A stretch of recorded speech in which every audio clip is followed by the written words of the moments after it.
Welcome in, everybody. How's it going? I forgot my back support. My back support for my old man's spine. Excuse me. Welcome in, everybody. How's everyone doing? Hope everybody is well. Solipsis, welcome in. GG's on first. Damos, welcome in. GG's on second. How's everyone doing? Happy Saturday. Made it to another weekend, chat. We survived another We've survived not the first week of January of 2026, but like the first like actual week. I don't know about anyone else, but yeah, like the week before did not count at all. Like I went back to work on the 5th of January. So yes, we've got this island, and I think we might need some more equipment. So I might make a mental note that there is an island with a puzzle here, just off of this island here. So our Outset Island right here. I mean, it's right next to Outset Island. Sorry about the flickering. I still can't seem to figure out what that is. Because the TV should be refreshing at 120 hertz.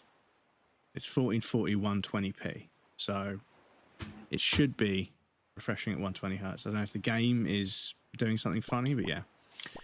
So we've got Forest Haven. So we'll sail across to Forest Haven, check here, check all of this.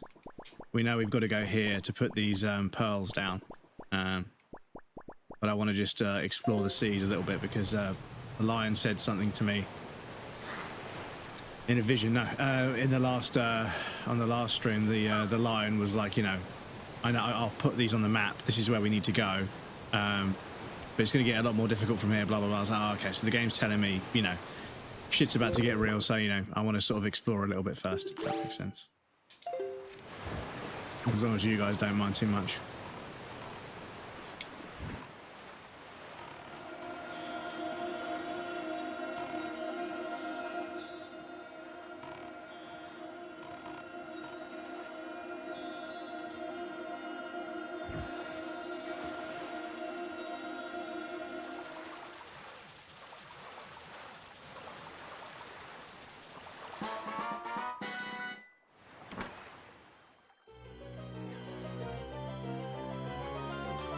That's the milk I got from the supermarket. I'm not sure it's been looked after properly. No. I don't know about anyone else, but maybe it's just because I steam my milk.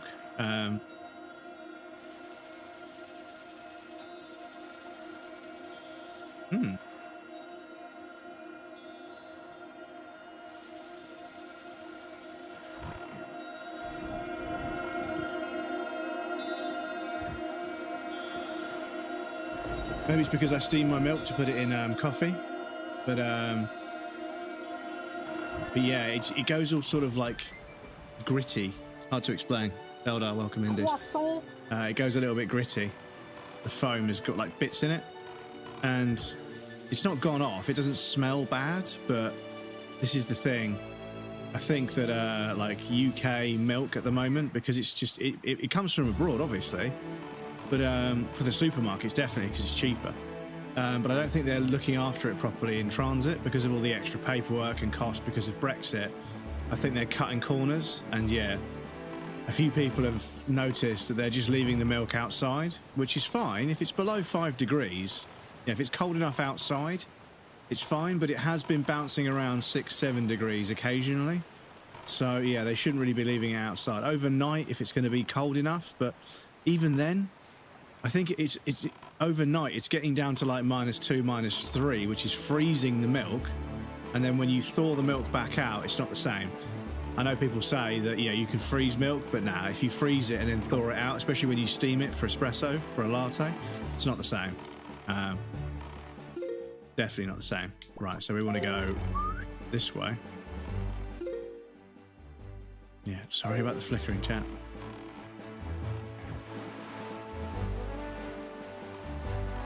So what is that? So there's an island dead ahead of us. Okay. Excuse me. Unopened milk can be kept at room temperature if pasteurized. Well, I wouldn't. I'm not sure. I mean, you can get ultra long life milk that's shelf stable, but like, you know, whole fat milk, because there's fat in it, there's something for the bacteria to eat. So I think even if you pasteurize it, there's still, you know, the milk is still going to go a bit funny. You can get milk you can leave. Yes, you can get, it's called UHT milk. So I think it might be a bit different. I know what you're talking about because I've seen it before. You get like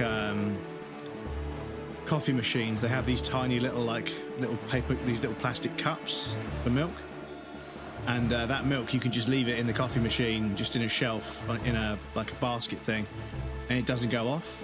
So you get like ultra long life milk, but in the UK, stuff like Cravendale or whatever is slightly different. You have to keep it refrigerated. Also, just have milk out in the kitchen on the shelf until I open the bowl. Yeah. So yeah, you get. It's called. Oh, does not that. It's called. I think we call it UHT milk. I think it's pretty rare over here. We don't usually see it. Not the kind of milk that we tend to favour. But if it's all you know, then it's all you know. But yeah. Yeah. Is it called UHT?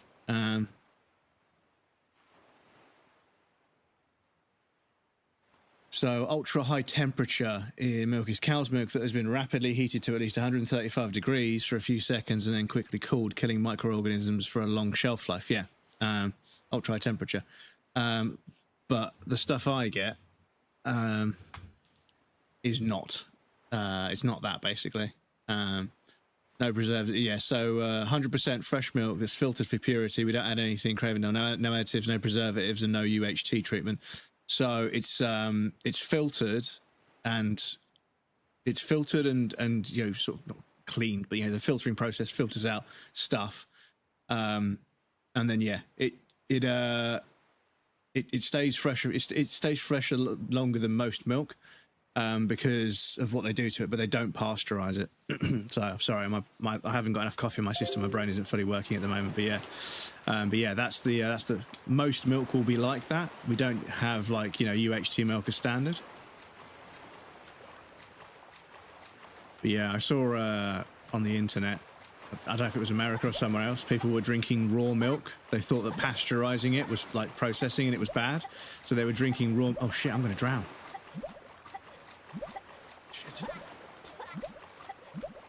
Shit. Oh, I'm right there. Come on, game. Tomorrow, welcome in. Not gonna lie, I thought UHT and pasteurized were the same. Well, I mean, yes. I mean, well. So, pasteurizing, to me, pasteurizing is heating something up to a very high temperature in a way that won't cook it, but it will kill off all the microorganisms, which is kind of technically cooking it. Whereas ultra heat treatment, I think, is a little bit hotter and it kills off almost everything, but I think it also changes the quality of the milk. So it depends on what kind of milk you're used to. And if you've never known any different, then it's fine. But obviously in the UK, what I'm used to is milk that, you know, it needs to be refrigerated. Burn off the bacteria on top of the milk and immediately seal it. Yes, yeah. So you obviously you heat it up in a sealed environment. So I think the lack of oxygen and the lack of oxidation means that it doesn't cook the milk. But yeah, they do it with orange juice. But obviously, if you do it to orange juice, it kills all the. It can actually end up killing off all the vitamin C, I think. But yeah, it's not something I read into a lot. But yeah, the milk is slightly different here. So, but no, the milk needs to be kept at the right temperature, and I think at the moment it isn't being kept at the right temperature by the supermarkets. I'm using semi-skimmed UHT. Yeah, so I use unpasteurized, un-UHT treated full fat milk. So obviously if I leave that on the side for even an afternoon, if I forgot to put it away for an afternoon, that milk would start to turn, it would start to thicken up, and the bacteria would start to form like clumps. So yeah. What's this? Dennis, welcome in, my dude.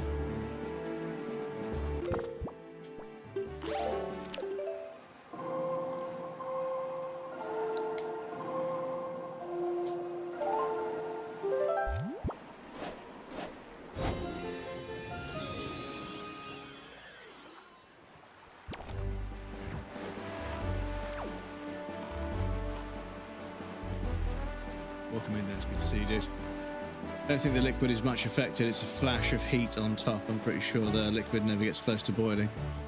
Yeah, I mean, I'm not sure because I think maybe pasteurizing is a bit different, but my understanding is that when you pasteurize something, you warm everything up, the whole thing you warm up to a certain temperature, because that temperature will kill the bacteria throughout the entire container of fluid or whatever. And then you obviously, let it cool down and then you bottle it up, right? So we've done this, which is the golf course.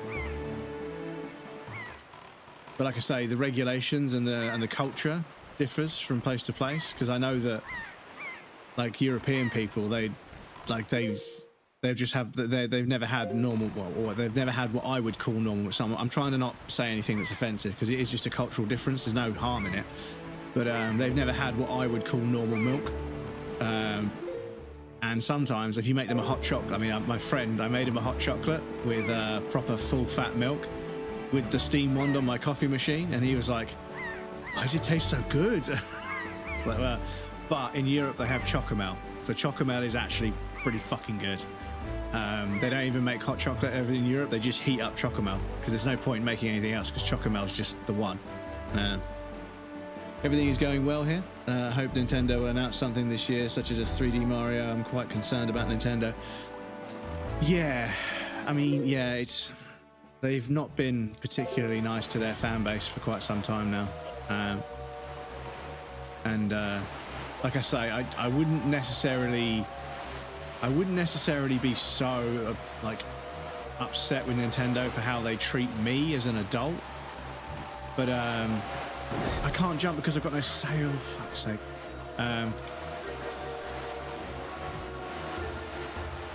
But the fact is, they treat their other customers, i.e., children. What the fuck is with these sharks, dudes?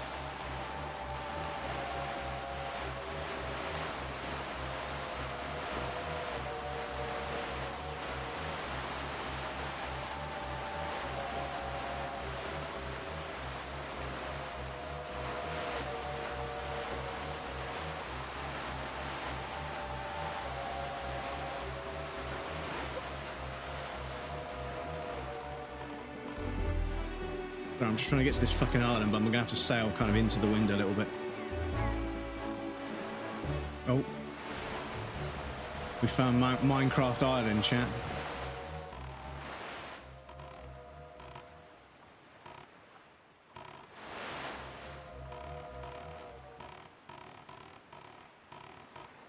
And we, oh.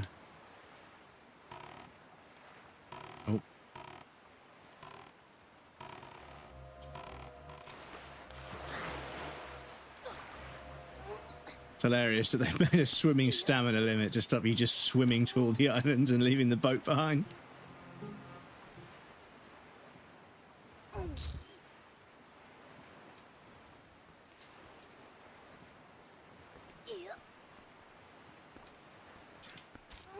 Chocoman is good for sure. What's going on with Nintendo? I mean, yeah, well, just the way they've treated their fan base for a while now, with the Pokemon games, with a few other things, it's a bit kind of like,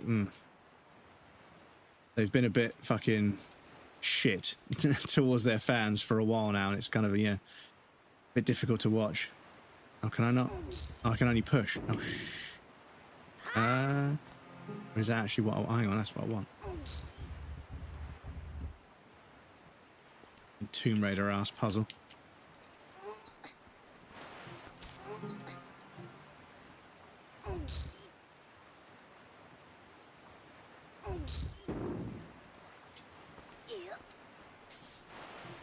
Yeah.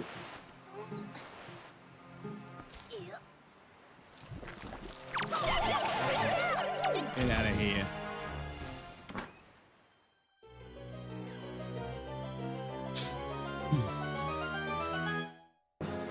Quick Google tells me pasteurized milk hits 75 degrees for at least 15 seconds. UHT goes up to 150 for a very short amount of time.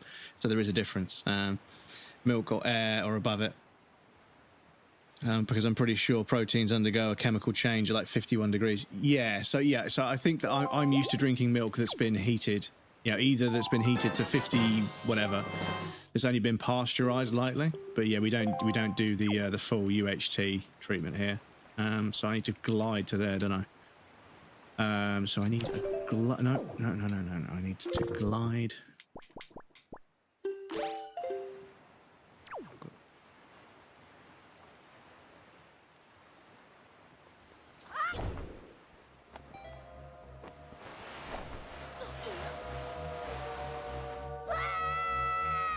Down here, which is irreversible. Not gonna lie, Nintendo can go under for all I care. There's nostalgia for what they did, but Nintendo is long gone.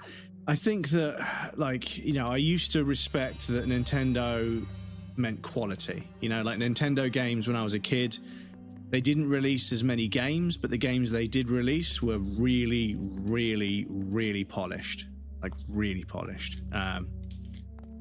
And there was like a seal of approval they used to put on games, and obviously like Rare and a few other developers actually got the, you know, they actually got that honor. They had games that were actually licensed by Nintendo, which was, you know, a sign of quality. But for a while now, they've really been fucking dropping the ball. They've been letting people make sloppy games. Oh shit, how the fuck am I going to do this? Oh, can I? Oh, that'll kill me, won't it? They used to only allow like the creme de la creme of games to exist on their consoles, which meant that, yeah, there were less games to play. But the games that you did get were usually like fucking top tier.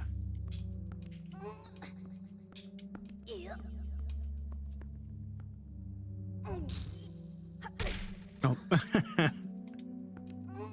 However, as time's gone by, you know, they've kind of fallen from grace a little bit. So do I need to do something?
Oh, no, I think I've just fucked myself.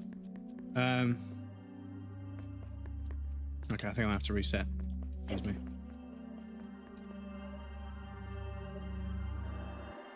On the other hand, Nintendo weren't precious about their IPs, Zelda, Hotel, Mario. Well, this is the thing, is that, you know, they used to be, I mean, they've always been quite a litigious, you know, organisation. Why is the boat not near where the fucking... Oh, come on, game, don't do this to me. Why is the boat not near where the steps are? Where are the steps? Steps. Boat. So yeah, they are a very litigious organisation, and they don't seem to give much of a fuck about content creators, or at least what I thought. But then I realised they just don't really give a fuck about consumers. They are kind of heartless, and that's where sort of the kind of magic with Nintendo has kind of died for me a little bit. Like, their games are still going to be pretty good, but I think that their heyday is behind them. I think that they've burnt too many bridges. They've screwed over their customers too many times. And I'm not even a Pokemon fan, but my heart bleeds for the Pokemon fans, because yeah, the games they get are just fucking atrociously bad. Oh, don't know. Oh, the auto jump, dude. The auto jump seems like such a good idea, but it's so fucking annoying. He just fucking yeets off ledges without you asking him to. You should have to hold the jump button down. And then he won't fucking climb. So the fucking A button is climb, but then it's fucking not, it's let go. The controls are a bit wonky in this one, I'm not going to lie, because at first I thought it's the... Just climb! Fucking hell. Oh, mate, seriously, the controls are so fucking annoying.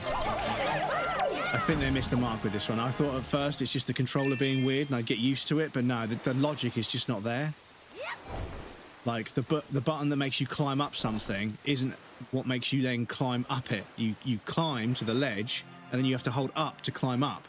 A is let go, but it's grabbed the ledge to begin. It's weird. Weird. And that's not usually a Nintendo thing. Usually Nintendo games have, like, bulletproof controls. Oh, shit, does it not? Oh, I think it does. Okay. So... Yeah, I don't know if we're supposed to, block this in some way.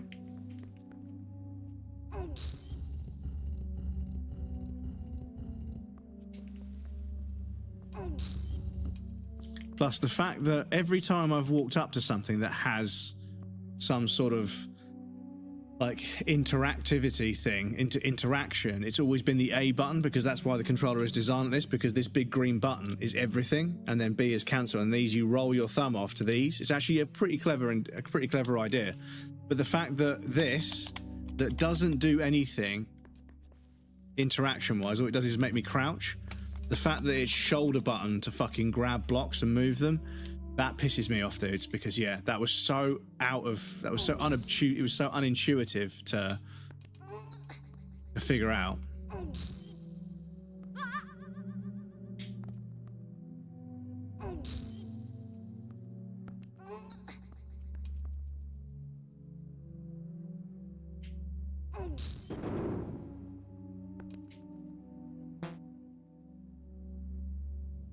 Because it should be B to let go. B should be let go. A should be climb, and B should be let go. I don't know why they've done it like that.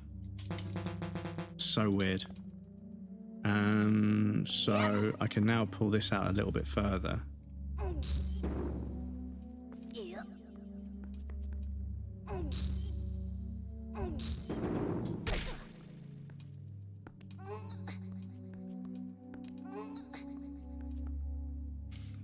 Yeah, I can't get up there now.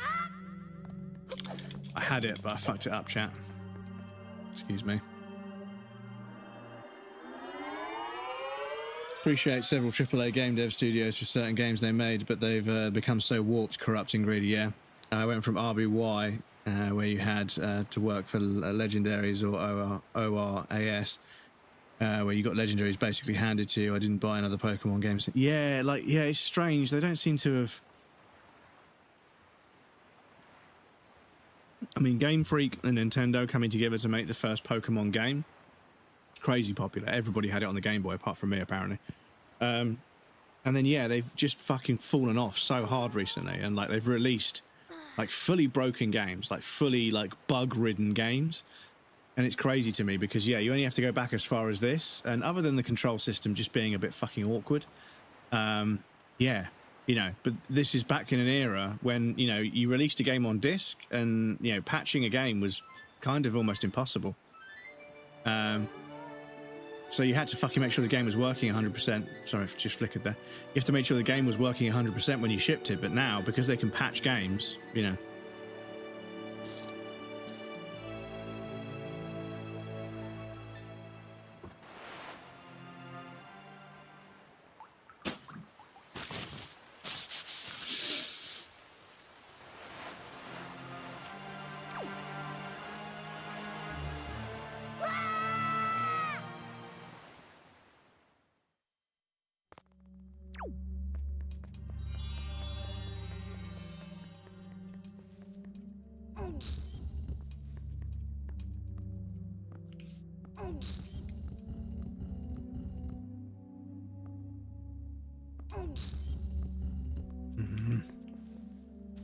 Oh, you see, it's just...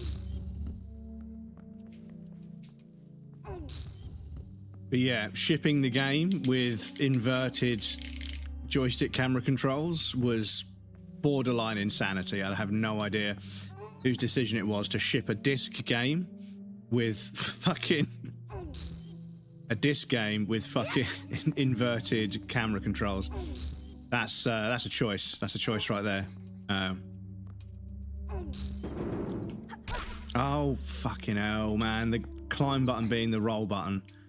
And the fact that when you roll, you bump into things. So that happens because it's an attack. But because you want to run and climb a ledge or open a door, you keep rolling into doors and stuff. It's just, yeah, just silly things like that. Stuff that isn't really like a Nintendo. You know, they're usually really fucking good at that sort of stuff where everything is so well thought out.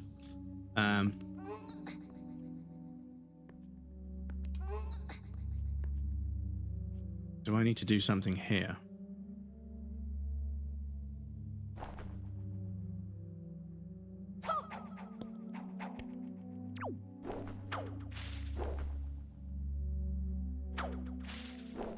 Plus, like, you can see that it moves no matter how gentle I am with the stick. It's really not that smooth. But yeah, I've changed the gate size to try and make it work, but yeah. The joysticks are not great. What are we going to do here? We're going to do up here. Because, I mean, I reckon I could just jump and glide to there.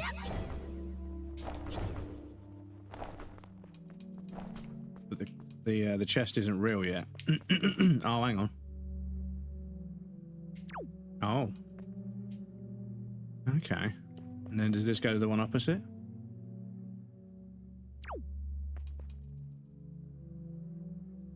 I think it does. Okay. Oh, it resets these as well. Okay. Interesting. Okay, maybe we've got to try and move all the blocks out of the way.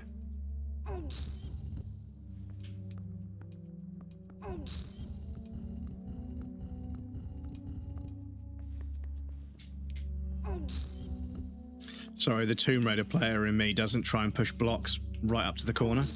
I always go past and then come back round.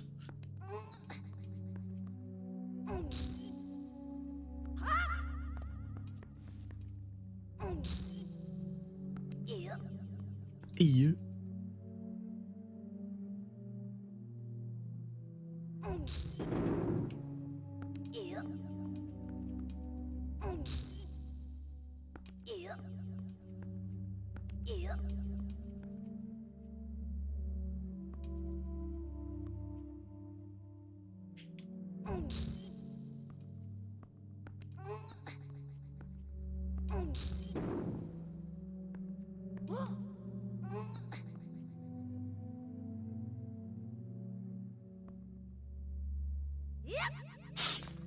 See? The auto jump dudes. Because the thing is, it doesn't work here. He should automatically jump up ledges. If he automatically jumps off ledges, he should automatically climb them. But what I have to do is I have to walk up to it, climb, and then hold up to climb up. Yeah, that's kind of backwards, I'm not going to lie.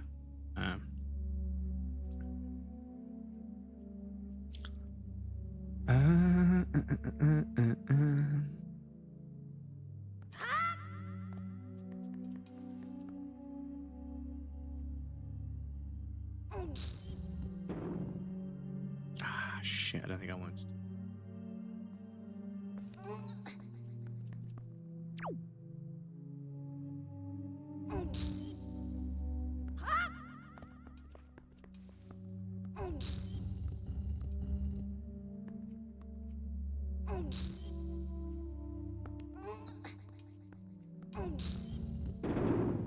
Ooh, okay.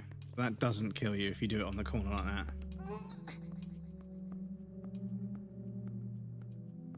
Oh, but it's created a slight mismatch. Okay. And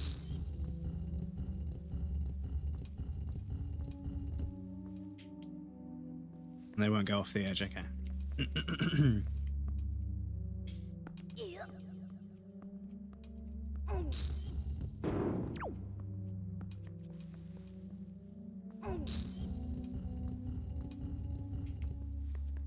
Right, are you going to make it so that I have to fill up this bottom space with Oh, shit. Okay, now we're going to have to reset. Hang on. Okay, so my next thought process is if I can get all the blocks to fill up that space. I'll count the blocks. I'll count the blocks and see how many there are. Because the time of day has completely changed in the overworld where we're supposed to be. COVID did the rest. You can't catch Pokemons on a quarantine. It's true. I would say that's a real down to Pokemon. This is the thing. Weird, welcome in, dude. How's it going? Good to see. Like, loads of people were like, oh, video games, and then fucking Pokemon Go had kids going outside, going on long hikes to catch Pokemon. And I went out with a few friends. I'm not gonna lie, I went out with a few friends, and yeah, we went all over the place looking for certain Pokemon that spawned in certain locations and certain gyms and everything. And yeah, because it used a real map, you know, it made sense. I knew where certain things were, right? Because I could tell on the map.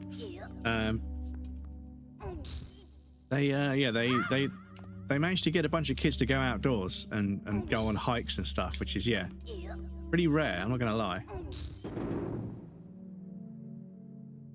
Because, yeah, what I need to do is I need to get to the top.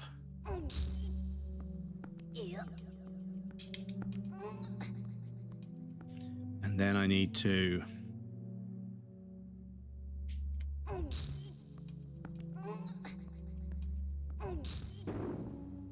I made the same mistake again.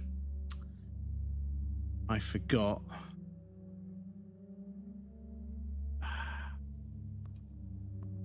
So what is this Resident Evil fucking music as well?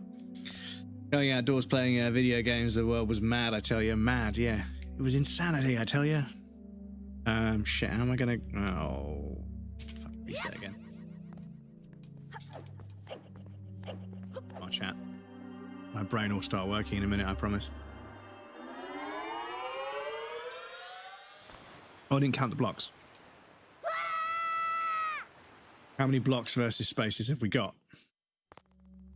So we have 1, 2, 3, 4, 5, 6, 7. 1, 2, 3, 4, 5, 6, 7, and we've got 1, 2, 3, 4, 5, 6, 7. So yeah, we've got more space down here. So we've got 1, 2, 3, 4, 5, 6, 7, 8. No, so we've got 9 spaces down here. And we've got some lights crossing over.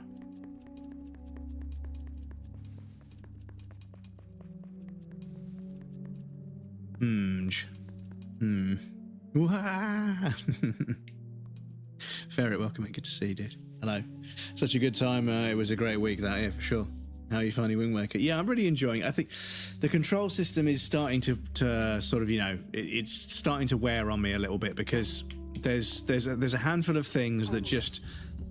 It's not like, oh, it works because this is how it has to work, or this works because, you know, there are alternatives to what we've got, but it just, yeah, some of the stuff just doesn't make any fucking sense. I'm glad that I got a proper GameCube controller, because, yeah, the few times that I play tested it with a PlayStation controller, it felt weird as fuck. And also the layout of all the items and everything up there, it is good to have a proper GameCube controller. However, even with a proper GameCube controller, now that I've played the game a little bit, some of the choices are just a bit fucking strange. And it's weird because as a disc game that's shipped on disc, yeah, for it to be strange like this is a bit, yeah.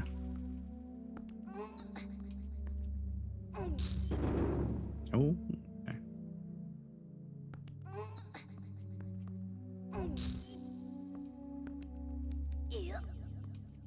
Yeah.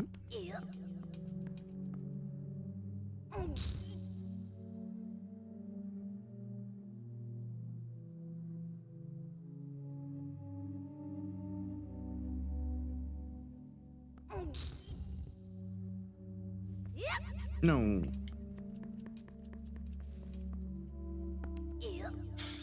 Got to send me a link to that GameCube controller. Oh yeah, by all means. I mean, let me. I'm gonna have to do it on this Amazon because it has my details on it.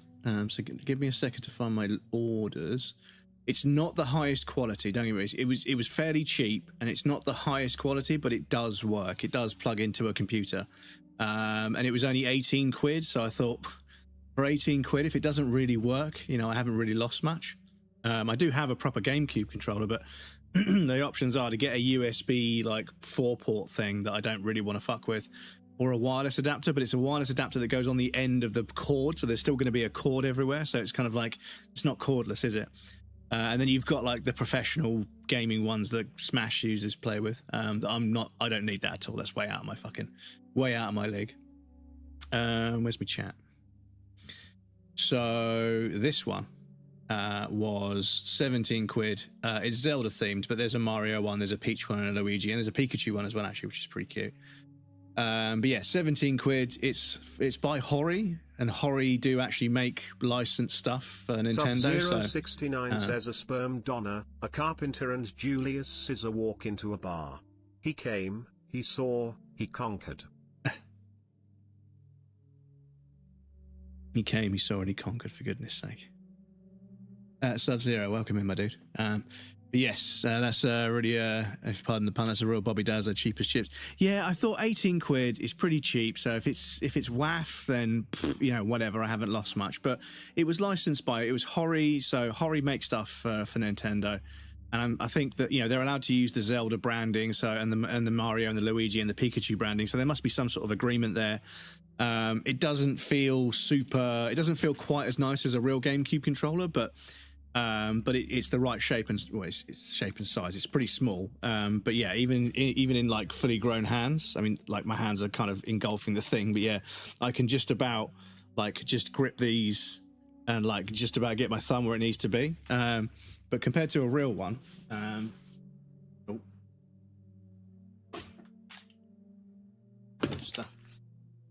compared to a real, like, original, like, one that's in reasonably good nick. It's got the originals had these nice, like there's like a spring, and then it clicks, and there was only one shoulder button on this side. But yeah, the D-pad is a lot smaller, The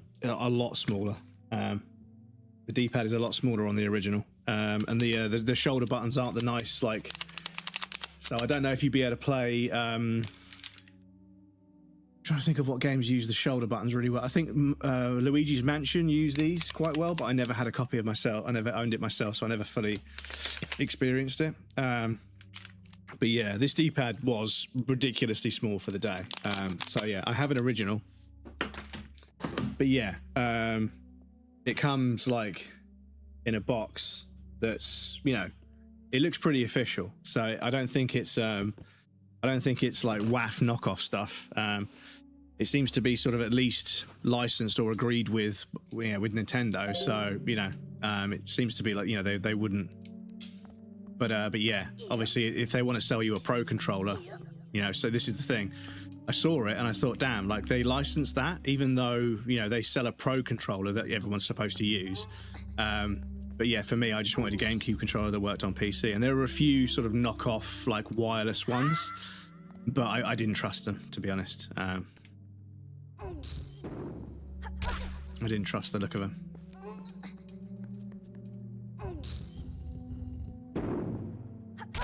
Oh, for goodness sake, stop doing that, Link, please. Yep. Oh, no, that's not what we want.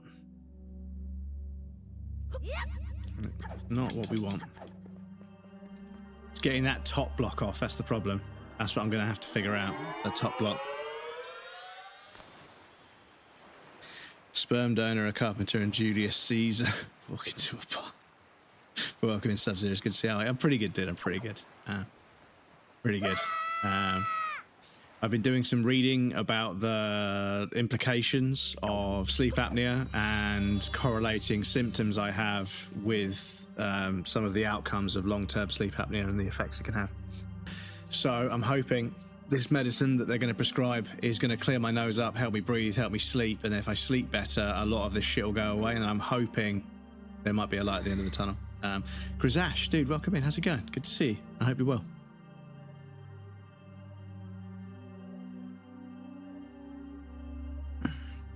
Brenda's over for 2 hours. See you in a bit, Dennis. Enjoy the time with your friend. Sub.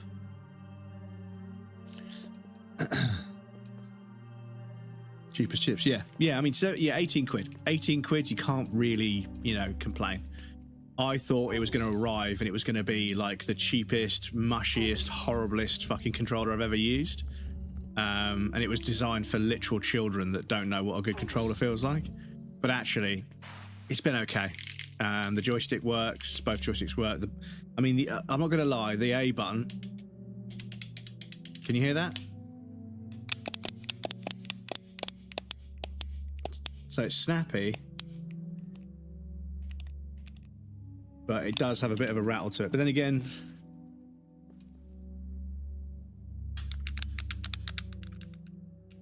so did the original, to be honest.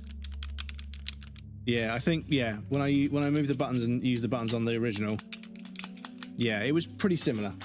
So if anything, it's almost on par with an original, but obviously an original was, yeah, quite a while ago. So, but yeah, for GameCube games, I think you need a GameCube controller. Just like N64 games, you need an N64 controller because they were very distinct, but they had sort of control schemes that kind of lent themselves to the controller being a certain way, you know. And like the yellow buttons on an N64 controller, the yellow buttons were like a D-pad. It was a second D-pad. You didn't use the actual D-pad. You used the D-pads, and when you were playing GoldenEye, you used the C buttons, the yellow button D-pad as like your movement, and then you use the joystick to move the aim, and you use the trigger button to fire. And I don't know who came up with that control scheme, but it was fucking revolutionary. Like suddenly a first-person shooter on a console actually made sense. Because I remember some kid was saying, I can't remember where I was talking to somebody, and they said that, yeah, Call of Duty made first-person shooters work on console. And I was like, whoa. Hold on a second. No. GoldenEye, and there was Turok as well, but there were first-person shooters on, I mean, there was an Alien game on the PlayStation 1 that was pretty good. But the control scheme in GoldenEye, that's what sold it to a lot of people. That's what, you know, a lot of people would probably credit as, like, you know, when they played a first-person shooter game on a console and it didn't feel like ass. So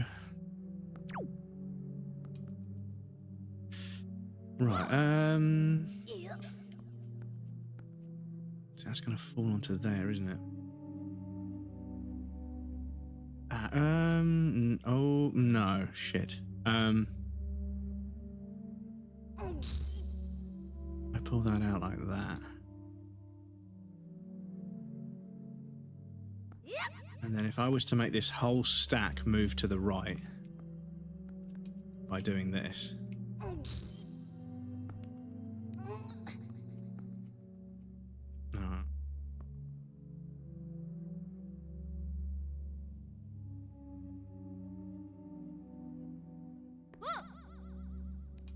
Hang on, that should be supported. No, it's not supported by anything, is it? So if I was to push this in like this.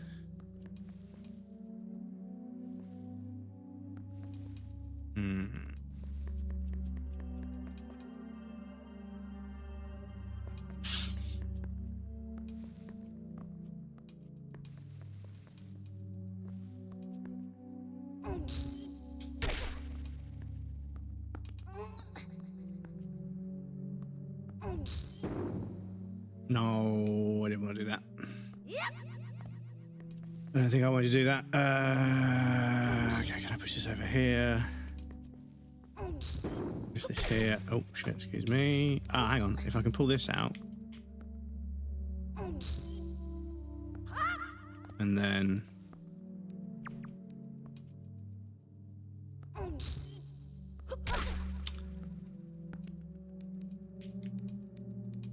climb up. If the camera isn't dead straight, yeah, it's annoying. I'm not going to lie, chat, it's annoying. So if I can pull that. Yeah, I don't. Oh. No, that was a mistake. This is a good one, chat. This is a good puzzle. Because I can't imagine we're supposed to... Yeah. I want a NES controller to play some Metroid. The thing is, if you want Nintendo-esque controllers to play on modern systems, then I can't recommend 8-Bit Do enough.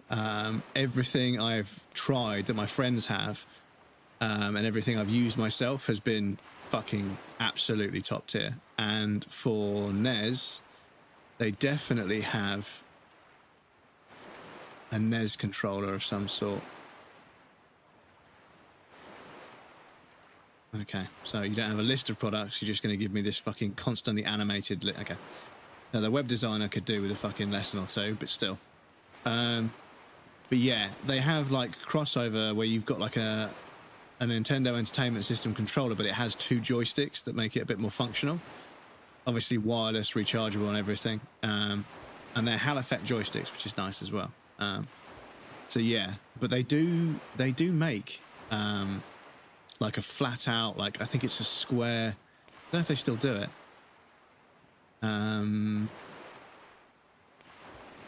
But you can mod original controllers, which is pretty cool as well. So mod kit, original, let's see, classic edition. So you could actually take apart an original, if you've got an original controller that you like, you can take it apart and put this kit inside and convert your original controller with the original buttons and everything into. So yeah, I rate them quite a lot. What are the? So you could, I could convert my original GameCube controller into. Oh, maybe I should have done that. Maybe I should have done this. What's this? 20. Oh, it's $20. It's fucking $20. I could have converted my fucking GameCube controller into. Okay, I'm gonna leave that up because I'm gonna check because if that makes my GameCube. Oh no, hang on. It makes it wireless to console, but it's Bluetooth. Okay. So I need to check whether that can be done for. So it connects to a PC. Okay, I might try that. We could turn that into a stream. Get some content out of it, chat. I can't even remember this puzzle. How the fuck did you push it out? Yeah. I have no idea. Welcome back, Velda. Doing good. Got the first work week out of the way. Yeah, I said that earlier. The first week of the year. It's not really the first week, but it's the first week. So yeah, up until the 5th, it didn't count because I wasn't working. But I'm glad to you got your first week out of the way, dude.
Shit. No,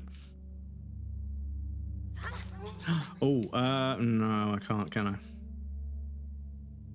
I can't. Oh, yeah, I can't.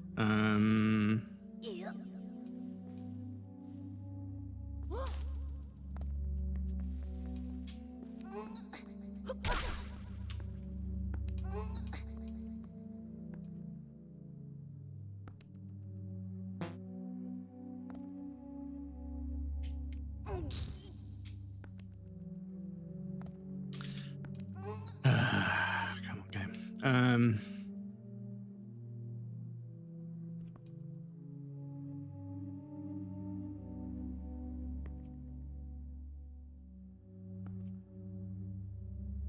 Shit.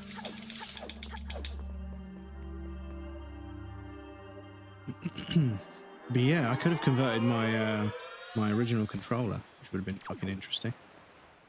Because yeah, if that turns that into a Bluetooth controller, then yeah, that'll be the way. Krill, welcome on in, my dude. How's it going? Claimed your bread for the first time. Check it out.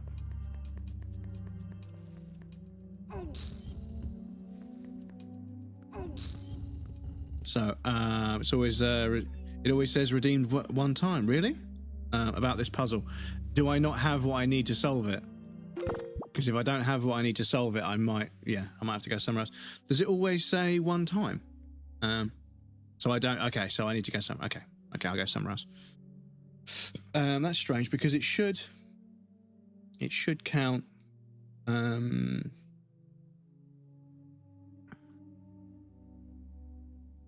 Daily bread counter, so on and so forth. Add username, Twitch message. Yeah, so it should.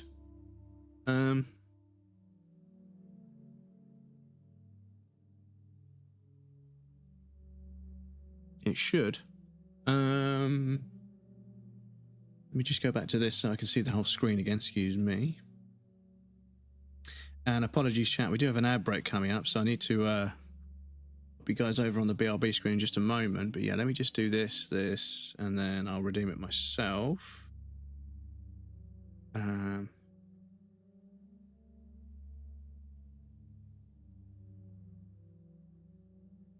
Does it not count? It's supposed to count. Okay. Future breadcrumbs. Figure out why it's not counting how many times people redeem daily bread. I'll create a clip there. Yeah, apologies, chat. It should count up how many times. But I suppose maybe I can reverse engineer it and work it out later. Maybe it's counting, but it's not recording it. It's not putting it in the message properly. Anyway, as I say, there is an ad break, guys. I need to pop you guys over on the BRB screen. There'll be a wrap and some clips for you guys that want to hang out, but please feel free to get up and move around, grab a drink or a snack. You won't miss anything. I'm going to take a break as well. But yes, you guys know the drill. I'll be right back, and then we'll fuck off and find a new puzzle because we don't have what we need. You nailed it first time, by the way. Wait. So when I come back, explain to me if I have everything I need to do the puzzle, I just haven't figured it out yet, or I figured it out but I didn't pay attention, or if I need to go find another item to do something. But yes, I'll be right back.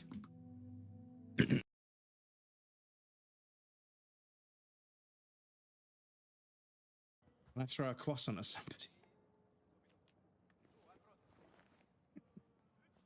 Una buona giornata. Keep your distance, pal.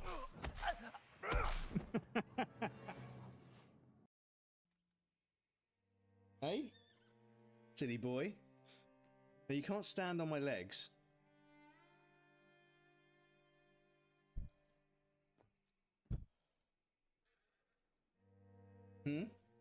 What's this? Hey? What's this? The thing is, I think You! That's the best one we've done. Oh, fuck off. Oh, fuck off.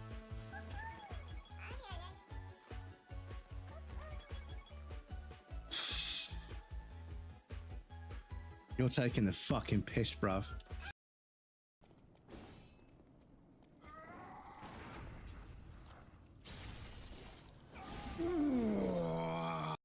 Yeah, we don't have I don't think we've got the recipe for it. Cat. You make a cat. Shiny my horse's arse is. Got a ray traced horse's arse.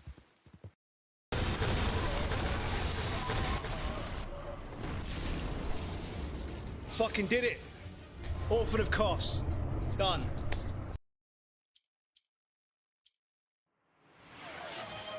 Twitch. Excuse me. Twitch just donated £100 to Movember Europe. Thank you very much, Twitch. I appreciate that. No wand required. Your good is on fire. You're the givest giver to ever inspire.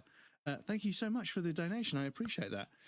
Generator, hello. Great Generator. Great name. Silly Viv, hello. Yes, Twitch. Thank you so much for the donation. I appreciate that. It's very kind of you. That gets us up to £500 already, and we've still got multiple streams left in the month. So thank you so much for your donation. I appreciate that. It's very kind of you. Welcome in. In the first age, in the first battle, when the shadows first lengthened, one stood. Fuck off! Fucking hell. Deg, welcome in, dude. Thank you so much for the raid. Fuck, Bambi. That was for you. Sorry, that was for Bambi. Fucking hell. Look, we need to find not just one, but 5 beavers. And literally everywhere, just doesn't have beavers at all. There's 0 beaver. It's just like me when I go on a night out.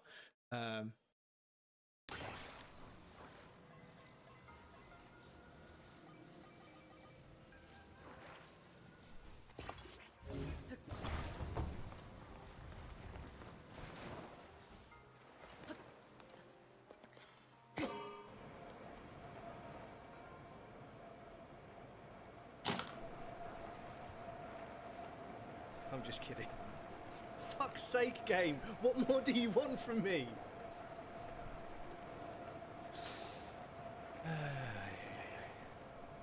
So that should work.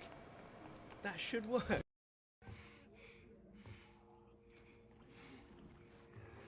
You couldn't lend us a hand, could you?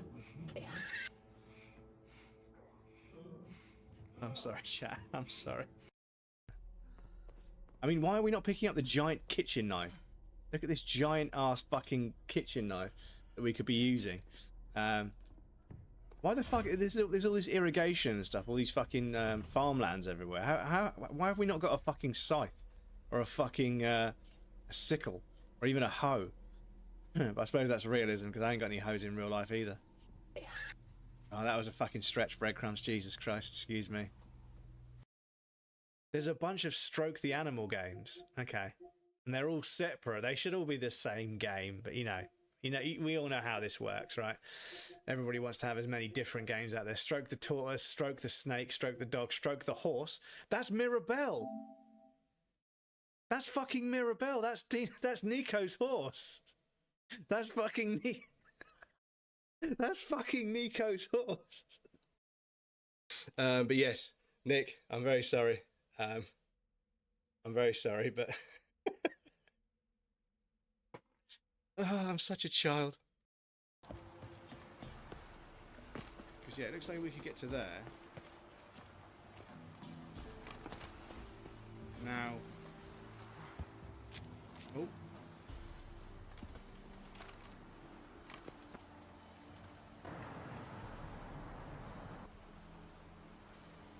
Look at this, chat. Look at this. Fucking gaming. I think. This is a trap.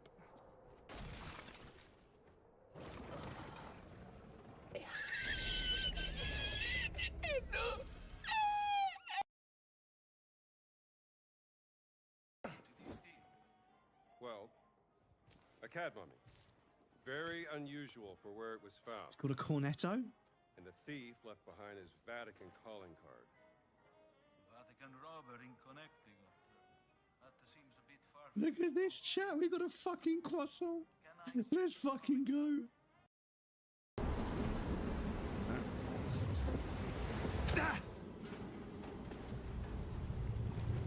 You don't know how stairs work, dude. Come on.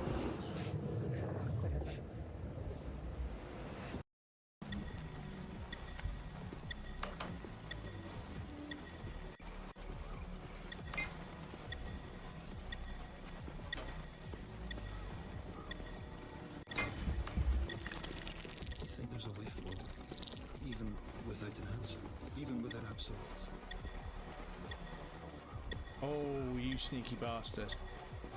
You sneaky bastard.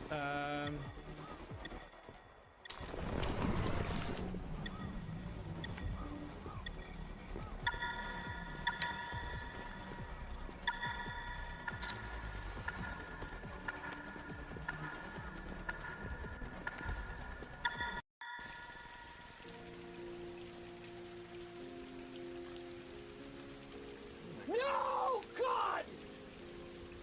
No, God, please, no! No! No! Welcome back, everybody. Thank you for your patience. I appreciate that. You don't have the item. Ah, okay. In that case, we can fuck off. In that case, we can fuck off.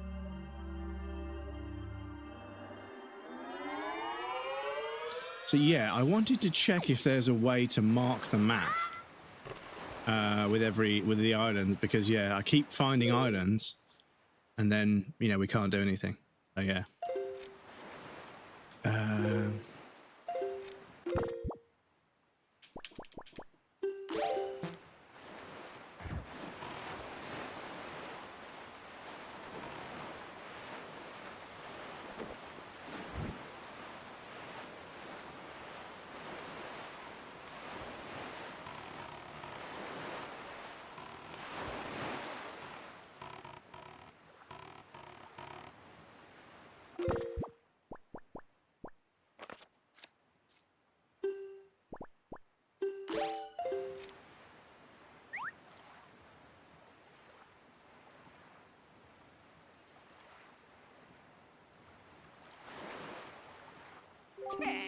Nice, my friend.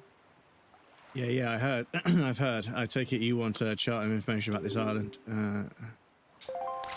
So this is how we mark the map.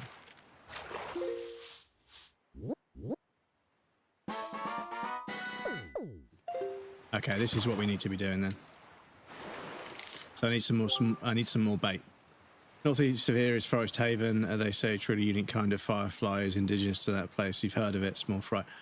Ah, okay. It emits a burst of light in 7 colours. Supposedly it's as beautiful as a rainbow. If you want to capture one, though, you best have a bottle to keep it in. Ah, okay.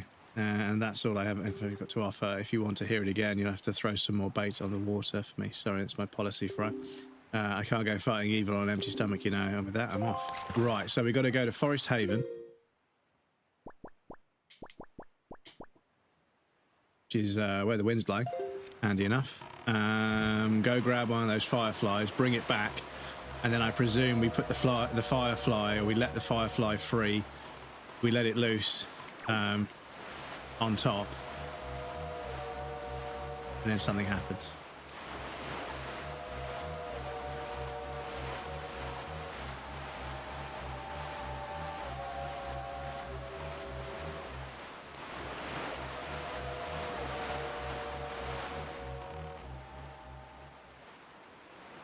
Fucking sharks. But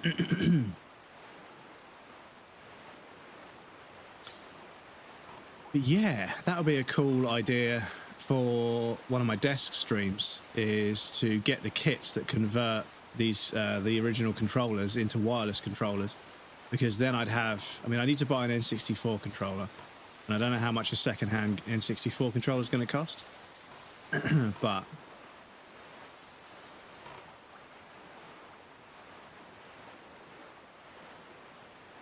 so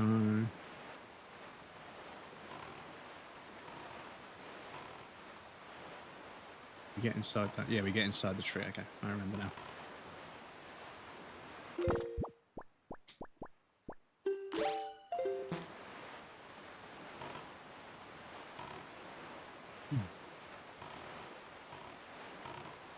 Yeah, I could do a stream where I do a Lego build and convert some controllers.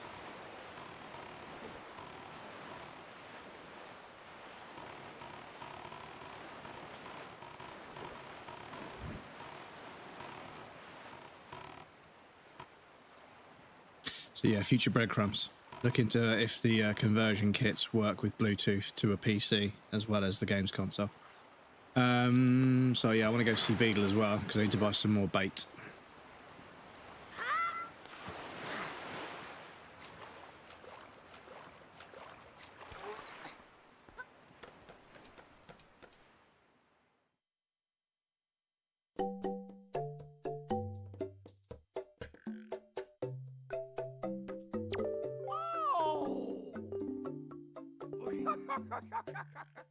Right for me, yuck.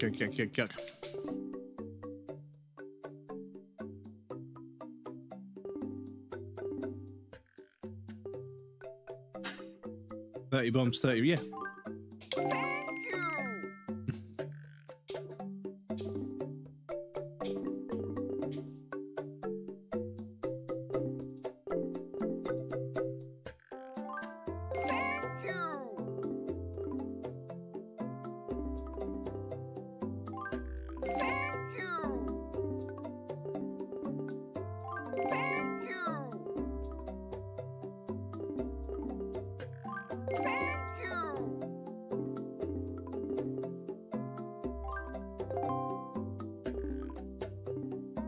No.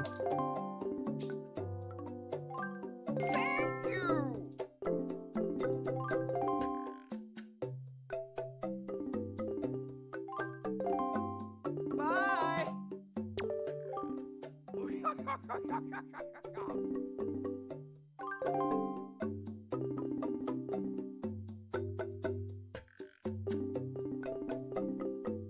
And the menuing is so weird. Bye. Right.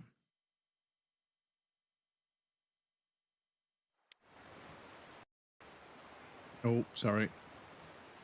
Come on, game. Because I need to be able to do this. There we go.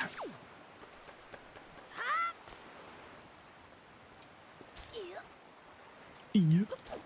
Oh. Oh, climb. Honestly, dudes, the fact that it doesn't change to fucking... Yeah. It needs fixing.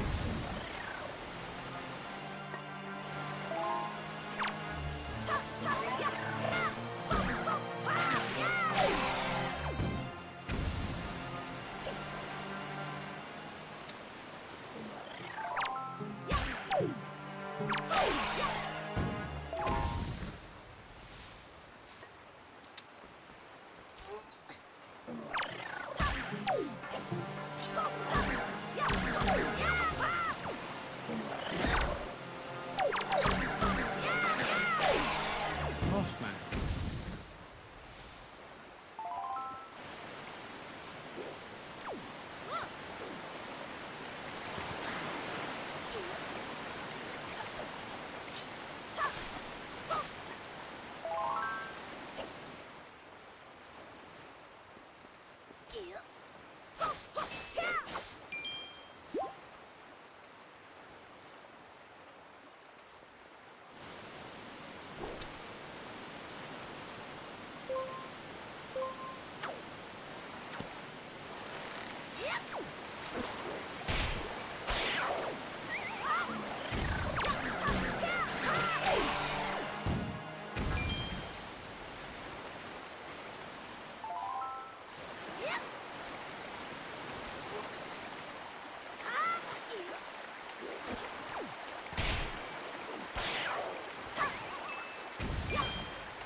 Right, let's go get one of these fireflies.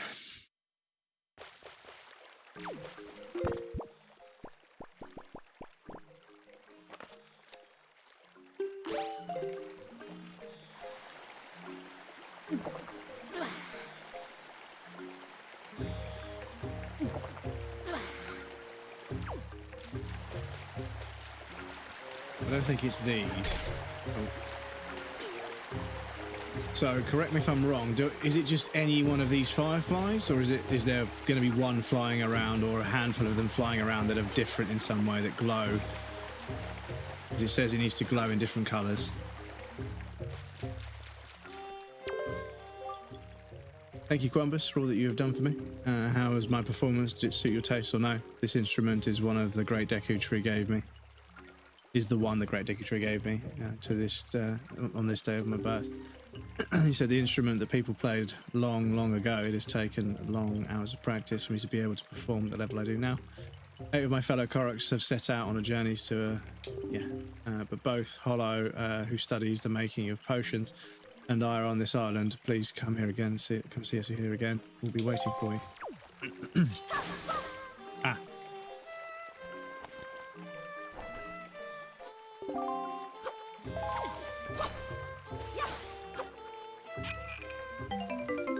That's got to be it. The forest firefly, a strange light emanates. Yeah, that's the one. That's the one. Okay, cool. Right, we got it.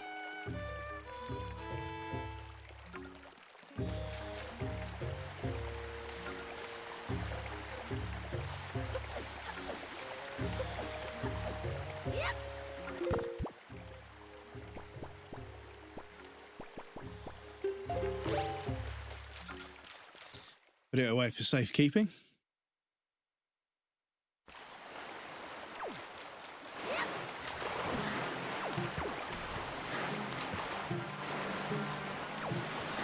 Speed run past these bozos. Camera, please. Excuse me.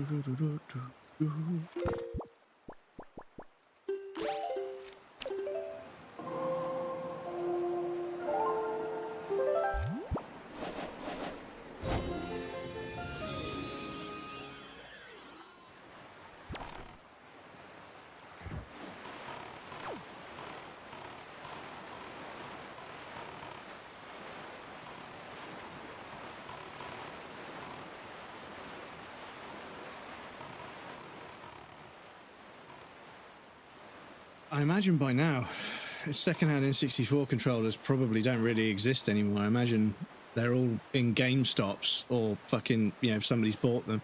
But I did see that a company was reissuing joysticks, because the joysticks on those controllers gave up. So yeah, if you can get a kit. I mean, I don't know if you get Hal Effect joysticks for the GameCube conversion kit, but yeah. Interesting to have a look, because that would be a very cool little project stream to get an N64 controller and a GameCube controller, original ones. It doesn't matter if they're worn or whatever, because I'm going to replace the innards anyway, and see if we can get a kit, because you can get kits to you can get a kit to refurbish an original controller. So maybe if I can buy a second-hand N64 controller, the kit to refurbish it with new silicon rubber pads and everything, and the wireless conversion kit, that could be like how I make the ultimate N60, and then that kind of opens the door to a lot of Nintendo games. Because yeah, I think this CRT filter would work quite well for N64 games as well. But we've got Mario Sunshine. I jumped one. No, see that stuff like that. It's kind of a cheat. It's kind of cheap. It's kind of a cheap skate move. Is I jump one, and there's another one. Oh, fuck off.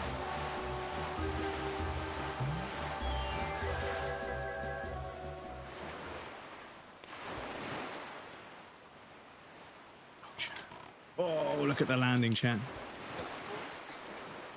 Look out.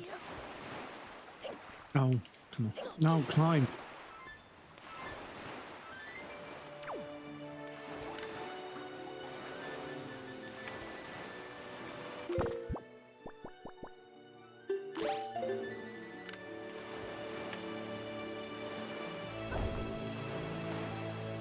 No, I forgot the wind's blowing the wrong fucking way.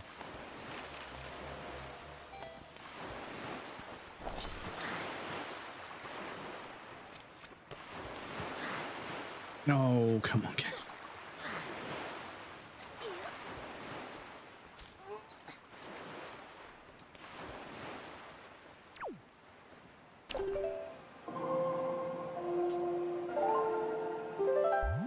Think no, use your wind.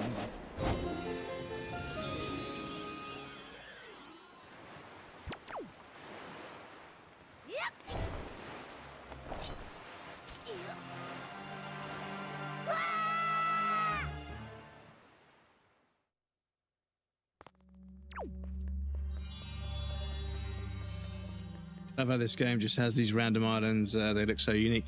Yes, no, the idea that obviously because you're at sea, the dungeons kind of have to be, they kind of have to be islands, right? But yeah, it's a similar principle. It's just basically it's removed all of the not unnecessary, but obviously a Zelda game will just be a big collection of dungeons for you to enjoy, right? With a bunch of interesting puzzles. That's too far. But the fact that they're sort of hidden on islands and stuff is, yeah, very, very novel, very charming. You ever streamed Alan Wake, Bread? Yes, yes. No, I played Alan Wake 1 in preparation for playing Alan Wake 2 because it had been a while since I played that. And you know, when I was playing Alan Wake 1, it reminded me of Fahrenheit. Did anyone play Fahrenheit back in the day? Because I can't remember if that was Remedy or not. But that was pretty interesting.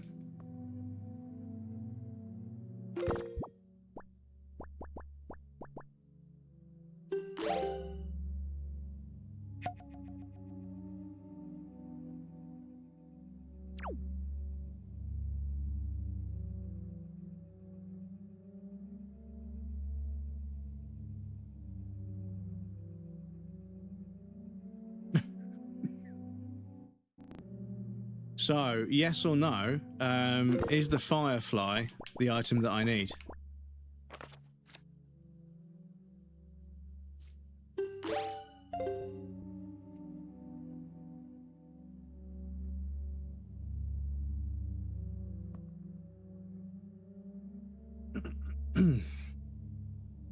Well, says music is an Ocarina of Time. I see. I do love me some Alan Wake.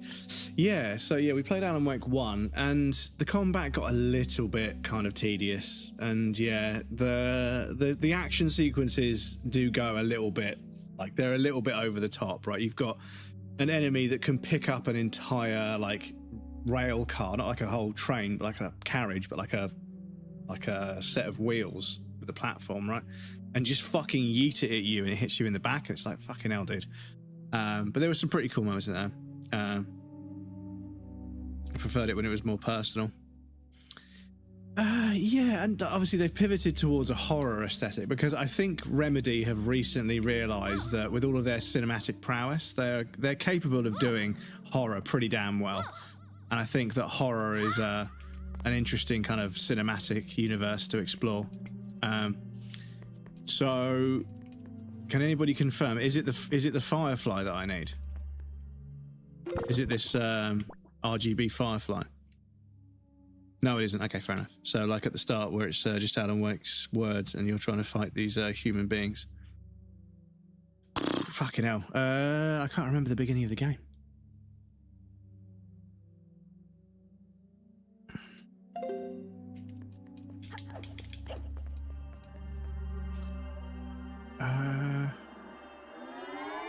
Because they utilize non-linear narratives quite a lot, because they are very advanced storytellers. The Alan Wake games specifically, they do kind of jump around a little bit with their narrative. Not that that's a bad thing. It's actually a very interesting thing, but it does make it difficult to remember certain parts of the game.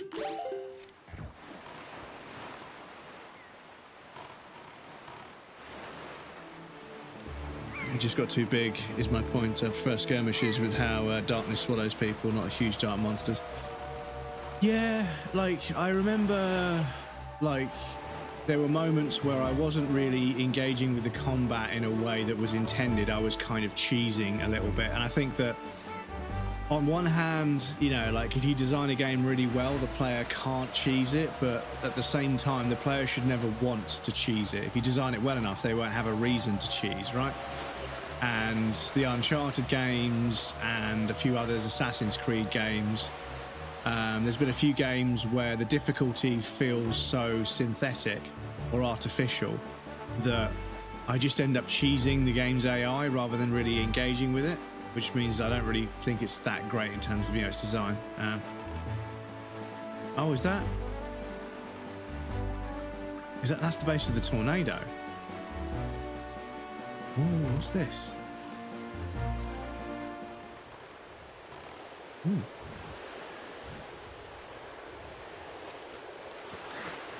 Oh, it's cold. Nope. Nah. Okay. It's too cold to make land.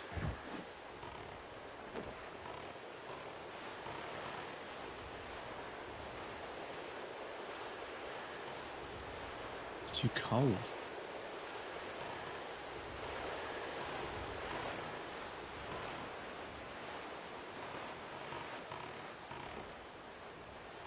Right, what's Matey Boy got to say?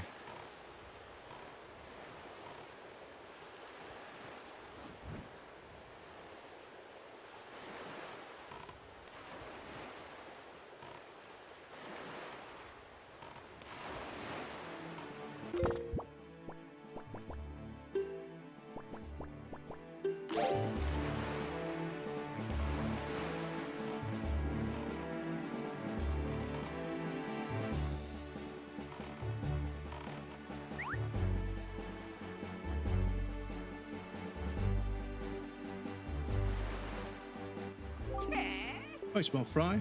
Yeah, I've heard. I take it you wanted that sharp information.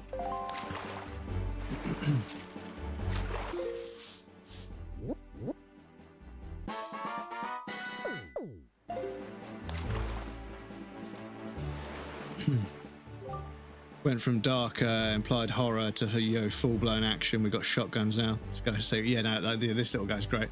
Yeah, I think that the Alan Wake kind of going back and playing it again, I do feel as if the combat starts to get kind of repetitive because you don't really have that many guns, that many ways to engage with enemies and stuff. Conversely, the enemies in Alan Wake 2 are absurdly tanky. Like, I don't know what difficulty setting I was doing, but I was hitting them in the head multiple times and it wasn't downing the enemy, and I was like, it made the combat feel like a slog. So it was repetitive in a different way. It was like, oh, fucking here we go. I'm going to fucking use up like fucking 50 bullets to down like 2 enemies, you know?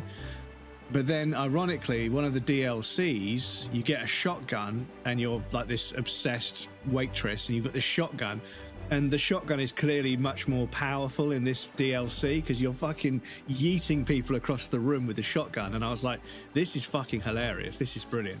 But you can't do that for the whole game because it only, you know, it makes it silly after a while. Poets of the Fall. Is that what it was called? Because so we're getting a Stephen King and Twin Peaks reference when I really knew what the fuck Twin Peaks is. Yes, no, I've obtained a copy of Twin Peaks seasons 1, 2, and 3, and there's also something Fire Something, which is a prequel to the series, which I think you're supposed to watch after the second season. I need to double check because there's a few seasons I need to watch Stranger Things 5, and then I need to finish off Attack on Titan. And then somebody was like, I have to watch Jujutsu Kaisen. Somebody else is saying I should watch One Piece. I should finish Bleach. And I'm like, oh my God, there's too fucking many. There's too fucking many. Yeah. No, I think I'm on the last season, so I've just got to get through it. But yeah, it just, I don't know. I don't know. I can't seem to get through season after season after season. I don't mind if it's a single season deal where the story is framed and put out as one season and it's episodic, but you know, each episode fits into a structure. There's a beginning, a middle, and an end, and it's a proper story, then I can get into it. But when a TV series has 3, 4, 5, 8, 9, 7, you know, 5 series, and like it just, and then everyone tells me the ending shit. It's because they couldn't fucking end it properly. And I've spoken about this before, so I won't repeat myself. But yeah, the episodic format, Netflix, and the episodic format it's created and popularized is killing storytelling. Is all I'll say. There's this amazing treasure inside that freezing ring of ice over there. But even if you wanted and tried to get inside, you would be frozen solid as soon as you approach the shore. But if you go to the 4 squares north and 3 squares west, you'll find the power to melt the ice no matter how cold. Search for it, small fry. So if you go 4 squares north, can I screenshot? Sure. Yeah, hang on. What's the? Bear with me a moment, chat. One sec. I just want to double check. Oh no, don't do that.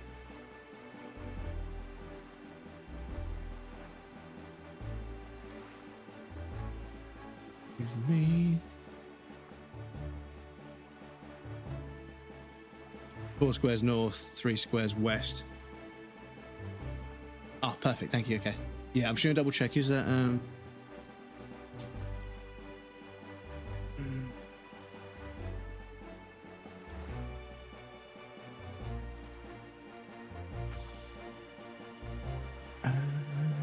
F9?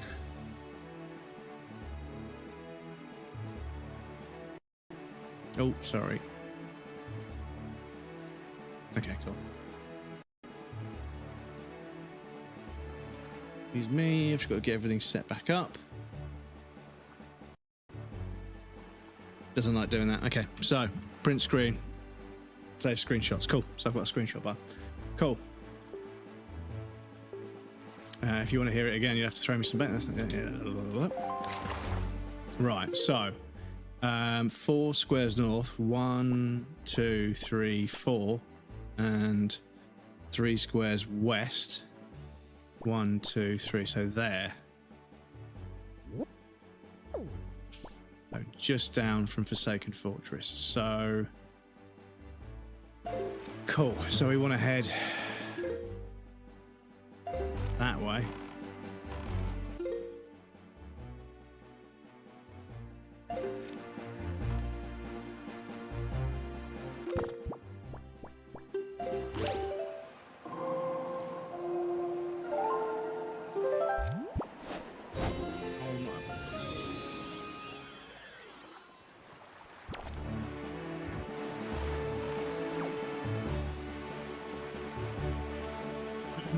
Wish there were more songs for the Wind Waker.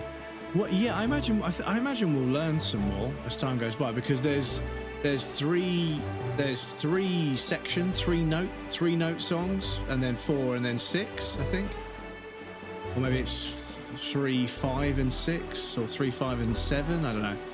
But yeah, depending on which modifier you hold, you get more complicated songs. And I'm fairly certain they might, because I mean the Ocarina had a few different songs, right? So they've obviously done games in the past where you had a musical instrument that you could play multiple different songs on.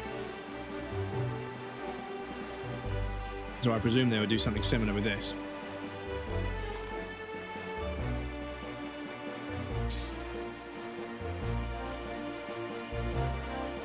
But yeah, I'm glad I went with the this format with the filtering and everything.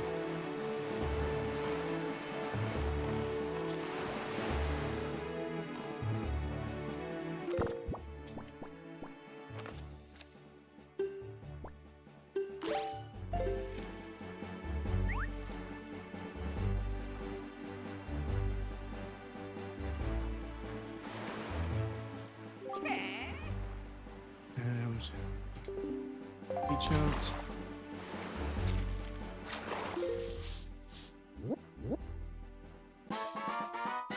Oh. Pair of testicles, chat. Listen up, small fry. This is just between you and me. On Outset Island, buried beneath the black soil, there's some serious treasure. I know it sounds like I'm trying to pull your leg, but I'm serious. Try digging there.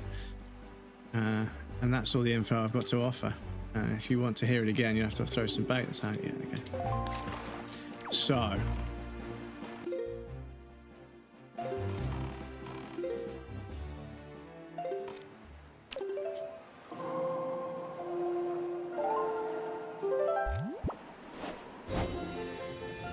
Because, yeah, I mean, I haven't checked, but I wouldn't be surprised if there's some songs that are never made clear to the player.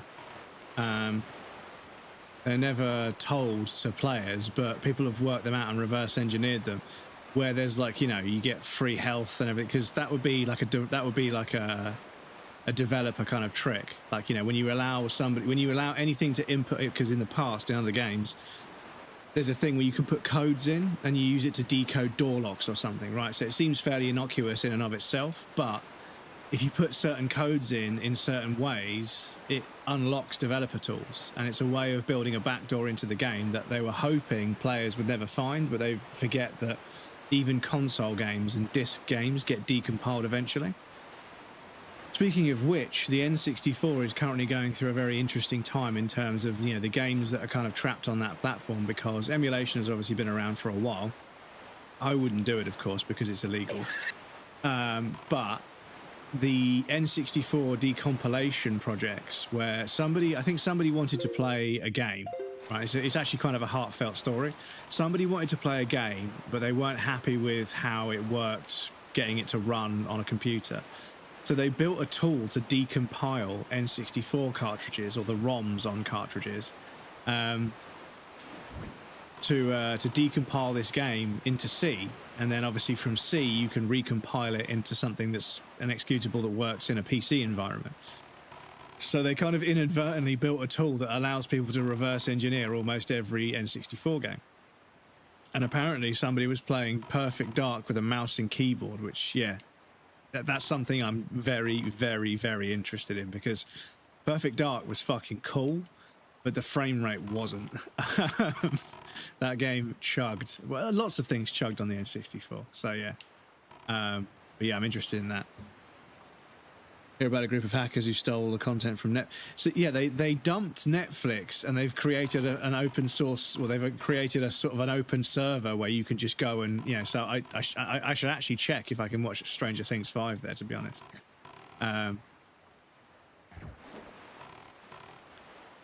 Because yeah, I mean, if that's easy, then I'll do that. Allegedly, yeah, allegedly. Yeah, I'll allegedly check it out, you know.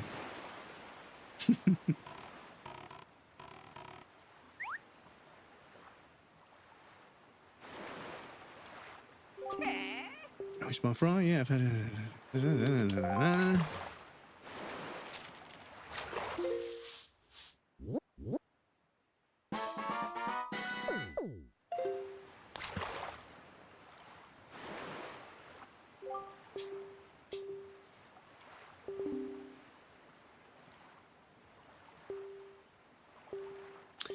Oh, I just skipped past that.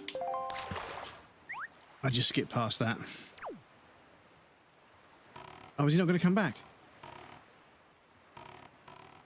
Oh, fuck, I just fucked myself as well.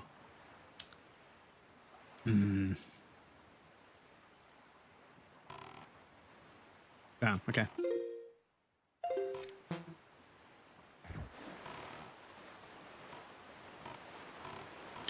Excuse me, well, but yes, apparently people have decompiled.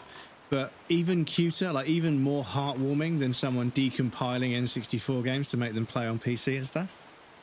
Somebody just decompiled Mario 64 and just found a way to optimize it with superior coding knowledge, because time has moved on, right? And they managed to get Mario to run at 30 FPS most of the time on original hardware, which I think is the epitome of, like, you know, love for a retro game, is taking it apart and making it so efficient it runs as it should have done, the way we were promised back in the day. Running Doom on pregnancy tests and fridges and stuff. It's just the indomitable spirit of the human desire to fucking make something work just because they can. Yeah, exactly. Because basically somebody was doing research into how a certain kind of cell works. I think it might be brain cells of some sort. But they created an array of brain cells or whatever they were. And these cells can be stimulated to change color or composition in some way. So it's like a dot matrix screen. So they managed to make the fucking first screen of Doom, the menu, load on these fucking on these cells. So somebody's running Doom on fucking human cells. Ridiculous. But yeah, there's like this, like, I think it's like a 16 by 24 grid, and you can see the Doom logo, but in like it's red and white. And I was like, holy fuck, dudes, that's fucking wild. Doom will literally run on anything. Carmack is actually a fucking genius. And Romero and everyone else, of course.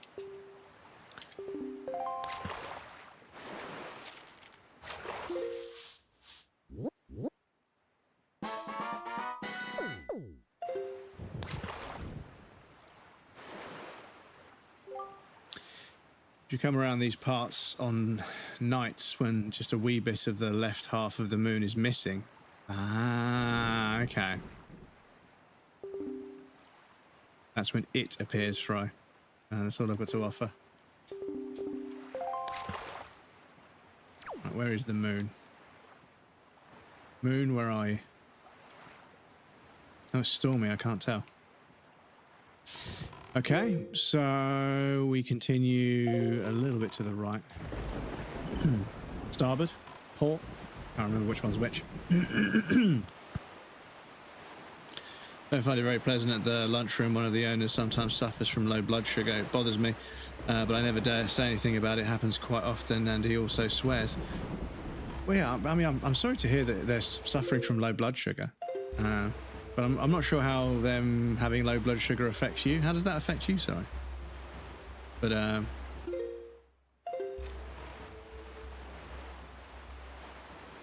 it's the best part of the internet. Yeah, the thing is, the internet, it can be used like a lot of things. I've said this before. I don't want to repeat myself.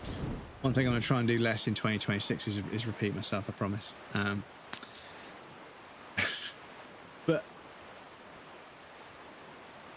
But yeah, the internet, it can be saved. The internet can be saved. Sorry, my brain just completely fucking switched off for a second there.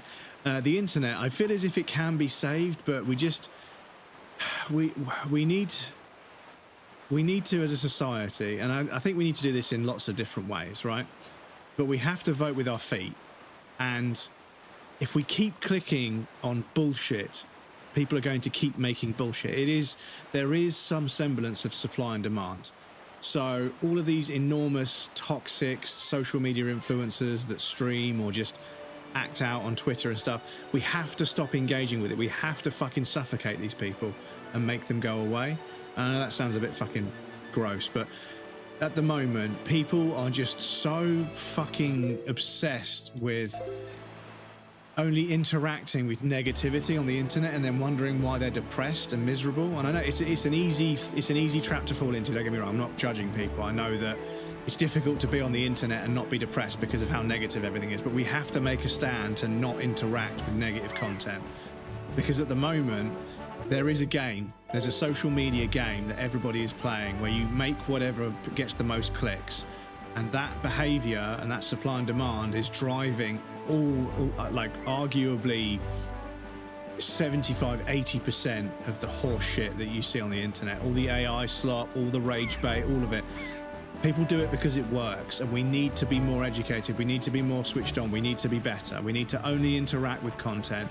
So if you see something, annoyingly, you have to give them the view. But if you see something that triggers you have to resist the urge to engage with it. Don't like it, don't dislike it. If anything, fucking like report it, you know? Just mass report the shit where people are just being negative for the sake of it and being detrimental and discriminatory to other people and everything. Just trying to trigger people, just report it, you know? Trying to set them straight by leaving a comment isn't going to work. You've just got to report it. So yeah, I don't agree with grassing on people, but at the same time, I also don't agree with the fucking shit that they do to fucking get clicks. It's starting to get on my fucking tits how like 80% of my feed is rage bait. It's just people saying things which are fucking fundamentally untrue and just not legitimate or valid in any way, shape or form. But then underneath, there's this fucking absolute swathe of, I fucking pushed the button! Fucking keyboard. Sorry. I think this fucking keyboard is starting to break. Shit. I pushed the fucking button to create a fucking save. Oh, it's so annoying. So annoying. I'm going to have to change that. I'm going to have to change it so that pushing the button saves it and a different button loads it. It's so annoying when that happens. Sorry, chat. I've just fucking wasted... Oh, I've just wasted a bunch of fucking progress. Save it. Excuse me.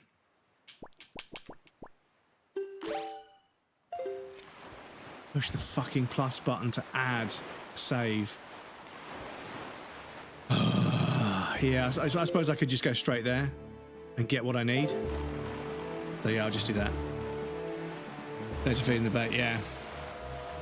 Oh, fucking sharks. Remember when someone put a whole movie of Star Wars in the command prompt? It was the entire fucking movie, A New Hope, using only text and stuff. It was so great.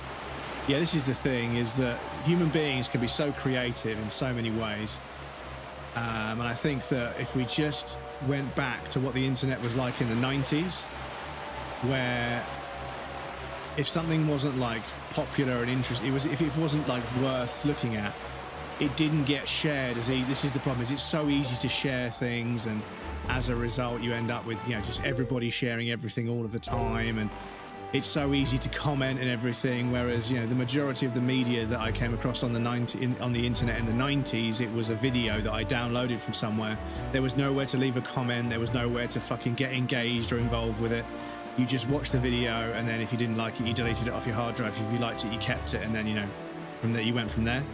But as soon as social media made it so that every single person could voice their opinion on every single thing, it all started to turn. And I think that social media is kind of one of the worst things to come out of the internet. I mean, there's all sorts of horrible stuff with Silk Road, people buying and selling all sorts of horrible things.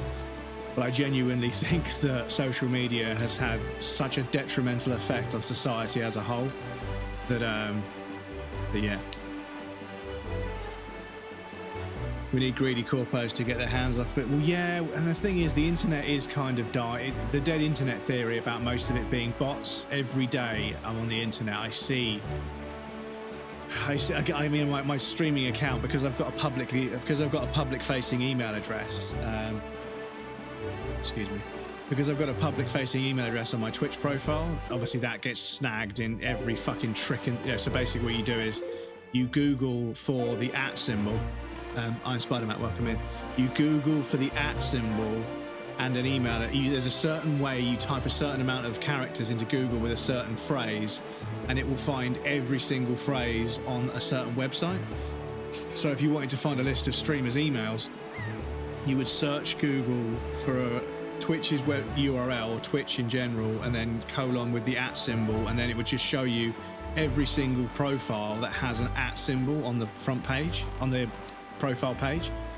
And yeah, so you get scraped pretty easily. But it's, if you don't put an email in the bio, they just come into your chat. If you've got an email and you say all inquiries, you know, as soon as somebody comes in and starts asking something, you can just say, well, there's an email there, just email it to me. And you don't give them the time of day, so you put your email in the bio to stop that. But you do get scraped. And yeah, it's the same fucking email every single... I get the same email from like 9 different accounts over the year, and then they eventually get busted, and then they come up with a new one. And it's a slightly different message because it needs to pass the verification or the screening that the email company does. But yeah. Come on, brain, fucking wake up. I can't string a sentence together.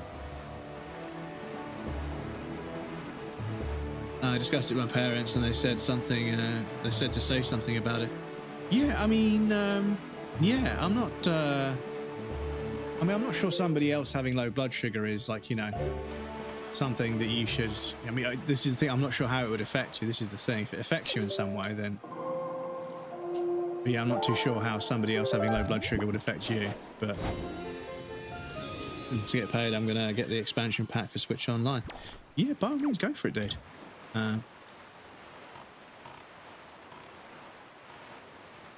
positive and negative 2000s internet, but there was some fucking funny stuff. Yeah, I think that with anything, whether it be food, whether it be cinema, whether it be music, whether it be certain forms of art, video games, you know, social media, human beings have this inherent habit of making a formulaic approach to something where they do the minimum amount of work for the maximum amount of return, but in doing so, they suck all of the soul and the creativity out of it. They turn what used to be a platform for human creativity and ingenuity, they make it into just somewhere where you do something a specific way because it's mathematically probable that you're going to get the most interaction and the most benefit from that. And social media, I think, is the pinnacle of that, where people do things on social media not because they feel compelled to, but because there's a formula and there's a game to play. And as somebody who is a content creator, I suppose you could refer to me as that, as somebody that wants to make content, not as for a living, but just to make content and to spend time with you guys, there's this consideration that I should be playing the game, you know, like not playing the video game, but, you know, playing the social media game and engaging with all of the sort of toxic and formulaic approaches to how you post things to get the maximum back. And I thought that, you know, yeah, I'm sure you could do that, but if you just make good quality content, eventually it will find an audience. But having met, dare I say, hundreds of content creators who are all very talented, genuine, good people who make good content, who are all struggling like crazy right now. And on the flip side, becoming aware of and coming across all of these fucking enormous streamers that are just the fucking worst human beings, like the worst human beings. They will say and do anything for clicks. And people fucking eat it up. So as much as I would like them to just go away and stop doing what they're doing, they're making far too much money for me to ever make that happen. There is absolutely no way I'm going to be able, in my singular capacity, to be able to stop people making as much money as platforms and creators make doing that shit. We, as the viewers, and I know I'm streaming right now, but I am a viewer most of the time. Believe it or not, I watch dozens and dozens of streamers every week because partially I want to know how to become a better streamer myself. So I learn from others. But yeah, we need to stop clicking on it. Really massive streamers that say toxic shit, we've got to stop fucking engaging with it. We've got to stop giving them the platform. We have to stop it. So I'm going to do one of these saves. And then plus to create a save. Yeah, it worked. For some, I don't know what it is. Sometimes when I push a button on that fucking keyboard, it just decides, no, I'm not gonna do it. And the mouse is giving up as well, which is annoying. No, come on, controls. This is one of the other problems, chat, is because you kind of make up your own control scheme. It does not get fucking confusing to keep up sometimes.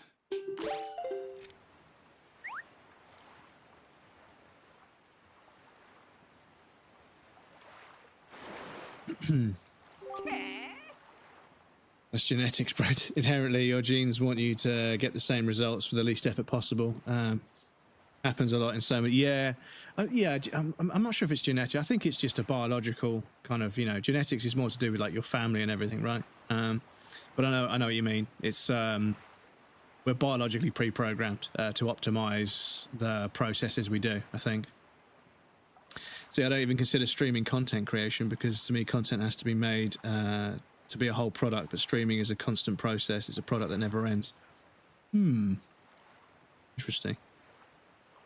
You're in a minority that you're aware of that. Some people aren't. It's there to entice anger and energy. They do it well to people who don't know, who don't care, or don't care.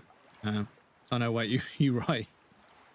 Yeah, I think that we just need to stop interacting with it and stop feeding it, because, like, the whole situation with ad bounties, where if you've got a certain amount of ad views, I'm just checking this still works because I did hit the keyboard pretty hard earlier, but that's the third time I've lost a big chunk of progress because of the fucking save state's not working.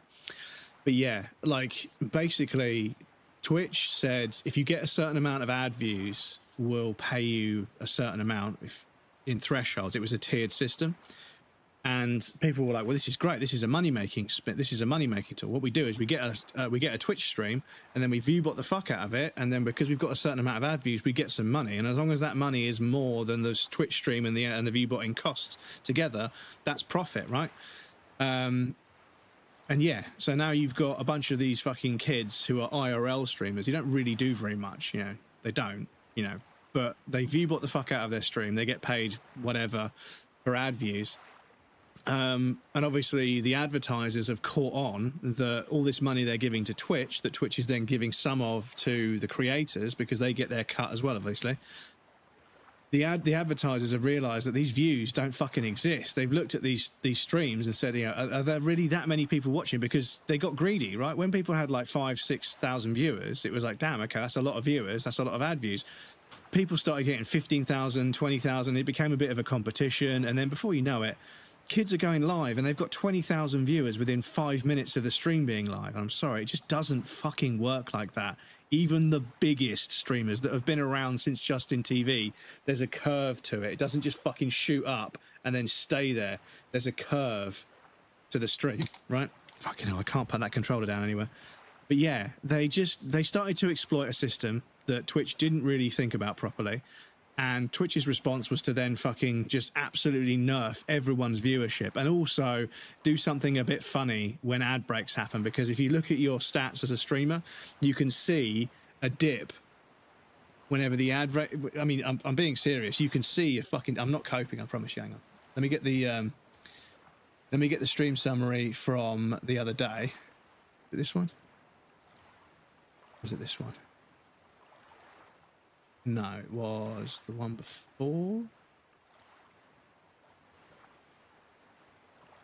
Right, so you tell me what happens here, here, here, here, and here. Isn't it funny how every hour there's a dip and it comes back, and then every hour there's a dip and it comes back? So they're doing something. Now, ad blockers, blah, blah, blah, blah, blah, whatever. But they're definitely doing something. Sorry. Need to make sure I'm inside the game. They're definitely doing something. And yeah, that's what I disagree with, is the fact that things get manipulated by the platform for everybody because a handful of people manipulated their streams. And rather than having the fucking minerals to go after them and say, what you're doing is wrong, you need to go away, they decided to keep the money. They wanted to keep making money, so they decided to fucking blanket change everything for everybody, and they've really screwed over a lot of creators in my sort of bracket. And yeah, that has not sat well with me for a while, because me personally, I can take it on the chin, I can take it professionally and say, okay, they're a business trying to earn money and also stop being exploited. They got themselves into a bit of a corner. Unfortunate, right? But when I see my friends, the people I like to watch, giving up and burning out and just, you know, just stopping and not streaming anymore, not creating content anymore, that fucking pisses me off, dude. That pisses me off a lot, because I love those people.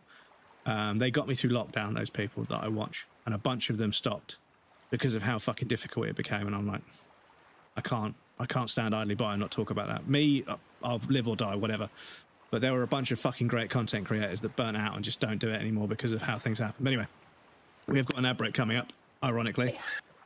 Need to pop you guys over on the BRB screen. There'll be a raffle and some clips. You guys know the drill. It's going to start any second because I waffled as the warning came up. But yeah. But yes, I'll be right back. I will catch up with your messages in a moment, Ferret. I'm not coping. You always surprise me with your phrases. No, people, when I talk about this stuff, people are like, oh, he's just coping because he's not a big, famous... I'm not coping. I'm looking at things very, very sort of clinically. It's one of the things that it's a blessing and a curse. I can look at things very objectively, but I also lack heart sometimes because I just look at things in black and white. Anyway, the ad break's going to start in a second. I'll be right back.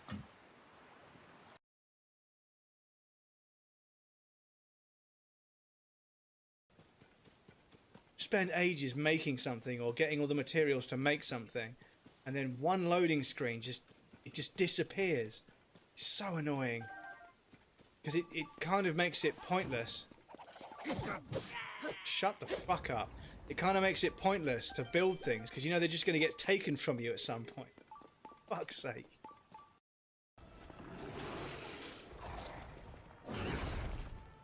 Oh. Finished him up by stabbing him in the anus. We'll take it. We'll take it. You got to take what you can get, even if it is in the anus. To be to get hit, so.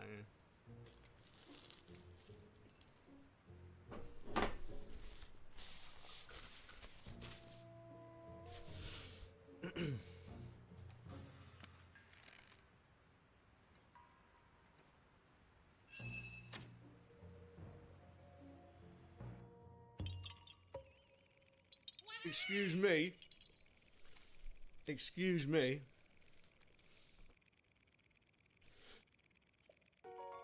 Other than hitting ridiculous shots with a fucking with an arrow. You want the last hit, dude? You can take the last hit if you want. I'll distract him if you want. Get him! Get him! Go on, let's go! Let's fucking go, dude. GG. GG. Let's fucking go.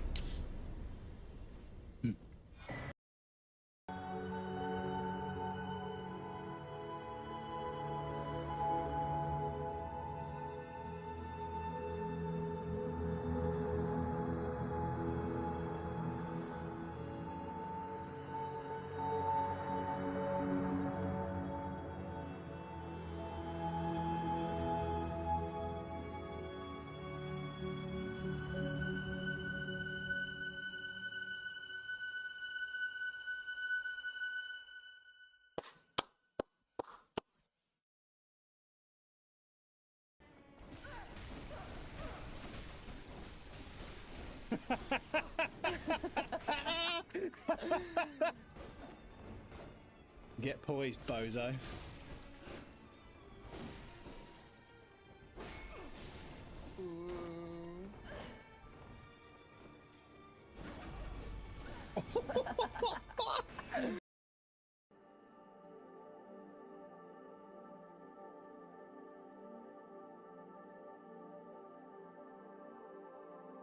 The roof's coming off.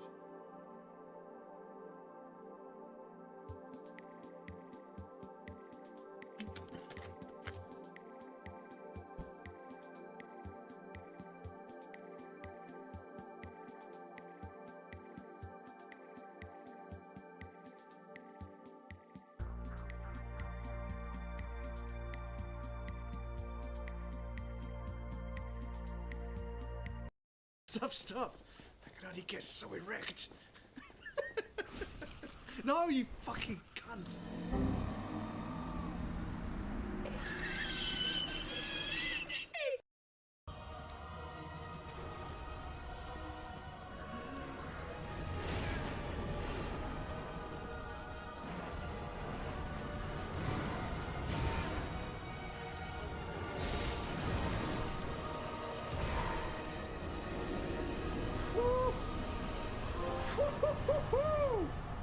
Fuck!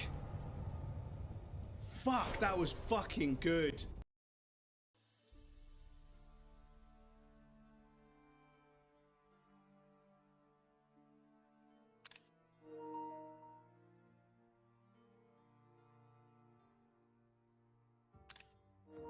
Right. Oh, no.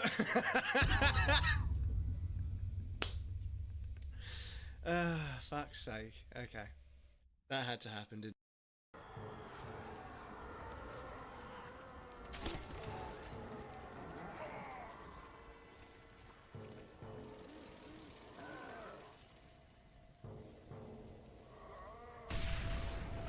See if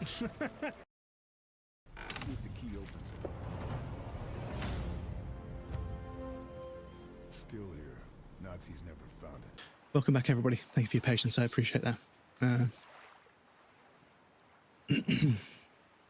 In my opinion, the real problem is confirmation bias. People are so afraid of exploring their ideas and perspectives. They don't agree with that's why there are tons of echo chambers. Yeah, it's true. Enticing anger sells. If you've got the right echo chamber, you can make good. Yeah. Like opinion on an eye situation, not going into it, but yeah, neither will I. Like, of course, he knows the repercussions of what he's about to say, and he knows how much he's going to get from it. Content is made to be engaged with, and even if you disagree or voice on it, you're playing into it. Exactly, yeah. yeah, this is it. Is that there was a anyway? Let me just do this, and while we're sailing around, I'll explain.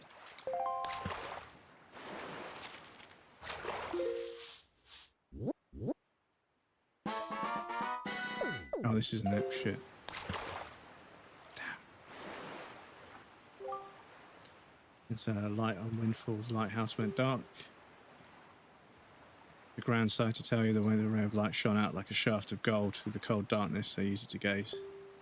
Anyway, I bet if someone could shoot a powerful spark into the top of that lighthouse, it would light up again. Of course, that's just my intuition talking. Then again, you should never doubt a fish's intuition, small fry. That's all the info I've got to offer. Blah, blah. So yeah, so basically in the beginning, people posted content, right? The early days of YouTube, you know, 4chan, Tumblr, and the original message boards and stuff. People posted content of various different formats. We used hashtags to sort of categorize things the best we could because of Twitter. And yeah, stuff, you know, did what it did, you know, and that was it. It was all very sort of organic and kind of a bit juvenile in its understanding, and, you know, content strategy wasn't a concept at that time. But then social media decided to add a like button to things. Now, Reddit had a like button and a dislike button, and I think that should be the standard. I think that's one of the things that we've already come up with that hasn't been adopted en masse. I think the like and dislike button. Now, people argue that, you know, people could mass dislike something when it's actually just someone being genuine, but at the moment, I'm sorry, we crossed that fucking line a long time ago. We crossed that line a long fucking time ago. So I think the like and dislike button would be a handy way for people to just scroll up to something. Is somebody being racist or discriminatory in some way? Dislike, scroll on, you know? And it allows us to sort of have a bit more control over, you know, are we going to interact with this content or not? Because we can just interact with it and say, this is bad, I don't like this. And that kind of allows the platform to say, well, shit, this person just constantly posts stuff that is disliked by lots of people. We should down-regulate their shit. And people are like, oh, why are people disliking it? Why are people disliking it? Well, I'm sorry, but, you know, if you post shit that most people dislike, you need to think about the shit that you're posting, you know? And sometimes the right opinion is unpopular and everything. I know that there are exceptions and everything, but for the majority of, if you look at the internet right now, the majority of it is people posting stuff that they know is going to anger people. And I think that this trend where we started off posting content, then we added like buttons, and it became a bit of a competition with people. People started manipulating the like buttons, bot farming and everything, you know, click farming, to get a bunch of likes on shit that wasn't actually, you know, good. So platforms were like, okay, well, that kind of engagement isn't significant enough to warrant whether the content is good or bad. Let's make it so that unless people take the time and the effort to comment on things, that's when a piece of content is. So suddenly comments became the main way that your content was rated, whether you knew about it or not. People commenting on your content was what made the platforms notice and push it, right? When there was a lot of engagement with something, that's what they wanted. They wanted users to engage with the content because it meant they engaged with the ads they served left and right of it, or before and after, however they do it. However, creators cottoned onto this and they realized that comments of any sort, good or bad, were good. So if you just post something that lots and lots of people are going to comment on, and the easiest way to do that is to exploit this inherent human behavior of having to fucking dive in and correct somebody when they're wrong.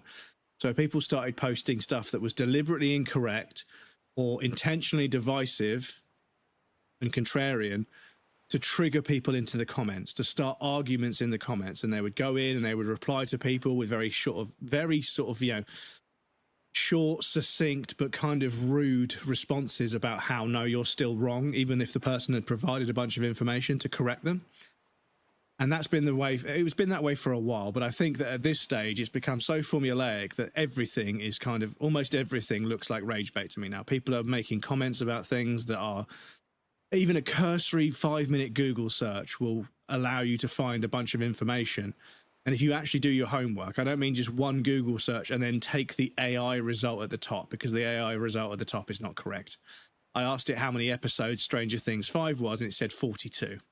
It means the entire series is 42. Stranger Things 5 only has 8 episodes when there were 9 in the season before, so I was just making sure that I had all of them, all the ones that I needed on the perfectly legal way that I had obtained the series. I was making sure that I had it correct. But yeah, it's got to the stage now where basically, if you want to have any kind of reach, discoverability, or presence on a social media platform of some sort, or a content creation platform of some sort, you have to engage with these methods to have any kind of chance of getting enough content, enough comments on your content to get it into the fucking algorithm to actually show it to people. There are so many people doing it and so many people commenting on it that shitstorm is the only way anything gets any traction. And it's because people have been doing it for so long. So yeah, I really don't know what else to say other than the fact that we just need to fucking stop engaging with it. You know, just stop engaging with it. I think that there should be a like or a dislike. And I think when you click the like button or the dislike button, that like should only apply if you comment, because I think that logic is good. I think that only people that take the time to engage with something should be, you know, registered as engagement, not just people that flicked past it and looked at the train timetable for a few seconds, then looked down and thought, what the fuck am I looking at, and scrolled past it. That wasn't engagement, right? But I think if you like it or dislike it, you should have to comment why. I think I like this, that's really cool, or whatever. You know, I dislike this, that's wrong, you're saying something wrong. And then suddenly it becomes a bit more of an effort to actually engage with content. And suddenly people that only people that have something genuine to say will actually engage with content. And we slow down the whole sort of shit show where something goes viral. Suddenly everybody has to fucking talk about it because just relevance is everything. You know, there's no point being correct or having anything interesting to say. You just need to make sure that you stay relevant by just always talking about whatever just happened yesterday, because it's basically the news, right? If you're not talking about current events, nobody gives a fuck. And everybody wants to download an opinion off the internet. Everybody wants somebody else to form their opinion for them rather than doing any critical thinking. And that's a byproduct of the education system, creating a bunch of people that don't really engage with critical thinking because it's scary and complicated. But that means they can't look at how the governments are mistreating them. And yeah, but anyway, I'm not gonna go down the fucking anti-capitalist route again. I promise.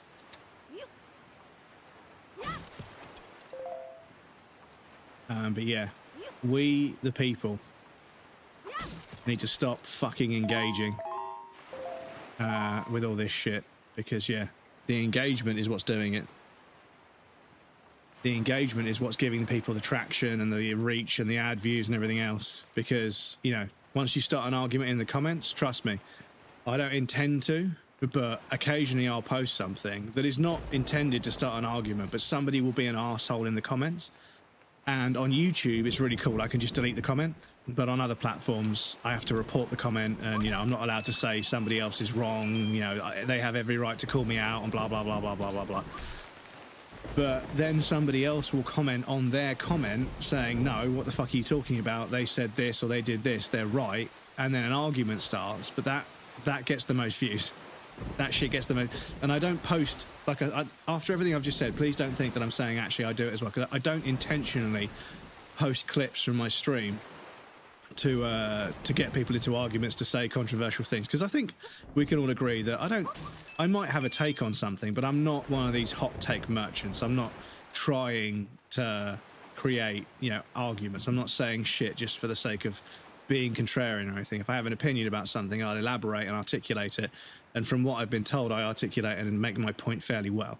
So I continue to do so, because I think that having a point to make is not a bad thing. But I think that people realize that having a hot take where actually, do you know what, this person's right, even though it's contrarian, this person is actually right. You know, that is also a popular trend. But it means that you've got dozens and dozens of people that don't really have the intellect to have that overhead view of a subject where they can come up with a take that's actually quite nuanced.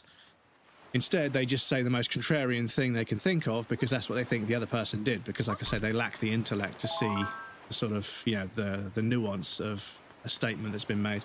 They just take everything at face value because there's so much of it coming at their face every day in social media. They haven't really ever stopped to think about any of it, which is what the social media platforms want. They don't want you to think about what's going on. They just want you to stay fucking brain dead and distracted and watching ads as you go. Because, yeah, I have no doubt that there are advertising agencies out there that are like, you know what, we advertise on social media and it costs us all this money and we get so many views, but it hasn't really made the sales go up. Because I'll be honest with you, dudes, it's so unbelievably rare that I will buy something because it was advertised to me on social media or content, you know.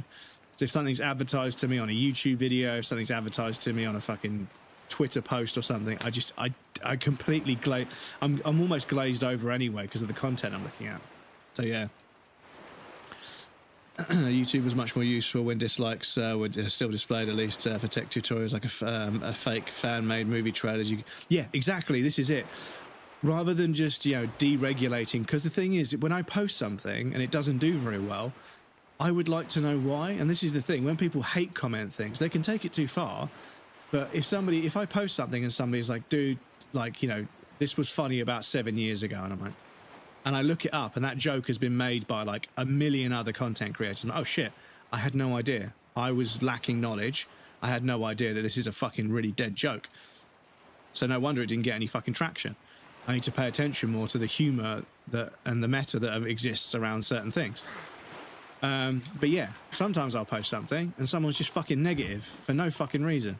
They're just fucking negative. And do you know what? People that fucking go around leaving hate comments just because they're in a bad mood, not because I've said or done anything that wrong, but people that go around on TikTok mass reporting people's streams because they don't like the look of the person or the person didn't, you know, jump through hoops for them like a fucking performing monkey. Yeah, so what have we got here?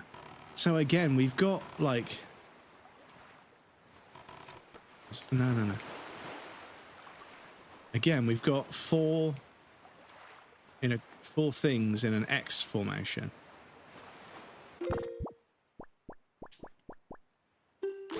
But yeah, a big part of my 2026 is going to be not engaging, scrolling past. You know, if I watch something and then as soon as somebody starts to be sort of facetious or contrarian or divisive, and I just get the sense that they're fucking playing the game, I'm just going to scroll past it. I'm not going to listen to what they have to say.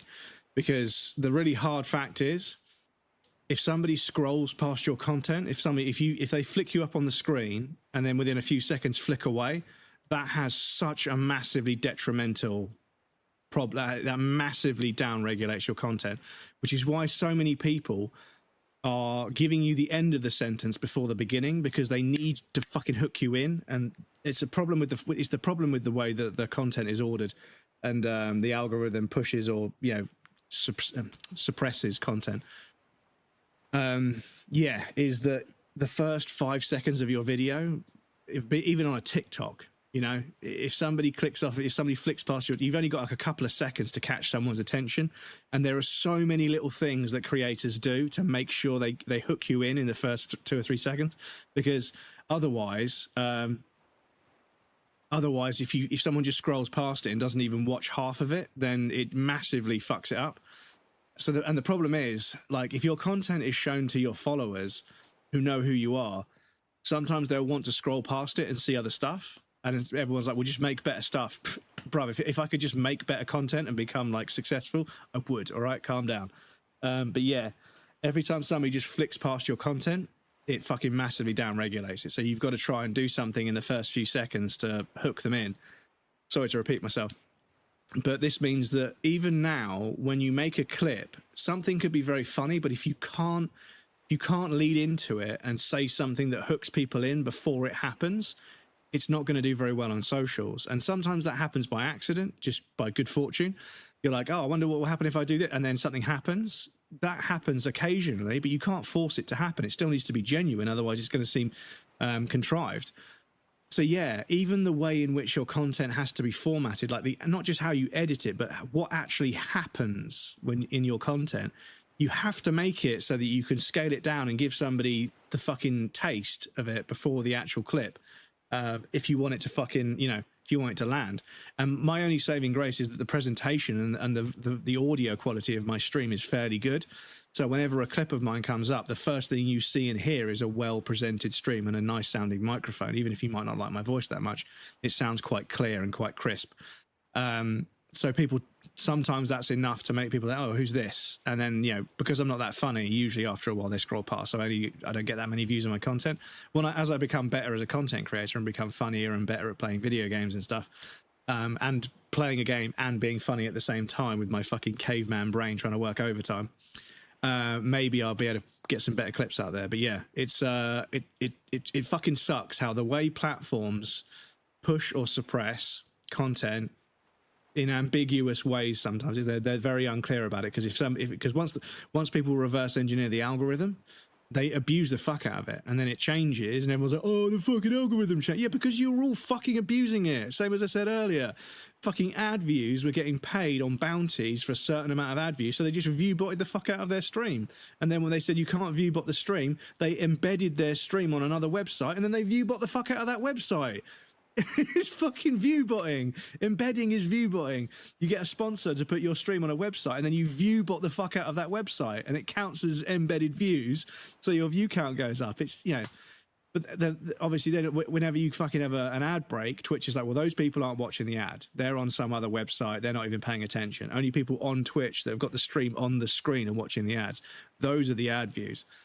So loads of creators had their revenue cut, which, you know, it's difficult as a full-time creator. I don't want to get into that argument. It's not my world. I don't know what I'm talking about. But yeah, there were a few people that were fucking exploiting it, and they deserved to get their revenue cut because they were exploiting it. They were. It was pretty clear. Anyway. Sorry, I'm back. Same. I don't think I ever have, to be honest. If adverts are just loud and pop up based on morals, I reject. Yeah, exactly. It's probably because they're fucking losers and just want to get reaction and not people worth worrying. But yeah.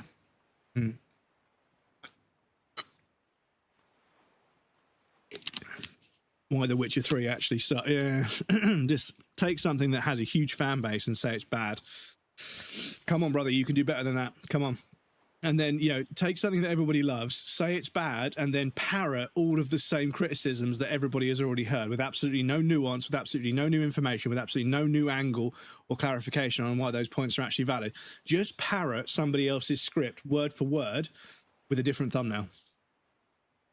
60,000 views, you know? 100 likes, but fucking like 50,000 comments. You know, and it's just, that's the game. That's the game. Likes don't mean shit anymore. Likes don't mean anything anymore. They don't. Comments. And it has been for a while, but this is why so much content is rage bait, because comments are king. And as long as platforms don't find more nuanced and intuitive ways to rate content and to push more content that is the right kind of stuff, that is going to engage people in the right ways, people are going to just exploit the system. That's, like I say, every platform has an algorithm or a way of doing things, right? And as soon as people find a way to reverse engineer that, it just, you know, people just exploit the fuck out of it. And content all starts to look the same until they change the algorithm. And that's where we're at, you know? You've got fucking washed up 40-year-old white dudes playing games from their childhood that they never finished, desperately trying to be popular on the internet.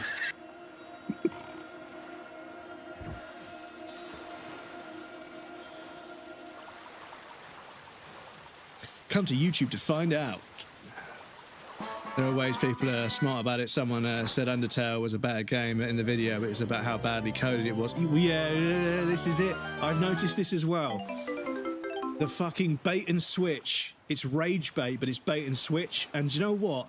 Even though it's fucking scummy and underhanded and kind of another formulaic way of exploiting people's, you know, nature, it is kind of clever. Because I have clicked on a few videos that said Bloodborne was bad, or this is bad, but then they actually, within the first 5 sentences, they've talked about how it's bad because of a reason that actually I kind of agree with. I'm like, do you know what? That's good writing. It's good writing, and I have to give it to them. It is good writing, but it's kind of a mutation of a bad thing, you know? Diamond in the rough, if you want to call it that. But yeah, it's still, you know. But this is it. All the while, platforms have an algorithm that can be exploited in that way. No, oh, I keep getting the fucking controls wrong. This is the problem with setting up a whole complete control scheme. every time you jump into the fucking challenge is you fucking move things from button to button.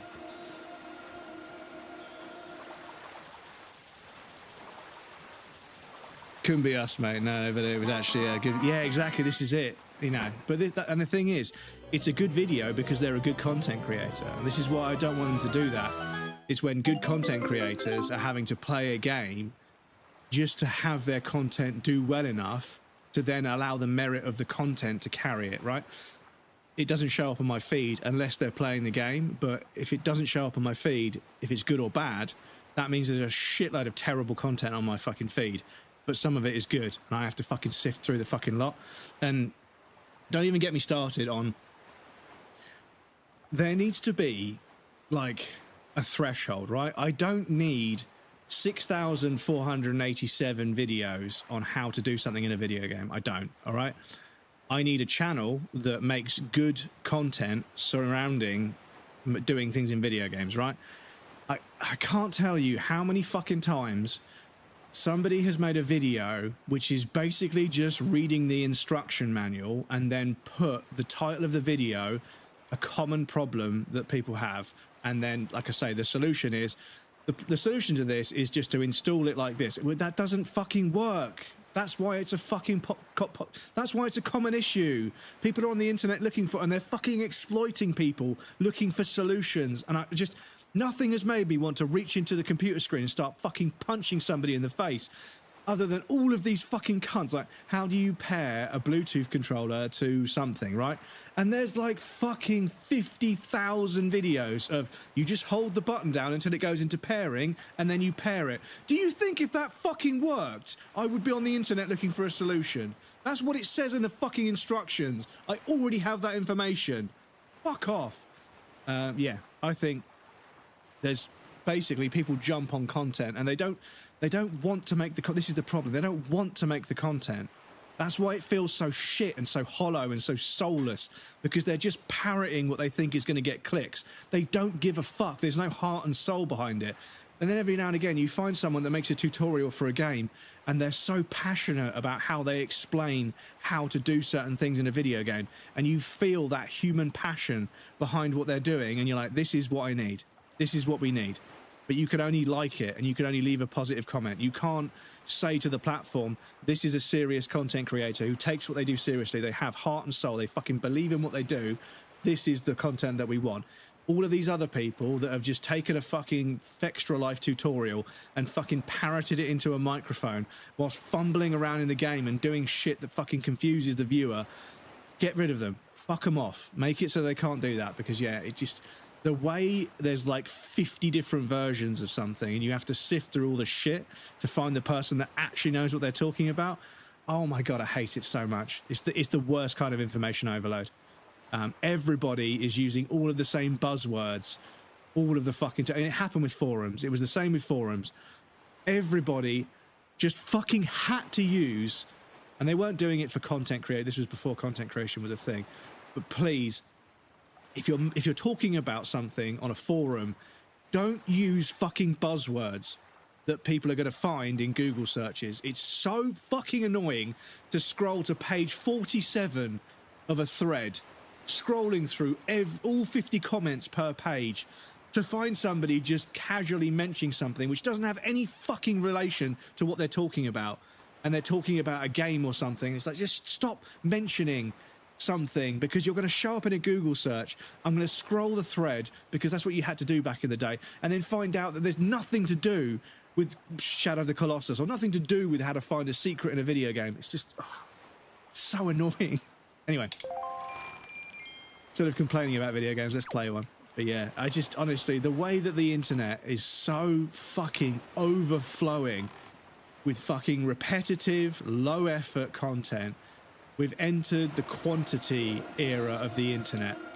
We've entered the quantity area. Everybody can make everything all the fucking time, and they don't care. They don't have any passion behind it. They don't take any pride in what they do. They just need something to fucking copy so they can farm clicks. And yeah, I'm fucking tired of it, dude. And the worst thing, not the worst, one of the worst things, right, is a video from a film gets clipped and put vertically onto social media, it gets some traction, and then the website, the platform gets fucking sick and tired of people fucking recording it and resharing it because you've got the other person's fucking username blocked out by some GIF sticker they've put on, and there's like buttons and everything because they've just screen recorded somebody else's content, right? And then they reshare it and reshare it, and eventually the platform's like, no, you can't reshare this clip. We've got AI that scans content. And this has been posted. This audio signature and this video signature, this content has been posted like 1,000 times. So you can't. So they reverse it. They fucking turn the clip back to back. They flip it left to right, and then they repost it. Or there's a big line through the middle of the film clip, and it's sort of like there's something going on in that line that throws off the algorithm that scans the content to make sure it isn't a duplicate of something else. Oh, mate.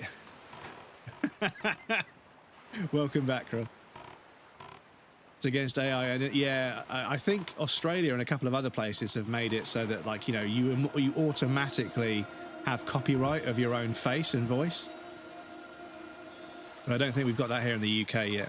And I had to say at work, I sent an email to somebody to sort of say, you know, I've noticed a few people in the business taking photographs from group events and stuff and feeding them into AI to make a picture to then share on the group chats in work.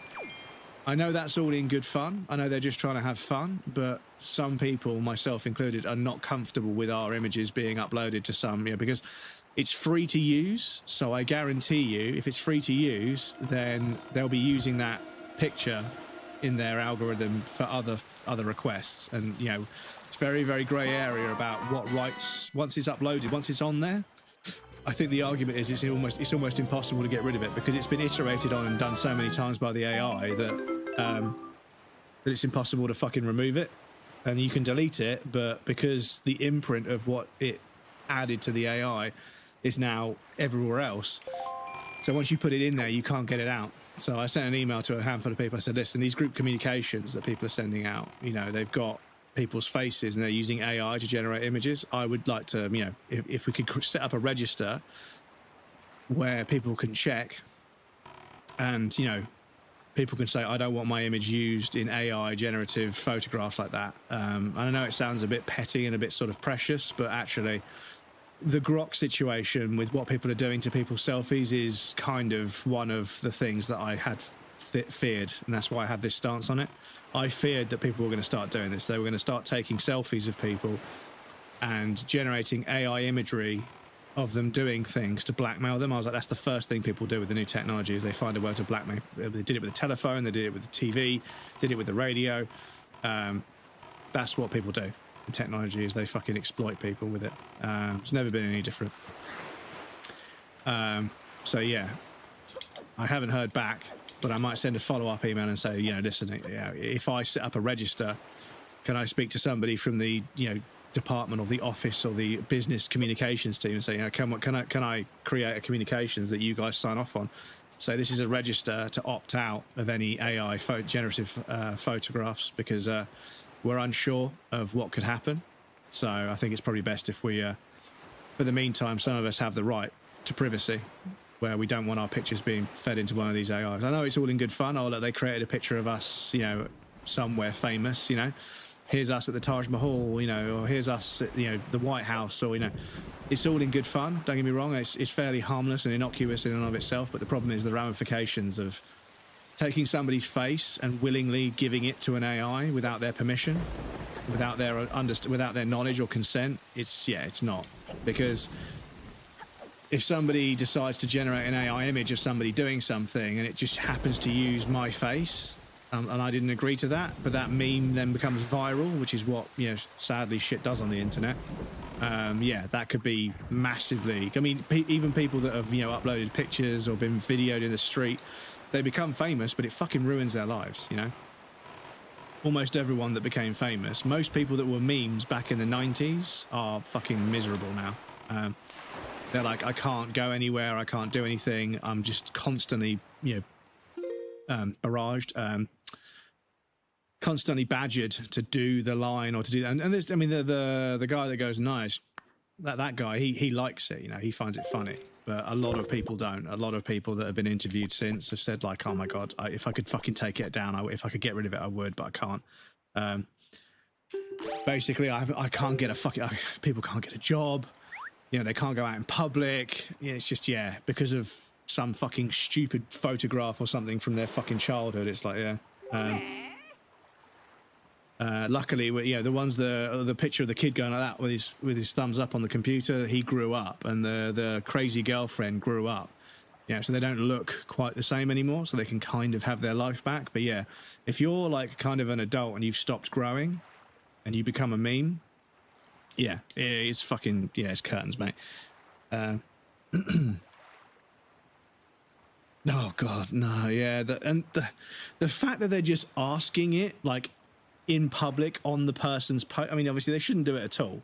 They shouldn't do it at all. But the fact that they're doing it just out in the open is terrifying to me. It demonstrates a complete and utter disregard for somebody else's privacy, that they're asking the AI on the fucking post itself where the person is going to see it.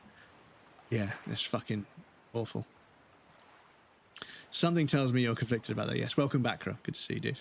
£5,000 fine potentially if you take a picture of someone off prison for 4 years.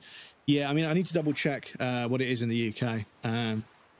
People also think a Nigerian prince wants to send them £1 million, so sometimes shit scans receives. Yeah, I mean, some people are idiots, but, you know, it's usually when a technology comes along and they target elderly people that don't understand that technology. I've had to speak to my parents a bunch and say, listen, we're going to have to come up with...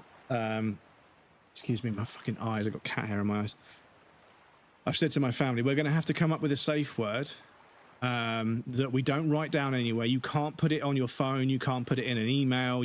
We have to write it down on paper and keep it somewhere in our homes out of view. We all need a safe word as a family so that if one of us calls up from a different number, we have a way of confirming it's us, and then we change the safe word after that. AI voice synthesization the voice is a little bit behind. They always sound underwater, but a bad phone line is a bad phone line. It's, you know, that's the trouble.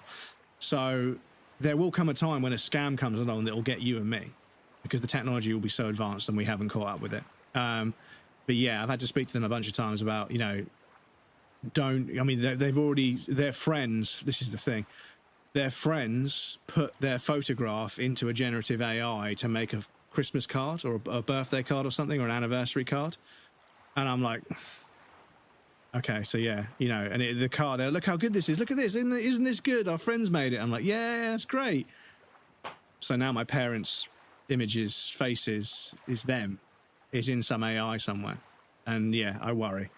But I've had to speak to them about, you know, at the moment it's free, but they're going to start charging for it. And yeah, at the same time, yeah, once you put an image in there or the sound of your voice in there and it figures out what your voice sounds like, that's it. They can make whatever they want. And the deep fakes and everything. And thankfully, some people have crossed over onto the dark side. They made some deep fakes where the person that's AI generated says, this is all fake. This is AI. I don't even exist. I'm just a made up prompt that somebody put into an AI after saying something that they would normally convince people or something.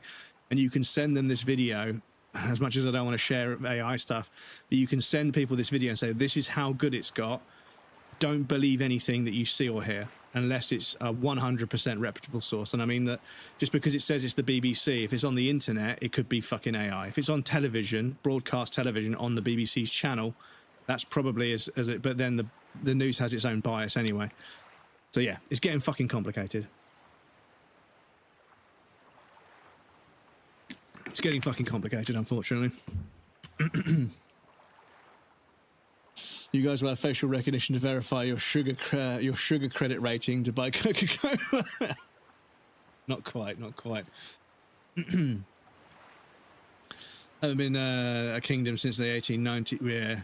Yeah. Always funny to see, considering Nigeria is a republic, so it has no royal. There's no royal family. Dad doesn't answer the phone or answer emails, so good luck scamming it. Yeah.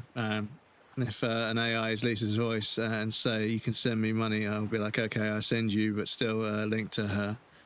like she wouldn't be on the phone, say banking number and IBAN and shit, because here our phone number is connected to our bank account, so they NAP to receive, send money. Yeah, I think it's good to have a safe word, and also, you know, you've got to ask. You know, I mean, the thing is, the trouble is, if you ask a question to try and clarify who it is, like something unrelated that only they would know, the AI then knows that that's the question you would ask. So that's what it starts looking for. And this is the problem: is that the fact that a human being had to be employed to scam another human being, and now AI can do it. You could have a call center with, you know, 50 million phone calls going, because, you know, making a phone call isn't that difficult. But yeah, it's a fucking mess. So yeah, I feel as if, okay, so that's kind of like a dice. It's kind of like a 4 on a dice. Seen those weird rings of light that appear on the surface of the sea, haven't you, small fry? Did you know that some of those rings only appear at night? Didn't think so, and that's all the info I've got to offer. If you want to hear it again, yeah. Okay, so I've got to wait until night. It's nighttime now, I think.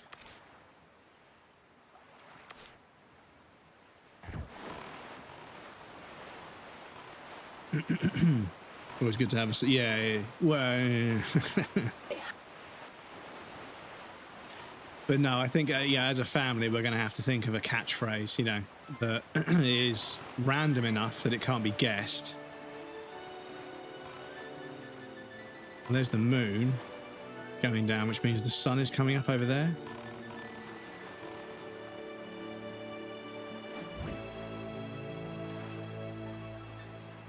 Okay, so this would be nighttime then, I suppose.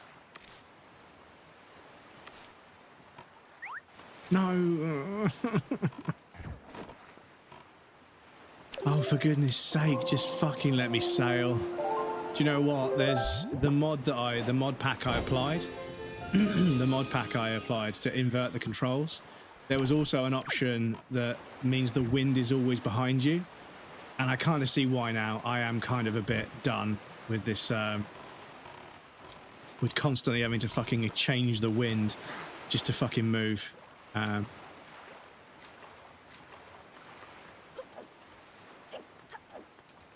it's daytime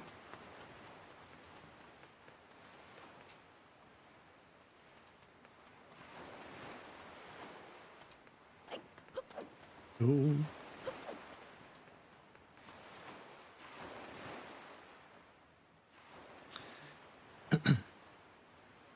Daytime. Daytime. That's why you should always have banter, because an AI would call you an old piece of shit, or an AI would be too nice. Taking notes for bed later. AI would make it, son, I need you to send me money, Dad. What do you think of insert demographic my dad doesn't like?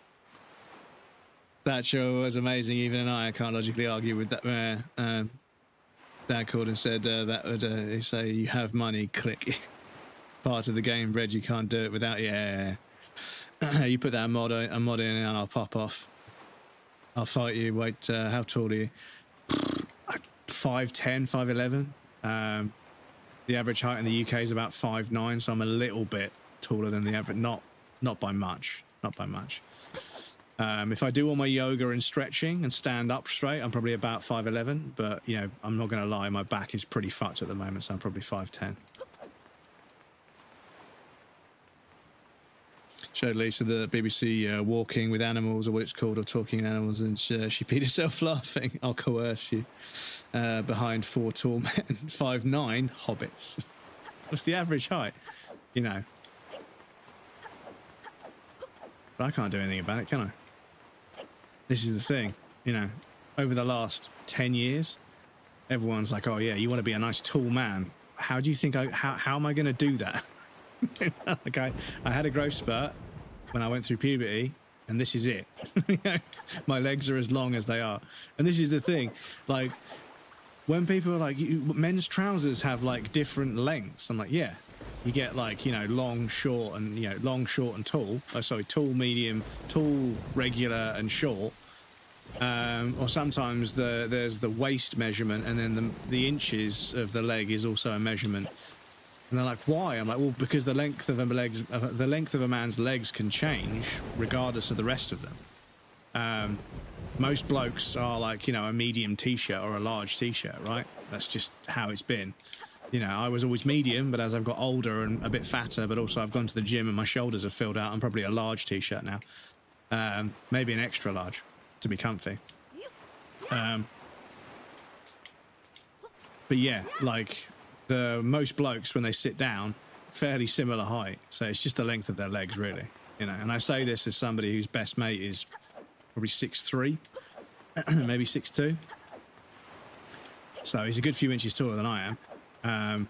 But if we sit down, the photographs of us sitting down, he's not that much taller. And the strange thing is, there are people that are the same height as me, but when we sit down, I'm taller.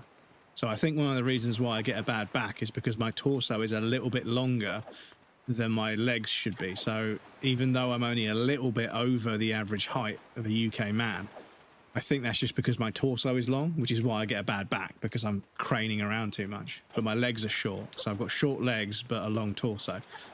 If I had long legs and a long torso, I'd be tall, but I don't. I'm just kind of average. But when I sit down, I'm like a little bit taller than some of my friends, even though when we're stood up, all the pictures of us standing up, we're the same height. So they've got a normal sized torso, but they've got longer legs. So yeah, it's weird. 183 centimeters, 100. Yeah, I think I'm 179-ish. I think 178, 179-ish.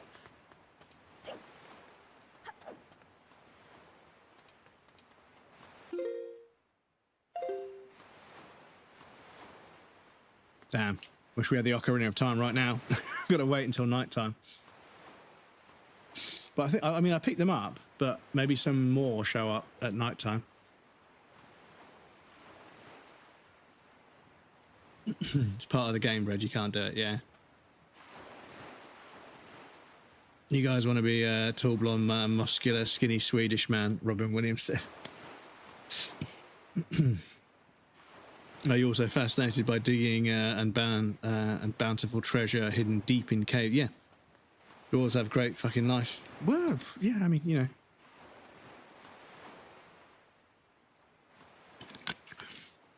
know.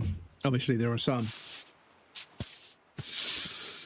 discrepancies here and there with how society's treated them in the past. And also, I'm not too sure if dwarves or little people is the term that's currently politically correct. I'm not sure.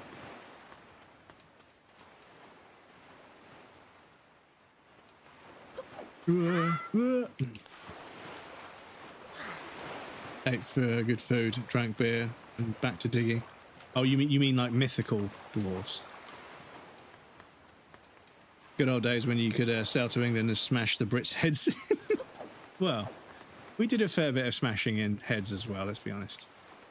England wouldn't be where it was today if it wasn't for our ability to go around and kick the fuck out of everyone else. I'm not saying that's a good thing, just stating a fact. There are obviously apologies required, seeing as, yeah, what it comes down to is, sorry, I don't know where this fucking cat hair keeps coming from, but it ends up, it just seems to just stay. There's always a cat hair floating here, and I can see it, and then it gets stuck in my eye, and I can't get rid of it. Yeah, I'm talking to you, little man. But yeah, people are like, oh, you know, England conquered the world. I'm like, well, when you think about the actuality of people that were born in England were born into a very temperate climate that was, you know, very sort of easy to grow food in, and therefore they didn't need to spend all of their time growing food to survive. So that freed up time to make all kinds of things that didn't necessarily have to go hand in hand with survival. They were just other things that human beings wanted to achieve.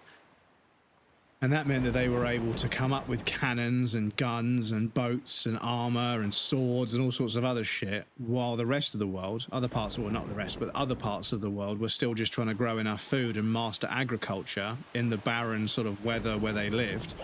You know, places where it's very dry, places where it rains constantly all the time, so crops just get flooded out. They were facing challenges just trying to survive and grow enough food to survive and thrive as a species, right? As a culture, as a group of people. So they didn't have enough time to develop, you know, muskets and swords and shields and boats, cannons and carriages drawn by horses and stuff. They were just trying to survive. So obviously we fucking sailed off in our great big sailboats and fucking kicked the fuck out of everybody. Of course we did. We had much more advanced weaponry and we'd actually studied engaging in combat. You know, we weren't just trying to survive. So we went and fucking kicked the fuck out of a bunch of indigenous people that had basically no idea what was going on.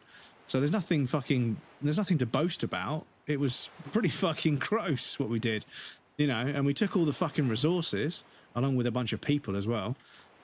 Because people were treated as a resource back in those days, which is fucking disgusting. So yeah, I think the UK has a lot to answer for, and that's just the reality of it. They're very patriotic people. Like, oh no, it was us versus them. If we hadn't done this to them, they would have done it to us. But no, they wouldn't.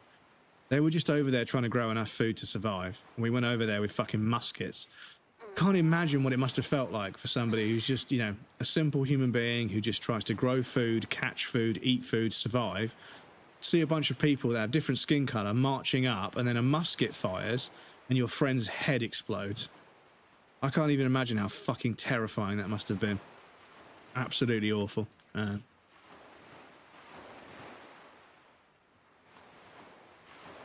Norsemen had great lives, the good old days when you could sail to England, smash them. Well, you guys got good after we became kings. It's fascinating how Sweden invented so much. Probably because it's dark and cold and you just... Yeah, well, exactly. They were stuck indoors just making things, right? Because you couldn't go outside and grow anything. Belgium never did any colonial practices. No need to Google. Yeah, don't Google it. Depends on the culture. This is kind of the thing, is that it comes down to the fact that, like, the majority of developed societies or developed civilizations...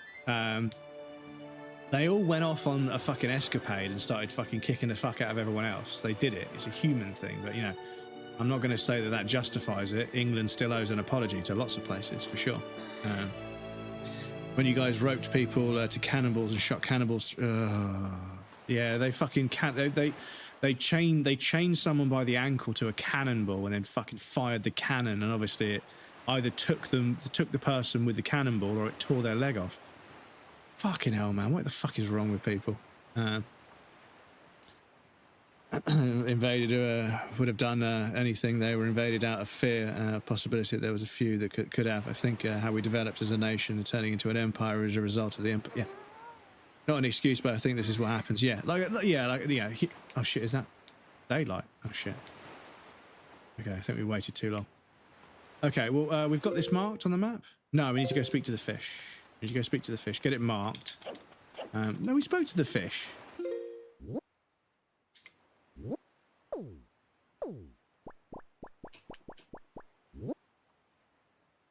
Yeah, it is marked. Okay. So, let's sail and see if we can pick up some more islands.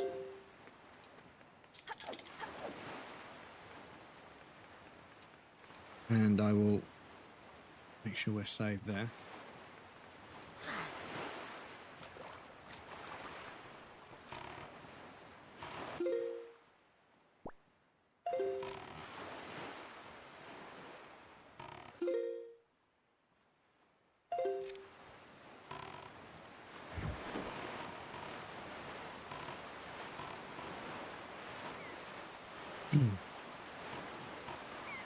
Like the Warrior King from Sweden sent you last week, always out on war, never home. Yeah, this is kind of the thing.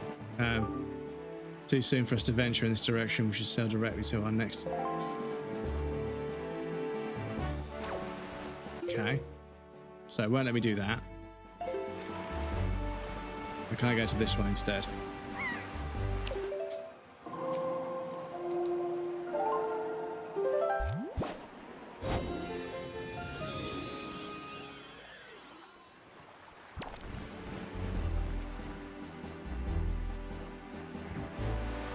I think it was from 16 years old to his death at 32. Yeah, and this is kind of the thing, you know, when people didn't lead long lives, you know, they were a lot more, you know, cavalier, to use a term of the age. They were a lot more cavalier about, you know, sailing off to go fucking pick a fight with somebody, you know.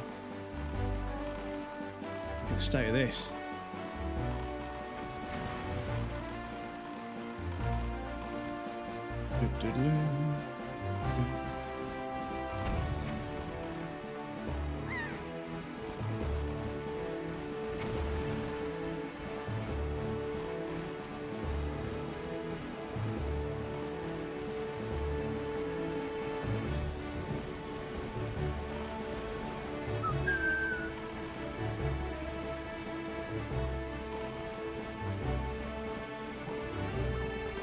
Right, where's this fucking fish?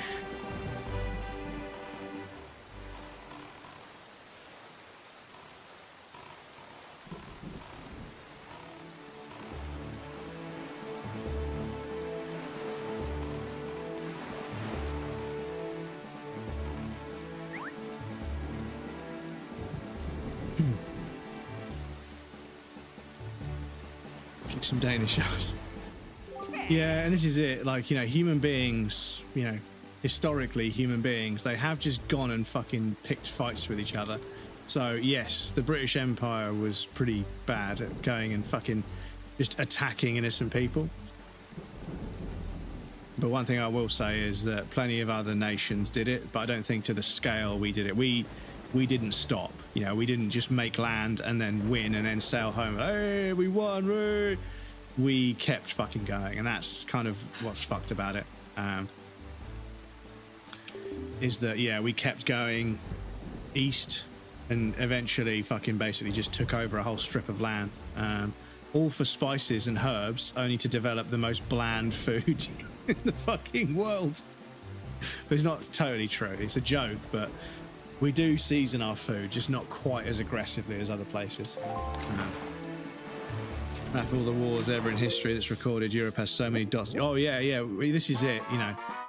Human beings have been going to war with each other for fucking centuries, and this is what terrifies me right now, is in America, things are getting pretty fucking hairy, and I don't want to say that civil war could be a possibility. I'd like to think that we wouldn't do that again, or they wouldn't do that again, but, you know, at the moment, how does shooting some woman in a car solve the immigrant problem that doesn't exist? I don't know. How is that protecting America by shooting a white woman? Bad enough when they were shooting black people, but now they're shooting white people, and all of the fucking footage has, you know, been released. You know, well, not released. It's been hacked or fucking shared or leaked or whatever. And this woman is literally the video of the person that got hit by the car, or allegedly got bumped into by a car. She's like, it's okay, I'm not mad at you. And she's just trying to turn her truck around and drive off, and they just won't let her drive off. And like, she drives forwards and bumps into him, and he just immediately fucking shoots. Just as soon as it's like tap, bam, bam, bam, and it's just like the noise of the car bumping into him and his gun cracking. It's like the same sound. There's barely, it's not like he bumped into him, took a step back, took aim and fired. He had the gun trained on her the whole time. And I'm like, how does that protect America? Like, just fucking snatching people off the street and deporting them. And if they don't fucking comply, you shoot them. Fuck me, I don't know what's going on over there. But like I say, England has got, you know, the problem with protest. We're protesting against things, and they're just arresting like 50-year-old people in the street for protesting. It's fucked. Anyway, we have got an ad break coming up. I do apologise, chat. I've managed to yap all the way until another ad break. Yeah, so I'll pop you guys over on the BRB screen. You guys know the drill. I'll be right back, and then we'll carry on.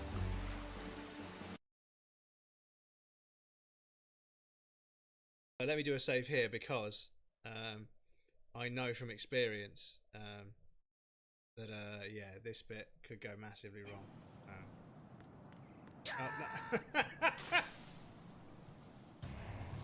Right, what's wrong? Hey, can you not run along that and jump on the pipe? Is that not what we do? Non-raiders, please feel free to swing by and say hello to this lovely individual who just raided us. I'm also going to enjoy the clip as well. Clip player, don't fuck me around. Come on. Come on, clip player. Come on. Come on. Come on.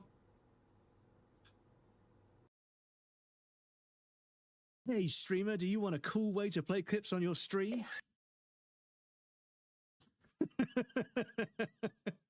Fucking hang on a sec, Raiders. I'll be right with you. By the way, I'm Breadcrumbs. I'm a streamer where everything breaks all the fucking time. Right, let's try that again.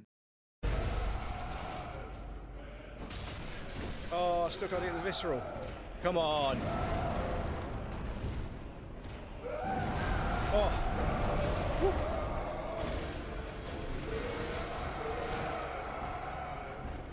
What are you saying? First go on the stream. Let's go. Woo. First go on the stream without a summon. Let's go. Loving it.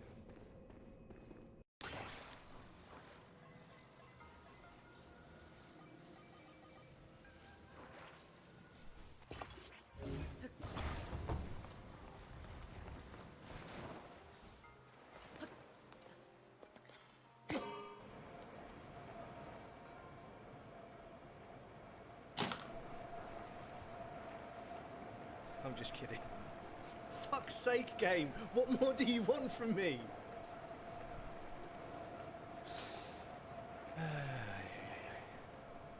So that should work. That should work. You come say hello? Yeah? Come say hello to everyone. Put this on here for a sec. Come say hello. Yeah? Hello. Oh, say hello to everyone. Your sister as well. Hey? Oh, you want to get up there? Okay, go on. You go. You sit down up there. Hey? Yeah, okay. Excuse me, the cat might be in the background for a little while. You sit there. Hey? Waving your tail around.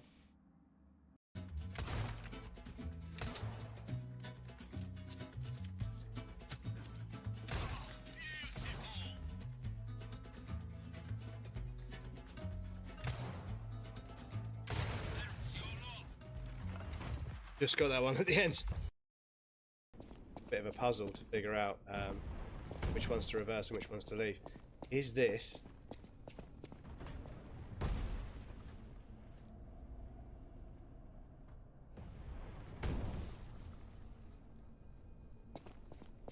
No.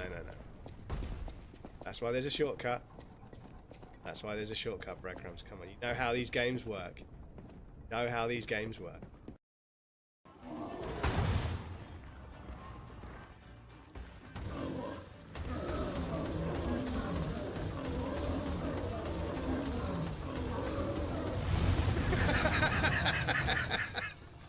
Get fucking stun locked, bozo.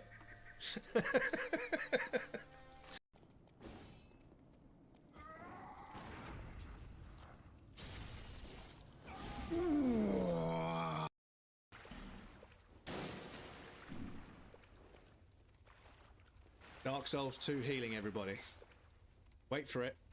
Wait for it. Wait for it. Not yet. Not yet. Hold tight. Hold tight.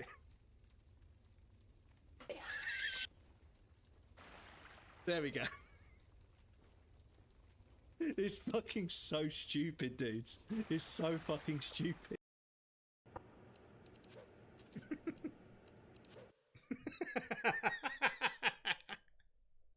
It still fucking works.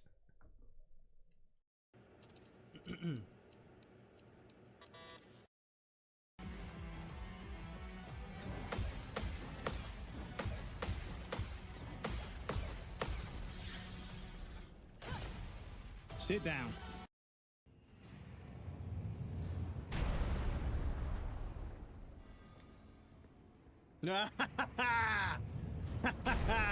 Fuck you, FromSoft.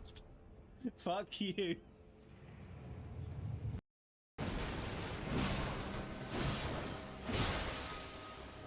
Oh, I love when I bleed her out of fucking waterfowl there. That's fucking satisfying. We should get the backstab for free this time. Welcome back, everybody. Thank you for your patience. I appreciate that.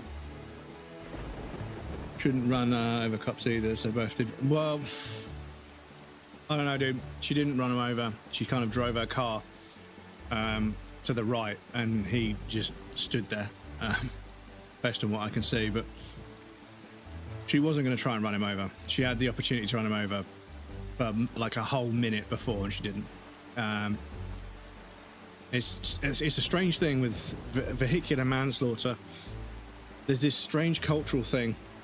Like I would never try and hurt somebody by driving a car into them. I know that that's like crazy fucking overreaction, but apparently in America people just fucking drive their cars into people when they're angry at them. So yeah, it's a cultural difference. You don't tend to see people trying to run people over in the UK as much. People will pull up, get out of the car, and then try and hurt somebody, but they won't just run them over. But yeah. Yeah, I mean, I'm not really sure I want to get into it because I feel very, very bad for the victim.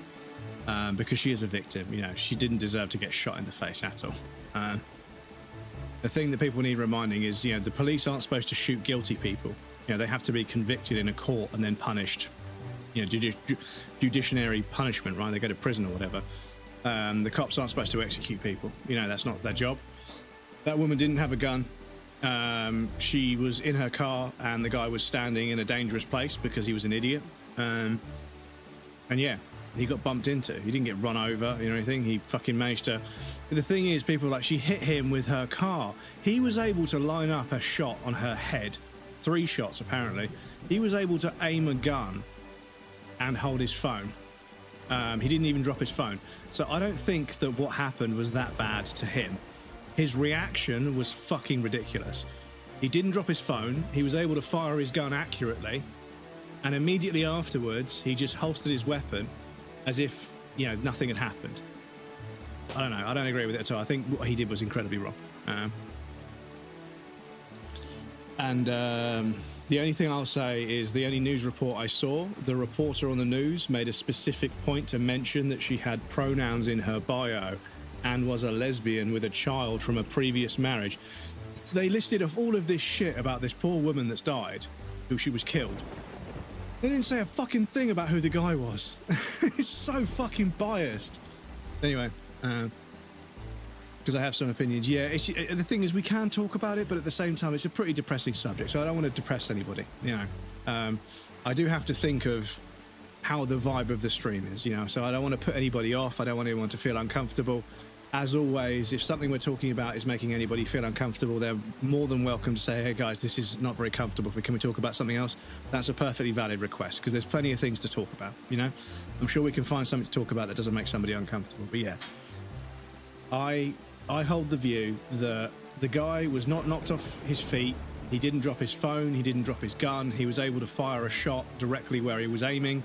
I don't think what happened to him was bad at all. I think he was standing in a fucking stupid place. Somebody was moving a car and he was standing in front of it, which is a fucking dumb shit thing to do. Because I'm sorry, if somebody's driving a car erratically, pizza, welcome in, came in at a very incorrect time for my blood pressure. I'm sorry, pizza. I was just saying, if anything we're talking about makes anybody uncomfortable, I am happy to draw a line under it and move on. There's plenty of things to talk about. Video games, art, films, whatever. Plenty of other things to talk about. But yeah, people arguing that this guy was going to get run over unless he did what he did. He didn't even drop his phone. He was fine. He was in the wrong fucking place. He was standing in the wrong place. I'm not uncomfy walking into this, but I am so sick of negativity in politics. It's exhausting. It's when people feel like that and stop talking about it when the government do whatever they want, honestly. Not talking about putting your head in the sand. Yeah, this is kind of it, is that I don't want to shy away from topics because it's important that we talk about them. But I also don't want to make people uncomfortable, so I want to make sure I can strike that balance. That's the important thing. Honestly, not talking about it is putting your head in the sand. Yeah, this is it. This is it. Fighting social media if they should care or not, because she was, oh yeah, and people are saying, well, where, you know, all these white lives matter as well. Where are they? You know, where are they now? Yeah, they were making a big deal about it when people said Black Lives Matter. They said, well, white lives matter as well, but they're not fucking marching in the streets, are they? No. So yeah.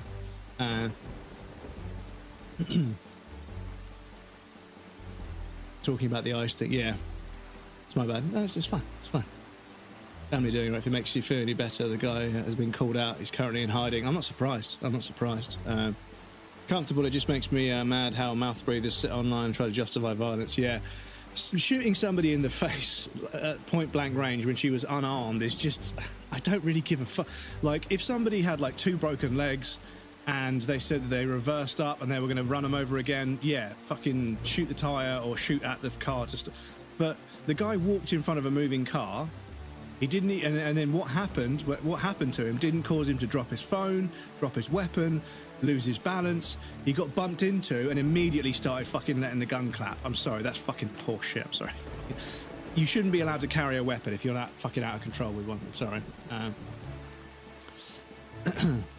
The way you make a point, and then surely the right thing to do is to lightly brush on it and move on. Yeah, well, this is the thing. The thing is, when somebody's been killed, I don't think no offense, I'm not having a go at you for saying this. It's bringing something up and then moving on is a good idea, but I think the nuance of the fact that a person who was unarmed, i.e. they didn't have so a car's a weapon.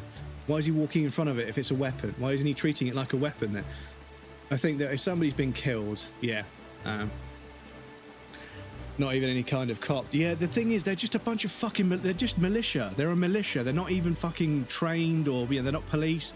One of them got caught. He's got a fucking SS tattoo on the back of his fucking neck. Got a fucking Nazi tattoo on public skin. Yeah. That way you make your point and the vibe isn't ruined. Yeah, but the thing is, I don't want to say this is what I think. Now we can't talk about it because you guys get to make your point as well, right? And I also don't want to seem like I'm bringing this up or talking about it because it's going to get people chatting and that's good for the metrics. But we can talk about these things, but I think it's important to have a balance, right? But anyway, seen stuff that seems like Venezuela people are kind of actually happy about the change at the moment because they were controlled by drug lords, meant the extent the government could control it. They had to work with them, so I don't know if that need to be there, but maybe Venezuelan life for everyday person would be better. They're upset with us for protesting it because they're okay with it and holding a massive dances. Well, you have to be careful about this sort of, when something like America invades a country, say we're going to make it better, we're going to make it democracy. There's a bit of propaganda going on, and they've done that a few times now. So I'm a little bit kind of like, if they were a fascist dictator and a drug lord and they were a bad person, maybe it's for the good. But I also know that that's the sort of thing I would hear people saying if they wanted to cover up the fact that they created a coup to take over a country so they could get something, which is what they've done in the past. But yeah. It's difficult to figure out what's hearsay these days for sure. Dictator, of course, they're happy. Yeah, we're happy about it, protesting it because the USA didn't change the ruling party. The thing is, if they allow somebody else to take over who's just as bad but is backhanding the government money and giving them access to resources, this is the thing. I think it's still in its infancy. This whole sort of thing in Venezuela, it's going to be a few years in the making before we see what actually happens based on America's actions. But yeah, it's pretty aggressive what they did, to be honest. Honestly, I thought ICE was some sort of rap group before this whole thing happened. Yeah. Don't get me wrong, America has been known as that guy, yeah. It's changed the military dictatorship party to the opposition and wants democracy instead. They did like they did in Panama. Yeah, like I don't think that it's impossible for a larger country to step in and say, right, this is bad. They're a fascist dictator. They could start communism if it's left unchecked. We need to stop that. But if they then allow somebody else into power that is then beneficial to them, but actually exploits the people in a different way, then it's not really for the better good, for the greater good. But yeah, it's like I say, it's a long-winded process to see how it pans out. Born and raised in Minnesota, and I'm sad to say we are in the news for the biggest fraud ever, to be honest. Sad face of Minnesota nice is now global news for that BS. Yeah. The greater good. Don't change to another military dictator, change to... The thing is, like, if they change it for a democracy that's just as biased and broken as the stuff we have over here in the West, yeah, I don't know, it's sort of, you're changing the flavour of the poison, right? You're giving them something else which is bad for them, right? They're not literally liberating them. They're just bringing them under the same system that we operate under because it might make it easier for us to exploit them in the future for some resource or something. So yeah, it's I hate to be cynical, but I've seen this before. Like we say, the USA has been that guy before. So they would rather have our life than what they had. Yeah, I mean, this and also people were saying like, oh, they're only paying so and so 15 pence an hour to make this shirt. But then somebody pointed out that, yes, but where they live, 15 pence an hour is enough to afford a house and food and all sorts of other stuff because of how the currency and the economy works over there. So, yes, it's exploitive. When you take our labour rates versus their labour rates. However, if you shut that factory down, 150 people now don't have a job in a place that already doesn't have that many jobs. So actually stopping that exploitation, it is exploitation, it needs to be adjusted, of course, but it is allowing them to live a degree of life. So it's very complicated and nuanced, and I don't want to say the wrong thing on the internet because, you know, you're never more than one step away from being cancelled. But yeah, somebody pointed out that when you convert what they're being paid, it was like £1.50 an hour. One example was like £1.50 an hour. That sounds fucking terrible, but £1.50 an hour equates to what £15 an hour is here in the UK. When you look at how much it costs to buy food and electricity and everything else, people were supporting a family on that wage. So they were actually working and being paid, but because their economy is so fucking broken and so like bad, I don't know what the politically correct way is, so they're underdeveloped as a country. They don't have that much money, so they pay very little for their labour. That's why the labour was done over there, because it's cheaper to pay them that and then ship it over than it is to pay people in this country, because tax and everything else makes everyone's labour so fucking expensive here. And then all of a sudden you get into this massively complicated dilemma of, is the government going to tax people less so we can start making factories here in the UK where we make things in-house instead of importing everything now that we're no longer part of the commons market and everything else? Or are we just going to continue to exploit cheaper labour elsewhere because they're willing to do the work for cheaper? It's a fucking it's a very idiosyncratic and nuanced issue that I don't have the expertise to fully dissect and articulate correctly, so I'm not going to. But there are points to be made, but, you know, not by me because I'm not an expert. But yeah. Always been known for having Minnesota nice. I've heard that since I was young, but I don't know why it happens to be the case. There's lots of nice hospitality in the South, along with politics. I don't normally agree with, but yeah. Yeah, I think that people... The trouble is, people can be very polite and nice on the surface, but have very, very outdated views about other cultures and stuff. And America is culturally, like I say, I'm not from America, I can't speak with any authority. This is just what I observe from the outside. But because of the size of America, there's a lot of space for people to exist in, and because of that they haven't been exposed to different cultures very much. There are pockets of America that don't have very much of an outside influence. They want to keep to them, they kind of want to keep to themselves, but they also want to tell everyone else how to do everything, which is, you know, but they have a way of doing things where they come from, and they're very obstinate about accepting other cultures, especially where they come from, and that often creates a bed for racism to be sort of installed and sown as a seed of racism, and then it sort of blossoms into this kind of weird hatred for outsiders, even people of the same skin color, people of the same gender, sometimes even people of the same religion. They're just not from that part of America. They don't like people from the outside. They like things the way they are. They don't want to change. And culturally, that can be quite problematic, of course. But again, I don't have any experience with it firsthand. I'm not from America, so I can't say anything with any sort of credit. You know, I'm happy to explain my thoughts and my theories and my opinions, but I don't have the experience. I'm happy to admit that. Feel like we're getting a bit more down at the end of the spectrum, but the view count did see a bump. So this is it, Ferret. This is it. I didn't want to talk about it earlier when I was talking about playing the game with social media, but starting a big discussion about something that's a little bit divisive in chat will make a bunch of people engage with chat, and engaged chatters count as viewers, and people that lurk don't. I've been saying this for fucking years. Lurkers don't get counted. Lurkers don't get counted. I've done the fucking maths. I've checked it. They don't get counted, right? But the number of people in the chat won't change. The number of people in the chat won't change, but we'll see, as you say, you'll see a bump in viewership. This is the thing. This is the thing.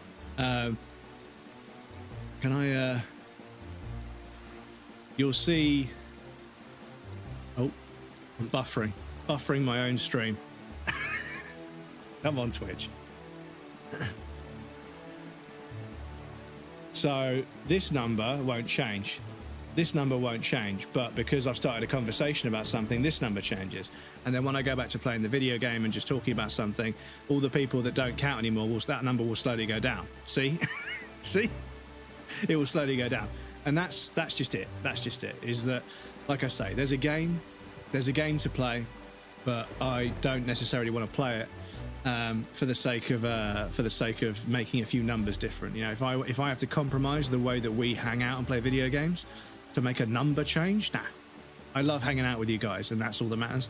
Everything else can literally go get fucked. I don't care. Having fun and you guys having fun is the most important thing. Everything else can blow me. Didn't mean labour rights. I meant being able to talk and not slavery and getting killed on the street. Yeah, obviously. I mean, like I say, there is honest merit to a larger, more powerful military going somewhere to stop people being exploited by a local militia or whatever. There are. This is the problem. This is why they do it. This is why they do it this way. Is because there is an argument that actually what they had before was bad. We went over there and we fixed it, but they're now being exploited in a different way to the same extent, right? Is that they're now being exploited for something else, and the country's best interests are not at heart. It's just somebody was exploiting a bunch of people, and another country was like, well, what if we exploited them instead? What if we went in there, got rid of them, but then installed a government that would listen to us and not tell us to go fuck ourselves, and then we get to exploit those people's work as well, and the resources and everything. That's how you become a massive superpower, right? So yeah, this is why they do it this way, is because on the surface you could say, we were just getting rid of a fascist dictator. You guys hate fascist dictators. We were getting rid of them. They were going to start a fucking massive like drug empire of like, you know, working class labour. You guys hate exploitation. We were just doing what you want. But they weren't. They were just trying to get their way. They're very fucking slippery about it. Both the UK government and the US government. And I don't have any experience because I don't speak Russian, but probably Russia and China as well.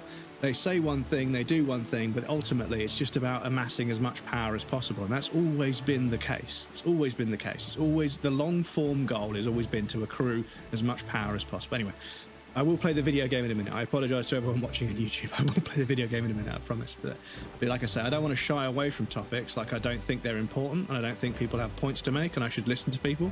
But I also want to make sure people feel comfortable as well. Yeah. Fred has his stream on a fucking CRT. Yeah.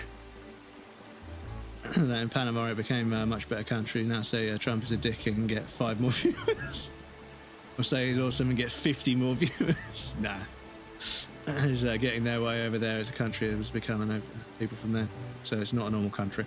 We're liberating them. Well, you better oil. No one said anything about oil. Well, yeah, you know. If in the next 5 years some export from Venezuela starts making its way into America, be it oil or cobalt or tin or whatever, some kind of resource starts en masse being freighted from Venezuela to America, then we know what it was. Anyway, they say that inside the ring of rock that makes up the perimeter of that island lives an incredibly beautiful fairy. But the thing is, nobody's ever met her. Supposedly, the only way you'll ever meet her is to take a ride on a whirlwind and drop inside that rock perimeter from the sky above. Doesn't sound easy, Fry. That's all the info I've got to offer. So, can we jump out of our boat? Can we jump out of our boat and... Can we jump out of our boat and then use the leaf to get onto that... and then, yeah, we've got to fly up. Okay. So we've got to find a way to get onto that whirlwind. I'm going to smash these pots and see if there's anything inside them.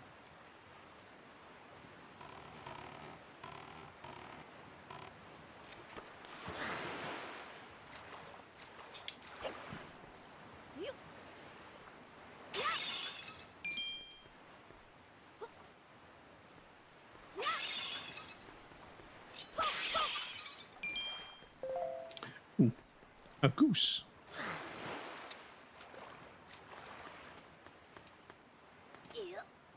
Yeah. Right, so there's another one of these guys with the tree.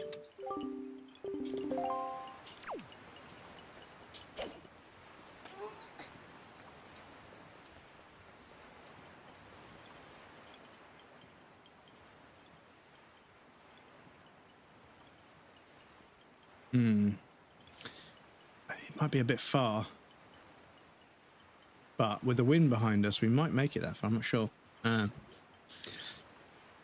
It's not getting their way over there. I know how the country was before. I know people say Venezuela is the biggest oil exporter, so of course. So it's oil. Okay, small Richard Energy. Don't agree on that. Monduro was a nice guy that was misunderstood, like some leftist in the UK or US defends him. as in not saying you do, but some people do that, and not hard to find information that he was a bad human being on Stalin level of bad.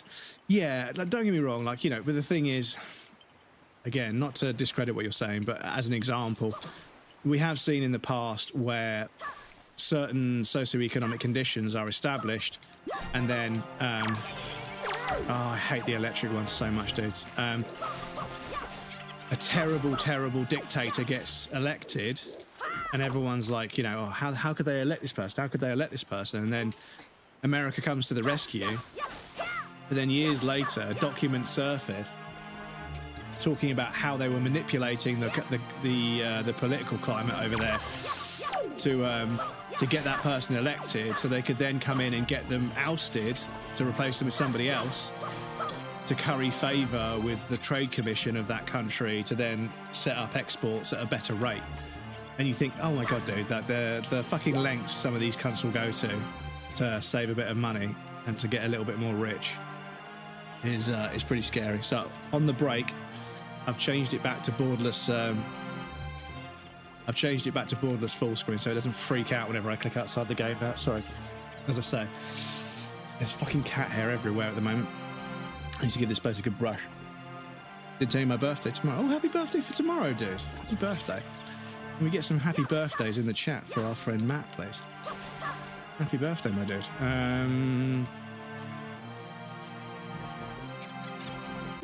So, I need to equip this. And then...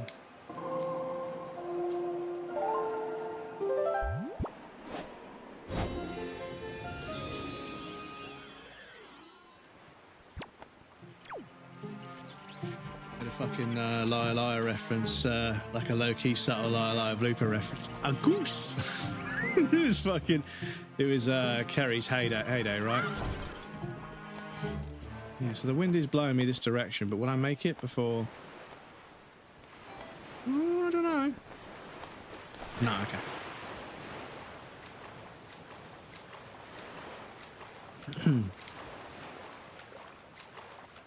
Having a birthday party at night. I'm going to my favourite restaurant. I hope you enjoyed it. Hope you enjoy. I don't think I'm trying to think of what my favourite restaurant would be these days. I mean, I have a few restaurants around the world that I would like to go back to, but, you know, that's not realistic, you know. But yeah, I haven't really been out to eat anywhere new for a while, and I haven't really been to any of my favourites for a while either. So we need to get some loft, float over there, and then, yeah, there'll be a hole to fall into. So how are we going to get some loft here? Can I just sail my boat into it and then get picked up and jump out?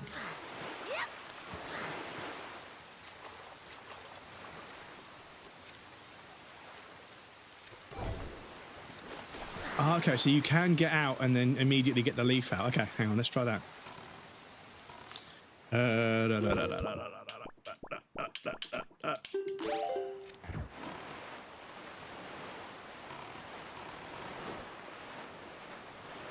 Sorry, I'm gonna have to get the towel in a second and just wipe my face off because there's a bunch of fluff in the air.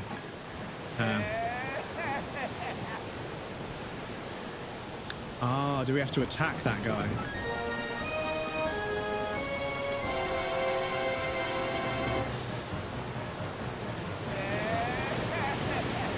Okay, no.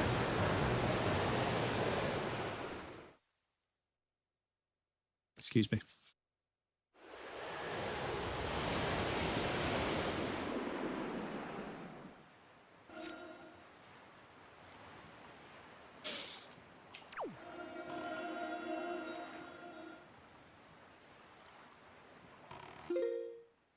Oh yeah, they fucking yeet you really far, don't they? Right, so we've got it marked on the map though? Yeah, mother and child Isles. So I suppose we could sail, because it didn't like us going there, to be honest. So I suppose we could try this one to the east.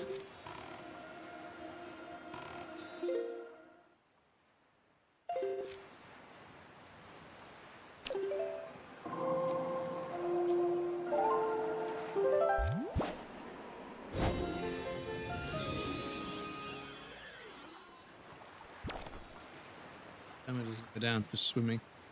Your stamina doesn't go down for swimming. Yeah, you have a swimming. There is a stamina bar of sorts. Yeah, we have been on that one. There is a stamina bar of sorts for swimming. It's like a bubble that comes up, and you can only swim for a certain amount of time. So yeah. I don't think you can climb trees in this one. I mean, we'll double check, but I don't think you can climb trees. But yeah, even if, I think we've got a. Oh yeah, I've got bombs, so I could have shot him. Oh, do you know what? Sorry, please excuse me. I'm making up for the time we lost earlier. If I've got bombs, I can shoot him with bombs. Now that we can do that projectile-wise, so if I put bombs on here. And then we'll sail over there, and I'll shoot him with a bomb and see what happens. He's cheating, lads. Look at him. He's cheating. Yeah, I'm just saving a bit of time. I'm saving a bit of time.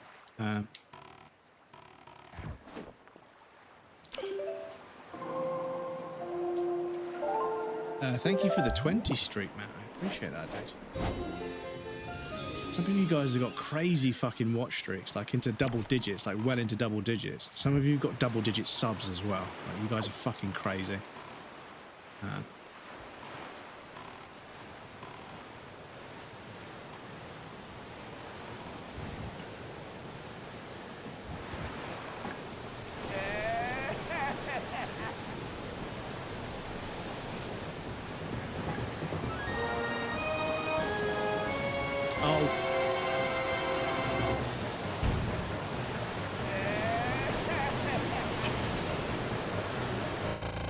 Excuse me.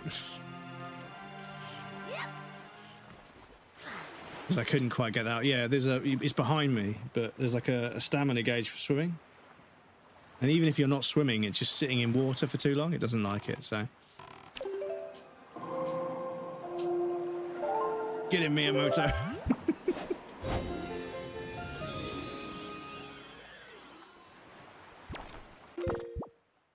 Get them, boys. So that should be enough. Do this. I just want to see if we can shoot this guy with a bomb.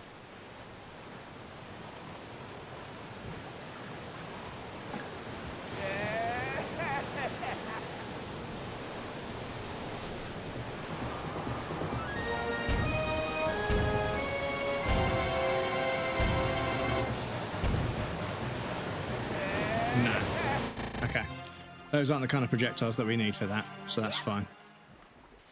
We can ignore that.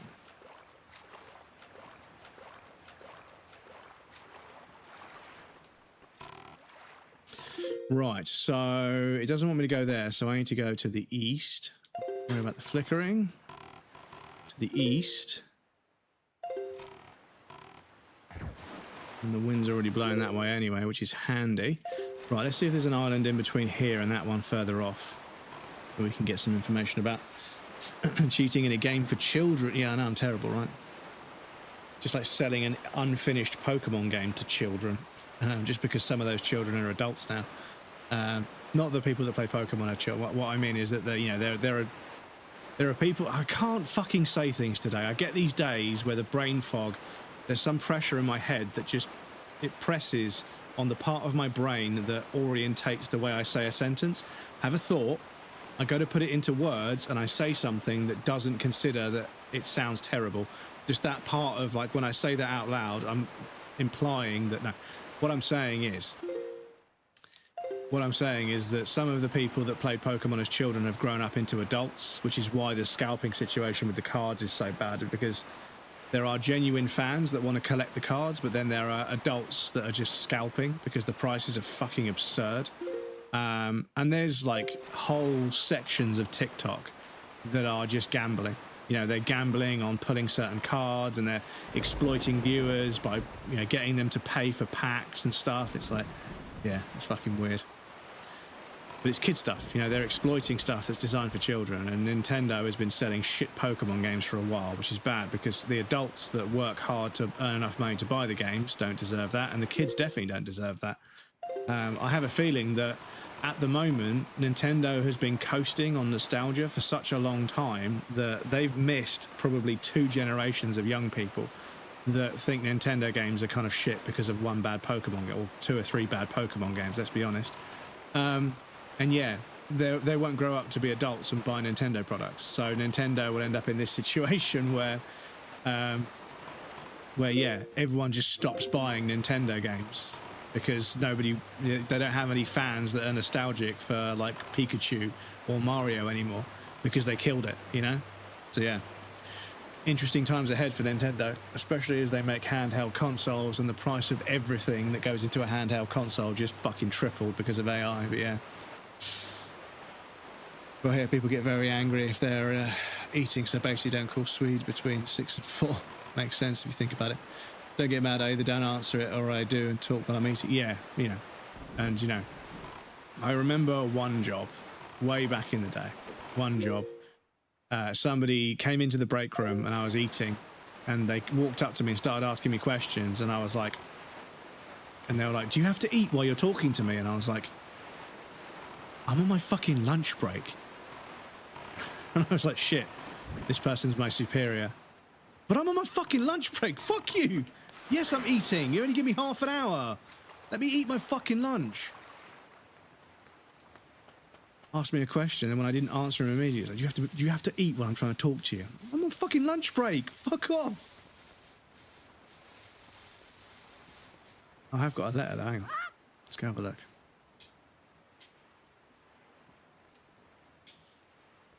My watch streak is always fucked up. I missed one of those. And yeah, it's unfortunate, but yeah. Here it's very rude to not answer too. Yeah. But the thing is, watch streaks, if you watch a VOD for a certain amount of time, even if I'm not live, if you watch one of them, and this is not to farm views on VODs, but if you want to maintain your view streak, you can watch a VOD after I've streamed it because it's a VOD. But yeah, if you watch a VOD when I'm offline, it counts. So yeah, if you want to maintain your streak, I'm not saying watch the VODs if you don't want to. He's doing it again. Take him away, boys. That's my line. Bake him away. Crazy how much of this I remember. Fuck those children. Scathing. Damo Krill. What's going on? Are you constantly dying? Wait, ZA is bad. I was just trying to see if I could use my leaf to pick up some height in that tornado, but it doesn't quite work. I think just Game Freak doesn't have a clear idea how to modernise Pokemon. Yeah, maybe. Big enough brown that they'll be fine. God, people like, yeah, maybe. Said to my boss yesterday, go fuck yourself and come back after lunch when he tried to talk about work on lunch. Yeah, you do deserve a lunch break. It is a lunch break, right? Which is why some places I had to go off-site. I had to go and eat my lunch somewhere else, you know, just because I didn't want to be in the building because I knew somebody was going to fucking pester me. So yeah. This is the first random island I went to, and I remember being so fascinated by the egg thing. Oh, Britannia rules the waves. So by Royal Mail, how can they be on a random island? Well, they're birds. The Rito fly the letters, don't they?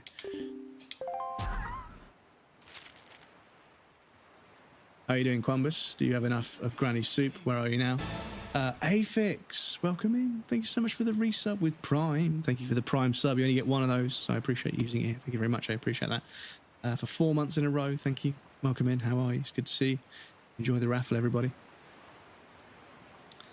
Holy shit. The chat came up on my OBS screen before it came up on the fucking chat client I use.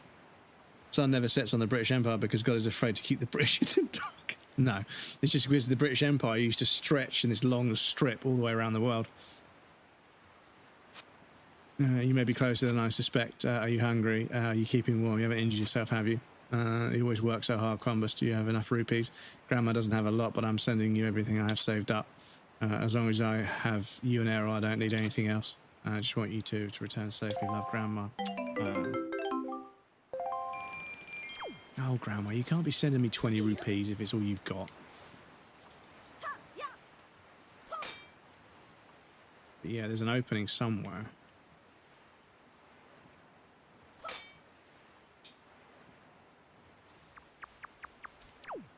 I think we've done this one. I remember being here before.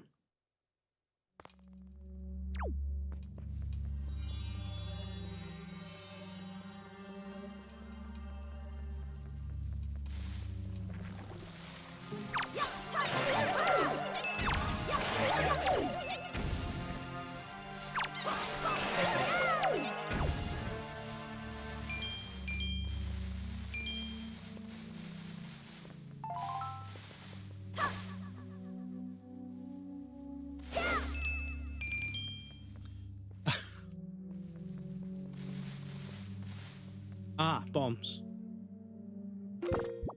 Aye. Enjoy the scam train, everybody.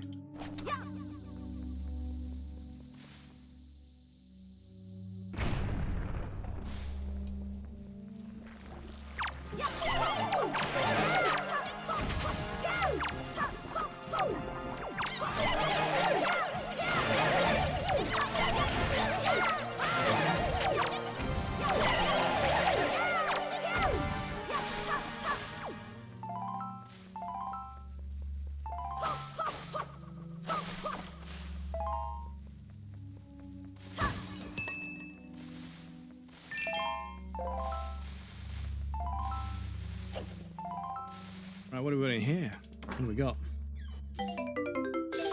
So, Brett, this is the round. I'm fascinated by the Royal Mail Company. Son never says gambling already, indeed, yes. Was in Doctor who said that? I'm not subbed anymore, but that's all right. I can still partake in the raffles. Yeah, by all means, by all means. I find it so funny if someone calls my parents and they're like eating dinner, and my dad goes at 10% angry to 1,000%. I'm like, who the fuck called us while we're eating dinner? They should know we're eating now. I hope someone has died or something that important. Well, I'll be like, hey, how should they know? And the response is, oh, they should know. They should keep notes. Well, this is the thing, is that, you know, in my family, 7 o'clock is dinner time, but some people it's 5, some people it's 8. In Italy, they'll sit down to have dinner at fucking 9 in the fucking evening, and then they'll have like 17 little plates of food until like 11 at night, 12 at night, and then go home. It's wild. Culturally, it's so fucking different. But yeah, they'll sit down to have a meal at fucking 9 o'clock in the evening. And I'm like, what the fuck are you doing? It's fucking so late. How do you guys not get heartburn? But then again, how do they not get heart disease? All they do is eat cheese and fucking vinegar. Like, how do you not get heart disease? But yeah, they're just, you know, culturally, they're just raised on it, right? So, right, so that's the exit. Down there was where we used a bomb. We can use a bomb here as well.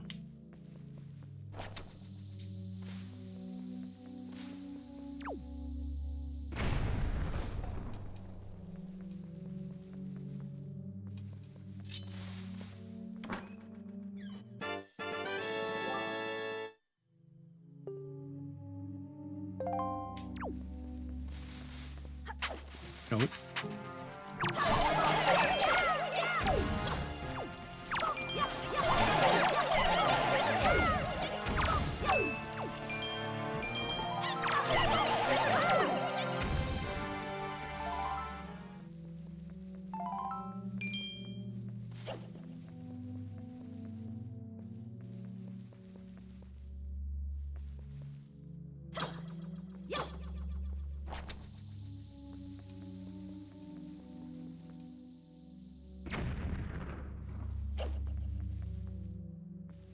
I wonder why there's a...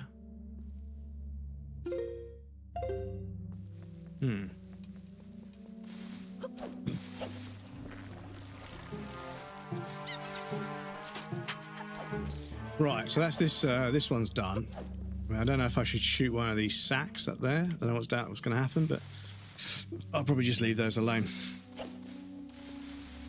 I don't need to sack tap anymore. Fucking purple rupee 7. That's super. Yeah, I'm not too sure like what dictates how much they drop, but yeah. Dad of Wolf of Wall Street amounts of anger. $16,000 on sides. Yeah, fucking crazy as fuck film.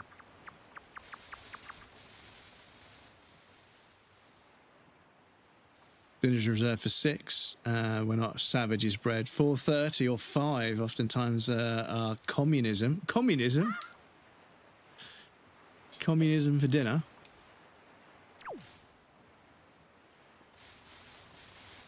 Going on over there.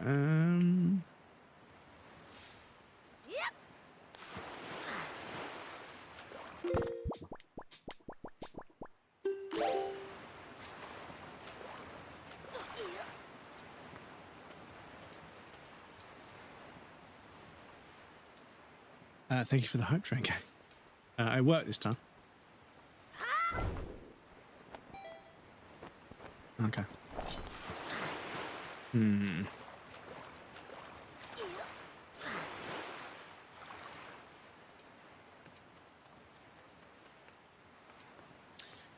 Link, climb the ledge, my dude. Link, please climb the ledge. Link, climb the fucking ledge. Bruv, come on. Right, can I get on top of this thing? No.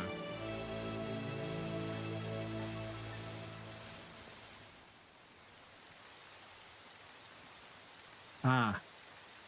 There is. Sorry. There is. There. So I need to get a little bit of a fucking boost to get up there.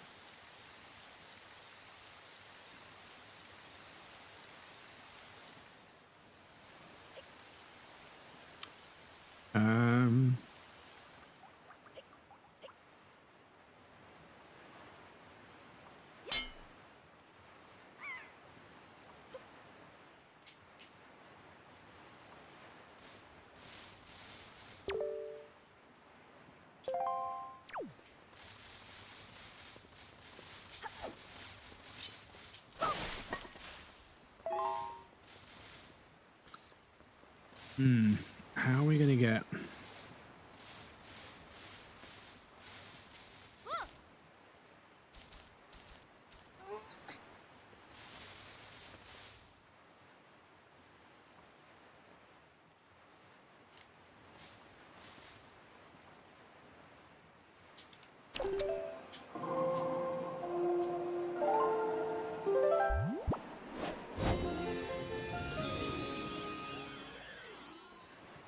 Wish I clipped my rant on stream about why people shouldn't call if I don't call them, but I forgot to do it. Just go back and clip it in the VOD, dude. You can clip in the VOD. That's the trick. So no, we can't really climb trees, unfortunately. But yeah, I'm trying to get a little bit of a boost by jumping off, and I don't know if I change the wind to blow this way.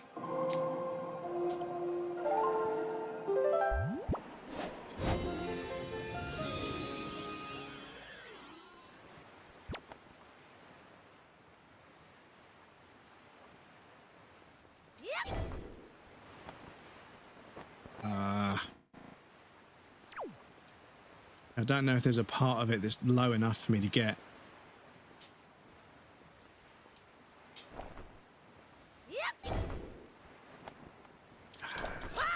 Just not quite there.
Yeah, I think we need an ability of some sort to get a little bit of height.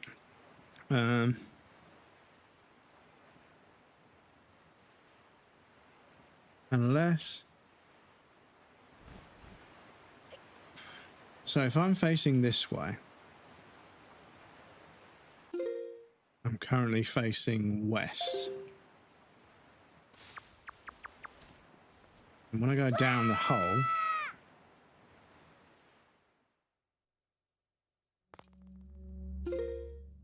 still facing west. Okay, so what's that? So directly ahead of us,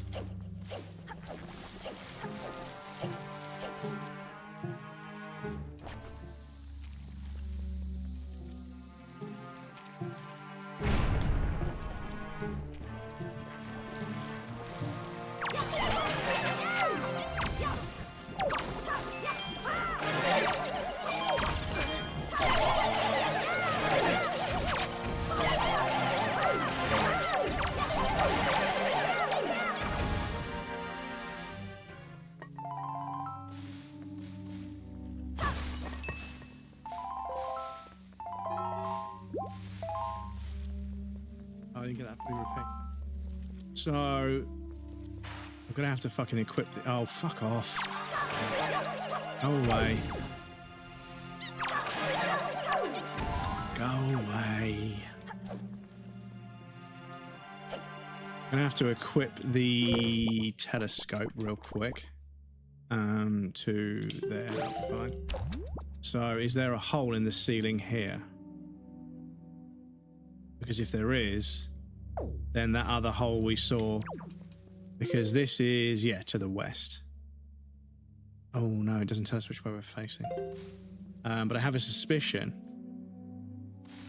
that the hole I see on that island is just going to drop us down here anyway, but I'm not 100% sure. But that would make sense in Zelda world.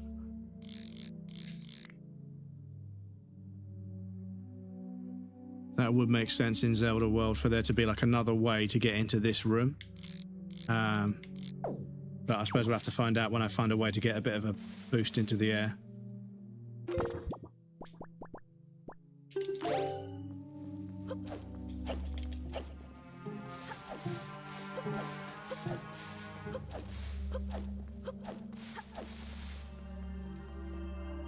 Right. Well, hooker pays via card, an expensive one. Thing Grandpa said, if you eat between 4 and 5 and don't have lunch at exactly 12:17, you're a damn commie or something. Wiener Brod eating porridge in Trout Danish Lego builder. Fucking hell. Granddad sounds a bit salty, but yeah, granddads usually are. The sides cured cancer, that's why they're so expensive. Yeah. The sides, yeah, the sides, they did. They cured cancer, that's why they were so expensive. Yeah.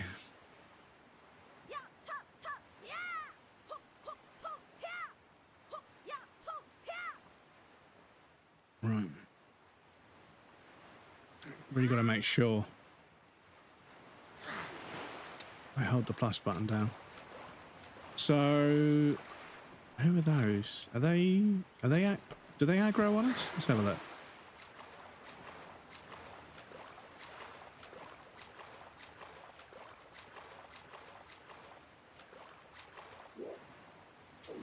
Okay, I need to be on my boat, I think.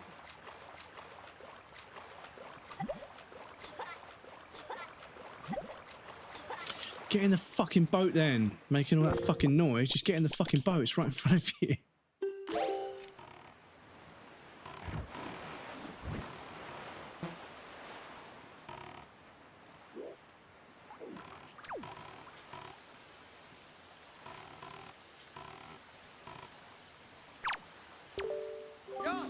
Yeah. Mighty phone boat you got there, bub. You must be searching for the treasure on the sea floor, too, aren't you? You won't get any from us, bub, not likely. Let me ask you something real quick. Who wanders around on a fishless sea? I'll tell you who, bub, only pirates, monsters and treasure hunters like ourselves, and maybe some other things I've never heard of. You know, with all the weak island dwellers who never leave their shores, I'm amazed to see such a tiny little guy out here. I like your style, bub. I feel like I've known you my whole life. So hey, bub, tell you what, as one treasure hunter to another, I'll give you this. You'll definitely be needing it if you want to haul up treasure. Come on, take it. I won't take no for an answer, and also don't take nay, nope, or nah. Just grab it. Okay. Press up. Yep, cool. And you search for treasure by comparing the specific island charts on the left to the treasure charts on the right. And then you use your grappling hook while on your boat to hunt the treasure, yeah. And those grappling hooks, nothing pulls stuff up like those things. Well done, treasure buddy. Good luck to all of us. Happy hunting. Bye.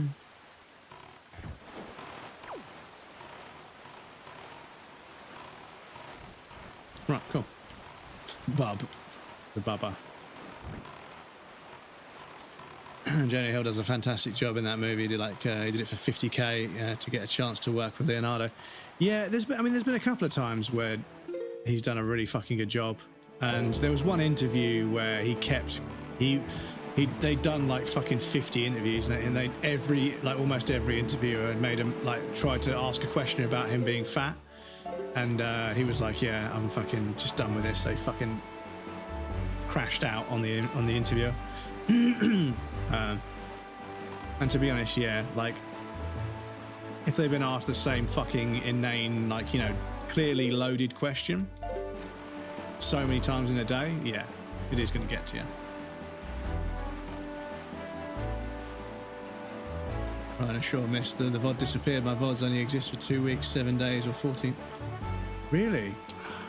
I don't know how long mine lasts. I think it might be a few weeks.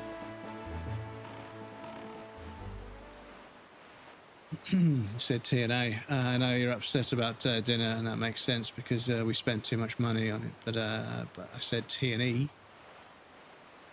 Waited all week for the fucking equalizer. Gotta pump up those numbers. There's a rookie. Oh, we've moved on to. Is that margin call? I can't remember. Gonna pump that. No. That's still. That's still a.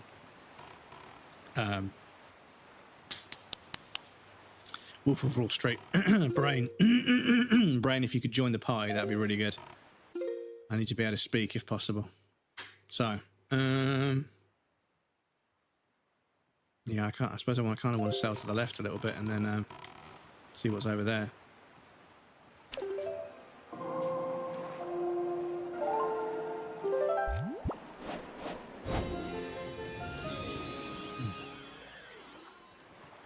Love those two.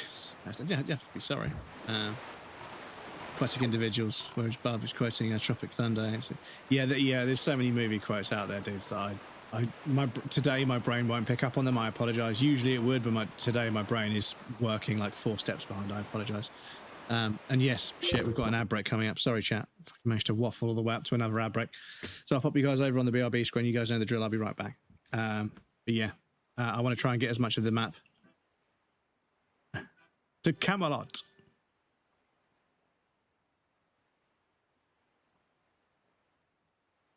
It's only a model. Saw the trailer for Two Quiet Boys. That's Tobey Maguire and Iron Man.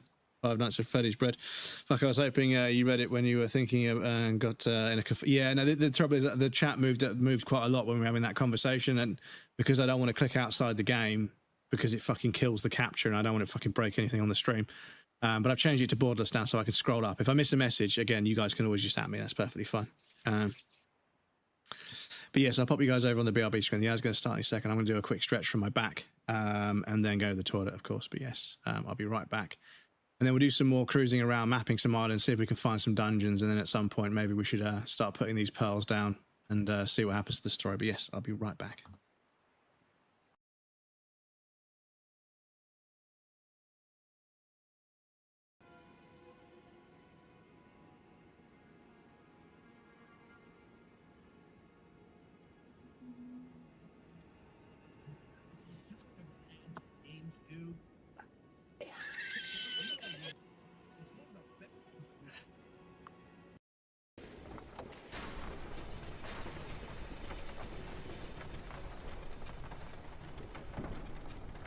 My head.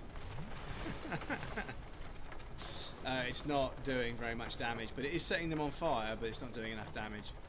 The rape. I'm just driving around in circles because I'm nervous, guys.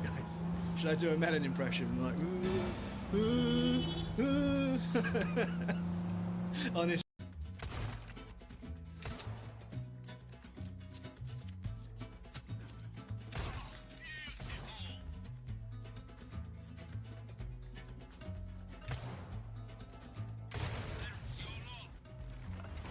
Just got that one at the end.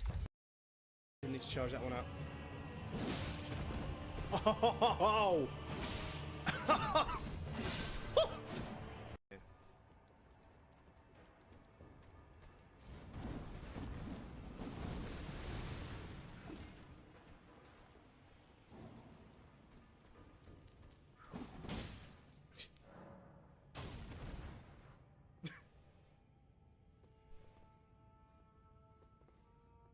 Okay, Elden Ring, if you say so.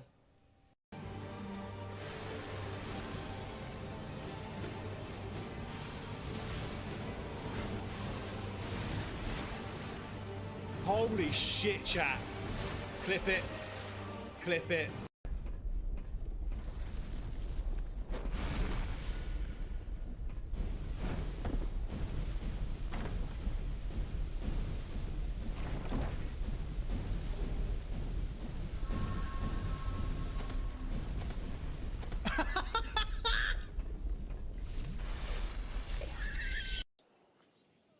horse?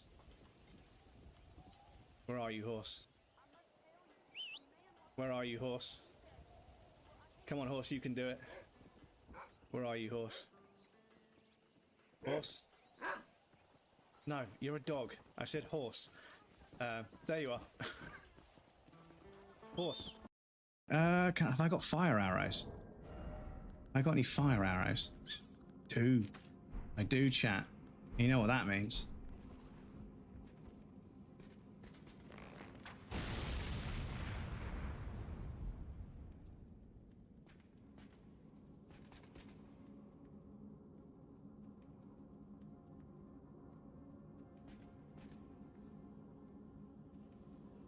Shit. Do you want to know the most embarrassing thing? We're only getting 90 FPS.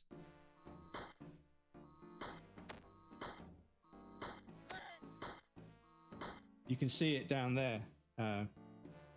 We're only getting 90 FPS. Playing this.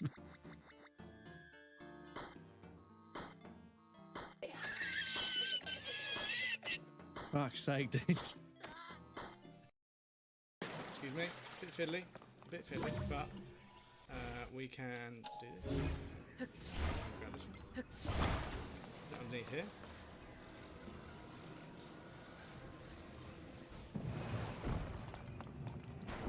Ah, oh, come on, game. Really? Really?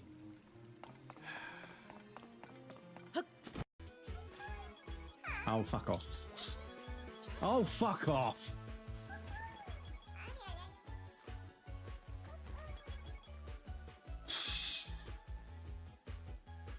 You're taking the fucking piss, bruv.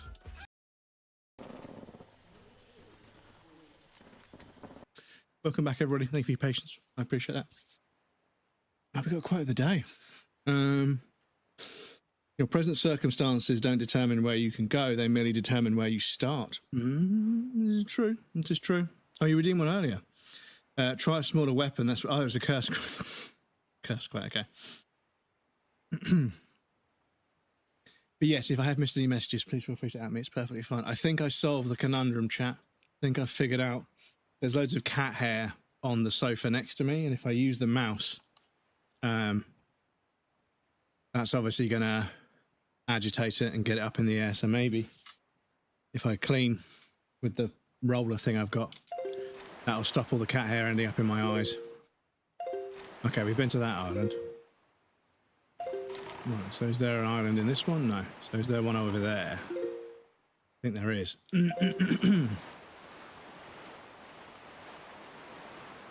Excuse me. Bruv, yeah. It's not where you start. It's where you finish.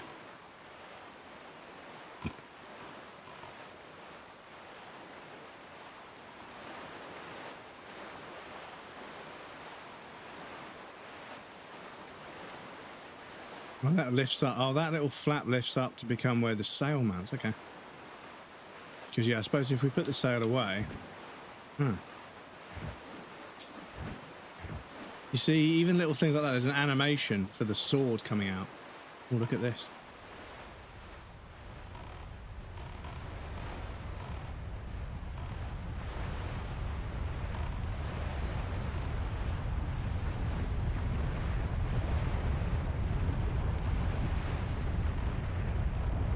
Fire indeed.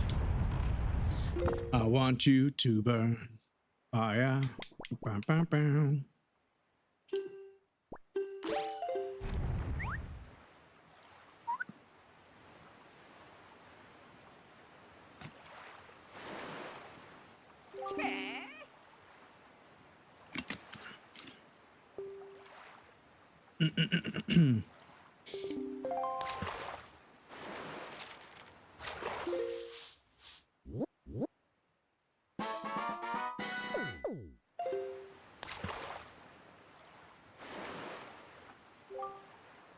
That volcano that's spewing out lava like there's no tomorrow. Yeah, well, they say there's a great treasure here hidden inside that thing.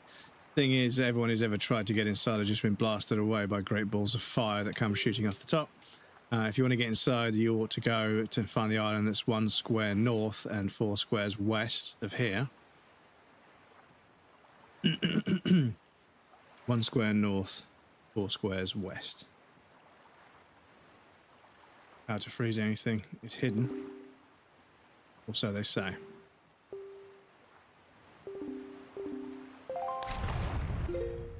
So, 1 square north. And was it 4 west? 1, 2, 3, 4.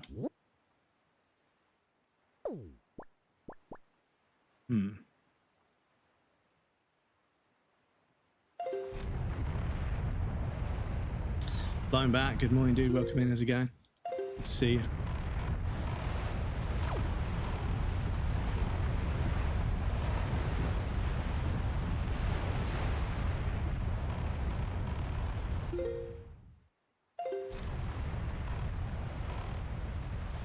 Let's see what's over here. But yeah, we haven't added anything to the cursed quotes for a little while.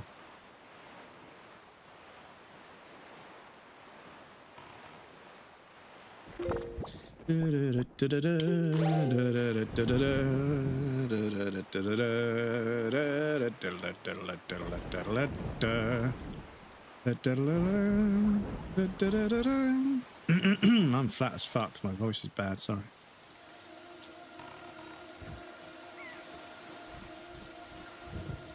Started singing at the exact same. Was I in time? Because that's difficult. Because quite a lot of people that have music on their streams, when they sing along to the music, they're out of time. And I think it's because what they're hearing and what we're hearing versus what the microphone hears versus how the stream ends up is slightly out of sync. Because yeah, people are often out of time. And I don't think they're actually out of time. People know how to stay in time with a song for the, even for a short period of time. But I think the way it gets compressed into a stream, so it's something that I wouldn't necessarily want to do. I wouldn't want to sing along to music on a stream because yeah, I'd be horribly out of time and also horribly flat because COVID and everything at the moment. Because of the long COVID destroying my fucking nose and my ability to breathe.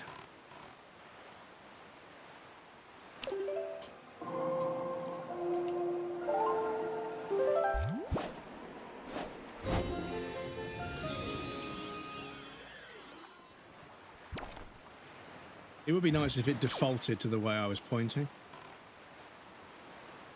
That would speed things up a little bit. Without COVID, bread is crumbs mercury. Crumbs mercury. Wow. But like I say, I'm hoping.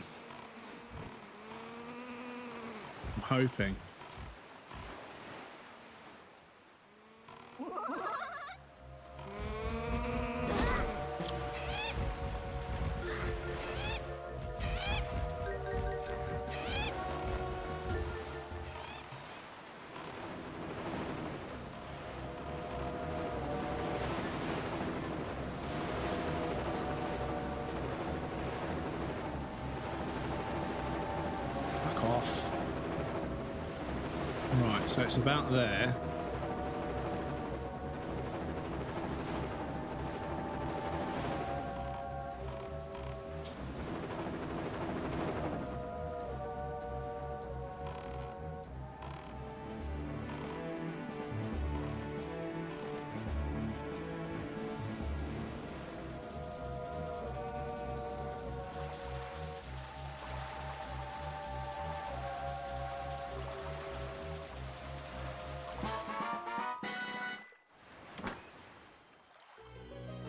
What do we got?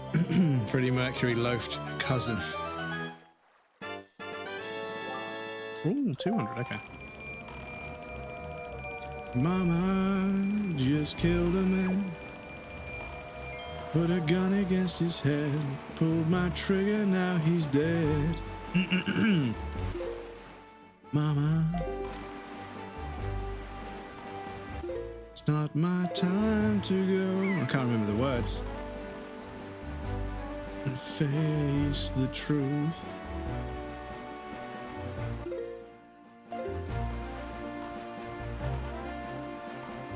But yeah, it's been a while. But yeah, like the amount of gigs where Queen comes on, like Bohemian Rhapsody comes on the tannoy before the gig starts, and the whole crowd just starts singing it. It's like, yeah, it's always such a moment, you know, when you're sort of like, I hope up there you can hear us, you know, I hope you can hear us somewhere. They left behind like a legacy.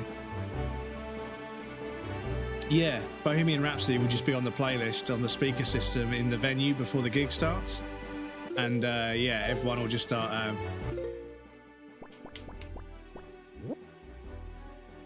Oh, there's a red dot. What does the red dot mean? Is the red dot what I just picked up? Is that some treasure of some sort? I think it was. Yeah. Well, yeah, I think it was. Okay. Sweden, Avicii, is yeah, for sure. Yeah, Queen will be playing on the, not even loud enough for everyone to hear, but a few people will start singing along, and then more people join in, and then before you know it, the whole crowd is singing Bohemian Rhapsody, and it's a really touching kind of like, you know, nod to Queen as a whole.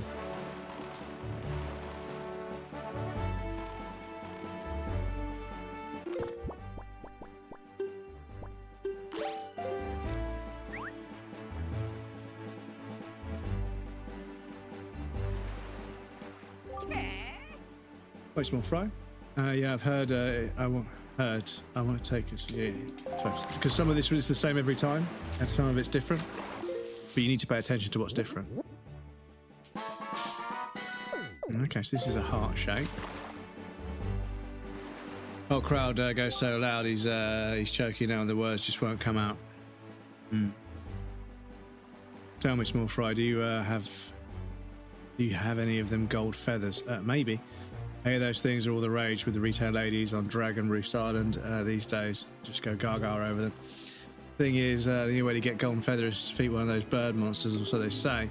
Retail men who have girlfriends sure have tough lots in life, I tell you. And that's all the info I've got to offer. Okay.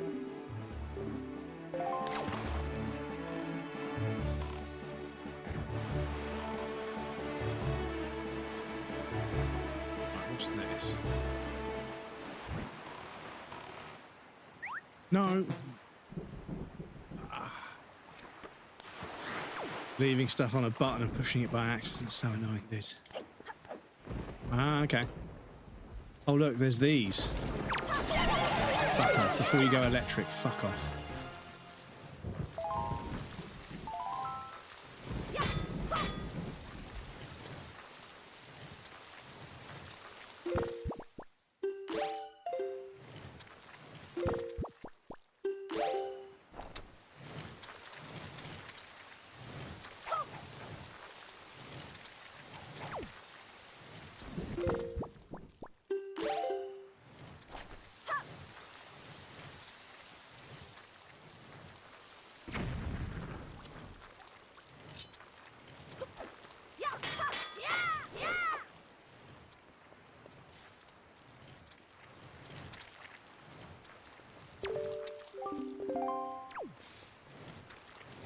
Oh, do I have to use a gold feather?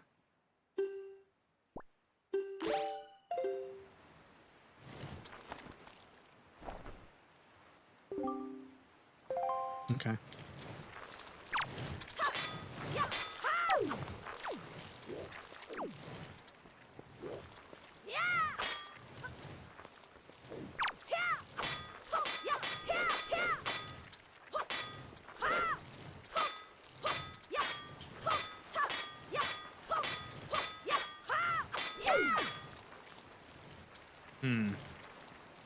What do we do with these things?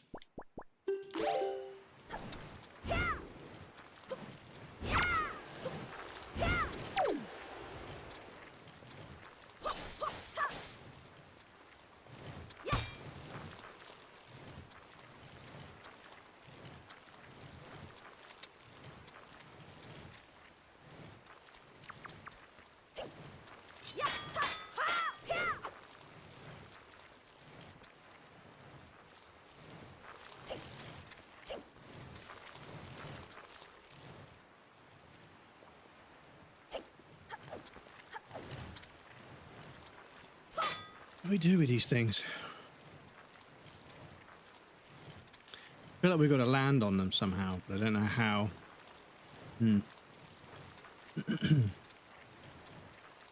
me a picture you found of him getting released from the Great German Jail in the 80s for being drunk and start arguing with them on a plane. Like, the fuck, how dangerous wasn't that? Yeah, like, you hear about, oh yeah, we got really drunk and then we got into a fight with the police officers that were on the table sitting opposite us in the pub. And yeah, then we went and got some fish and chips and went home. I'm like, well, you got into a fight with the police? Like, well, yeah, the police, they were just blokes, right? Off duty, they're just blokes, right? How do you know they were policemen? Oh, they arrested us for blah, blah, blah. For fuck's sake. Dropping the most random dad law. Yeah, the cruel dad law is flowing tonight. Flowing today.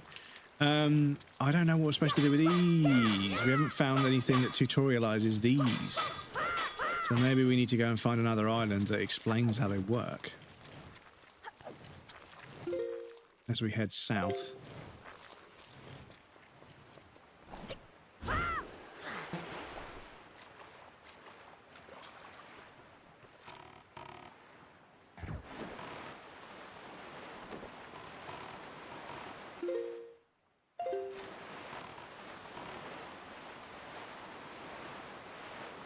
The Master Sword in this game. I mean, I'm just using a sword, but I haven't seen the Master Sword yet, but it usually is in some way, shape, or form. There's some dad law, so I can drop them randomly on the breakfast table when Lisa is out. Yeah.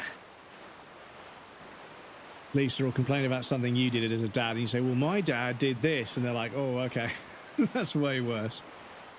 But yeah, I imagine the Master Sword will be in the game somewhere, you know, like the games often sort of, have a handful of overlaps, you know. Link is always Link, you know. Zelda is always Zelda, Ganon is always Ganon, but you know, like I said the other day, with series like this, it's really charming how some things change but some things stay the same. Okay, so there's a bunch of birds roosting up on those rocks. Okay, where's Fish Boy? Where's Fish Boy? Where are you, little shit? Where are you? Doing over there.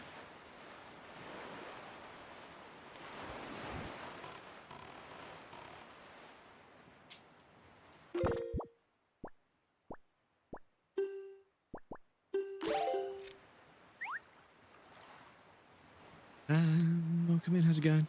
Good to see.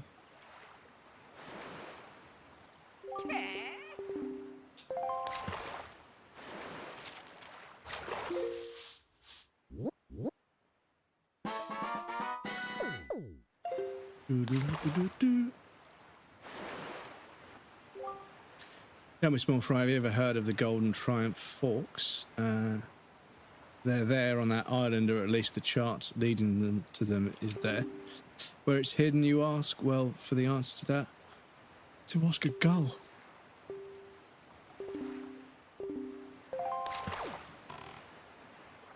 I see, right, let's go ask a gull then. How's it going? Going pretty well, thank you, yeah. Nice cozy Saturday stream. I've got some smoothie to drink. I've got a sandwich in the fridge in case I get peckish. It's a cozy Saturday. We're talking about all kinds of stuff. The conversations go all over the place, as I'm sure some of you may be aware. But yeah, how are you doing? How's your weekend? Hopefully you're not hungover or anything. Perfect. Yeah. Very lucky to have a nice community of people to play video games with in my spare time. Can't thank you guys enough. Oh, okay. I see. Okay. So...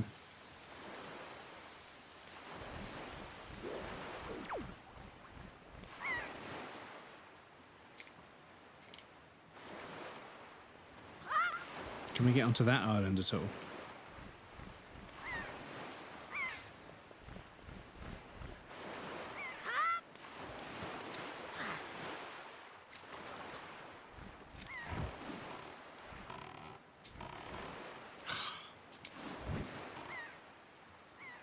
Good, just got back from my big Audi shop for the week.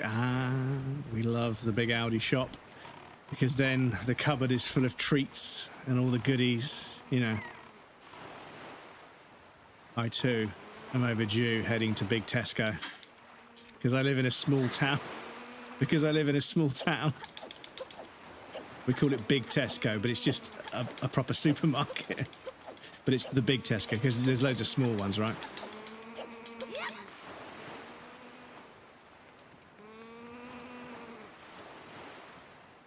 Best feeling, so many snackies indeed, yeah.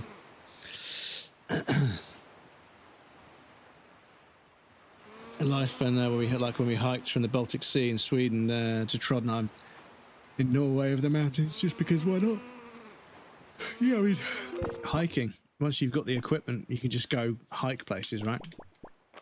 Obviously, you need to be careful. There's been a few people in England have gone hiking and, you know, bitten off way more than they can chew, and they're like, shit. Like, the weather is actually kind of fucking dangerous. So, how are we going to get these motherfuckers out of their fucking perches?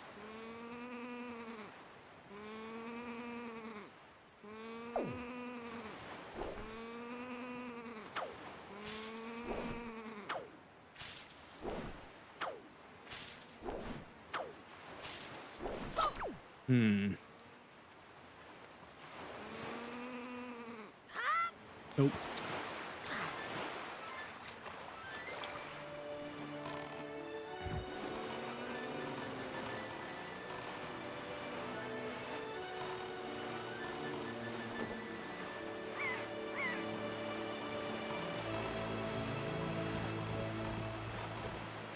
It's a very charming game, chat. Right, let's keep going south and see if we can find any more islands to look at.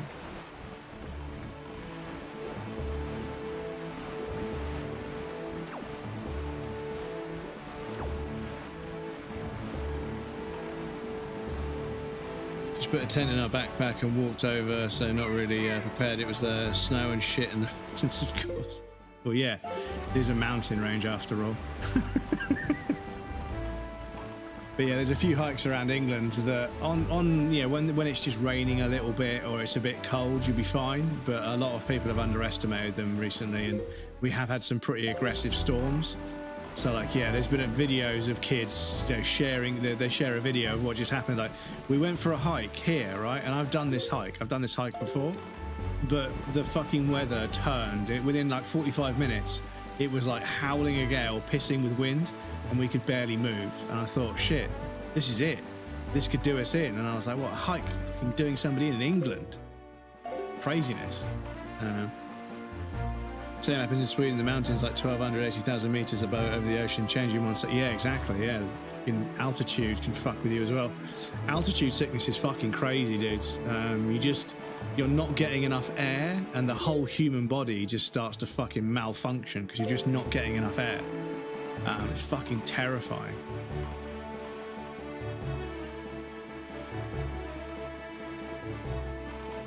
But that's what I want, chat. I want to get like a way to seal the flat so it's completely airtight, but then have like high oxygen, like you know, pump oxygen into the atmosphere so there's more oxygen than normal, and then just be able to breathe much easier. But yeah, I don't think you can get canisters of oxygen for cheap. But my friend's granddad, his plane was shot down in the war. He was the gunner on the back, and his plane was shot down. And a bunch of shrapnel ended up inside of his lungs and rib cage and everything. And they managed to patch him up, and he survived, but his lungs are massively like limited. So the NHS delivers a canister of pure oxygen to his little bungalow that he lives in. And as kids, when we were really hungover, we would go and just take massive fucking hits of this pure oxygen. It fucking sorts you right out, mate. It makes the hangover go away, I swear to God. And obviously, whenever he runs out, he just requests another one. But yeah, he used to take fucking huge, this like mask with the elastic straps on me. Like like 3 or 4 lungfuls, and the hangover would just go away. Obviously, he got a bit fed up. He was like, can you kids just learn how to handle your alcohol rather than fucking fixing your hangover with my oxygen? If I can't use that, I'm going to fucking die. But having survived the war, he had a good sense of humor. But yeah, bless him. One of his lungs on the right-hand side was just like, they showed me the fucking X-ray. It was just like his left side of his rib cage was fine, but the other side, well, it was that way around. But one side, the ribs just stopped, and like there was like this huge sort of like lumps of like white inside the like grey mass of flesh. There were like these strips of white and like a fucking twisted bit of metal. And the thing is, back during the war, he survived, and he just had to live with the shrapnel stuck inside of him because they couldn't cut it out. But now that he's over a certain age, the anesthesia that would Francisco Sadria, welcome in. Thank you so much for the follow. Because of his age, if they operate now, he could get the operation, but the anesthesia might kill him.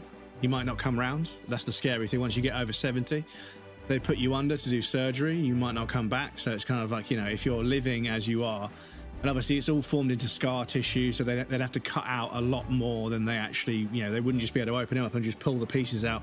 There's all sorts of scar tissue around that needs to be cut out as well, and then there's infections to think about. So yeah, it's fucked. Shittyborn, welcome in. Small Crumbs, welcome in. Pure Auction is so, yeah, it's crazy. Yeah, they're fucking tough as nails. Welcome on in. Oh, you followed me. So you followed me on Twitch, but you're in the YouTube. I appreciate that. Welcome into the YouTube. I was going to say your YouTube username on there. How's the Wind Waker? Yeah, it's going pretty good. It's going pretty good. I'm just cruising around finding islands and filling out the chart so I know where they are. I didn't realize this is how you do it. And seeing what dungeons I can solve. But I think I need some abilities that we're going to get by progressing the story. So, you know.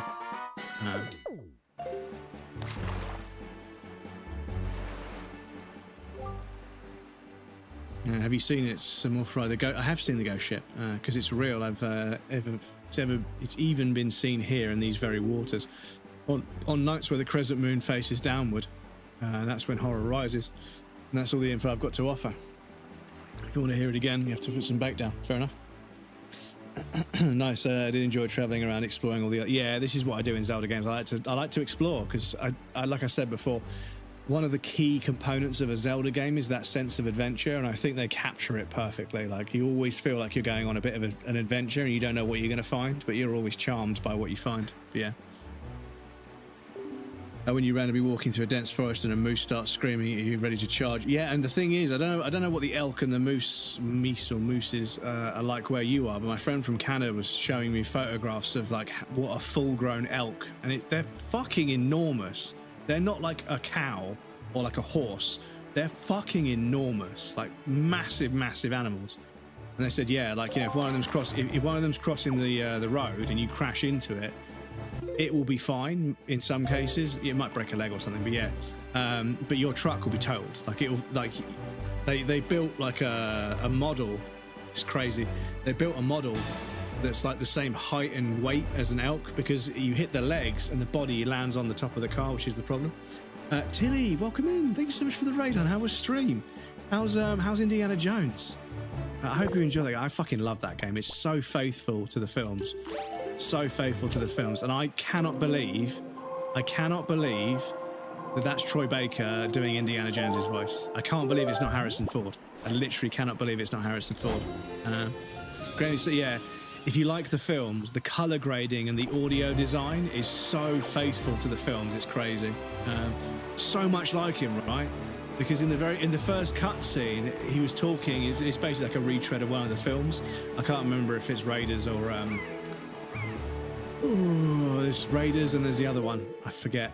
But yeah, he says something to the sort of Sherpa like guide that he's with, and I was like, is that Harrison? I thought Troy Baker did the voice. Is that Harrison Ford? And then there's so many like one-liners and quippy sort of like jokes that he makes, and I was like, this is fucking Harrison Ford, but from the 70s. This is Harrison Ford.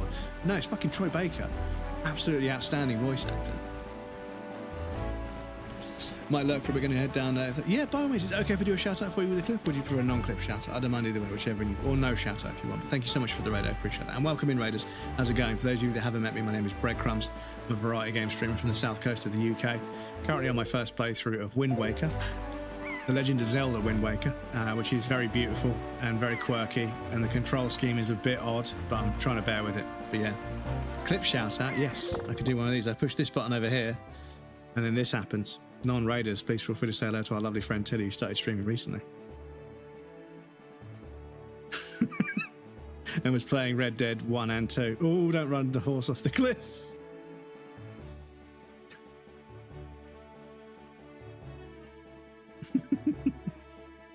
Oh my god, don't run the horse off a cliff, because the thing is, people are riding the horse and then a bear's like, and they go, they just run straight off a cliff. The bear, yeah. I was talking shite. Teddy Redhead Crumbs Duel, welcome in, let's go. See. So much like Harrison Ford, it's fucking crazy. He did such a fucking good job. He's a fucking vocal chameleon. Yes, enjoy the toilet break and the food, of course. I know how it is with streaming. Want to figure out how to do that? Oh, I can show you how to do it. It's fine. When I get ready, yeah, I can show you how to do that. Just DM me on Discord or something, or next time you're live and I'm there, just ask and I'll explain it. You got the bombs now. Time to yes, I've been trying to find places where I could use bombs, but I also think there's going to be something that helps me get airborne, but I'm not sure yet. Maybe we'll find it later. Hey, the Cougars in Red Dead. Yeah, David Hasselhoff. David Hasselhoff. Is that the name of yours? That's fucking brilliant.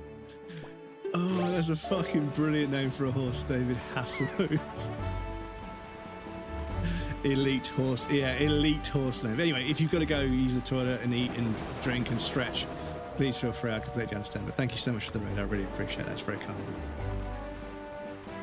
Have you tried to use items? Yes. So the bombs we can make. We get a cannon to shoot the bombs. We get a cannon to shoot the bombs if we use bombs on a boat. We've got the grappling hook if we want to fish, which is cool. The sail obviously helps us move. Other than that, I'm not sure if there's anything else we need to try. Yeah. Have you played the DLC? Oh, for Indiana Jones? No, I don't think I have. But maybe I can squeeze it in at some point.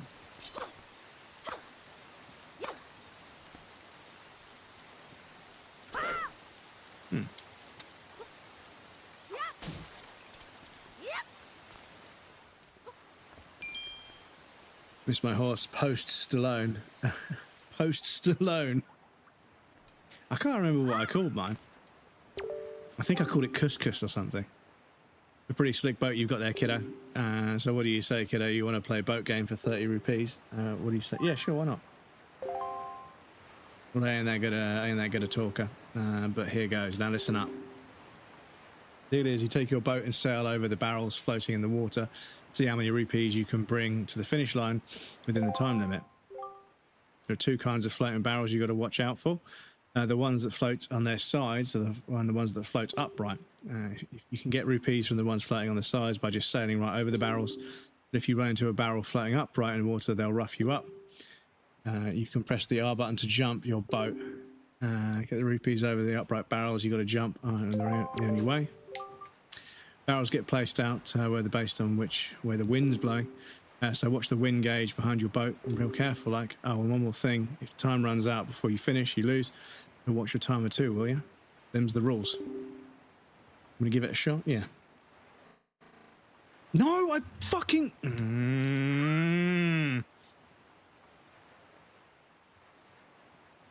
I fucking held the fucking button down. Oh, honestly, I'm going to fucking post on the forum for this fucking emulator. It's fucking broken, dudes. Oh, how much did we just lose?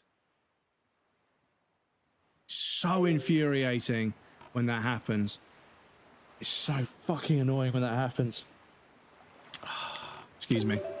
So, to save time, lol, I'm creating save states just to fucking speed things up. But sometimes when you push the button to save, it just... So from now on, I'm not using the shortcut. I'm going to use the fucking... I'm going to fucking go to the thing and save from now on.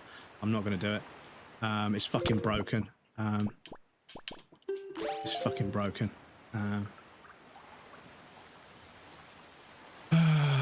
Because it wastes a whole bunch of fucking time. Because it just fucking kills a bunch of progression. It's happened a few times now. And the thing is, like, it's been a problem for years. You push the load button instead of the save button. But I'm fucking pushing the button, dudes. I don't know why the fucking keyboard just doesn't accept that plus is being held down. I would deliberately push plus. I didn't do it at the same time or anything. But anyway, excuse me. Please excuse me. It's twice it's fucking done that. And just pissed away a bunch of progress. But, you know, I should be saving the game in the game, I suppose. But at the same time, it's doing the same thing. It's just saving the state of the game. So, yeah. Anyway.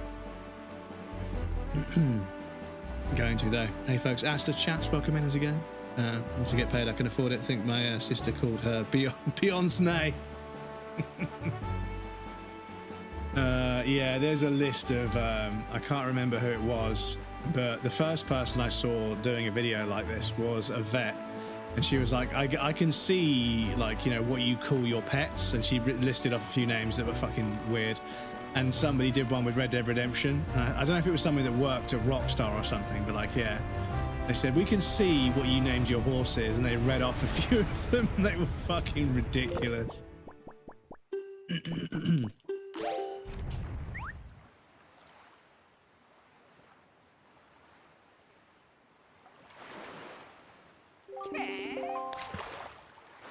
I'll just skip past this because we've already read this before.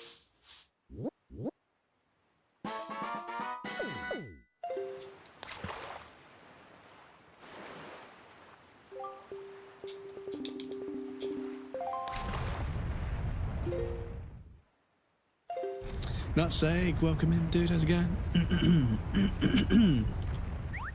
No. Oh, and then you push the wrong fucking button. The control system is. Do you know what's fucking crazy, right? In Zelda games like this, you can put any item on any button. You can assign anything to any button, to any of 3 buttons, right? You can put anything you want on any button, whichever makes sense to you, right? But I still end up pushing the wrong fucking button sometimes because I get confused about where things are. And you've got this much control over which buttons do what items and what abilities, but you can't invert the camera for certain things. So it's crazy how it's like really locked down in some ways, but then Zelda games are surprisingly sort of like, you know, leant back about everything else. See, look, it works. I can create a save when I want. I don't know why occasionally it just doesn't fucking do it, but anyway.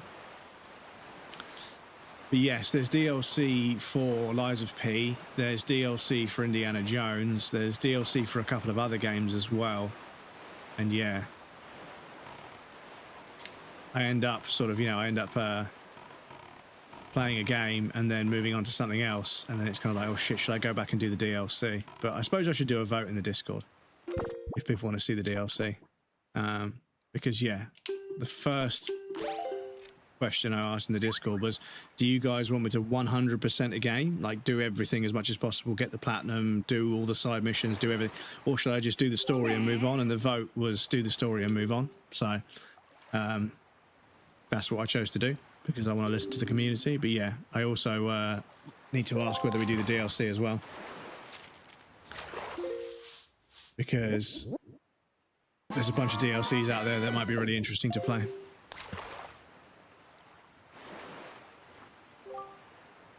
Wouldn't it sail through the seas on nights when the left half of the moon is missing? You'll regret if you do fry. I'm warning you, it's not my fault if you get scared. You can't go to the bathroom at night anymore. And that's all the info I've got to offer. Okay.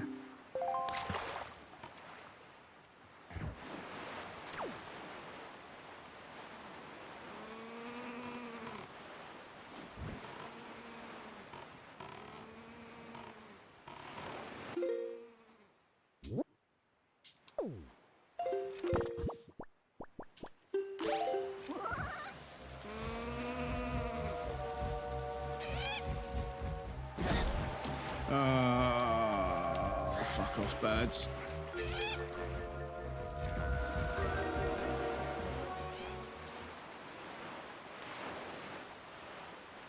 Can I fucking shoot them out of the sky?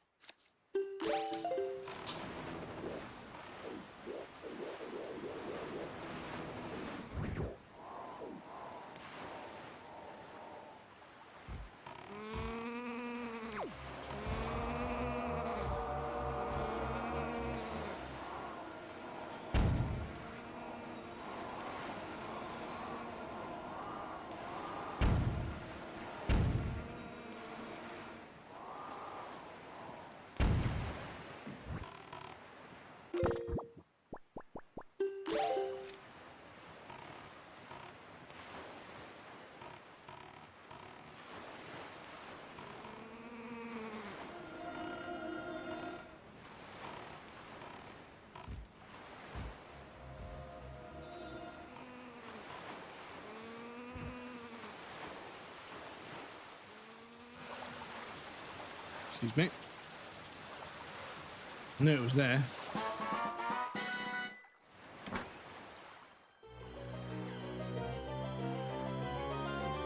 But yeah, the problem is I play the games.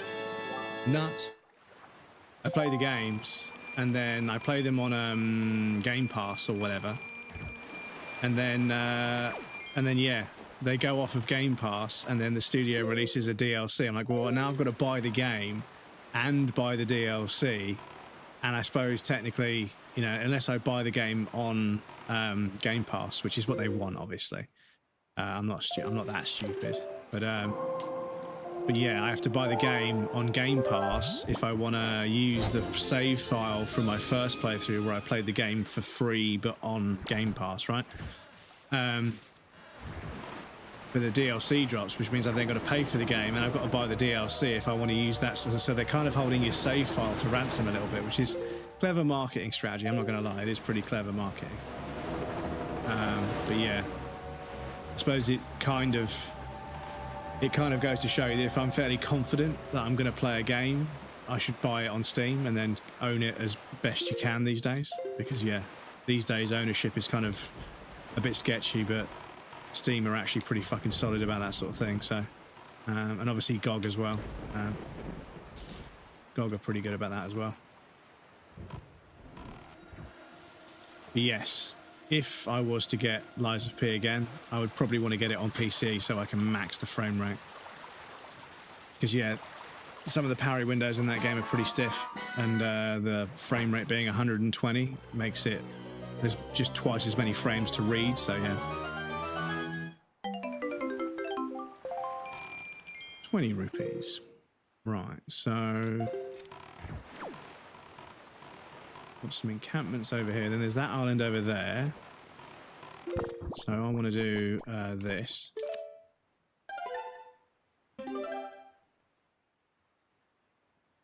Sure that the game is the most prominent thing on the screen. Yeah, see, it works. I can just create a save with the keyboard shortcut, but then it doesn't.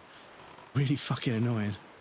So what I might do, I might bind the save keys to the numpad, and then the load keys to the function to the other number, the other numbers on the keyboard.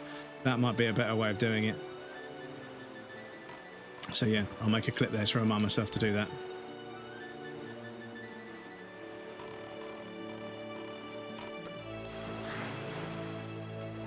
Right, so we've got this island here with those things. Was that the fish? Yeah, the fish is over there. So I want to get some information about this island.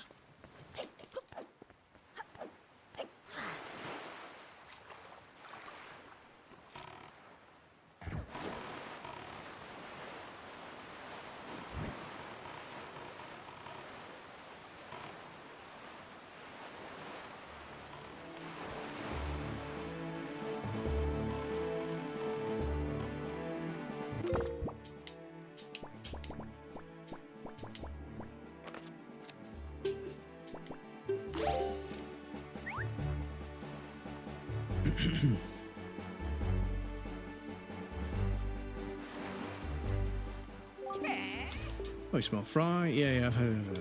And then what do you have to say?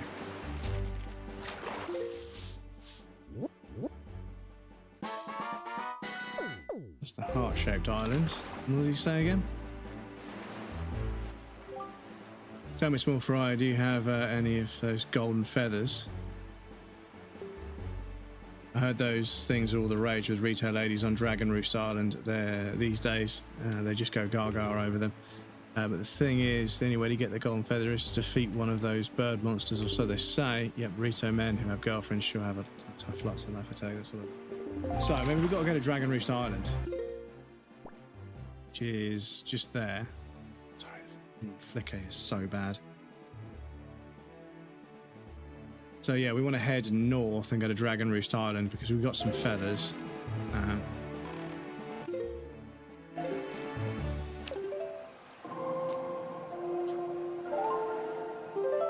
Let's see if they give us something on Dragon Roost Island because we've got some golden feathers. Let's have a look. Let's have a look.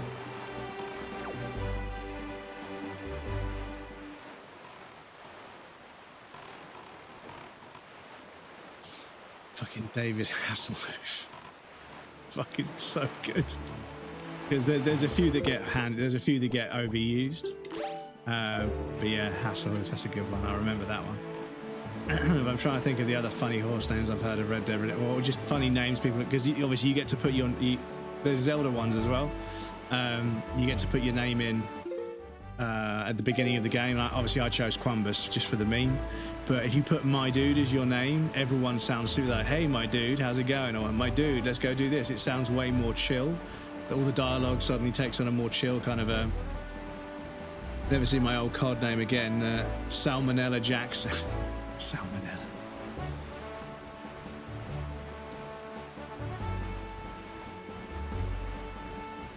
I heard someone called Donald Dementia Trump, or Dementia Don, Dementia Donny, because yeah, he was in a meeting with a bunch of people and just started wandering around, not listening. Dementia Donny. But yeah, a lot of the politicians, I mean, the UK, they're not exactly young, but yeah. But yeah, they've had a few very elderly politicians in America, which is very, very concerning for the young people, right? Pretty concerning for the young people, because they know that those people that are representing don't know anything about the lives that they lead. And some of them have super outdated views. It's crazy.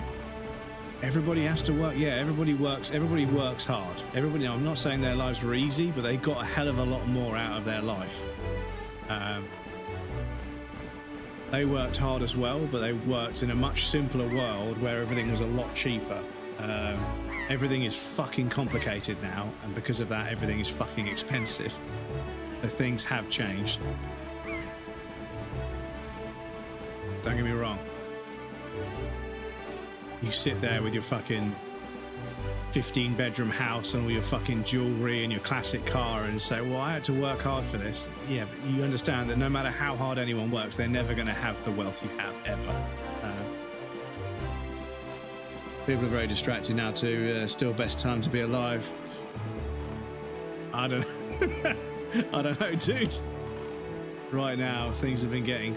Ever since Diana died, things in the UK have just been getting worse and worse and worse, I swear to God. I remember how the entire country was grieving. It felt like the entire country was grieving when Diana died. And yeah, that's the last time I remember anyone, like, the fact that people were miserable felt different.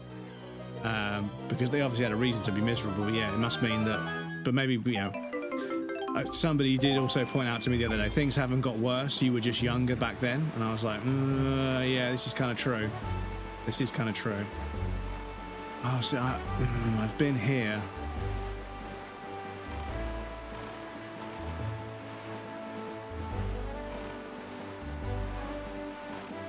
Oh, yes, there's some treasure there. Oh, I can use, oh, bombs. Yeah, I can use a bomb there. I see. See, chat.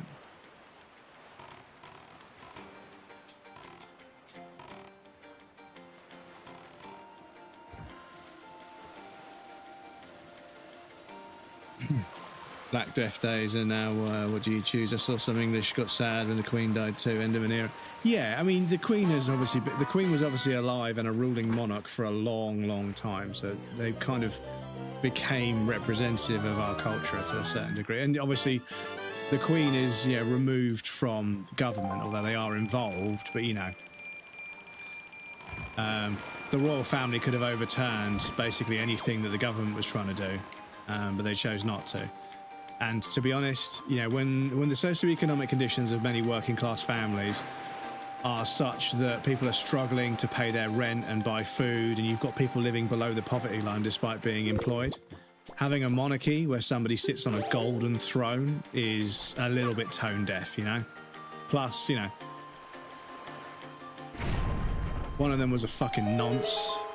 The other one, another one got caught speeding or driving without their seatbelt, and then within a certain amount of time they were spotted doing it again. And you kind of think to yourself, like, they don't actually have to obey the law. They can do whatever the fuck they want, right? And that makes you realise that a monarchy is maybe an outdated concept in today's world. What's gonna happen when I pick up this pot? Crumbus, you have just broken the sacred pot. You will now be cast into oblivion.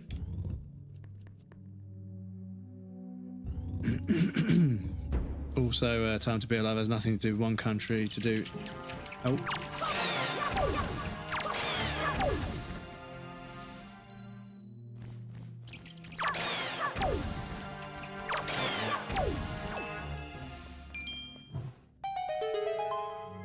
Ah, I see. So there's going to be a combat trial in each room.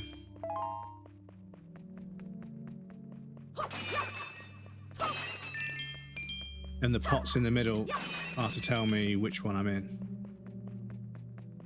Or does that tell me where I need to go? Bat. Chicago. Ah, okay. So yeah, it's eliminated, okay. Were there not other rooms off of there, though? Hold the phone. Medical science has advanced so much we're all collectively suffering. Well, yeah. This is the thing. We live for longer, but at what cost? You know, we live for longer, but you know, the last few years of your life. Because I remember I was in the pub once and someone said, you know, smoking, they said to somebody else, you know, smoking takes like 3 minutes off your life. And the guy said, you know what, the last three minutes of my life aren't going to be very pleasant anyway. So, you know, whatever. And I was like, I don't know, yeah, he's got a point. The last 3 minutes are probably going to be pretty miserable. So, it's just one of these sort of like, you know, mind-bending ones where the fucking, yeah, so let me try this one. Even though this shouldn't lay out, will this be the next room with the combat challenge in it? No. Oh, yes.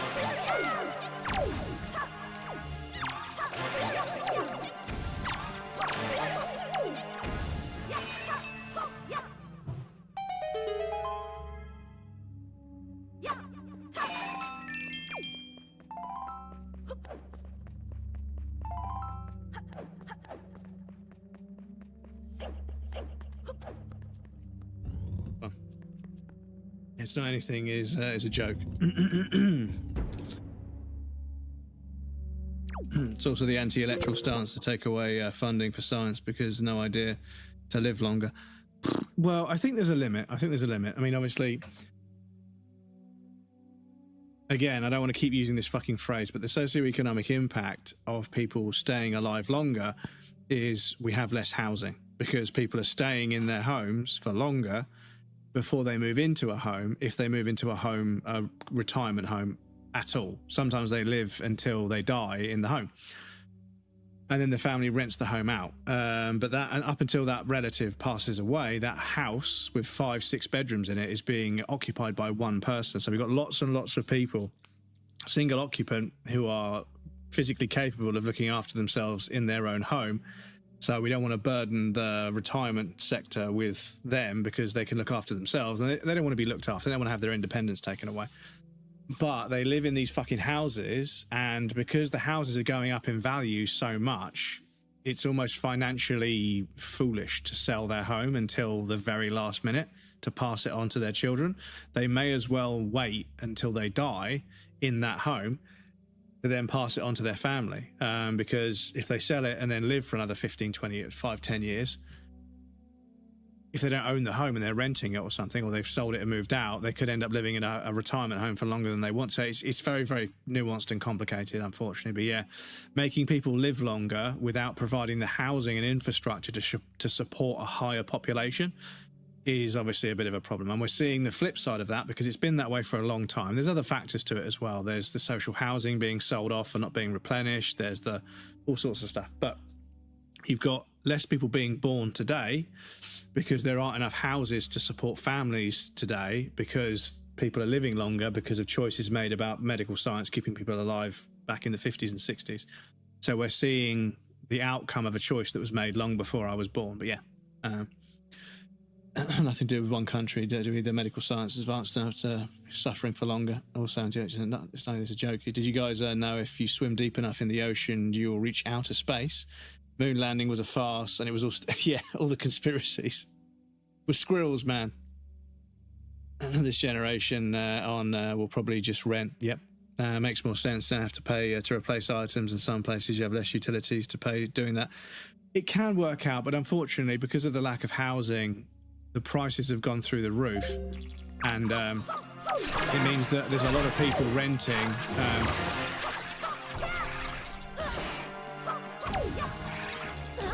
Oh, stop interrupting me before I can do this. Fuck off.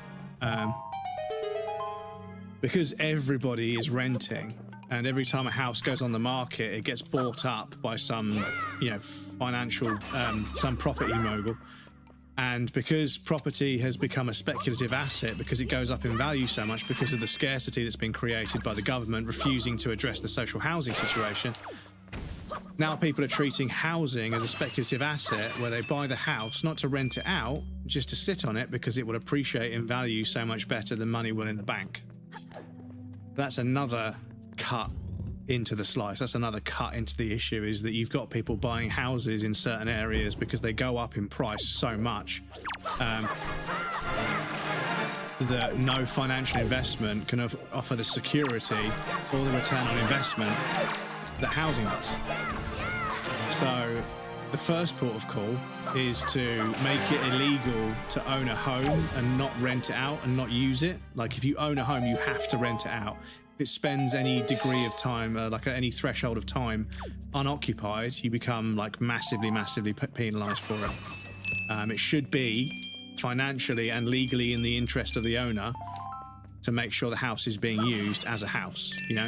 Housing should be used for housing, all right? If you want to make money on it, whatever, but we can't have people buying up 152 flats in the same postcode and then just letting them go up in value, because the other 57 flats in that property also belong to them, which means that there's now a huge scarcity of accommodation in that postcode, which means they can now charge whatever the fuck they want for the 50-60 flats they do choose to rent out, whilst allowing the accruement of interest and appreciation on the properties they own that are not doing anything. This is the problem.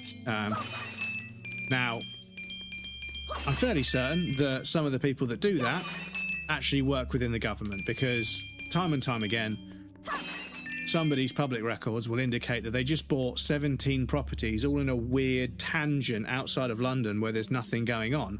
And then within 5 years, a really expensive rail project to build a railway line directly along that path, creating links to London from that postcode, goes ahead.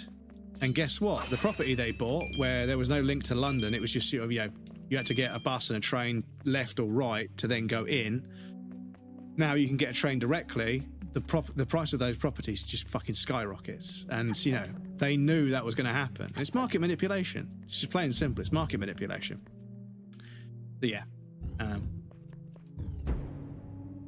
In the UK, and still one country, not worldwide. Minnesota, here you got to go at least 3 hours out from the cities before your rent is less. Well, this is the thing, is that in the UK, because of how much everybody commutes, there are entire industries set up around the fact that every human being gets out of bed and gets on a fucking train or whatever to go to work, right? There are entire industries that facilitate that particular process and that behavior. So when we started working from home, those industries started screaming and shouting and saying, well, what about us? What about us? I said, well, I'm sorry, you never should have existed in the first place. You shouldn't have existed in the first place. You were the answer. You were cashing in on something that human beings had to do, but they don't have to do it anymore. So, yeah. But, there are cafes and shops that are on train platforms. In London, there are cafes and cafes and shops and stuff that exist just on the train platform, because there are so many commuters that they can survive and pay London rent, and when you begin to realise that some of the busier train stations, they have dedicated busking spots for musical performance and everything else, and buskers in general, but you have to apply for a license to perform on certain patches, right? Because the fucking money they earn in a day is fucking crazy, dude. Like, people think it's a joke, but like there are people that earn a ridiculous amount of money because they're a good busker, right? And they earn way more money than they would in a normal job. Like there's no point in them getting a normal job because they earn so much money doing what they do. Yeah, it's fucking crazy. So yeah, the footfall is fucking insane. So treacherous It's Jack, raining welcome in. bits. Thanks treacherous_Jack. So you are telling us destroy all prime real estate? Okay, got it. Well, destroy corporate greed, or just destroy greed in general. Because I tell you what, there's nothing wrong with enterprise, creating jobs, pushing markets forward, technology because of investment, improving. But Christ, we don't have to make a fucking pig's ear of making it fair and we make a pig's ear of exploiting the fuck out of everybody in the supply chain for a little bit of profit in the next 5 years, and then we completely detriment the entire market for the next 50. It's all short-term profit focused in the capitalist world. But anyway, do have an ad break coming up. I need to pop you guys over on the BRB screen. I'll be right back. Please feel free to get up and move around, grab a drink or snack. You won't miss anything. I'm going to take a break as well. And we have anonymous follows on the BRB screen, so if you're lurking, you can follow without being called out. Once we're over there, the follows are anonymous, don't worry. Small town says shouldn't make the human race live longer. Two countries still doesn't make a human race, so it shouldn't live long. Yeah, I mean, I suppose it depends on where you live. I think there's a natural order to life, but we used to die at 35, so it's I don't want to die at 35, but I don't want to die at 135. I don't want to be fucking 70 and retired and sort of a little bit worn out and then live for another 40 years, especially not on the pension I'm not going to be able to claim. It's fucked. Anyway, I'll catch up on the chat in a moment. I'm going to quickly go on a BRB screen, but I'll be right back.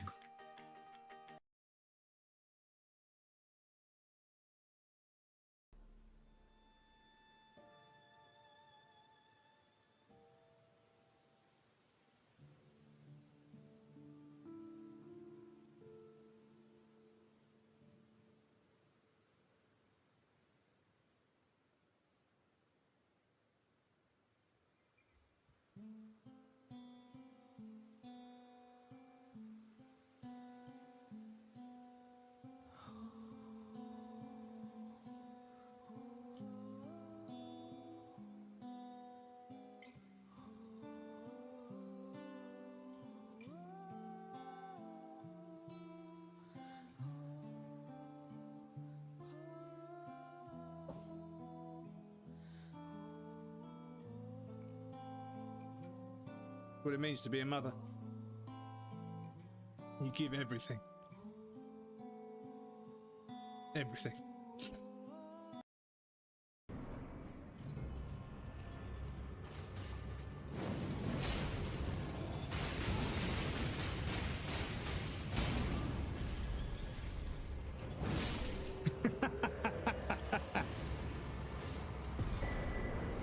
That'll do. That'll do. Game is platinumed. There it is, chat. Bubba, we got the platinum. We got the platinum, Bubba. Where's the trophies? Fuck yeah. Congratulations on the platinum. Nilo, welcome in, dude. Welcome in. Hello, Bubba. Is it time for you to be the baby? Is it time for you to be the baby? How's that? Yeah, I think...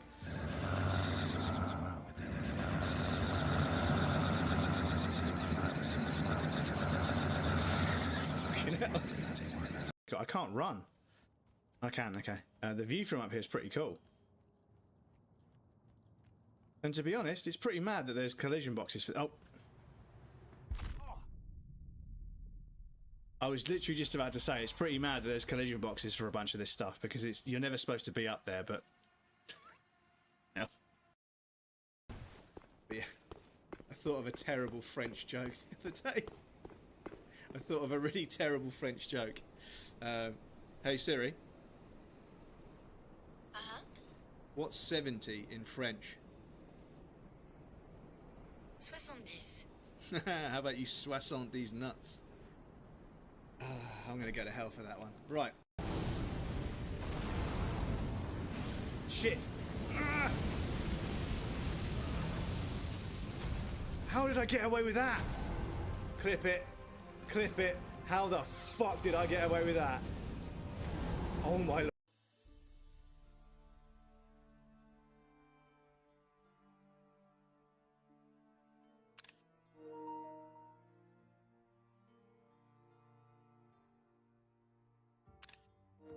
Right. Oh, no.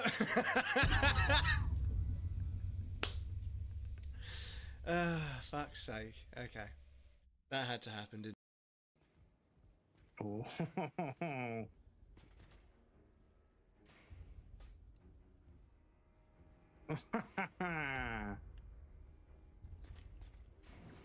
No!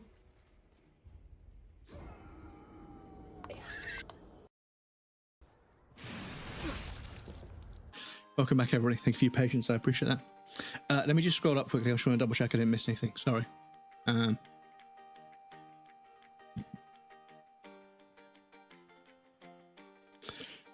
Probably just rent makes more sense. You don't have to pay to replace items. Some places you have utilities that pay less utilities to pay doing that. Like in Sweden, you go 40 kilometers outside a city and you go from 5 million SEK for a house to 500,000. Well, yeah. In the UK, I can understand it's still one country, not worldwide. Yeah, I mean, in the UK, like, because it's so compressed, you know, there isn't, like, you can't go far enough away from one city to make it cheap before you start getting closer to the next. So it's like, yeah, there are cities dotted about, and as you go out of those cities, but you do cross a threshold where it starts to go back up in price because you're getting closer to another city. And obviously the train networks around every single train line is loads of housing that people want to live in, because if you can't live in the city but you can get the train in every day, even though the trains are shit, traffic is also shit. So yeah, they've got us by the balls basically, unfortunately. It's just how it is. Before you rent is 3 hours out. Fucking hell. Cheap places too, like it depends on where you live. Yeah, but the trouble is, there's cheap places to live, but you don't want to live there. That's why they're cheap. This is the problem. Isms watch because no one is going to treat their house. Well, yeah, this is it. If you don't settle down into this is it. We've killed off third spaces, so people don't go somewhere after work. You know, in the UK we have pubs, but that's getting a bit expensive as well, and it's actually on its arse. The pub industry is struggling right now because nobody's got any disposable income. But yeah. We've killed off third spaces. It's difficult for people to go somewhere that isn't expensive to spend time with each other. Housing's fucking eye-wateringly expensive, so it's kind of like people just work and sleep. So yeah, it's like there isn't really like a sort of community, and also because people only live in a flat or a house that they're renting for a certain amount of time before the landlord kicks people out to then put the rent up because they can get more money from someone else.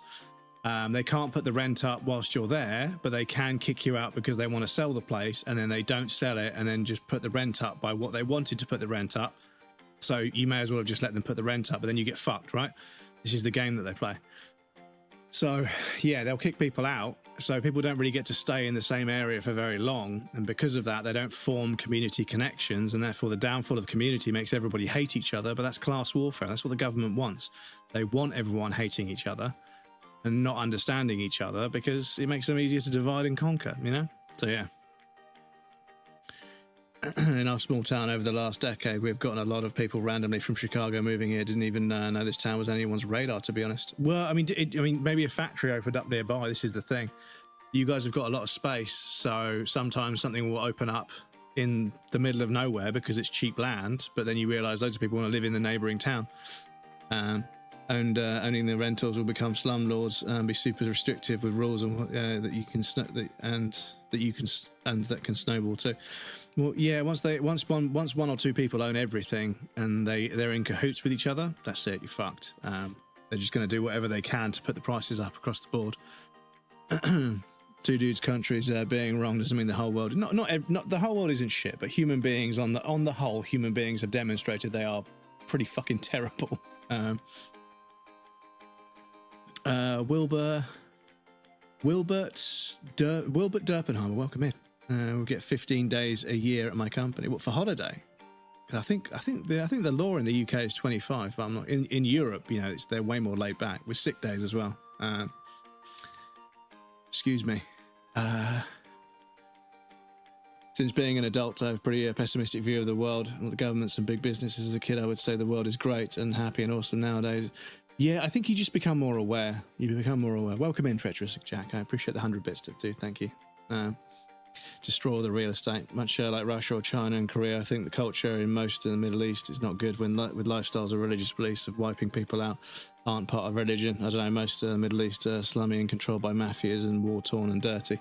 There's lots of places that have had a very bad run of it for one reason or another, and they've just struggled to develop infrastructure and build, because unfortunately some parts, because of the conflicts that occur, even if they did find the money one day just out of nowhere and built infrastructures, trains, housing, factories, jobs, town centres, cities, if they built everything, every sort of 20 years, 30 years, somebody fucking drops a bunch of bombs on it, and it's just because of where they are. So it's fucking difficult for that country to really develop because it keeps getting reset, and not always for anything to do with Palestine, got nothing to do with who they are. They're just being what's the word?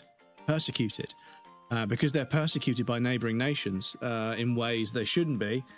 They can't really develop a culture and a way to defend themselves if they just get bombed to shit every fucking 5 to 10 years. It just doesn't, they keep getting reset, and it just isn't their fault. So we shouldn't judge them, but I don't think you are, but we shouldn't judge them, because some people, they fucking, they're like, they just don't fucking work hard enough. And it's just, it's a very common excuse people use. But if everything gets reset to zero every fucking 15 years, like flattened, like bombed to pieces, of course they haven't developed much. They can't, everything just gets and like you say, when people know it's going to happen, they don't invest long term in that area, because what's the point in investing in something that's going to get blown to pieces every 10 years? So people don't invest in that part of the infrastructure of that part of the world. So there's no outside investment to help them grow. It's just how it goes. Many more countries, of course. Middle East is, I would say the Middle East is shit. It's problematic, but shit's a bit of a term. I don't know if that's the right word, but parts I like too. But it's hard to have that stand a chance with all the negativity. As well, depending on what we see in the news, because what we see in the news versus what's actually happened, like Krill mentioned earlier, people on the ground in Venezuela are happy about what happened, but outside of it, people are concerned.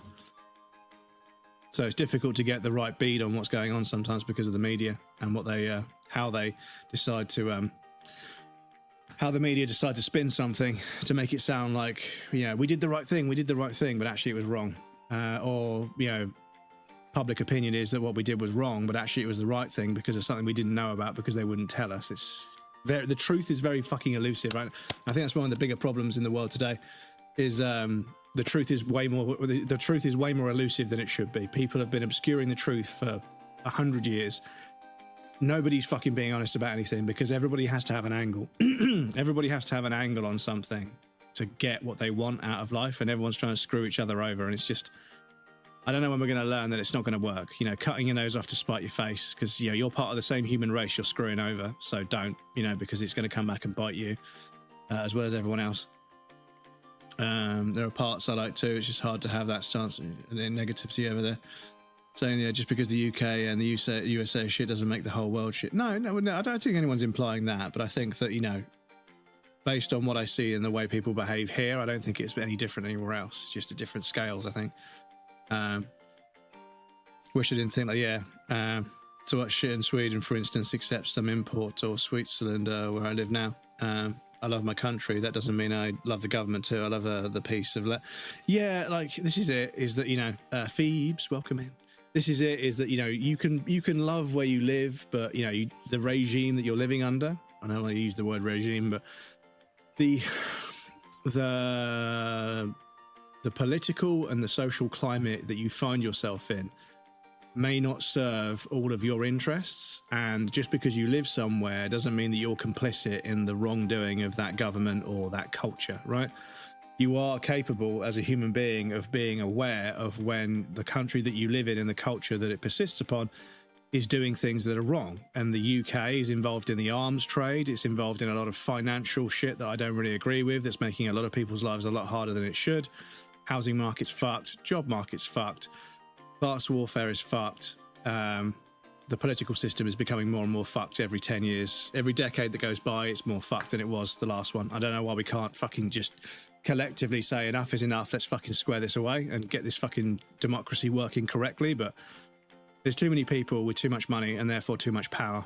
and this is what we end up with. People and land are beautiful. Yes, people are beautiful. Mobs of people that are angry about something or greedy, not so wonderful. But yeah, there's good in people. There is a good in people. This is the thing. To avoid the depression, you have to remind yourself that there is a good in people. Sometimes you have to dig pretty hard. I'm not going to lie. Some people you got to dig pretty fucking hard. But you have to try and remember that there's good in people. But unfortunately, sometimes all you see is the bad. But if you think that there's no good in somebody and that the only way to solve it is to kill them, you become as bad as they do. Unfortunately, violence begets violence. You know, the house of cards or the dominoes start to fall. You know, was killing somebody correct or was it wrong? Is somebody taking vengeance for killing somebody? So if you kill somebody and you think it's justified, but somebody kills you because they think it was unjustified, are they justified because they think you're unjustified, or are you justified because it's so idiosyncratic and nuanced? It's just not worth. We need to talk people around. We need to convert people. We need to start raising people to be compassionate and empathetic to their fellow human beings, because we're all on this fucking rock flying around in the space, in the sky, in space. You know, we're not going anywhere. You know, we need to get along. And I don't want it to take 150 million years of us to fucking killing each other to realize that actually that's never going to fucking work. Actually, everybody deserves to live in peace, and we need to find an equilibrium with world trade, with social policy, with culture and ethics and morals. We need to find a social equilibrium. We need to balance everything out. And until we balance everything out, there will always be conflict. There will always be people that feel hard done by, that are going to attack people that have exploited them. If people keep exploiting other people are going to keep getting attacked by the people that they exploit. That's just how the fucking human race works. It's been this way for fucking hundreds of years. We did it in the fucking medieval times. Then we did it all throughout the fucking 20s. Then we did it all the way through the fucking 50s. Can we just fucking realise that it's not going to fucking work? You can't just go around robbing and exploiting people. You have to treat everyone with fucking respect, so we can establish some kind of social equilibrium where we don't have to fucking cut each other's throats with fucking contracts and fucking doing shit behind people's back to fucking get more money than someone else. It's just pathetic. Anyway, excuse me. I'm going to go off and I am going to play the video game in a minute. I promise. Still think lack of knowledge other countries, thinking is the same everywhere, when most know about the UK and USA and think it's the same in every Western country, when it's not.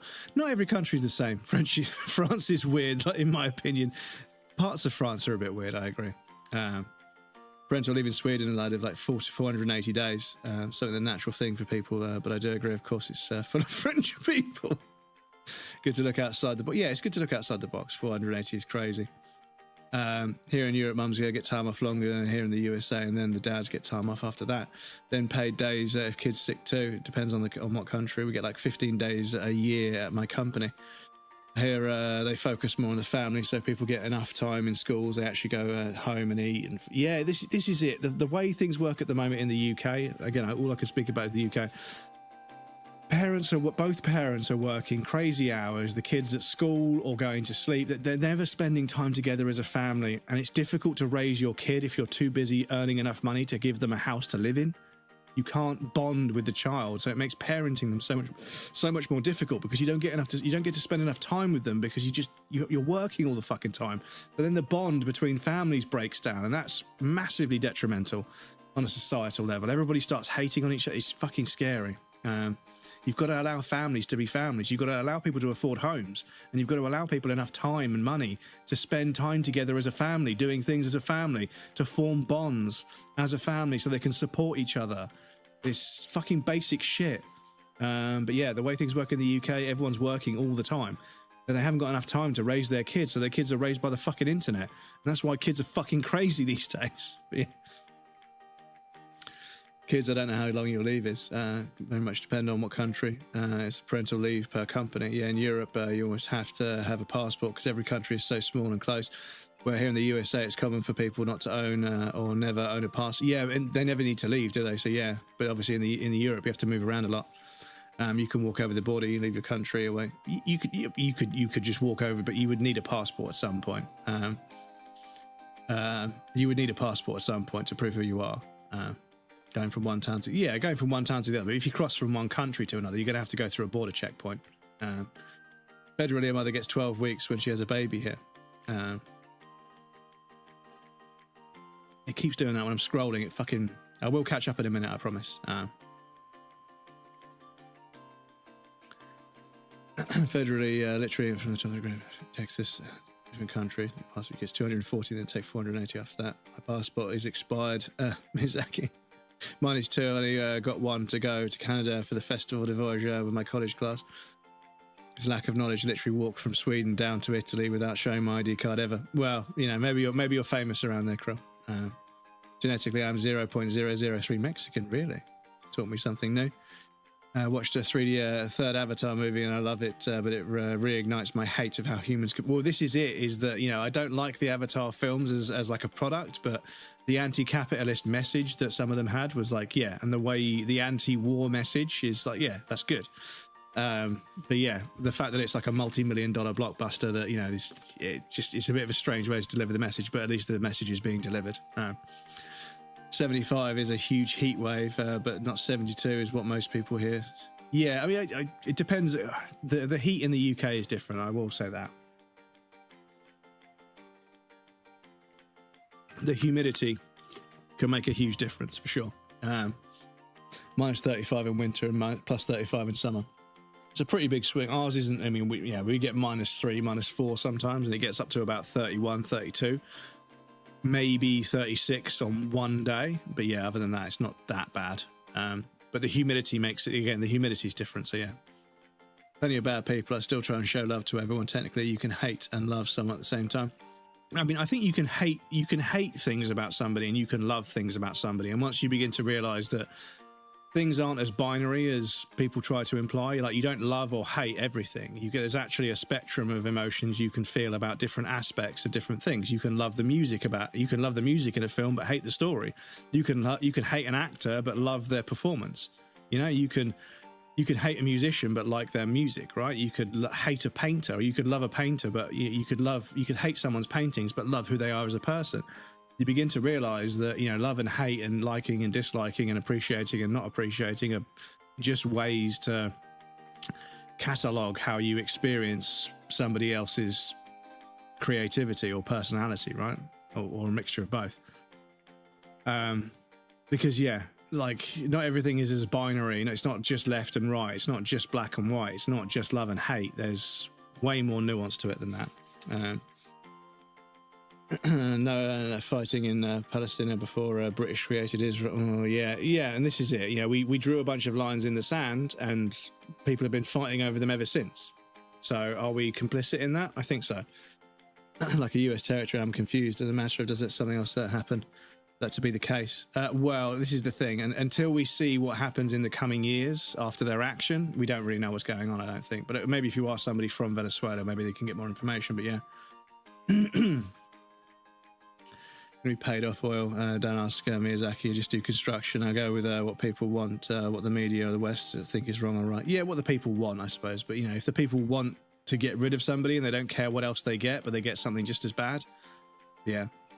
Just don't get that, Breaker. As I'm an honest person with my heart on my sleeves, I just can't wrap my head around dishonesty and stealing. And, yeah, neither can I. Yeah, I think it's, you know, you've been struck by lightning. It's a Tilly raid. Welcome in, Phoebes. We will have to live our... Yeah, I think we all have to live our lives and live in peace and harmony. I think that, you know, all of this sort of, you know, we can exploit these people because they can't say or do anything about it. And then, you know, they get the internet and start talking about it, and then the rest of the world is like, hey, stop doing that, but they won't. Yeah. I'm going to take the blame for what 10 people do to earn money selling guns is not my fault. No, but, you know, I think that you...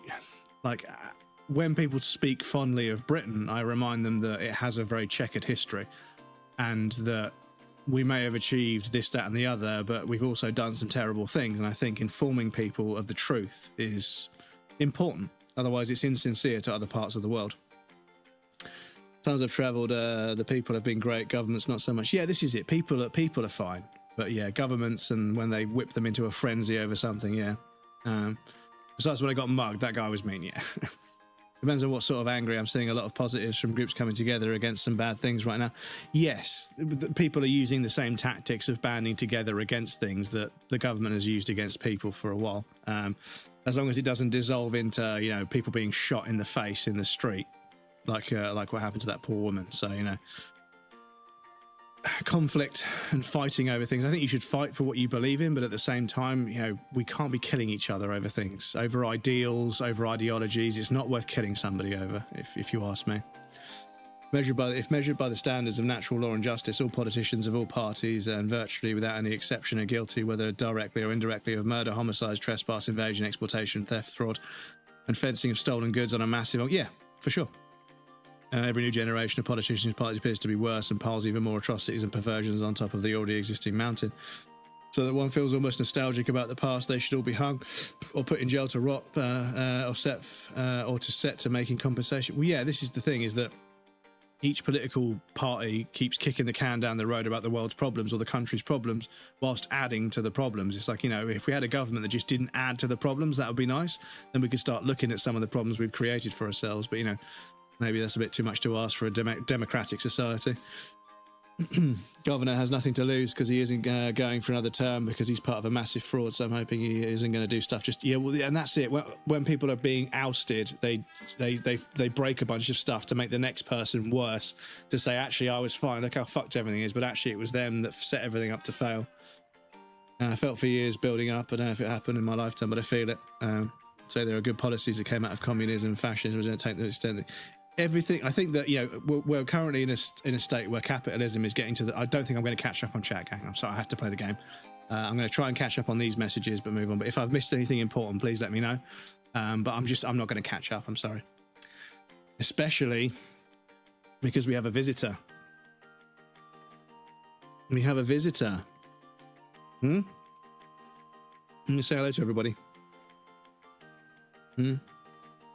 Favorite sport, lots of punches.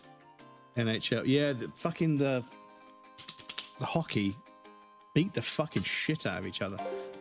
I saw a video, a clip. So I've literally just got rid of all your fur, mate. I saw a clip, and there was two skaters coming together, and one of them fell backwards and lifted their leg up, and it was fucking brutal. Absolutely fucking brutal.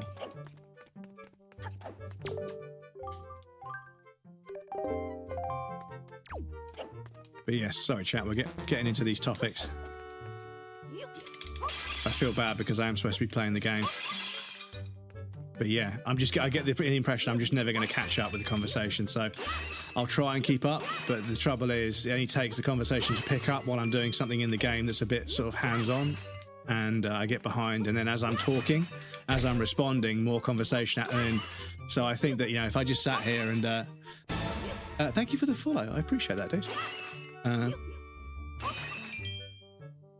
Yes, sorry, so it was somebody else. I thought I saw your name before. I thought. So I can't pull these boxes. No.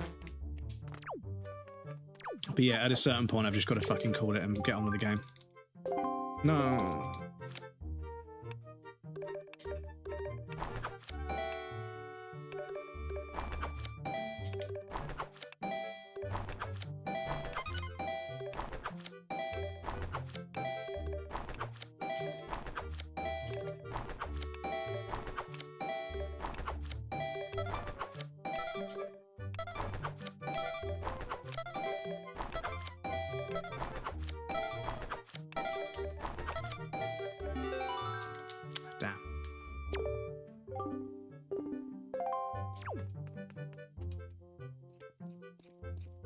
Is that map significant? Yeah. Yes, thank you for the follow. I appreciate that, dude. I was kind of making a joke. That all Scandies hate each other. Not sure if all of them do. But yeah, no, I appreciate that the sentiment that just because the UK and the USA are fucked doesn't mean the world is fucked. But one thing I will say is that what you tend to see in sort of cities then moves out from there, and you kind of see it from, like, you know, bigger sort of, you know, larger countries start doing something and then other countries follow suit. Not that, you know, climb the fucking ledge, my dude. Not that countries blindly follow other countries, but you do see a sort of yeah, can we get to there with the leaf?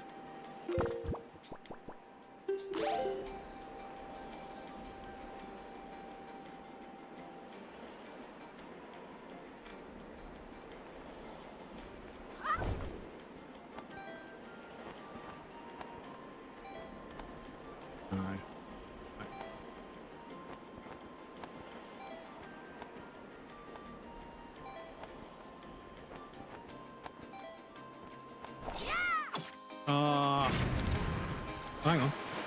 Did that do it? It did. That worked, chat. I'll take it. Life is beautiful. The more I say, the more I feel. Yes, I think that the overarching principle, the takeaway from, like I'll always, I don't want to shy away. Like I said, I don't want to shy away from things and pretend that everything's fine when it's not, because it's disingenuous or, insincere to the people that are being negatively affected by this stuff. And as a straight white guy, born in the south of England to two loving parents, I'm very fortunate to have the life that I have. If I was to sort of, say, oh, I don't want to get into it, I don't want to get into it, that's very fucking spoilt and, petty of me. The things that are affecting people negatively, they deserve to be spoken about, because those people deserve better, to put it lightly.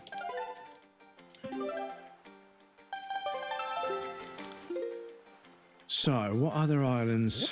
So this was Windfall Island. Do you know what? Let's go put these pearls down and see what happens. I mean, I've created a save. I'll create a save before I put the first. I've created a save here, but I'll create a save before we put the first pearl down, and we'll see what happens. Flickering is so annoying, dude. Sorry. Understand that. I'm just saying, for my mental health, helps me stay positive and despite everything. Yeah. So what I was going to get to is that you can't just look at the bad. Sorry, I didn't finish that thought. I apologize. I wasn't aiming at you or anybody else. There's lots of awful things going on in the world, and if we just ignore them, they're never going to get any better. But I think if we just talk about that, it can get very depressing, and I completely agree. So I think that it's important to see the good and the bad in the world, and I must admit, it can be kind of difficult, because sometimes it feels like there's no good going on, but you've got to look for it, and you've got to appreciate the small things in life.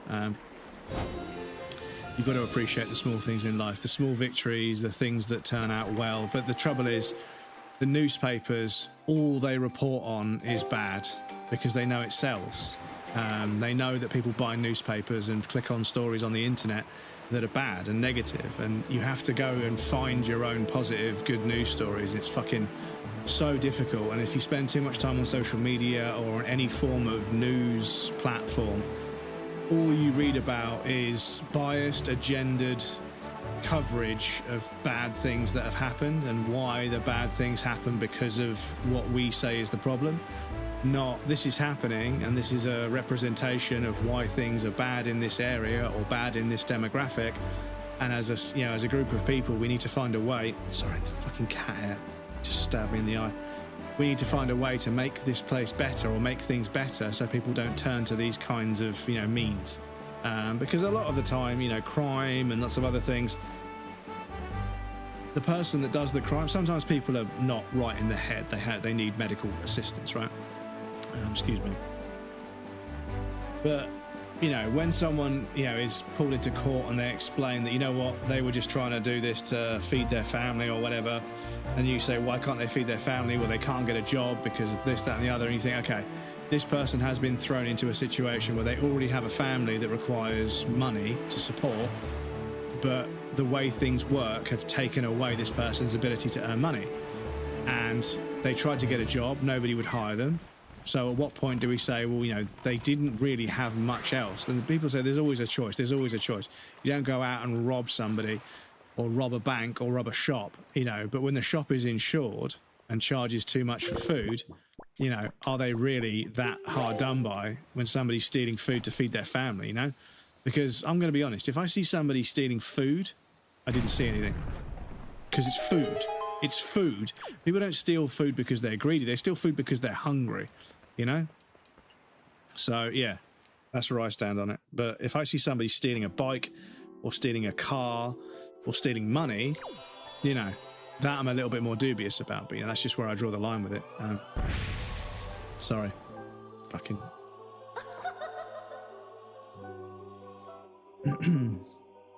Young Waker of the Winds, allow me to aid you in your quest.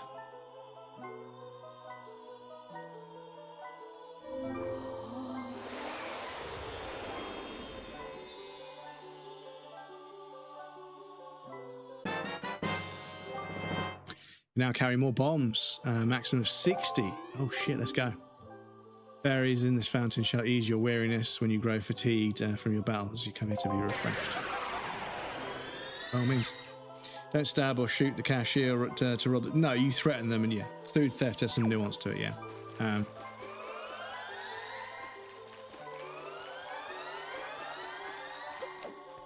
But yeah, stealing somebody's car, stealing somebody's bike, stealing somebody's wages, you know, because, you know, people will be like, oh, yeah, this person stole some food. They're the criminal public enemy number one. I'm like, well, what about the fucking shop owner, the CEO of that shop chain that's making fucking £50 million a year and not paying any tax?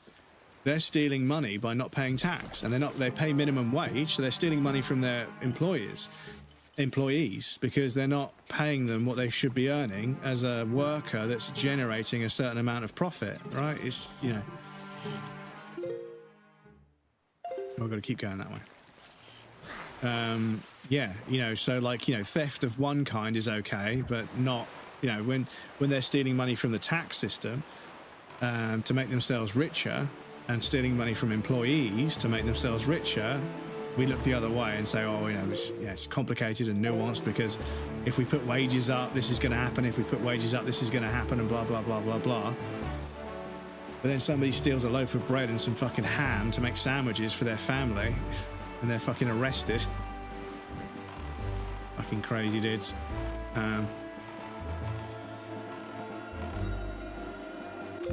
There's exceptions to the rule, of course, but ultimately, yeah.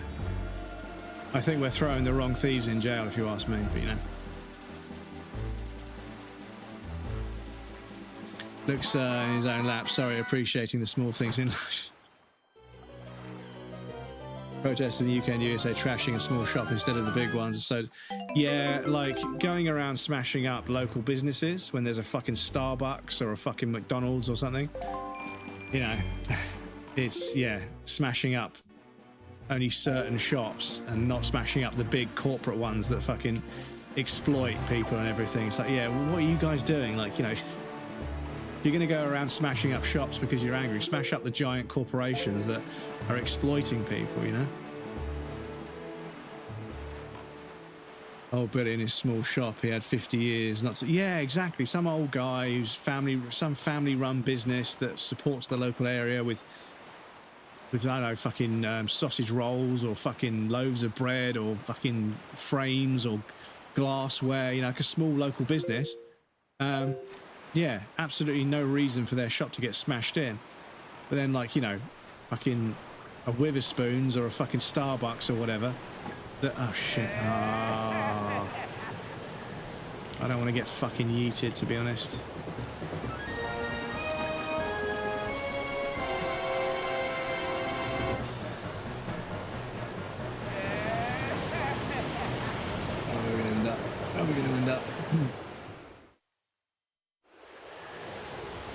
Leave the mom and pop shops alone, yeah. Make people hate the left even more. Why are you going to steal from McDonald's? Not going to steal from McDonald's, we're going to smash it up, you know, because they don't pay enough tax and they exploit their workers, right? This is the thing. This is the thing. Right, so if I make the wind blow this way.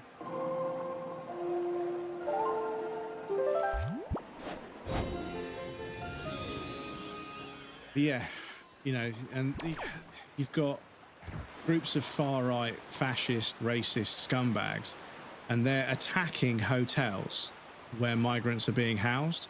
Because we have a housing crisis, we can't house them in houses because we don't have enough houses, so we have to house them in hotels. But they take offense to that, and then they start making up stories about how they attack locals and how it's not safe, and you know, but hotels are being paid God knows how much money. These little B&B hotels, trust me, there's a bunch of them where I live. These little B&B hotels, after COVID, and also during the winter when there's nobody coming on holiday, they need to fill those rooms, and the government needs places to house migrants. So, you know, it just makes sense that that's where we put them. But, you know, they're fucking attacking the hotels. It's like, why are you attacking a hotel that's just trying to fucking house people, being contracted by the government to house people? Why are you attacking them?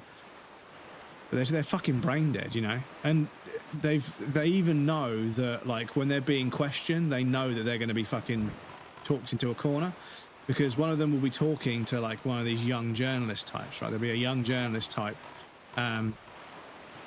sort of asking them questions. Don't you think this? Don't you think this? And just getting them to say stupid shit so they can edit it to put it on the internet.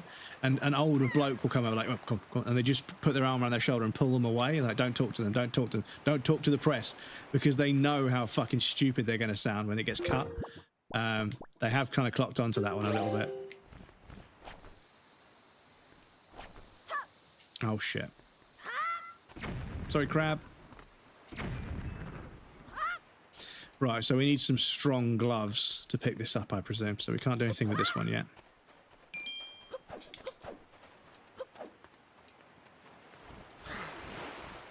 Right.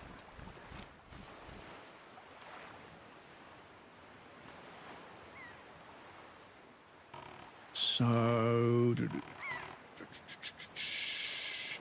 yeah, where's Fish Boy? There he is.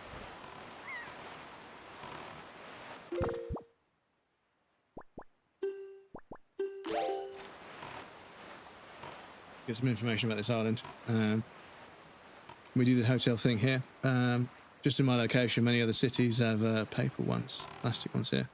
Straws are cool too. Yes. Well, the thing is, that's also something that's starting to sort of, like, all these eco-friendly solutions, they come at the cost of the convenience to the consumer, not the cost of the manufacturer. And that's not the right approach. I think making the consumer's life less convenient, or making it way more inconvenient for the consumer for the sake of because what they're doing is that, they're trying to sell a narrative that eco-friendliness comes at the cost of our convenience, because they don't want us to start demanding it comes at the cost of their profit margins. They do things that are cheaper to manufacture and they sell for more, but they're bad for the environment. So they started putting lids on bottles they're now attached to make it more eco-friendly, but all they're doing is sending a big middle finger to consumers to say, well, if you want things to be eco-friendly, we're going to fuck you over. We're going to make it more difficult for you to do all kinds of things. So you get paper straws and lids that are stuck to bottles, and just, you know, and the packaging in supermarkets hasn't changed, and if it does, it always makes the food fucking worse in some way. They're going to resist these changes. They're going to try and sway public opinion by saying, oh, every time they do eco-friendly, they make it worse, so let's just shut up and stop asking for it. But no, we have to keep going after these people and saying, listen, you can't destroy the planet for a quick buck. You can't do it. It's not fair. Generation after generation after generation have lived and existed and done things in a way which is fucked over the next generation, and push has come to shove. It's not working anymore. Everything's falling apart. We need to do things differently. Straws are cool too. Paper straws are shit. Do we have the plastic ones here? Damn Americans. Just my location when you see they have paper ones. Why they're in hotels? Why not temporary? There are no temporary homes. And the temporary homes got converted into proper homes. Never did hotels because people would be angry. They paid people to make dorm room kind of housing. Well, yeah, but we can't build anything in the UK. It takes 50 years to get the planning permission to build anything, so we can't. We need to just put them in hotel rooms because that's the only rooms we can put them in at the moment. It's not expensive hotels. It's not expensive hotels. They're usually it's usually cheaper than building houses, to be honest. But yeah, cheaper and easier than building houses. Even attach some caps on the bottle. Yeah, but like, I mean, I end up just cutting them off. You know, I just cut them off, and then because I've never thrown the lid. Whenever I'm finished, I put the lid back. I've never in my life have I thrown the lid of a bottle away and not attached. I've never done that ever in 40 years of my life. I've never done that. Dropping and losing the lid to the bottle would be really, really fucking annoying. So I don't do it. So yeah. EU shit laws. I'm not gonna say anything negative about the EU because I'm a foreigner. Meanwhile, all these manufacturers are polluting a hallucinant level. Well, yeah, they're fucking dumping shit in the ocean. This is the thing. We should be holding them accountable and regulating them and saying, right, you can't do this because it's cheaper. You can't do this because it's cheaper. You can't use this material because it's cheaper, because it's fucking people's health. It's fucking the planet. But instead, They went to them and said, right, you guys need to be more eco-friendly, otherwise you're going to get fined. They said, cool, we'll be more eco-friendly. And they just came up with a bunch of shit that makes our lives more difficult. And they could say, well, we were trying to be more eco-friendly, but it's costing us sales. Customers are unhappy. We can't do anything. We're going to have to go back to how we were doing things. That's what they want. This is what they're doing. It pisses me off that too many people won't fucking pick up on it, which is why I talk about it. Take more damage from 6-pack plastic bottles than you guys have for cans. Well, the thing is, like, you know, aluminium cans are recyclable, so actually they're pretty good. But the plastic things, you have to get a pair of scissors and cut them before you throw them away. Which is not difficult, or you could just snap them if you want, but yeah. Feel free to. Don't build new ones because we convert old abandoned shit. Yeah, well, that's, I mean, the hotels are old and abandoned sometimes. They're about to close anyway, so, you know. We're not talking about prime hotels in expensive areas. We're talking about, you know, really cheap hotels. They're in cheap hotels that are going to fall apart anyway. EU is a good idea with poor execution. Well, I think that the EU wants to be more humane about a lot of things, but to stay profitable and to stay involved in commerce, they have to straddle the line of what they allow businesses to do to make profit and what's too inhumane and not good for people in general. If the EU was left unchecked, almost every large business would go under. And I don't know if that's a bad thing or a good thing, but obviously big businesses that create jobs, they're very deeply entrenched into the way things work. So it's very, very difficult to... There's an awful lot of red tape and everything. However, you know, we do pay for democracy, so I would like to see it improved. But all we can really do is pick something that we don't like collectively and all shout at the governments until they change it and regulate it. But it takes a fucking long time because there's a lot of things on that list. But yeah, if we could all collectively say, right, this is arguably the biggest problem in society that we need to fix. Let's fix that. But part of human nature is, well, the problem that affects me is more important. The problems that I'm having are more important than the problems other people are. So this is the biggest problem in society. And before you know it, everybody's arguing about what's important. The government can say, well, you guys can't make up your mind on what we should do. We'll just keep doing what we're doing until you guys can come up with a solution, until you guys can tell us what you want us to do, and it all falls apart. And it's so fucking frustrating. If we could all collectively say, right, let's build a list of all the things that are wrong in the world and then figure out which are the most detrimental to the most people and get those fixed quickly, you know? But governments only fix things that are easy, that will get them votes. Governments aren't concerned about running a country. Governments are only concerned with being elected and staying elected. That's the game they play, is being elected. They don't really become experts at fixing problems. They become experts at pretending to be experts. They become experts at getting elected on false promises. And that's what being a politician is, unfortunately. But yeah. It's shit in the system. Feel free to. It's a good idea. Politicians and rich can go private planes, do whatever they want. Can't even vote for president in the EU. One of the biggest issues with the EU structure is exactly the same as the Soviet Parliament. We do not have those plastic things. We have paper to hold it, but we never have 6-pack cans. Almost never. EU is better than EU. EU is just a force of how citizens in membership countries should live. Lightweights buy 6-packs. You get 2 30-packs, just aluminum and cardboard. Yes, wrapped in plastic, but yeah. But then you've got 60 cans, right? So let's go. They want to control them like doing one digital currency, and they said publicly to decide buy or not to buy, save the environment, but it would be forced on rich people. Politicians, they actually said that publicly. It wouldn't be forced. Yeah, well, people could just buy around it, right? This is that people with money could just buy. This is the problem, is that when policies become implemented that are financially fragile, where as in they can just be paid off, it makes it legal for rich people and only hurts the worst off in the country. So that's not the way of doing it. Everything needs to be almost everything should be means tested. If you want to earn a shitload of money, everything's going to cost you a shitload, you know? And then a bunch of people will be like, well, it's not worth earning all this extra money. I may as well just earn normal money. And then everybody can earn normal money, and then communism.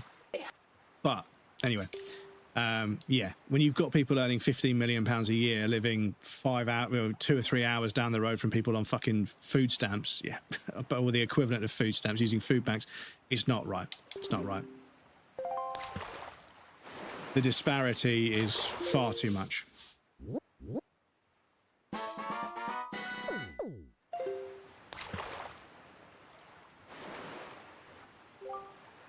Small fry, there's a really heavy stone head blocking the cave on that island. You don't you wonder what's behind it? Don't you want to get in there?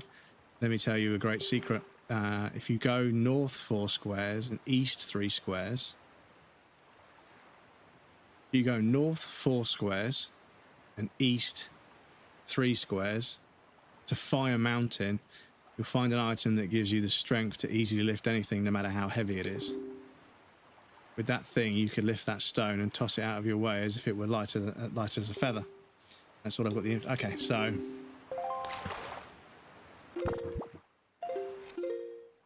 One, 2, 3, 4. 1, 2, 3. Yeah. So we've been there.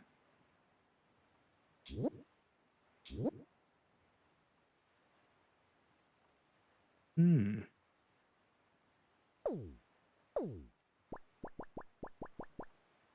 One, 2, 3, 4. 1, 2, 3. Maybe it's there, because I don't know if the square we're in counts, because it goes 4 to the north. That would be 1, 2, 3, 4. 1, 2, 1, 2, 3. Oh, maybe it's here. But I think the game is telling us we're going to have to go here, basically, at some point. I just want to sail this way to save. I want to sail this way to just clear off these bottom squares on the grid. Politicians should be held liable for every lie they tell and be punished much more severely. Well, this is the thing, is that, like I say, politicians, they deliver information in a way that they can say was truthful to the best of their knowledge at the time, but things have changed. And they didn't know things were going to change, and you have very little way of proving whether that's the truth or not. So they're very, very good at saying things. And this is it, is Donald Trump's government. They're not a good government, but they're very good at playing the system. And this is the problem.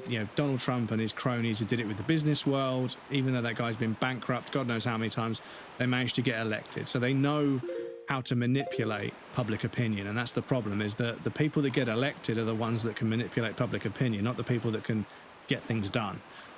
And it's another case in today's world where there's a subsequent skill that's required to even be able to demonstrate a skill that's actually worth something. Like I said before, you have to play the game with social media if you want to get your content noticed. If you don't play the game, well, you ain't going to get your content noticed. And that's a problem, because it means that most people are focusing on how to get their content noticed rather than what's the best kind of content they could be making. What are they best at? And bands, for years, bands have been, making music that they think is marketable rather than the music that they are best and, want to make.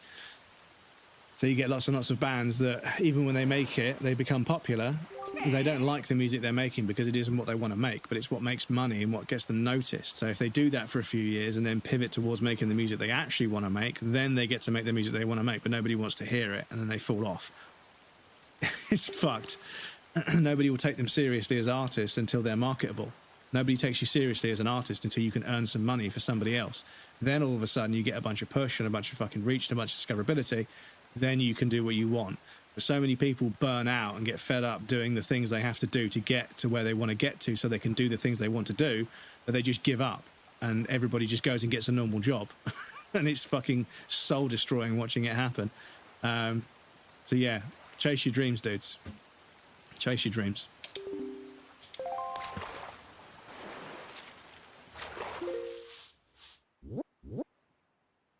You can only buy 14 grams of meat every week, like a social score system like China has. Well, I mean, part of the trouble is as well, is that when human beings are just left to their devices, they spend their money in terrible ways, and they spend money on terrible food, they buy and do terrible things. So arguably, people can't be trusted with money. At the very top of the financial scale, with hundreds of millions of pounds, all the way down to somebody who should be buying food, but they buy drugs instead, because they're addicted, because they need an escape. And why do they need an escape? Because of the environment that they're stuck in. It's fucked. It's fucked. And I made those decisions. I bought drugs when I knew I needed to buy some food for the rest of the week, and I bought a bag of drugs instead. And then I was fucking hungry all fucking week, barely eating anything because I had hardly anything to eat, because I was a fucking idiot. So yeah, you can't control people, but at the same time, left to their own devices, people don't always make the best choices. But sometimes people don't have the right, people don't know what the choices are. Sometimes people are just fucking trying to get by and trying to survive and trying to not lose their mind, working a dead-end job for fucking very little money. So they use drugs to escape, you know, because it's mostly, I don't want to frame this, you know, what I was trying to say was, I'm not trying to frame this as if addicts are weak or anything. I don't want to come across that way. I'm a recovering addict, trust me. What I'm saying is, people find themselves in situations where they don't realise the choices they're making are having a much more detrimental impact than they understand. And they make choices that they are ill-advised to make. And as a society, we should be better at creating an environment where people can earn enough money to have a basic life that's not too bad, so they don't find themselves desperate for an escape from a life that they have to live. That makes sense. But yeah. I don't know if you guys have Narcotics Anonymous over there. There's programs, but they're not funded very well because nothing is funded very well. There's all this money in the UK, but nothing is funded. It's fucked. But this thing is pure socialist dictatorship system. We don't want to put in control. Yeah, it's a very difficult thing. You can't control people, but also you don't want people to be able to fuck themselves and other people over. So it's, yeah. Not a fan of the Chinese government personally, but I know, what do I know? Yeah, like people I prefer among great friends. Not rocket science, I know, it's a regime, and they put Muslim and Chinese workers in camps in eastern China. Not the biggest, not the brightest bulb. I'm a little slow, I have patience with me. Those camps are ridiculous. There's evil, yeah. Cult of personality. That's what socialism does. You can trust us Swiss with all your money. Yeah. For your 8 years clean for me. Congratulations, dude. Congratulations. Don't know if you guys have but it helped me. I'm glad it helped you, dude. I'm glad to hear you 8 years. 8 years is fucking massive, dude. You're on the way to 10. So congratulations, dude. Well done. Was being in the wrong friend group and not how much money I had. I was lack of purpose and thinking coke and alcohol was treatment for childish traumas. Yeah, exactly. People make these decisions because of the environments they find themselves in when there are better options, but they don't know about them because the better options cost the government money. And it's just, yeah, it's not fair. Because there are lots of people that are addicts that don't want to be addicts, and people judge them as weak and everything else, but if you put yourself in their shoes and you had to deal with what they deal with and you had to live the life that you'd want an escape as well, you know, and it's terrible. And I wish they could work themselves out of poverty, but the system we have is not designed to allow people to work themselves out of poverty. In fact, it's designed to cast as many people into poverty as possible based on what we've seen. Because there's an awful, I mean, I'm a streamer, I do a lot of talking, but lots and lots of people on lots and lots of podcasts and lots of political stand fronts and lots of talk shows and lots of interviews. They talk about how they want to do this and how they want to do this. But as I get older, I live in an outcomes-based world. As a man, as an employee, as a brother, I live in an outcomes-based world. The outcome of what I do is what I am judged on. And I don't know why that's different for other people. I'm not going to say I'm a victim here, but I feel as if the majority of us, not just men, but, you know, the majority of us as women or men or gay or straight or whatever, in a capitalist system, we are measured so acutely upon our output and our outcomes and our productivity, yet so many things and so many people, there's no guarantee that you'll get what you need or what you want out of something. And there's this huge disparity between everybody in the working class is expected to punch in 30 to 50 hours a week for a minimum wage and pay a certain amount of tax. But then at a certain point, that just stops. That expectation, that accountability just seems to fizzle out and evaporate. And that's the biggest problem, I think. That's my biggest problem with the world, is that at a certain point, people become above the system that they benefit from, and that's not okay. Everybody needs to be... Because I don't have a problem with a tax system on paper, in theory. A tax system that's correctly applied and everybody actually pays into would work perfectly well. But there are people that are avoiding it, and that's the problem. But yeah. You can trust the Swiss with your money. Google's where Nestle was founded. So to have 6 subscription services you pay for, be Swedish and use Pirate Pay, allegedly. Nestle should be disbanded and stripped for every single asset they have for the shit they yeah. Don't really like people who write off addicts completely. For me, I just had to fall to the bottom before I was ready to give it. It's only once you've lost everything that you're free to do anything. It's only once you've hit rock bottom that you can stand back up again sometimes, because you're floating before. So I completely know what you mean. That people shouldn't write off addicts. with the right support, almost anybody can give up. Almost anybody can stop being an addict in the right environment. They've done tests to prove this. It's almost never a moral failing of the addict. It's almost always a scenario in which they have absolutely nothing. And they're in such a terrible situation that if they just had a bit of security in their life, they would not need the escapism that alcohol, cocaine, whatever provides. They wouldn't need it because they have a sustainable way of life that allows them to validate themselves and look after themselves and have a life full of other things that they can enjoy. But when you haven't got an awful lot of money and you need to have a lot of fun, yeah, it's there. Plus, you know, most kids go through a phase of it, unfortunately, and that means you pick it up when you're young, and it's difficult to pick up. It's difficult to put something down when you pick it up young. That's what therapists are there for, right? Even the most hated people in the world still had their money after being hunted for 70 years after World War II. It's crazy, you know. Yeah, well, yeah. After World War II, they should have given the art and the money back, to be honest. But yeah, lower VAT on medicine. Well, yeah, this is it. Food, petrol, energy, all sorts of stuff is taxed so aggressively. But there's people that are just there are people existing above all of this that don't have to pay the same amount. They just get away with paying less. I mean, if they paid the same amount, if they earned a lot more, but they still only paid 25 to 30%, okay. But they should be paying more, and they end up paying less than everyone else. That's the thing. That's where it's gone completely fucking gaga, in my opinion. Is you've got people earning hundreds of millions of pounds every year, paying effectively 7% tax, when somebody earning 40 grand a year is paying effectively 30% tax. And when you earn 50 grand a year, it's 47% tax or something like that. It fucking, the tax goes up as you earn more. But if you already earn a fucking 50, 60 million pounds a year, you can do what the fuck you want. And it's just not right. And the system is eating itself alive as a result. Anyway, I'm not going to go off on a tangent, I swear. I'm going to play the video game. We do have an ad break. I need to pop you guys on the BRB screen. I'll be right back, and then we will play the video game, I promise. I do apologise.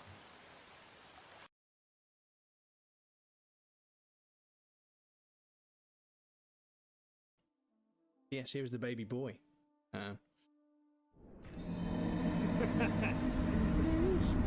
held it shut and let them recognise you.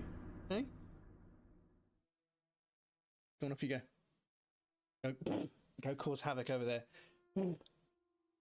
Excuse me, what's this? What's this? Hey? What's this? I think you could maybe, maybe make some space for me, maybe, maybe, ooh woo, maybe. Can I just sit on your lap, please? Ooh woo. Stupid shitty room where you belong. Please don't one-shot me though, I really can't emotionally handle it. No! Oh my god! He input read me. I charged R2'd him from behind and he input read it. Oh my god, I watched it happen as well. Oh my god. Oh my god. That was so personal. Nico, you are such a prick. Surely not. Surely not. Surely not.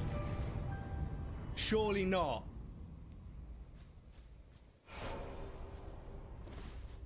Really? How many goes was that? How many attempts was that? 2? It must have been more than 2 goes. Have we got a puncture? Or is the cart just a bit broken? Oh, this area is fucking really broken with the LOD. Oh, not for me. Huh. Can you see what's happening on my screen? Yeah, that's weird. Try and get out. The hell? You good, mate?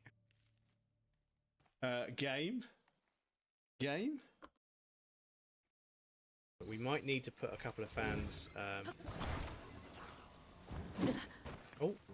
Excuse me. What you get, bruv. Fuck around and find out. That's what you get. But there is something up there that I want. So I will go. I can just jump up here now. Cool. Game? Really? I mean, game, really, please. there's a bear trap that's already been set off. Hopefully that's an omen that we're done with the bear traps, because the bear traps are getting a little bit silly.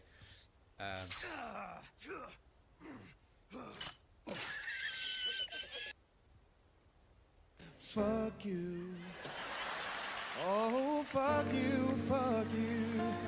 Fuck you, fuck you. Fuck, fuck, fuck, fuck, fuck, fuck, fuck, fuck, fuck, fuck, fuck, fuck, fuck, fuck, fuck, fuck.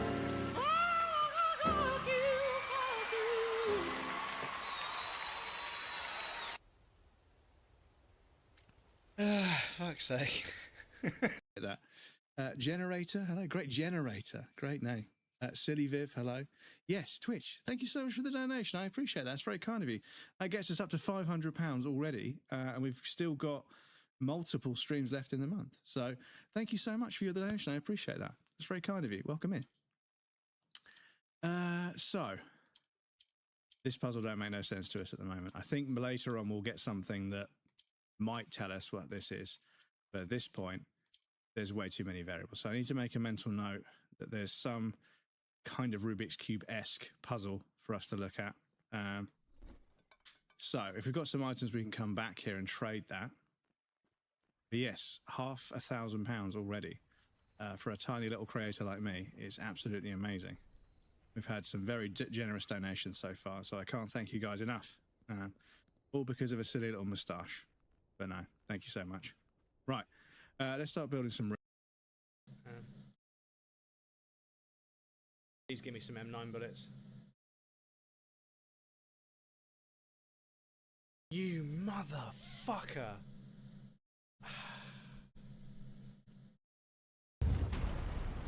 Oh no, it doesn't work, does it?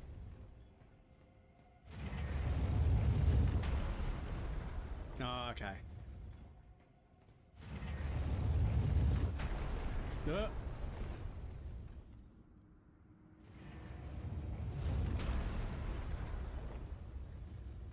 Welcome back, everybody. Thank you for your patience. I appreciate that. Excuse me. Yes, where was I? Where was I?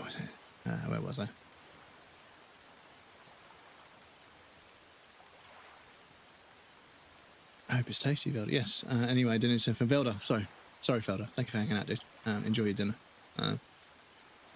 You should be strong, and if not for yourself, so for your family. And if you don't have family, maybe your future family.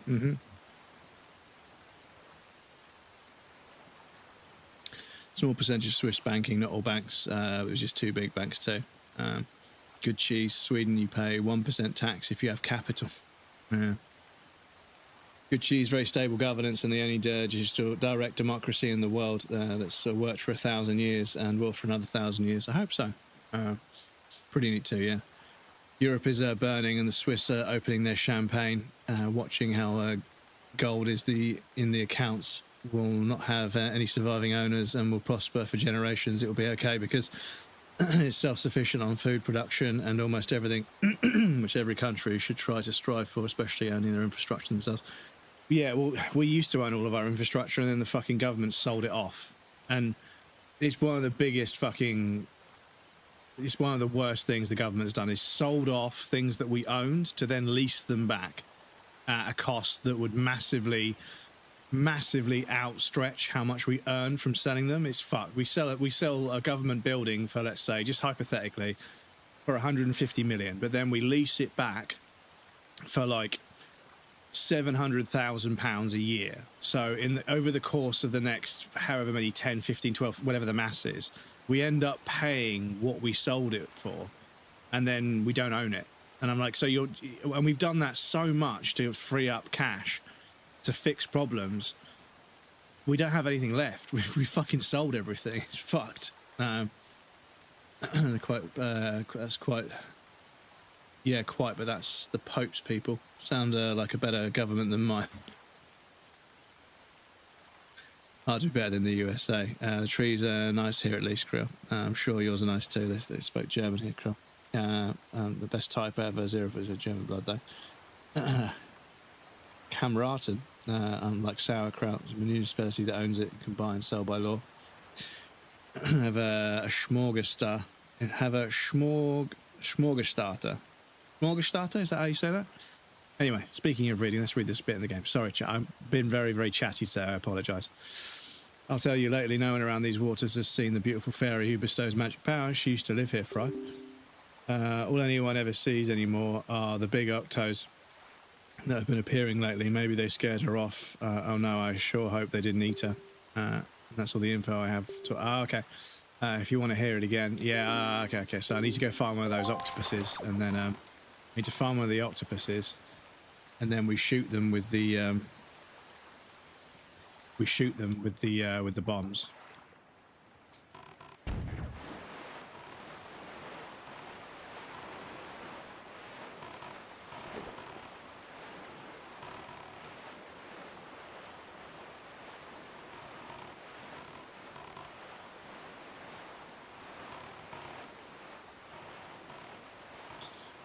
We've got to wait for them to arrive, though.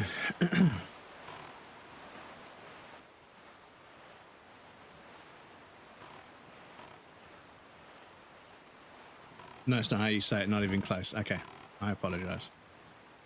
Sorry for not speaking a language that I've barely even heard spoken before. Schmörgerstorte. Schmörgerstorte. Oh, it's like in nurse. Smörg... But there isn't...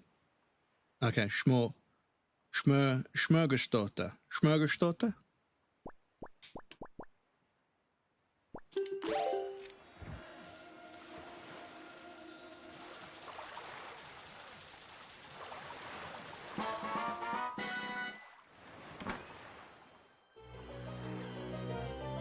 That's how I wrote, so you could almost pronounce it right. Okay. I tried. Right, is there an octopus around it somewhere then?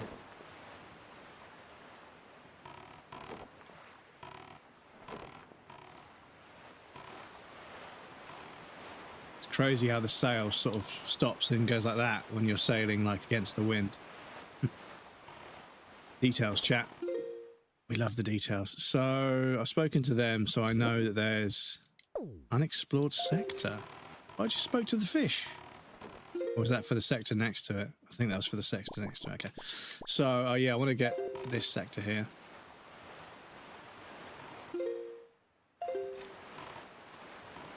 We'll go there as well.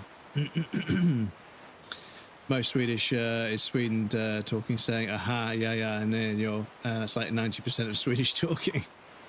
Well, yeah, like in the UK, because we've been around for a long time, we've been speaking English for a long time, there is an emphasis on how we abbreviate and imply, so we don't have to say things. So when I was speaking to a European friend, they said something, I didn't hear them, I was like, sorry?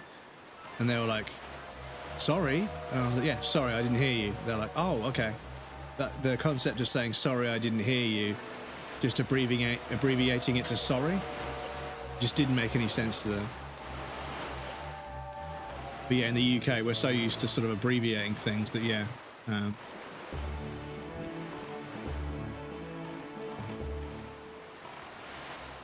Oh, fuck off. There's a treasure here. What the fuck are you doing?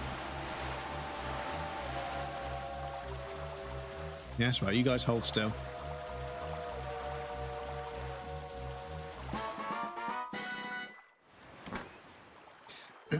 So far instead of sorry, like or huh in most of it. Yeah, so one thing that my European friends do with each other that they don't do with me is they when they don't want to answer a question or they don't know or like whatever, they just sort of do this weird like shrug but with their face as well. So like one of them will ask them something like, oh, where is this? And they'll be like that. And we don't do that in the UK, but they do it to each other all the time. And somebody asked me, you know, like, aren't you worried about something? And they were taking the piss, and I was like that, and they were like, ah, he did the thing, he's one of us. Pointing the shoulders, yeah, like they just make a face, and like it's kind of annoying if you go to buy a train ticket or something, and you have a question, and they don't. The question you've asked doesn't make sense to them, so they're like, He's like, motherfucker, that's not an answer. That's not an answer. You know, is there a train from here to here? What do you mean? Yes or no, motherfucker? Like, and then you explain it a little bit more. Why couldn't I jump there? You explain it with a little bit more context, and they're like, "Oh, okay, so." I'm like, why did I have to fucking explain how a train works? Why did I have to explain that to you? Yeah, is this an unexplored sector as well? No, yeah, we've got this. Okay. I want to turn this way.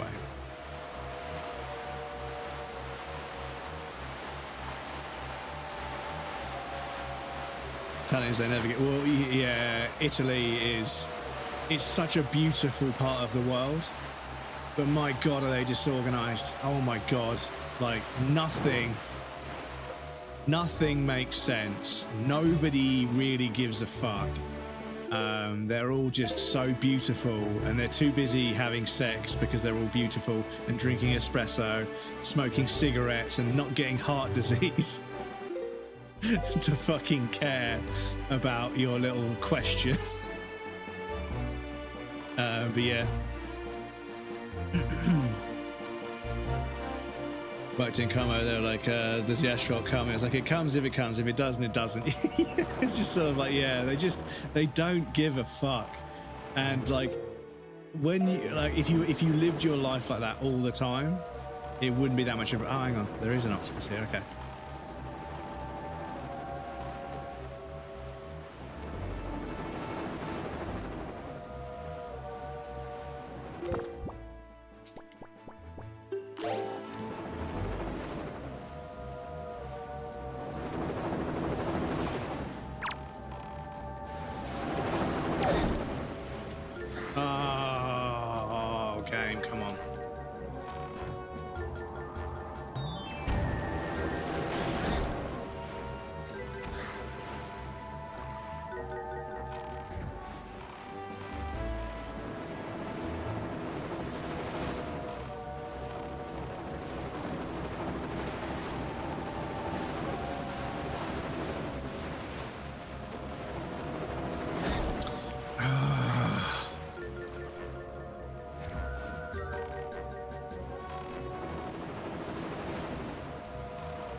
Oh, get fucked.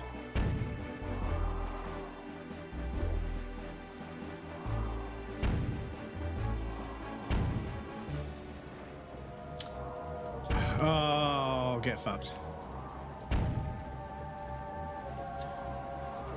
Yeah, dude, you know what? Shooting these things is not actually very simple. It's actually really fucking awkward. So, like, yeah, if you could give me something to fucking hit these things with, that'd be great.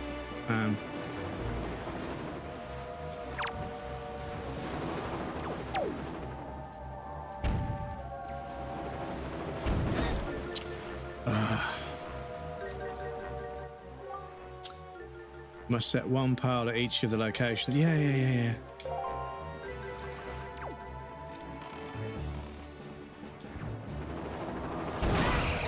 Oh my God. Janky controls in a Zelda game. Are we serious? Are we serious? Is this one of the places? Yeah, I know. So I've killed the thing. So I kind of feel like I should investigate what this is because I've just killed the damn thing. But we need the wind to blow this way again.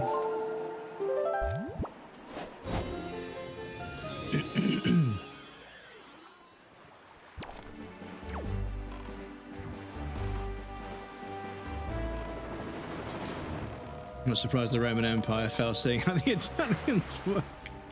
Well, every empire rises and falls. And I genuinely think the UK and America and these, you know, I think these empires are going to come to an end. I think we're seeing.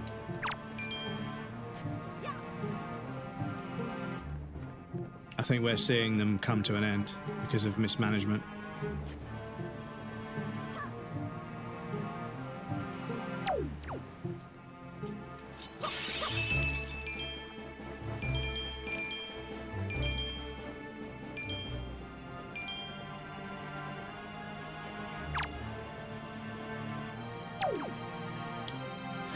See, the thing is, it's the way they just fly around ominously.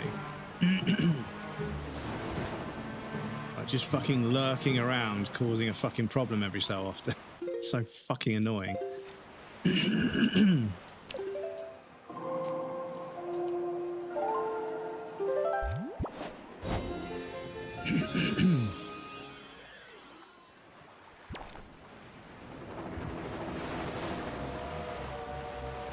Back in 1965, my mum visited Italy at the age of 15. She said the men were a little, yeah. And this is the thing, like, coming from like somewhere like England, where feminism is a major part of life, and understanding and making sure women don't feel, you know, discriminated against or poorly treated or whatever, or ignored, you know, feminism.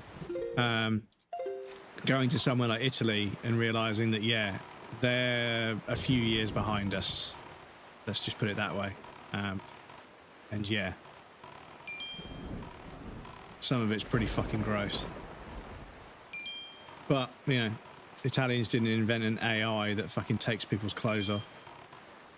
So, you know, little column A, little column B, I suppose. But yeah. Fucking baffles me how, like, people can't see how just existing as a woman on the internet. I've watched it from the outside. I could never experience it personally, obviously, but yeah, how people struggle to see how fucked it is. I'm like, just fucking look around, dude. Look at the fucking shit people are saying to them. Look at the way they're treated on the internet. Come on. Like, you can see the threads, you can see the comments, you know? Oh, it's not that bad. Fucking bruv, if you got that every single day of your life, you get fed up of it as well. Simple as that.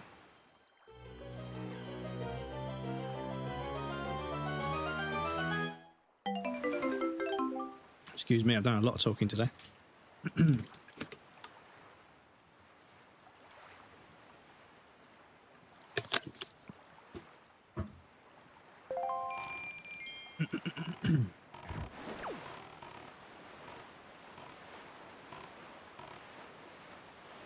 Empire's always changed. China's the biggest 2,000 years ago, maybe becoming the biggest too soon.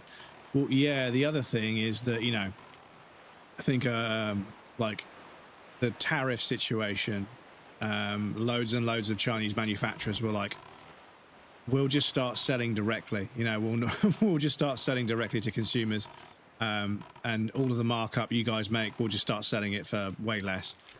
And an interviewer was speaking to, I think it might have been the Chinese president or something. And they were saying, aren't you worried that this might break ties with America? And this guy just blankly said, China existed for thousands of years before America existed. We'll exist without them. It's fine. And I was like, kind of a slay, you know? That's kind of a slay. I'm not going to lie. Said USA is 15% of our BNP. We don't need them and we don't give a fuck. That was foreign mist. Okay, fair enough.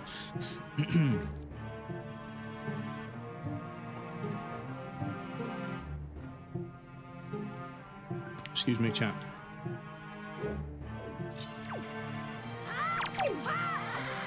Oh, how did that not hit anybody?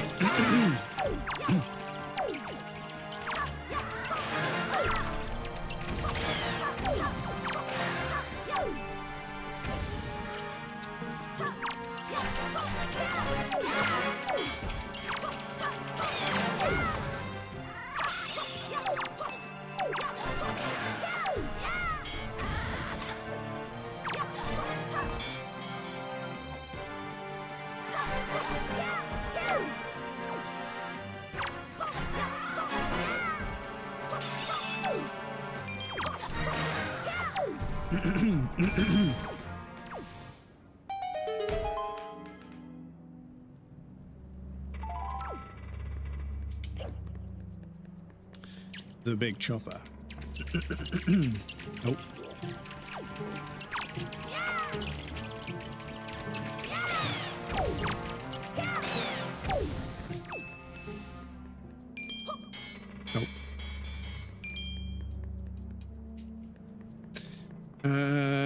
any hearts? No. Excuse me. No hearts, chat. What about? Oh yeah, he drops it whenever you fucking...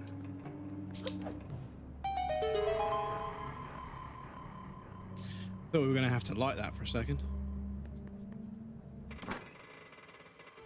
What's this? Is it just an item or is it actually like a mechanic? Oh, okay.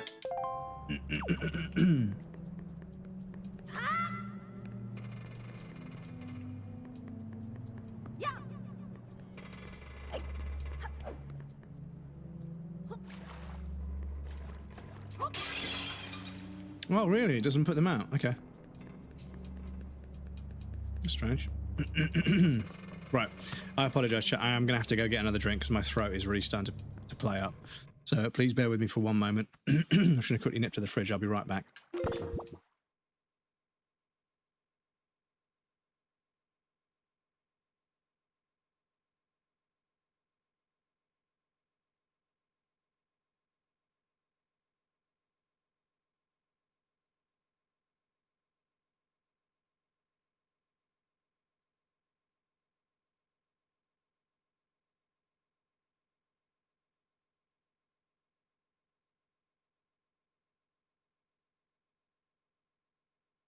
Excuse me.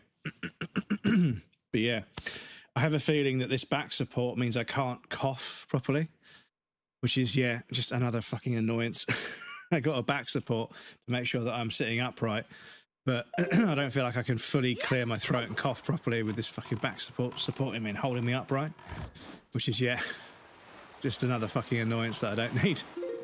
But as I say, hopefully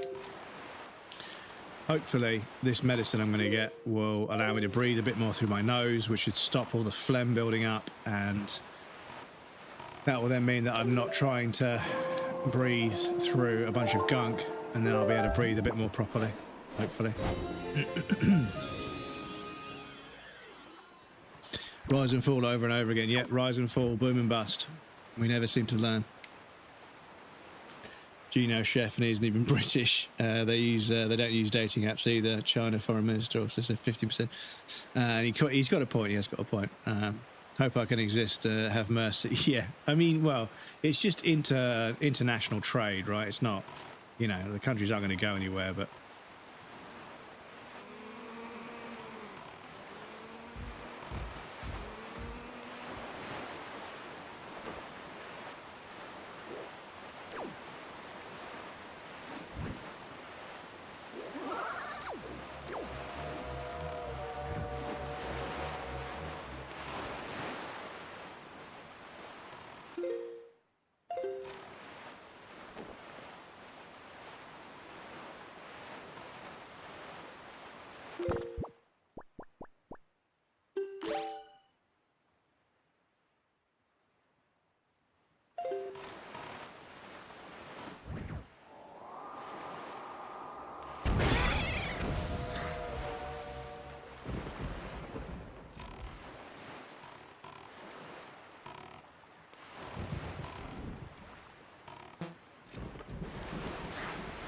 Oh, for fuck's sake.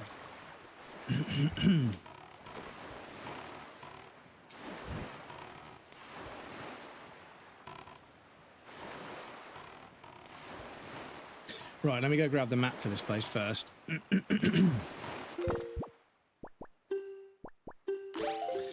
Running out of bait, chat.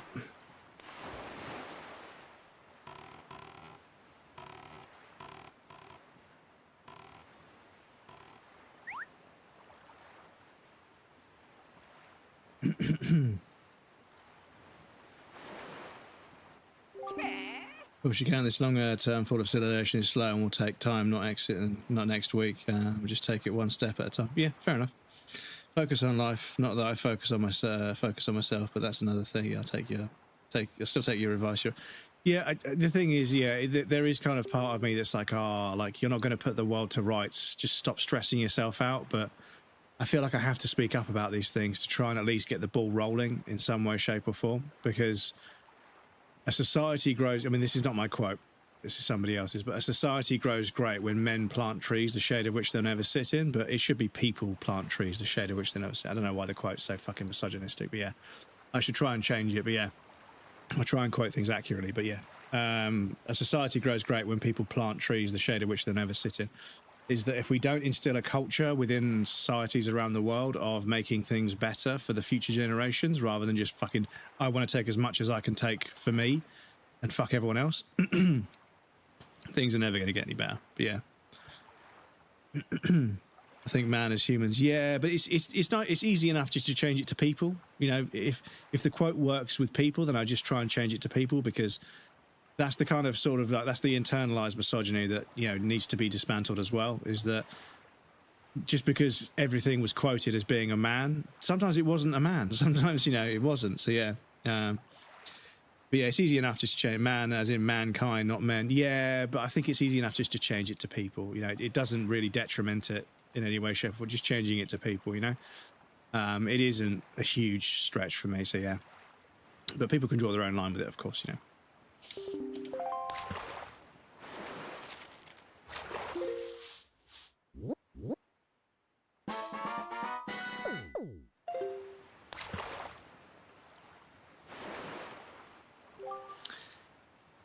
The ghost ship. Cool. Right, so.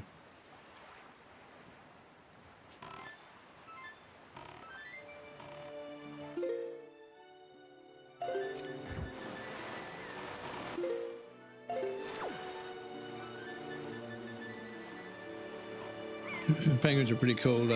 You like sushi? Identify as a penguin, not people. Yeah, I mean, I love the translation for the Japanese word. I think it's Japanese, maybe it's Chinese, but the Japanese translation for goose, if you just make it like, if you just directly translate it, it just says business goose, which I think is fucking cool, because it's like, it's a goose, but it's wearing a suit. It's a business goose. I fucking love that.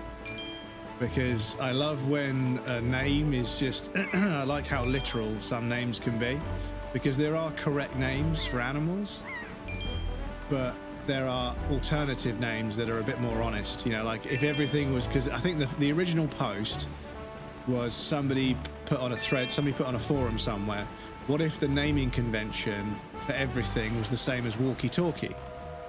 And so, people just rattled off a list of things that are like, you know, described literally as what they are, and yeah, some of them were fucking hilarious, but off the top of my head I wish I could remember more of them.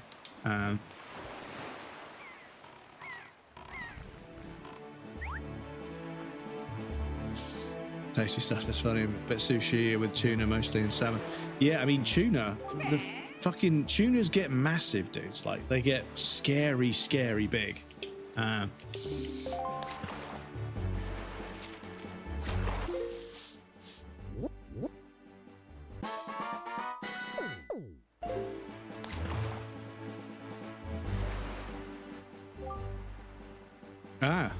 Hey Small Fry, do you know about the Nintendo Gallery? The only way in there is to hit a switch that's way up high on Forest Haven, but the only way to do that would be to bribe one of the gulls putting a little bait on your head. That's all. Oh, okay. If you want to hear it, so you can put bait on your head. Oh, I need to. Yeah, let me go to land.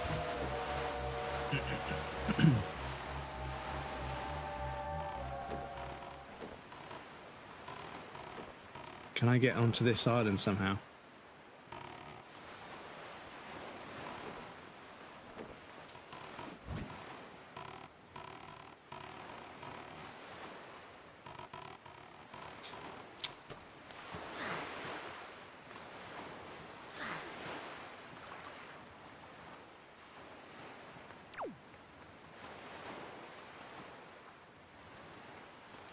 No.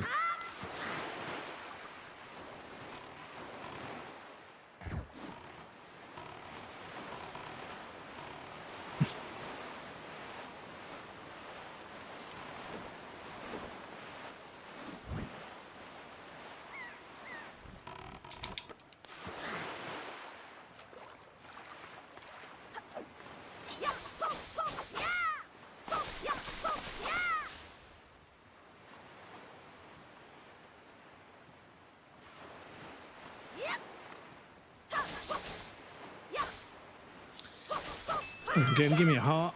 Thank you very much.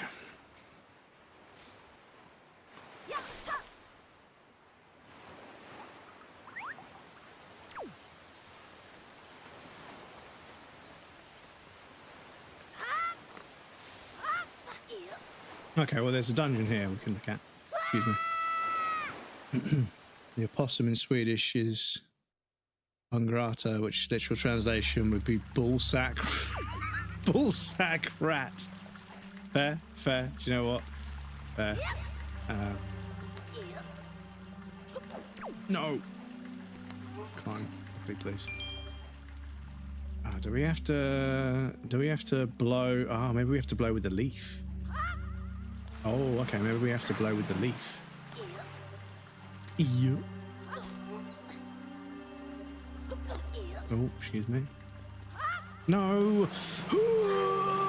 The auto jump always chooses the worst angle. Christ, it's annoying.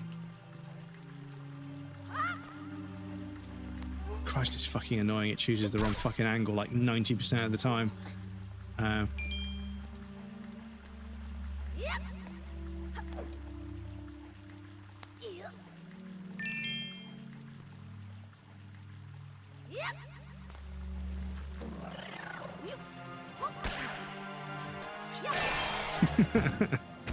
They're kind of funny then because they get stunned and just look up,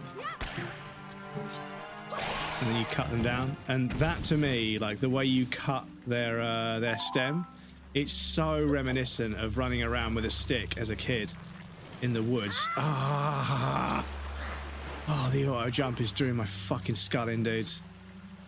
It's never the right angle, is it? It's never the right angle. Just trying to say something nice about you, game, and then you remind me of how annoying you can be.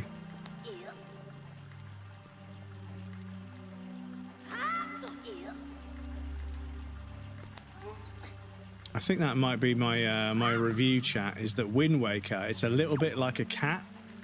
Like, it's adorable, but it's also kind of annoying.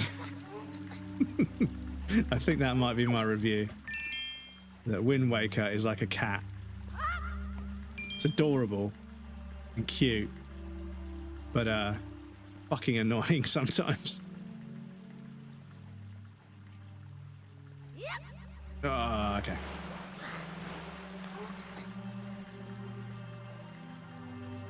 It's difficult to get it to do what you want sometimes. Got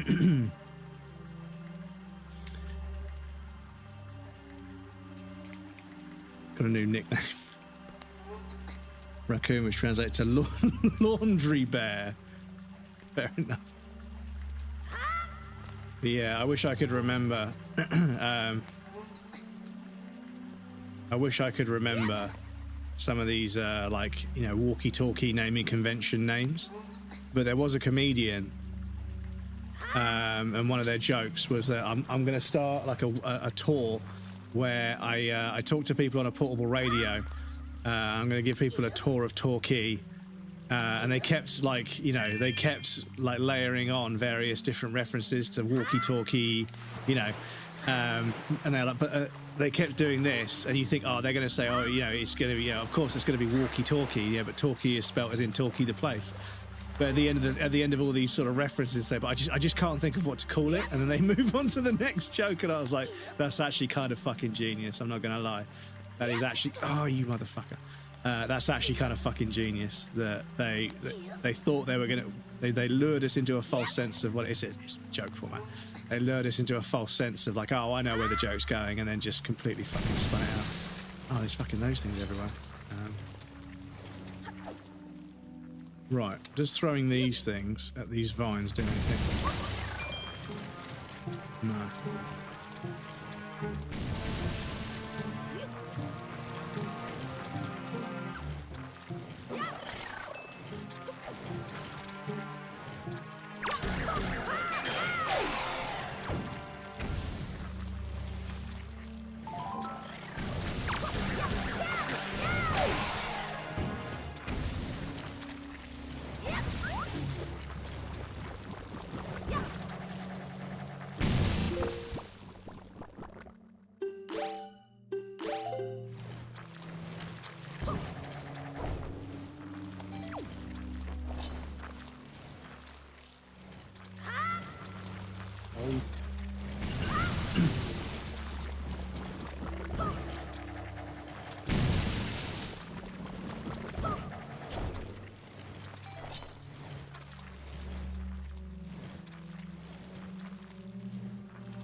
shit. How are we going to get out of here? Oh, it's just that. How are we going to get out of here? Oh, okay, once we've got the item, they go away. Okay, that's cool. Right, so... You see, they have thought about that a little bit. So, what we need is...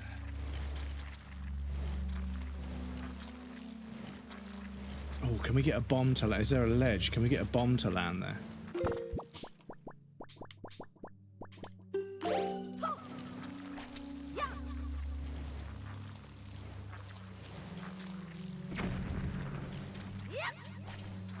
Oh.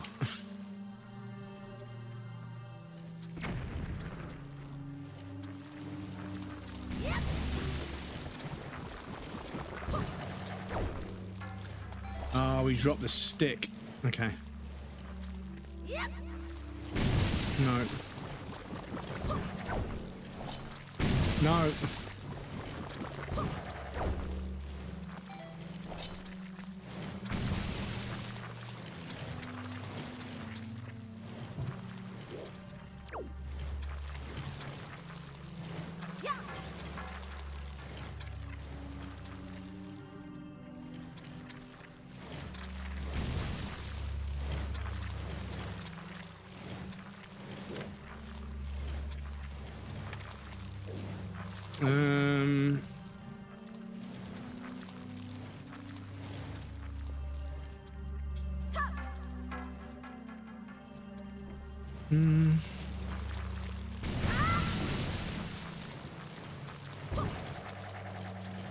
Oh, that's not the button, is it?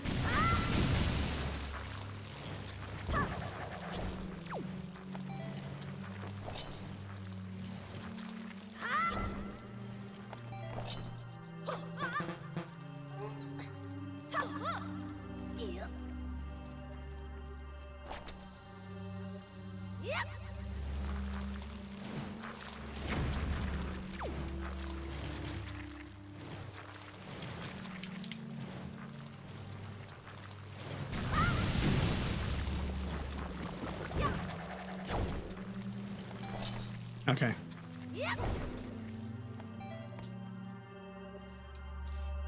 So this is a different... This will be a different entrance to the one we used before. So we are now over here. Instead of... Oh, okay, over there. Okay, yeah, okay, that's cool. Yeah, these blue ones, you got to take them out immediately, otherwise they turn electric and they're a pain in the arse. Right, what do we got?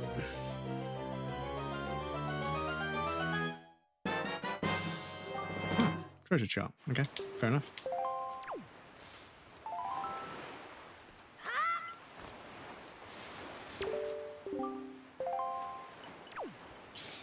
Right, so that's hit. Oh, that's going to be a difficult one because we've got to get from Forest Haven.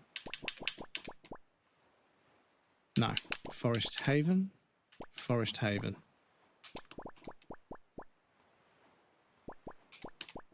Oh, Forest Haven's right fucking there. Okay, I mean, yeah, we should be able to... Forest Haven's right over there, so we should be able to pour water on this and, okay, I mean, we could do that now because we're already over here.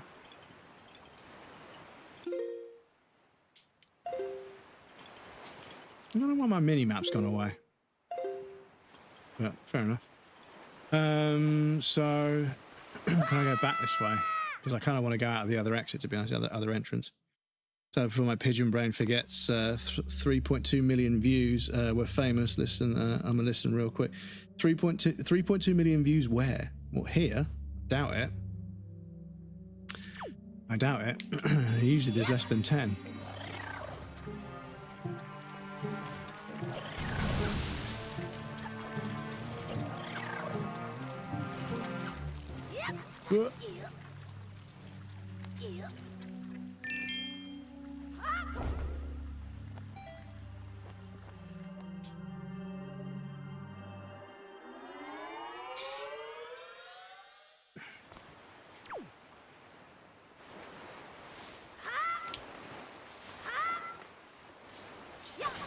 Talking about bands. Okay. I was going to say, I highly doubt even Twitch as a whole has 3.2 million viewers. Well, it might do. But I mean, I think it has 1.8 million users, I think. But that number has been going down steadily for like a while now, owing to a few decisions that have been made by a handful of people. I think it was 2.3 million users at the peak of lockdown, but it's fallen off pretty fucking hard.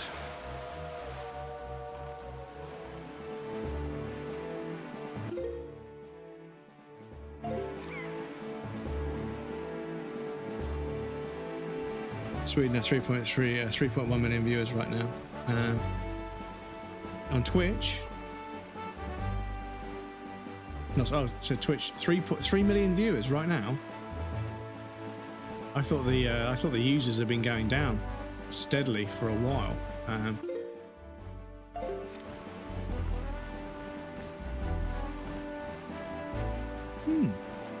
Fair enough. I mean, maybe I'm thinking of users. Well, this is the thing. This is the thing.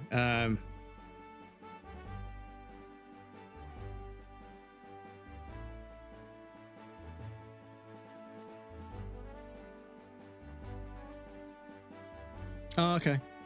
Yeah. So has it gone up a little bit for 2026, 2025? Oh, it did start to come back because it was down to one. It was down to 1.9. It's back up to 2 million now. So. Like a moustache. It's gone back up a little bit. But yeah, for a while, most of 2024, most of 2025, the platform was fucking hemorrhaging viewers. Like it was it was like 2.4 million, then 2.3, then 2.2, 2.1, 1.9, and I was like 1.8, and I was like, whoa, that's like 700,000. That's like, because yeah, it was 2.4 and it went down to 1. So I think it was like 600,000 or 700,000 viewers just disappeared over the course of 1 year, and I was like, fuck, man. That to me would terrify me if I was in charge of the platform. I'd be doing everything in my power to fucking stop whatever it was. But you know, what can we do?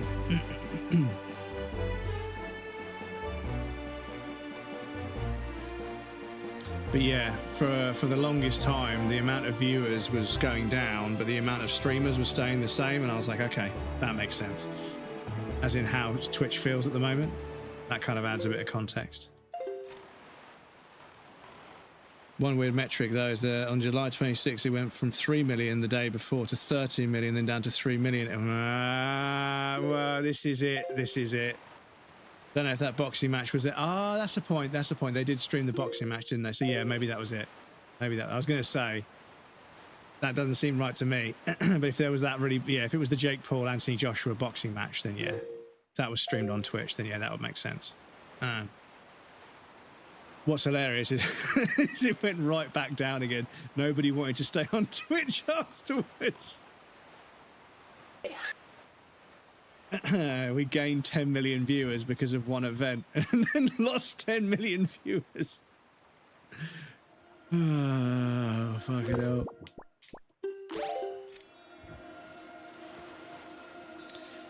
They're 136k live channels right now, averaging 30, so an average of 30 viewers each. I don't average 30, not anymore. I used to, but not anymore. But yeah, it's the I mean, average across everybody is because there's levels to it, right? There's a lot of people that don't ever get anywhere near partner for one reason or another. So yeah, this is where we want to be. We want to be over there, don't we? So I suppose we could sail over this way and have a look. That's probably where we're going. That would be bad on the weekly meeting. Like, yeah, we lost 10 million viewers. Well, yeah, they never really had 10 million viewers. It's just they had the rights to stream the boxing match. So there was obviously a load of people clicking on the website to watch it. Christ, how much fucking ad revenue did they make for that boxing match? Holy fuck.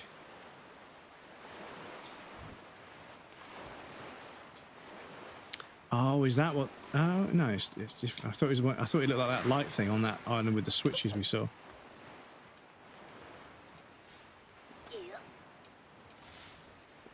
Yep.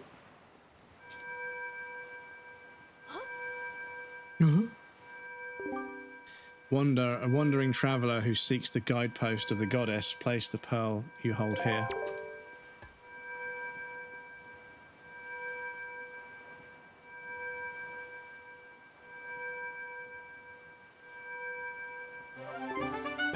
You replace Pharaoh's pearl in the ancient statue's hands. 2 pearls remain. Okay.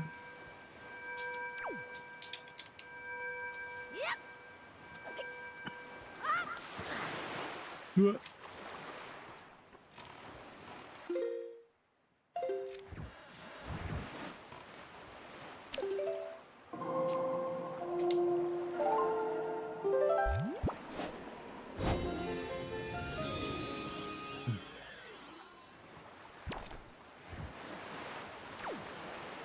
.496 total hours watched in December. That's a lot of hours. Which means they served 3 minutes of ads 1.4 million times. Well, it depends on the subscribed viewership. I imagine the viewership for the boxing match, those 10 million people, they weren't subscribed. Yeah, they were just watching, so they probably just thought advert. Yeah, the advert.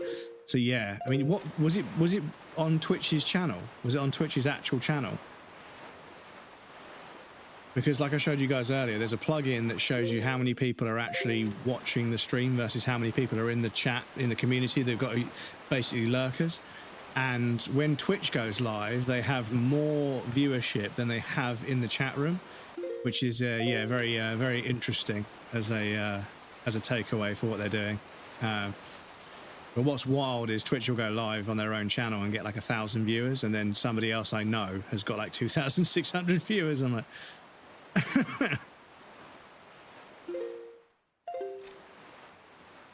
massive day for Twitch, donated by Spanish streamer Ibai Labaz, breaking global records, his annual influencer boxing event, putting over 9.3 million concurrent viewers for his stream and over 14 million for Spanish guy. Yeah, Ibai. I've heard Ibai before. I've seen them, like they're like at the top of they're one of the most viewed streamers out there. Oh, that was a Spanish boxing match, a different. Oh, that's why. So they're kind of like a promote. Oh, that's where their viewership comes from. Okay, fair enough. Because I wasn't sure what they did.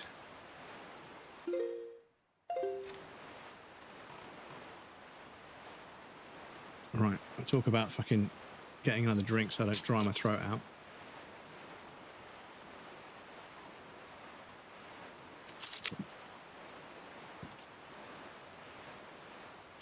Second most followed channel. Well, yeah, exactly. Like if they're kind of like, if they're the channel for Spanish boxing, then, you know, I mean, that's the way to do it. If you become like the national channel for something, then yeah, you can't really help but get absolutely fucking crazy stats. But how much money it generates, I don't know. But yeah, maybe, yeah, well, this is it. You know, if that's the channel that they watch boxing on, what else do they put on when they're not watching boxing? And they must put on all kinds of other stuff as well.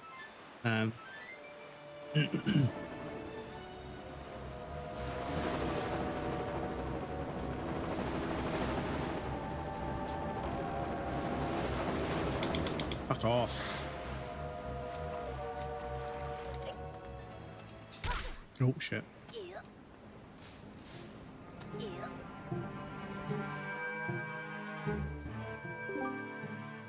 Seeks the guidepost of the goddess, place the pearl you hold here.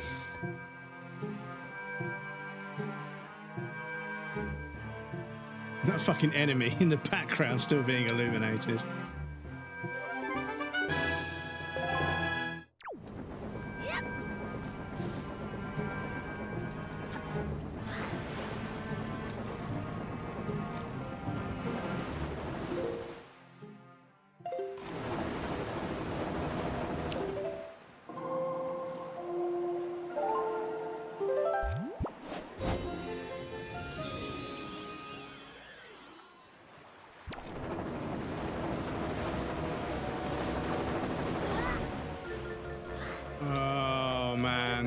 Like a bunch of enemies that just fuck with you when you're just trying to sail around, and like I don't really know what the fuck I'm supposed to do with them. Shooting them with bombs was really awkward, but maybe I get a weapon later on that's, you know, maybe I get a bow and arrow at some point that I can use against them. Remember when PewDiePie was the biggest? Yeah, and on YouTube as well. And PewDiePie, like, out of all the people, I mean, there was a guy called Dopefish who pretty much did the same thing as PewDiePie, but just didn't get as famous at all. Like, there's a lot of stuff that PewDiePie does that's kind of like definitive for him that Dopefish did before. And that's the really heartbreaking thing about media and content creation in general, is sometimes somebody does something and nobody pays attention. And then a few years later, somebody else does the exact same thing and becomes like a multi-millionaire. And it's like, fuck, man, that's so fickle. And he's quit now. Yeah, he's got married, had a kid. He's fucking slowly removing himself from the Windows ecosystem. You know, he's really sort of, you know, oh, you did it again. Oh, God, this fucking... What I don't understand is why the fucking thing... I've been saving the game as I go. I've been saving the game as I go. I'm sorry. He's done this several times now. It's fucking doing my head in. Please excuse me. I'm trying to create save states to save time. But you have to hold a button and then push something to save. And then you just push the button that you pushed to load again. And it doesn't work. It doesn't work. It's fourth fucking time. It hasn't worked. I'm going to fucking post on the Dolphin forum and say this is not the way to do it. This is not. I'm sorry. And everyone will, and there would always be something, oh, I don't have that problem. Shut the fuck up. Then this is not the thread for you, is it?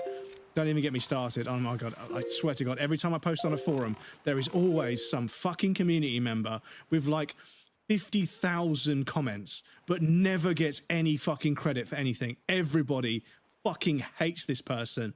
And then you find out they do a massive amount of code work for something. And it's like, they act like a cunt and nobody can do anything about it because they're so integral to the project. I hate it. Excuse me.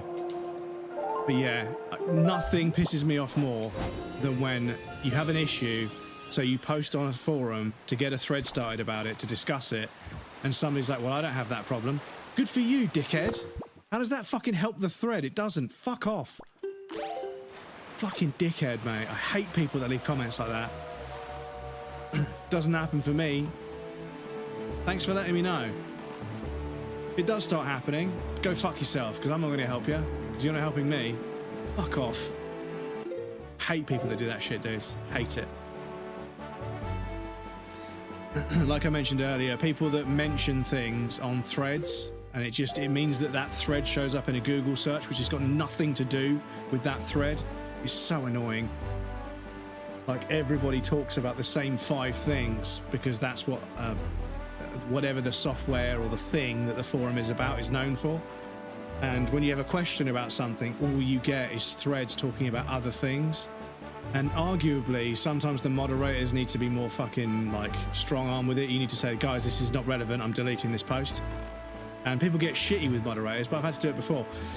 People start arguing about things that don't have an answer. It's an argument that's been going on for 100 years, and there's 2 people arguing about it. It's got nothing to do with the thread. I'm deleting it. It's got nothing to do with the thread. I'm fucking deleting it. And they're like, oh, you can't delete it because... I'm like, no, I'm sorry, it's got nothing to do with the thread. It shouldn't be here. If you guys want to argue about that, argue about it on a different thread, you know, but this is not the thread to argue about that one particular facet of this particular thing. This has got nothing to do with what this thread's about. Stay on topic. And arguably, I must admit, for a few years now, when I go to a big forum, the rules is basically everything that used to annoy me about forums. They've created a rule for it. They're like, stay on topic, don't link unrelated threads, don't post links that aren't relevant. Shit that's not relevant will be deleted. You know, don't be fucking facetious. Don't start debates about politics. Don't fucking bring up this. Don't bring up this. Don't bring up this. Just a list of things to keep people on track. Because, yeah, like some people, they'll use any group discussion as an opportunity to pivot towards something they want to talk about. And if it's not relevant to the thread, it's not fucking relevant to the thread. You know, there's other threads you can talk about that stuff on other forums. This is not the forum for that. But anyway, gonna lay down, watch some Strange Stargate. See you later. See you next time, Crow. Thank you for hanging out. Hope everything's okay for you. The sausage in Chino. Right, there is an ad break coming up. Chat, I'm going to pop you guys on the BRB screen. I'll be right back, and then we'll see what this dungeon is, because I feel like doing a dungeon, but also putting these. I want to get these pearls down, but I want the game to stop fucking. I want the fucking emulator to stop fucking like not saving and fucking loading instead of saving. It's doing my head in. It's a problem that I've had with other, and I don't know why we can't solve this problem.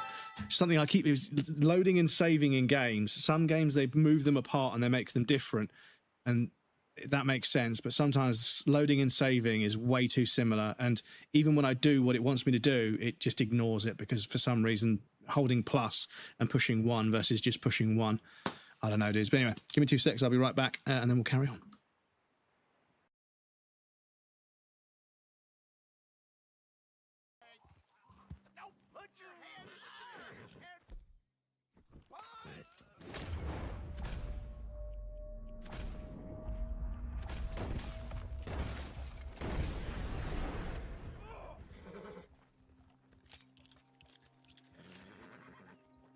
I don't even want your loot. You can keep it. Fucking scum. Where it's based.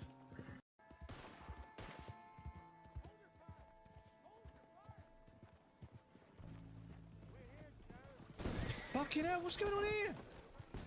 What are you doing?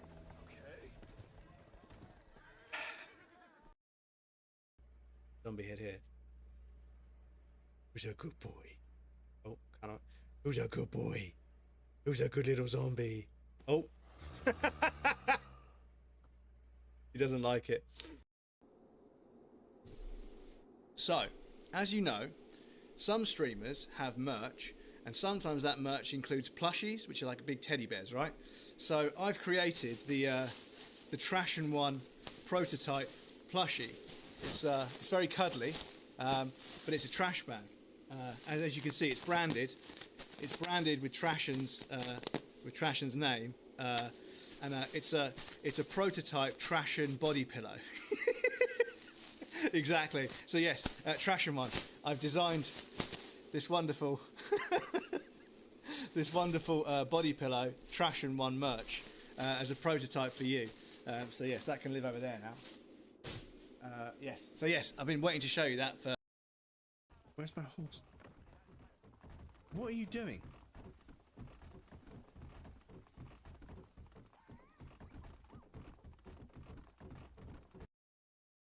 I couldn't roll in time.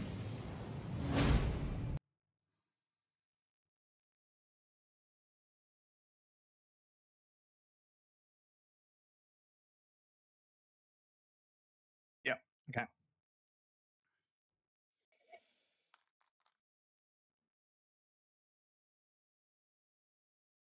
Right.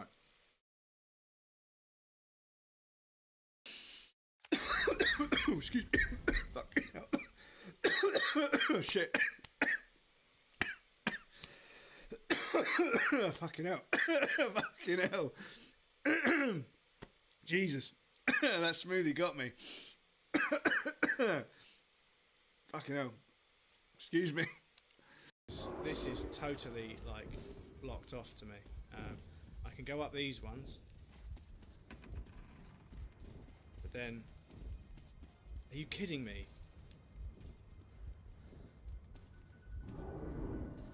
Fucking hell, man. And they'll also just follow a path. Oh.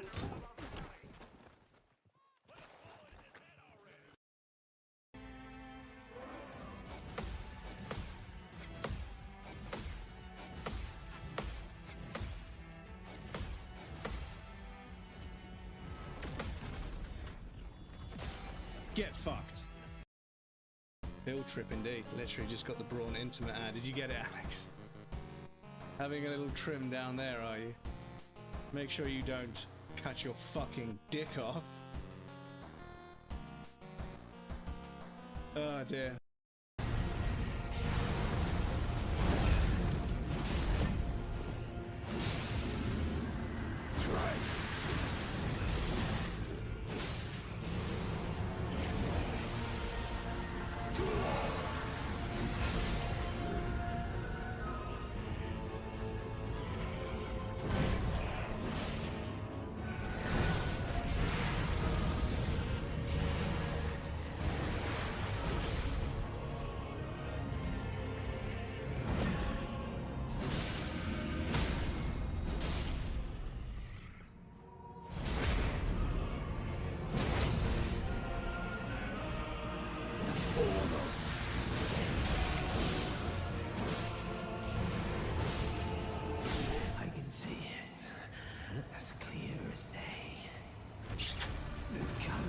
Get fucked, dickhead. So we need to go down. Yeah?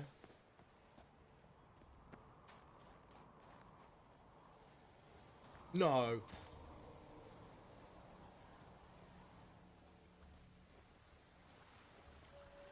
Oh my lord.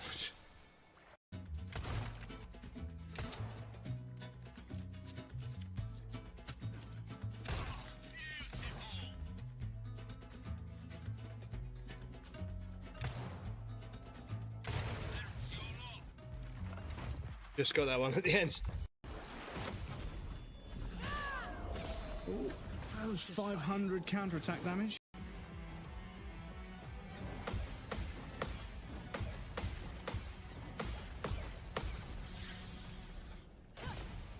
Sit down. From spoiling those who haven't played, are you going to do a different ending this playthrough? Yeah, I suppose, because I mean, I thought that if you gave them your heart, the very next day they'd throw it away. But no, I thought if you gave them your heart, that would just end the game, and you know that was an ending. Okay. Oh. Hey, now try looking where you're going. You were looking the other way. You weren't looking where you were going, and you're not even going that. Look where I'm going. My guy, you literally just did a double take twice on which way you were actually going. A bunch of community-made mods that the developer actually sort of bundled up into a patch. Hello, cow. Oh no, sorry. Sit down. Sit down. Sit down. You can sit down. Oh, sorry. Did I disturb? Oh no. No, he's having a nibble. Okay. Or she's having a nibble. Sorry. Doesn't have any horns, so it must be a female cow. Well, you'd think so, if the laws of nature apply in this game. Fuck was I saying before I got distracted by a cow? I think it's gone. Sorry, gang. I think it's gone. Fuck's sake. Yeah, no, it's gone. It might come back to me in a moment.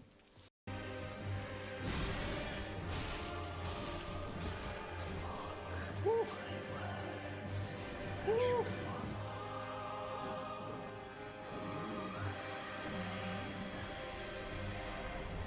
Is there a face? Oh shit, okay. Okay.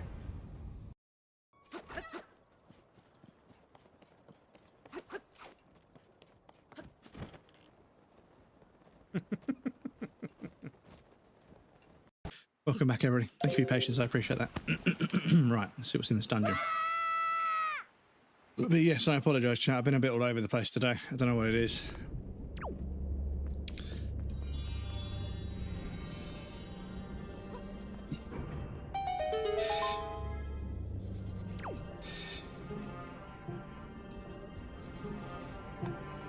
Oh shit.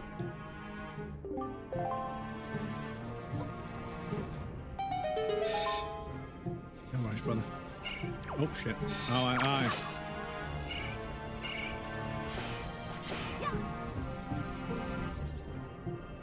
No. Oh, that's annoying. Hold on, chat.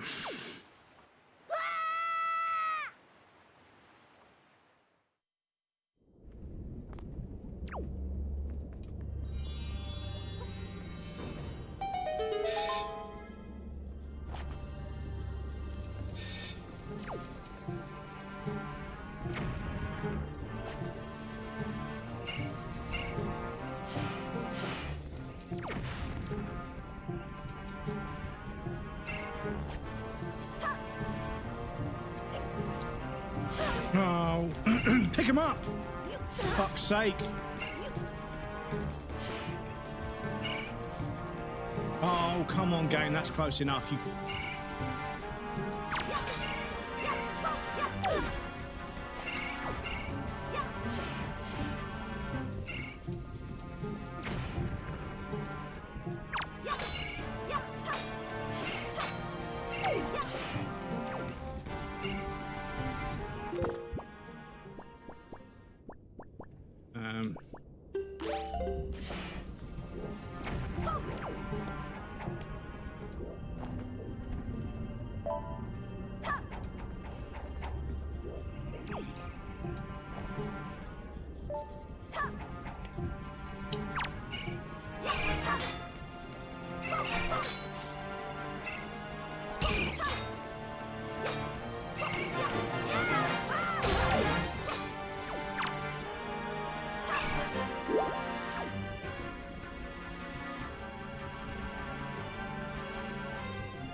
Come on.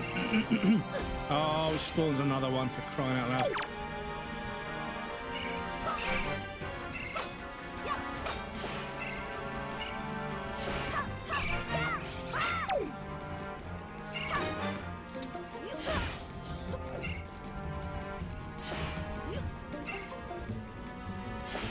No. Pick it up. Oh, God, I fucking hate these things. Oh.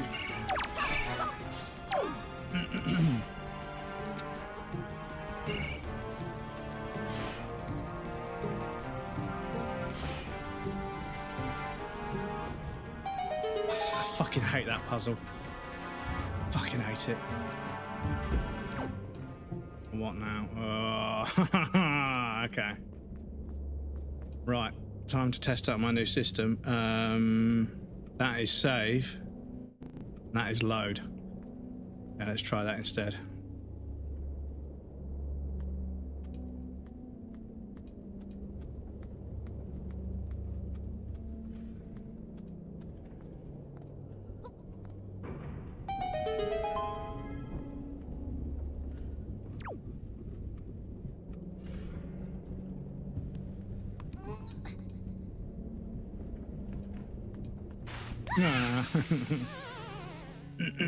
Okay.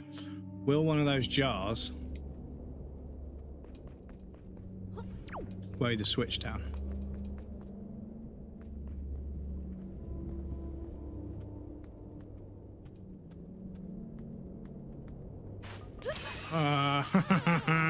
Okay.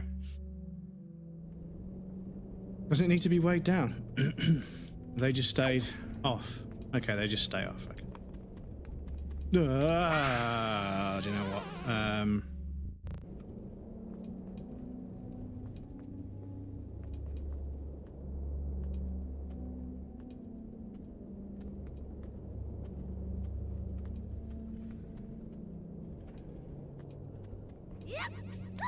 Oh my God, the auto jump is going to give me a fucking aneurysm, I swear to God.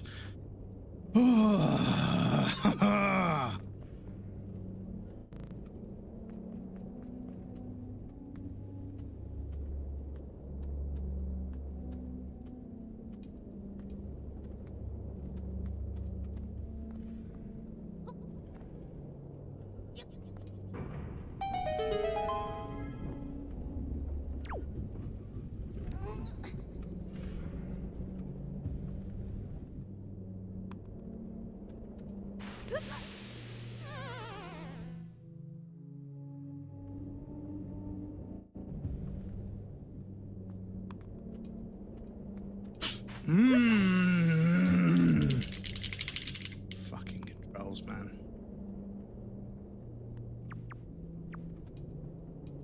Oh, there's no way. There's no way around it, dudes. The camera just won't fucking let it happen. Oh my God. I can walk slowly, gang. If you'll let me move the camera properly, I can do it. So I don't know why you're being such a fucking cunt about it. Excuse me. Thank you. Right, so.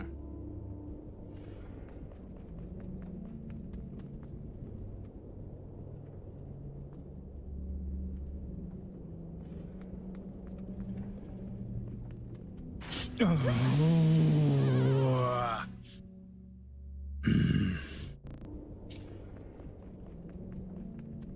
It's just because the fucking joysticks and everything are so fucking jank that you genuinely can't actually aim yourself smoothly enough.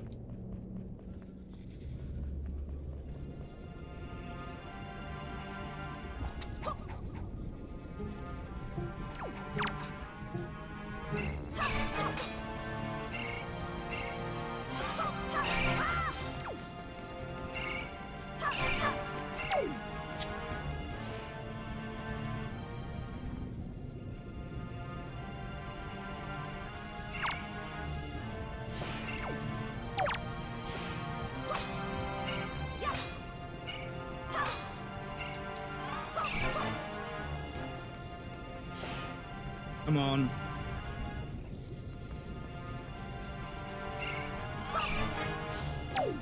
Oh, this is a meme. This is actually a meme.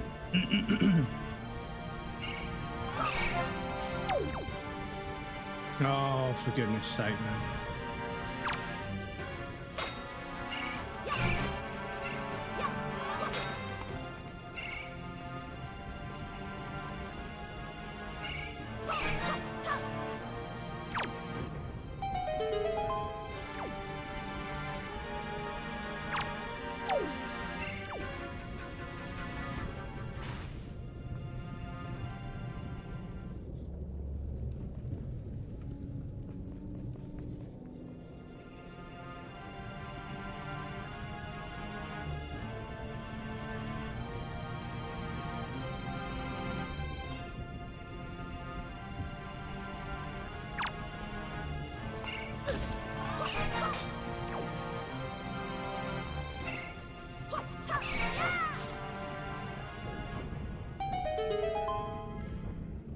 Oh shit.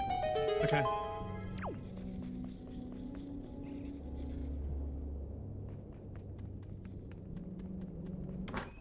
That was fucking stressful, dudes. Not gonna lie.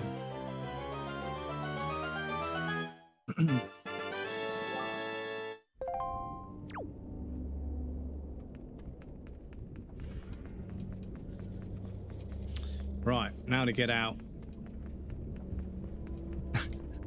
Just fucking...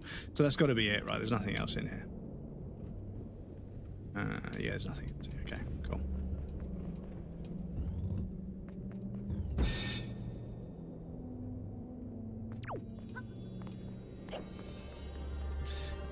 Right, there's that dungeon done. Yeah, it's been all over the place. This is the thing. Like, you get a conversation going and then suddenly you can't keep up with chat. Then you play the game for a bit, but then by playing the game, the conversation dies, and I feel bad. So I'm still trying to learn the balance chat.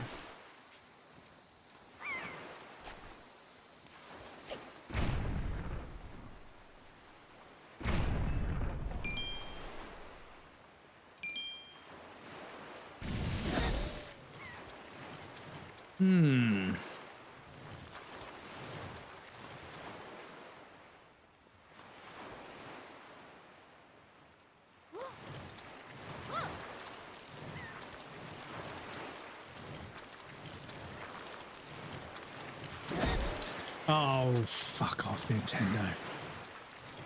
Fuck off. So, I think maybe I need the big gloves to pick up the big boulders, and then I can throw the big boulders at the vines, and then they'll move out of the way. Unless I can get enough height from here to just glide over them. Ooh, that's a thought. Can I change the wind?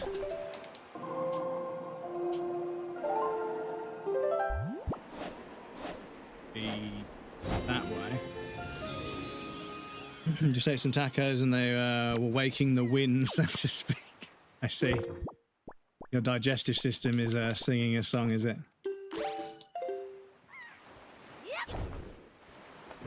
Look at this chat.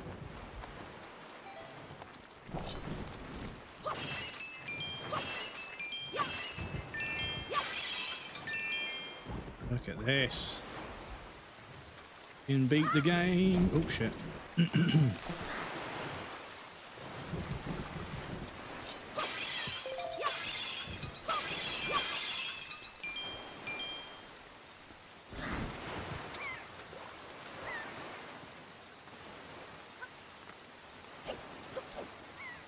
Right, so this island's pretty much done, I think. And that's a save.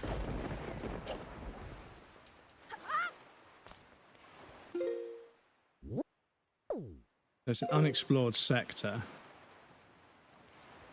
But we've kind of done everything we need to do. So yeah, I don't know if it's worth the bait to get that marked. So we may as well just head this way, north of where we are. Do you know what? Yeah, let's get it marked, just so it's marked. And let's get it marked, just in case. Just in case that's relevant later on.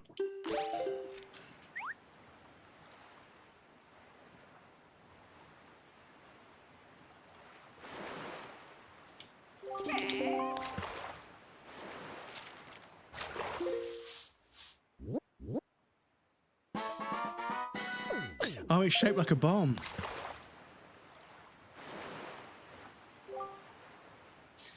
You ought to come sail these seas on nights when the right half of the moon is missing. It'll give you shivers, Fry. And that's all the info I've got to offer. Yeah, okay. Right, so. We sail north to get a pearl down. But yes,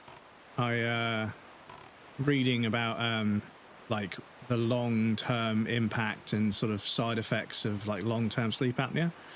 Your body constantly being in the stress response is one of the things that can happen, and that would cause abdominal bloating, weight gain, sugar, blood sugar rising. So basically all the stuff that I've been experiencing basically is, yeah. So I'm really hoping this medicine really gets rid of the sleep apnea. And if not, if I need to have surgery, I'll have surgery. I can't live like this. But yeah.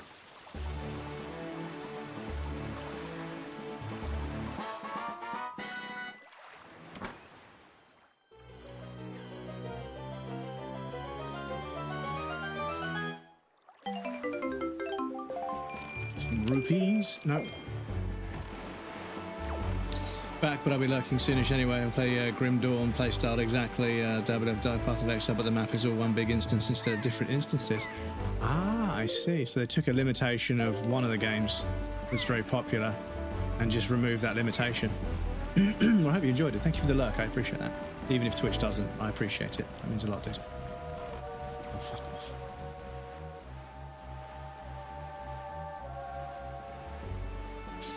Should probably stop by Beadles and get some bombs.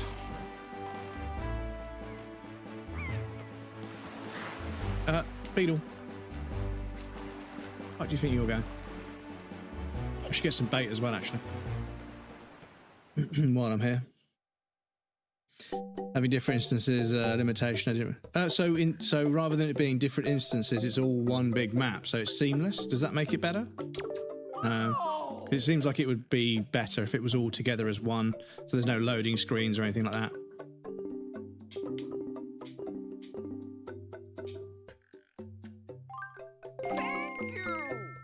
Thank you.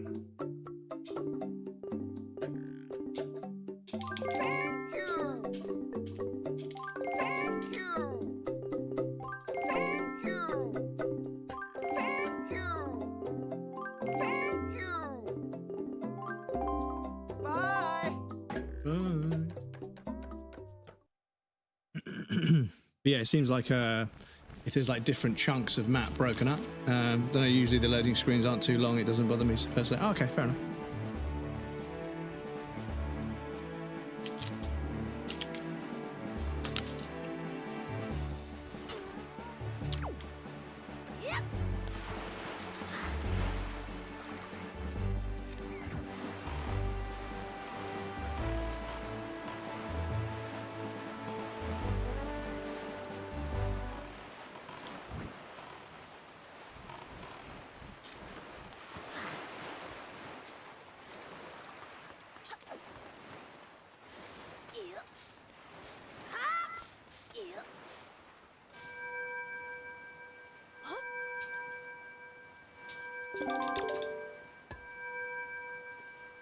If you don't like them, then I suppose it would be a nice change. Doesn't matter to me either way. I try to explore everything.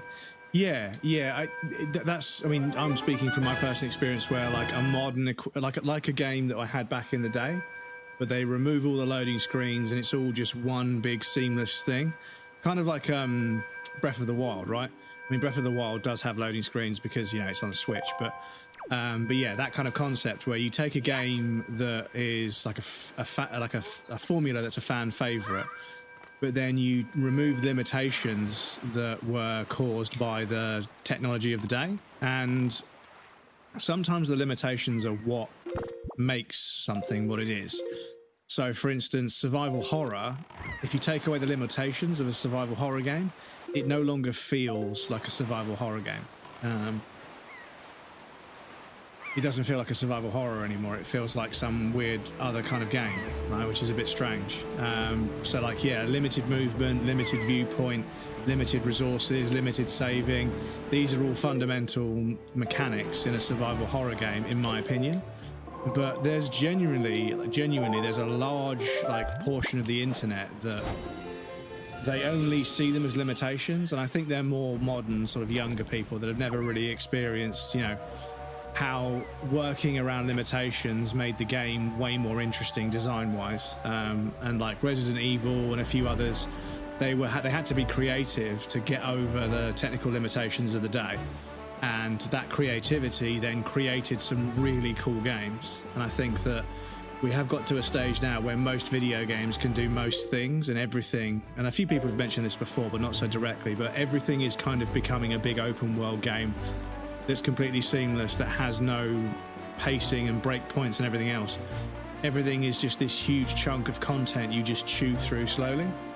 And games aren't structured the way they used to be because loading screens are slowly going away and seamlessly loading and, you know, backloading and forward loading content based on, you know, a hidden loading screen where the game slows down for a particular amount of time to allow enough stuff to be chucked into RAM so the next area is already loaded, but the game hasn't really done a loading screen as such. You just have to open a door very slowly or squeeze through a tiny little crack where it completely clears all the memory of everything behind you and loads in the area in front of you, and that kind of gates the player. So rather than loading screens, you just have moments of slow play. But now that we're moving into an SSD-driven world where even consoles have SSD as standard, game developers can make games that just never have loading screens, and it's quite a lot. I think that I agree with you. Loading screens don't necessarily bother me too much. If they're too frequent and they are too long, they can be a pain in the arse, but a complete absence of loading screens in modern games does wear me out. Modern games wear me out a lot more because I never stop. Like, I just keep playing constantly all the time. And although that sounds great on paper, it was actually kind of nice to hit a loading screen and just take a moment to breathe. So yeah, I don't know if removing loading screens completely is the way forward, but obviously all the information that we used to get in loading screen tips is now kind of being delivered in, or not delivered. Fuck off. Oh, we jumped out of the fucking water as I jumped, excuse me.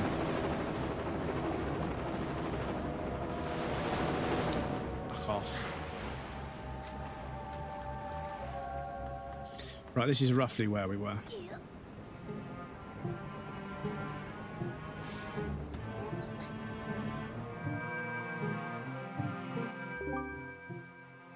Wandering Traveller. Da, da, da, da.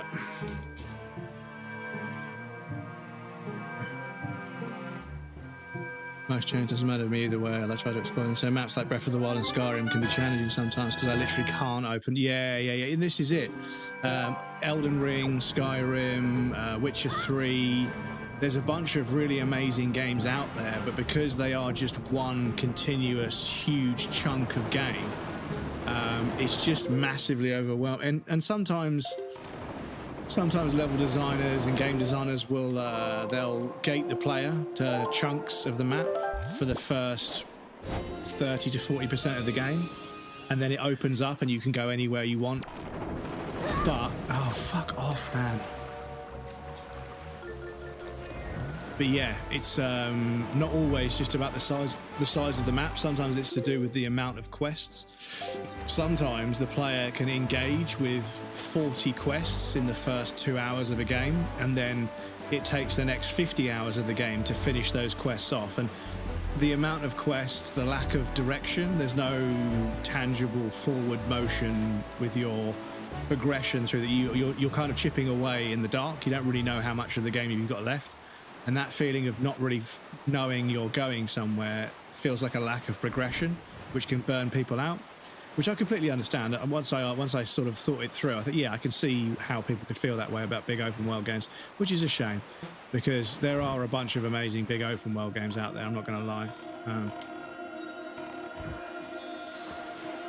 But yeah, I think big open world games, I think if you've got a guide to help you break it down, I think one thing that would be nice in an alternative universe when I had the spare time is I would write guides for big open world games that break it up into chunks, right? I would define areas, list off the quests they should do in the order they should do them to the best of my ability.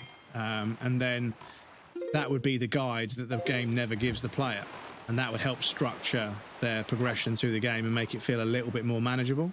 Because, yeah, like one of the puns, you know, one of the funny things and one of the classic things about Zelda is, in Breath of the Wild, sorry, specifically, is it does that JRPG, that RPG thing where, like, your first task is, like, find your shield. The second task is kill God, you know? It's like, just finish the game. And with Breath of the Wild, they made a point of that because when you start the game, you have a quest, defeat Ganon. That is your quest. That's the reason you're going on this journey. But you're going to do so much other stuff in between that, unless you're a speedrunner, in which case they pretty much just glitch warp directly to Ganon and defeat Ganon straight away for the speedrun. Because they're Giga Chads. So hard for me to play older games where I cannot control the angle of what I'm seeing from. Yeah, I love Super Mario 64, but my God, the camera. Yeah, the camera in this one is not the best. It's not the best. Obviously, I've installed a few modifications to make the game a little bit more modern and a little bit more manageable. But even with that, there's still a few things that are just very, very outdated and difficult to get used to. There's one of these things already. Oh, there's fucking two of them. Right next to the fish I need to speak to. That's fucking ridiculous.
Oh, you fucking prick.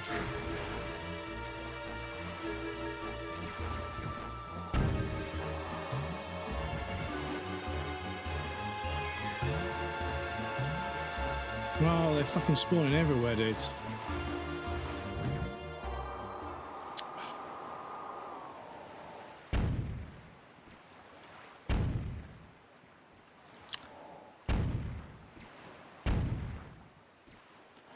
Game, come on.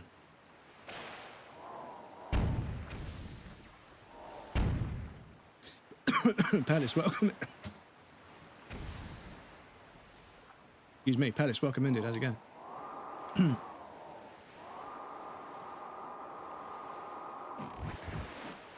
Right, anyone else?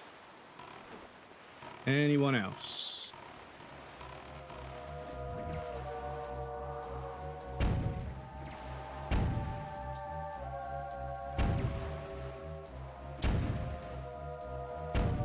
This is so painful.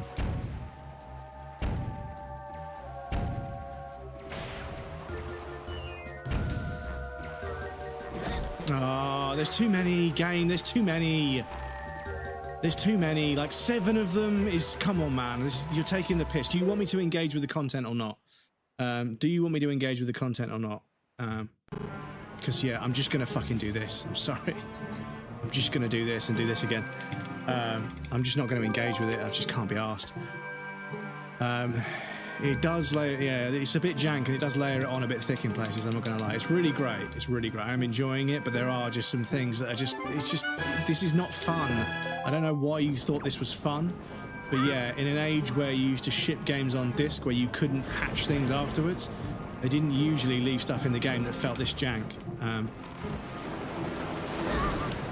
Oh my god.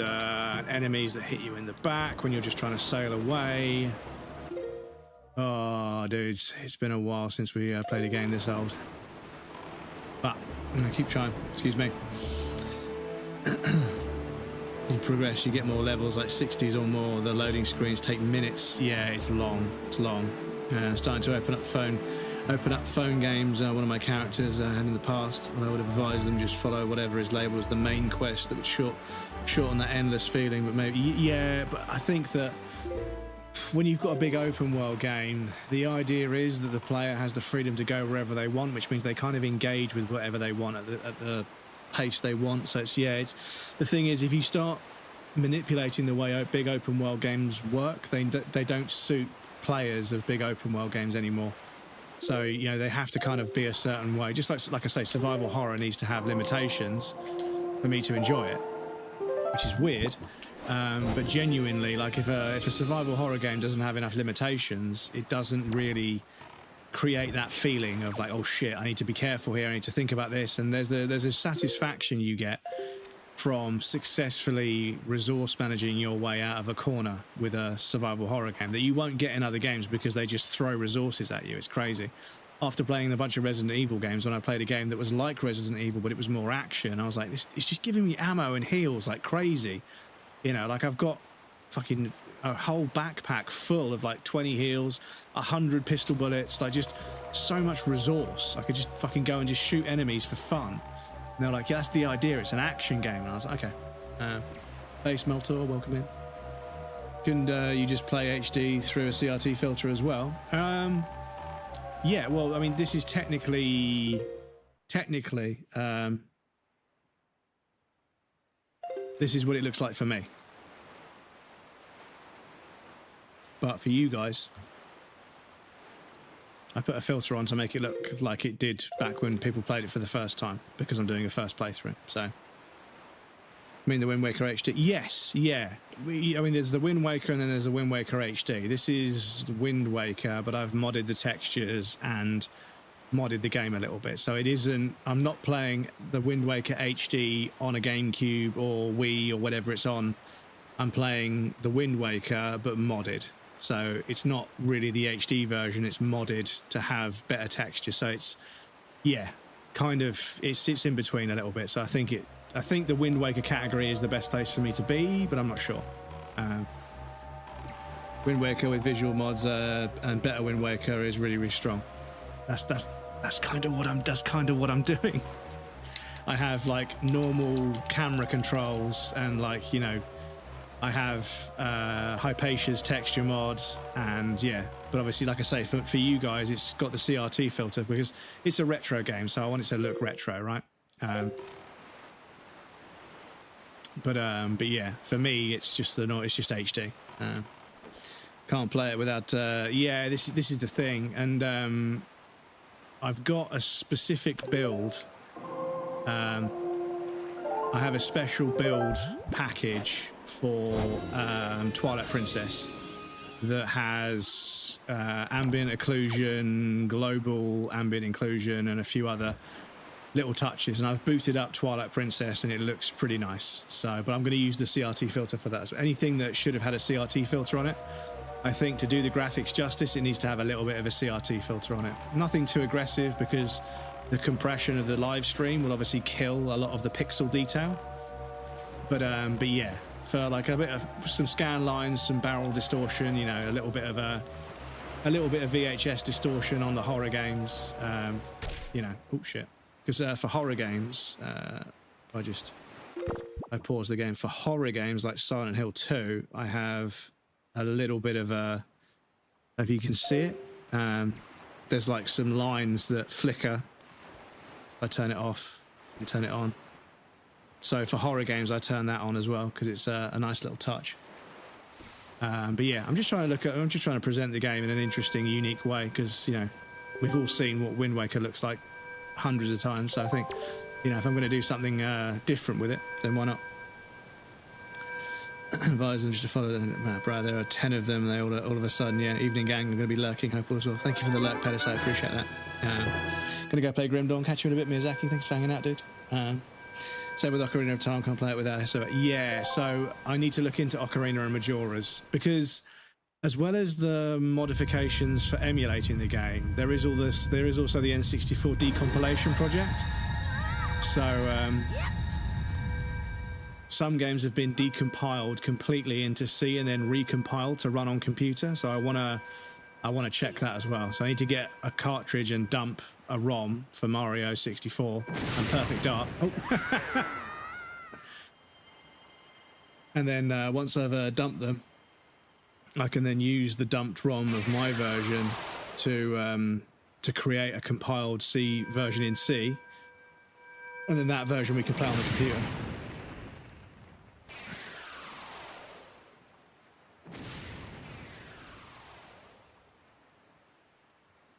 But yeah, better Wind Waker and the Triforce.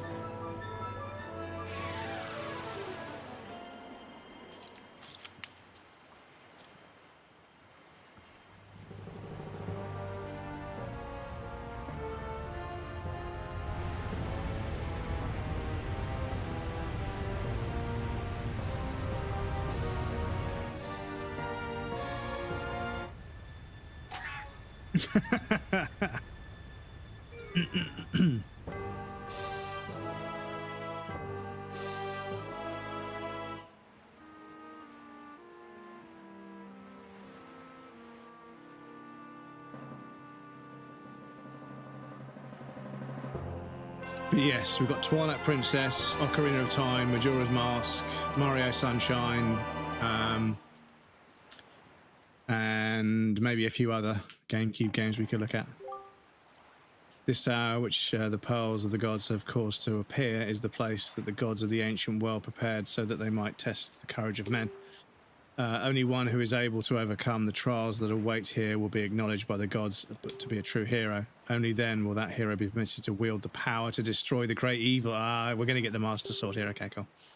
Quambus, that which you must obtain now lies before you. You must believe in your own courage, which has led you to triumph over the many hardships you have faced, and you must triumph once again. You must rise above the trial of the gods. Okay. It's just cruising nice and slow.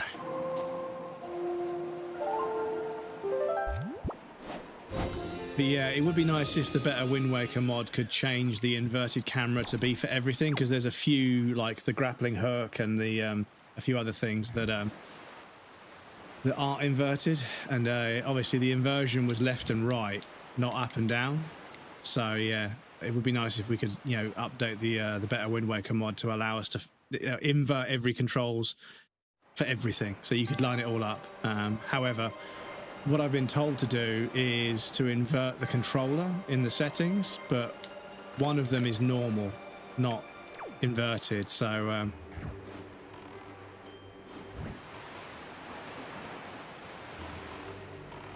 so if I invert the controller, that will then be inverted. So yeah, it would be nice to sort of go through and unpick all the various different cameras and invert them with a tick box, but who knows. Look at this little water effect on the walls, that's nice.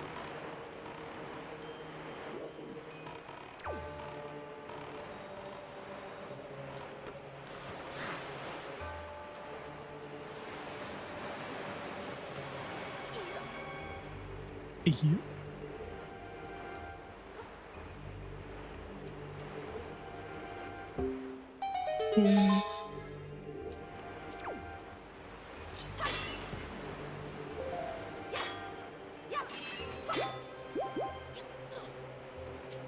Oh, excuse me.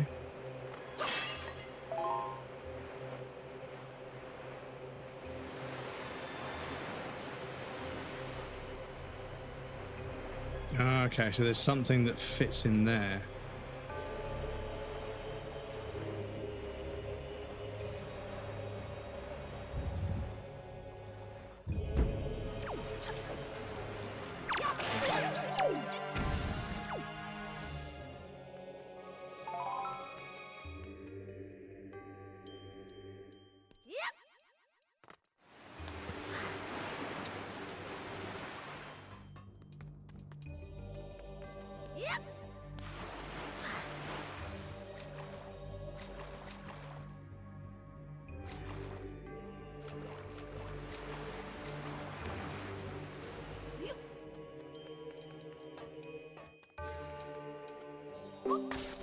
Oh, shit.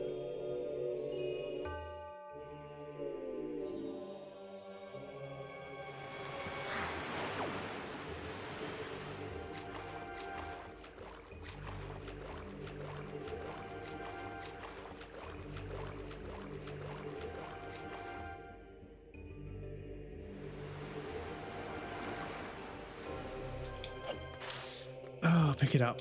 Come on, pick it up.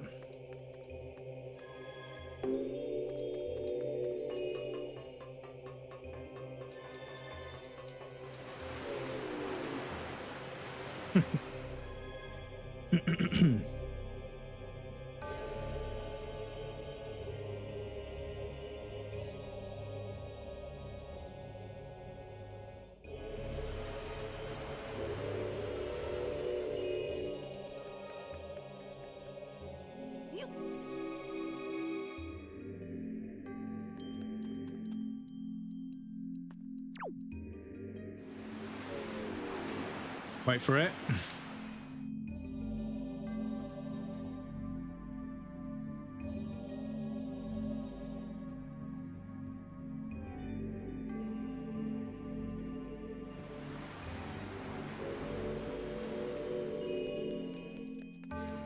Right, can we go through this door with this item then? That oh, we can.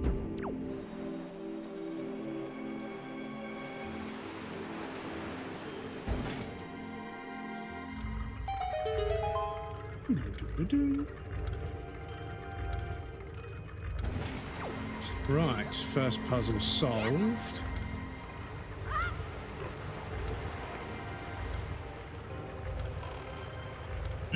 No, chat, this looks like a real dungeon. 4 floors. Yeah, apparently it's full of water, but I suppose that's just the ground floor, isn't it? So that's fine. So, yeah, let me just check out what that is. I want to check out what's in that corner as well first, because we're going that way, obviously. But what's here?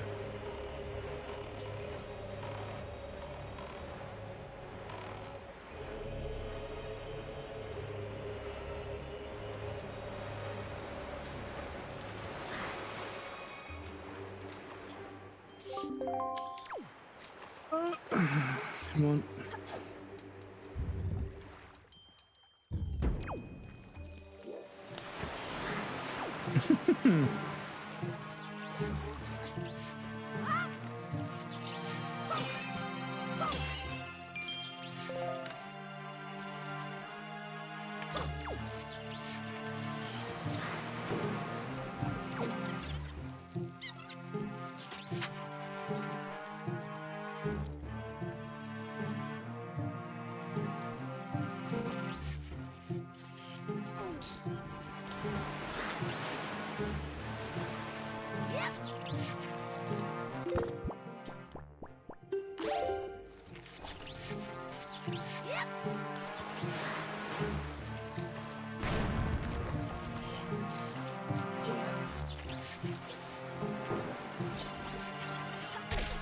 Oh, what's this?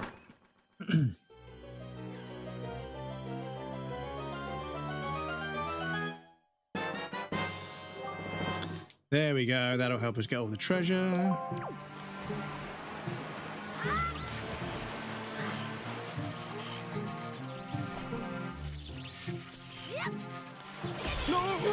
There's a bunch of enemies there.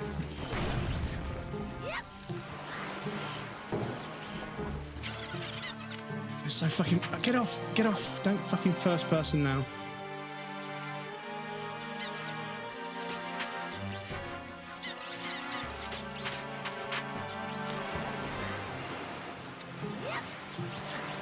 Come on! Climb, please.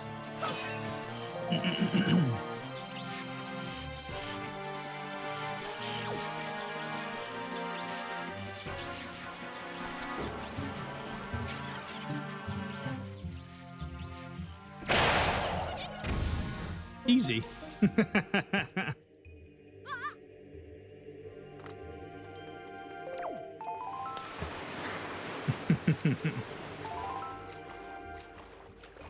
Right, so I need a box there, don't we?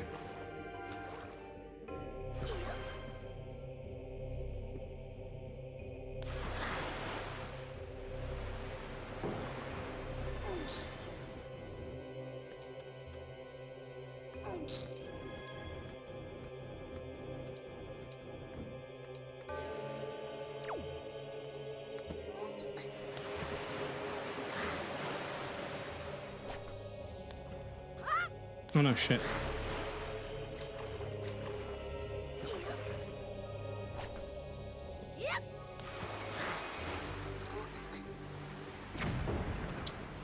Oh, it takes the box with it. Okay. Okay, gotta be smart with my timing.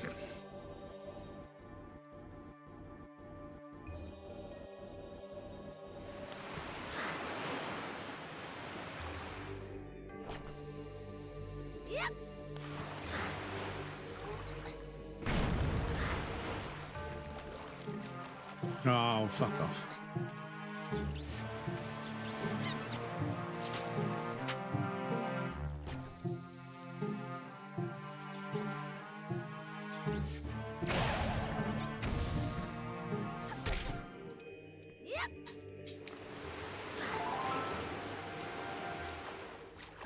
Can't get in there. Oh, is that on the other side? No, okay. So chat, this is our last box, so we've got to be careful with this one.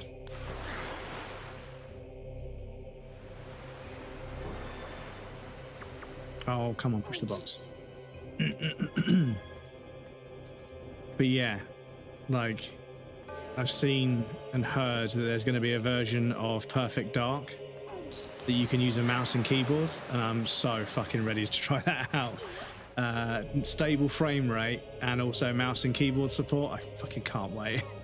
That'll be so much fun. Because that game was fucking sick. The frame rate wasn't, but the game was fucking so cool.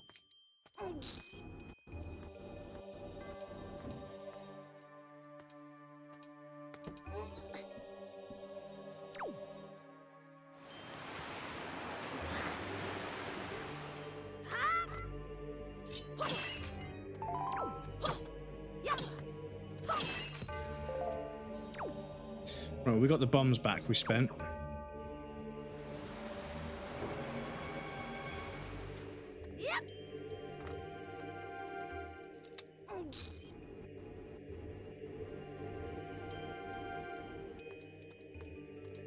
No.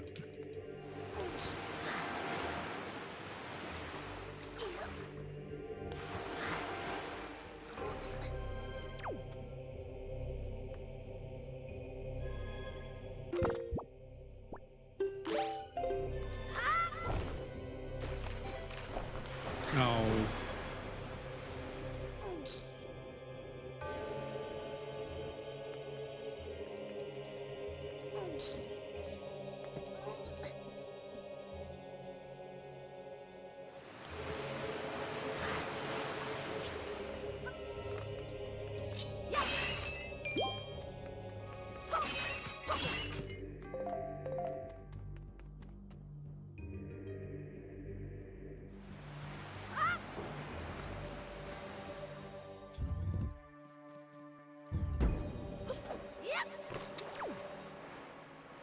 Right, so let's check out what's in this corner over here.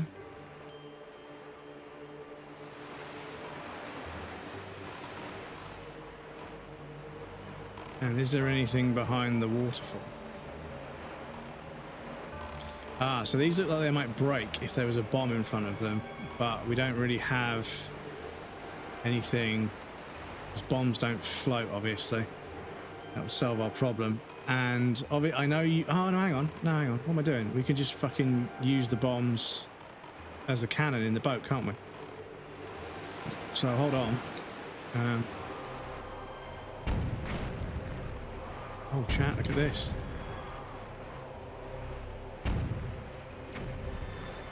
This chat. Oh, we can only get over there. But we suppose we lose the boat, don't we?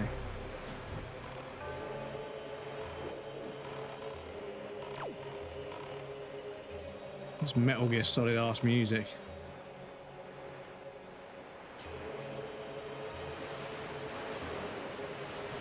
Oh yeah, you would get out of the boat on that side, wouldn't you?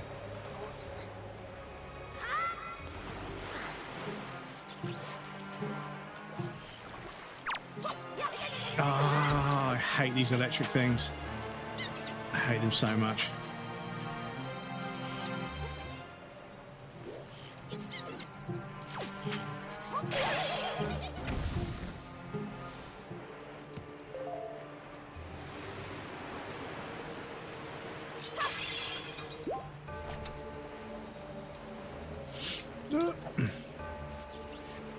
this is the problem. I need to unequip bombs when I'm not using them because I accidentally put them down.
Compass, that's very fucking useful for the dungeon. Let's go.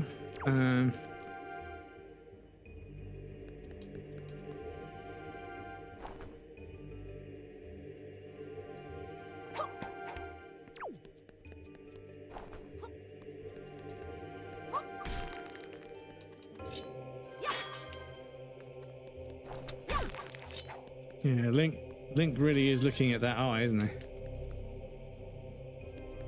So, have I got anything?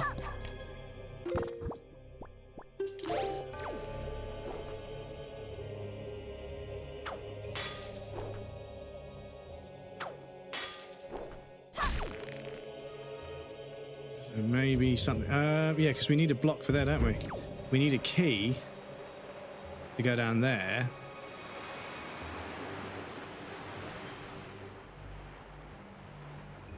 There's something down there. Right, we'll have to figure that out in a moment. Unfortunately, chat, we do have to go for a quick ad break. I apologize. We're going to do a 3-minute ad break to get rid of pre-rolls on the channel. I have to run ads. Sorry, I apologize. But yes, I'll pop you guys over on the BRB screen. You guys can chill out over there if you want. There'll be a raft of some clips if you want to hang out, but please feel free to get up and move around, grab a drink or a snack. You won't miss anything. I'm going to take a break as well, and I'll be right back.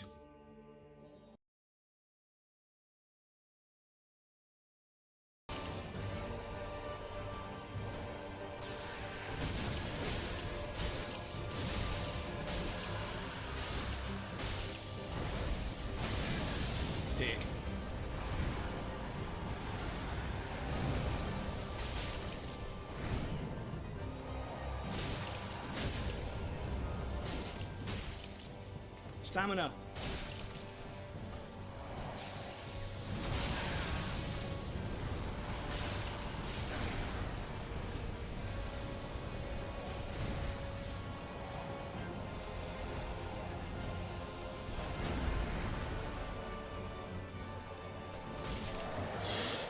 Fucking hell. That was scuffed as shit at the end there. He got all fucking wily on me. I couldn't keep an eye on him, man. He kept moving. Fuck. That was lucky. Dick. Does he fuck? Fuck, he does!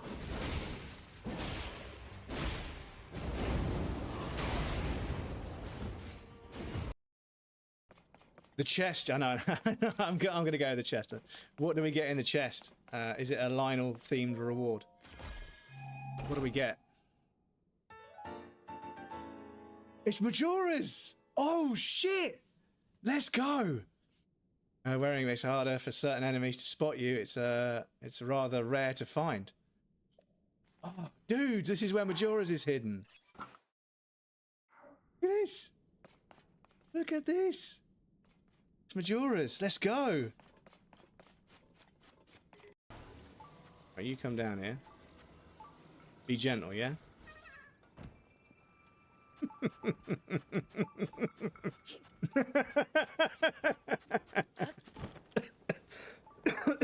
Excuse me. Sorry about that. Right. So, excuse me. But yeah, that was a little bit over the top. It's fucking massive. It's fucking massive as well, dudes.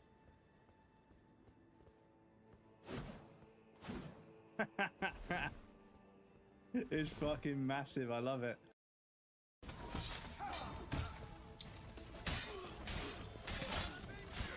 Fuck me.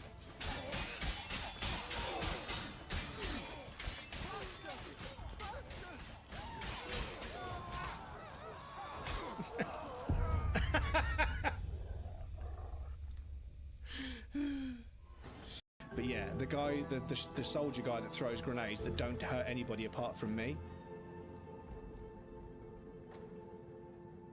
Excuse me. Yeah.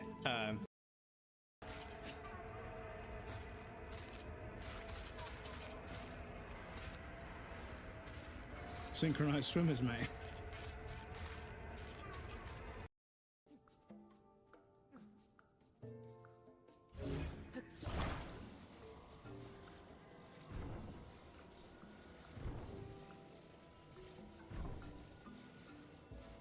Get out of the way, please. Thank you. Fuck's sake. Woo!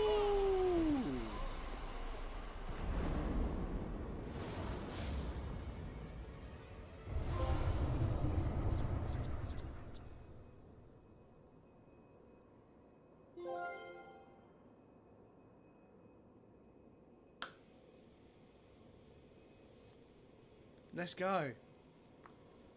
Let's fucking go. Okay, good. The TV turned itself off while I was on the break, and I wasn't sure if it was going to come back. Hello, Bubba. Sorry, my cat's come to say hello. Right.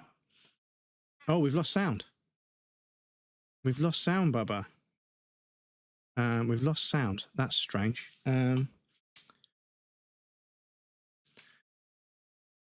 That is very strange. Bear with me one moment, chat. One moment. Oh, that's probably why.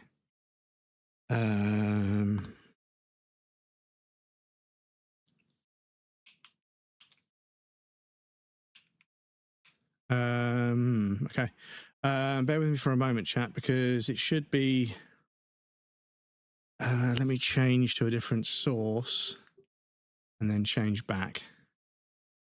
Maybe that'll reinitialize the audio.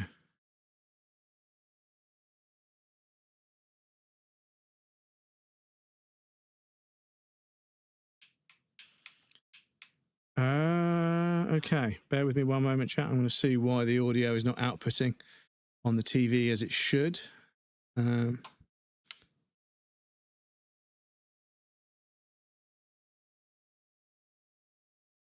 Yeah, okay. Bear with me one moment, chat.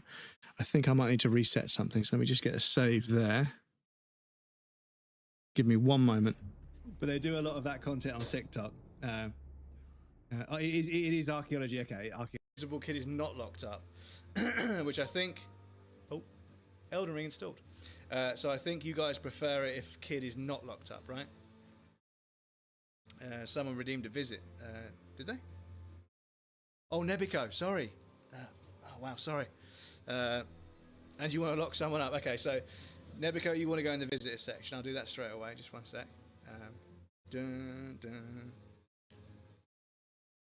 Dun, dun. Lock her the fuck up.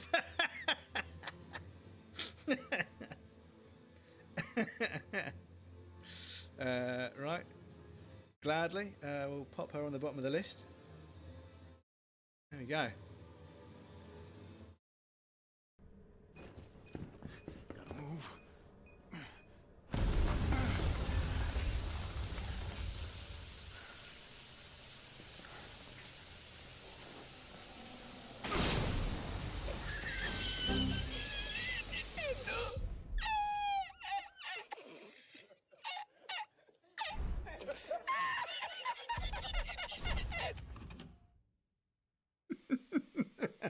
The NPCs are so like verbally aggressive, even though they're clearly in the wrong.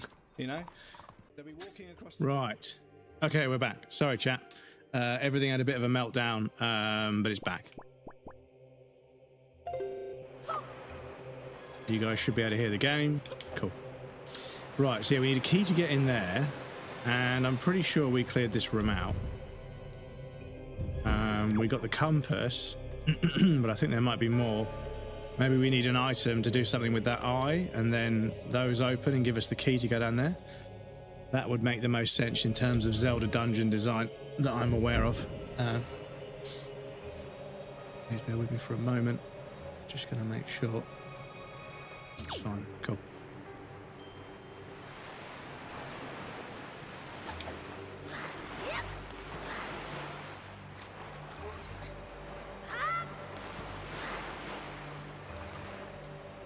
Right, so stick a pin in that. We'll come back to that later.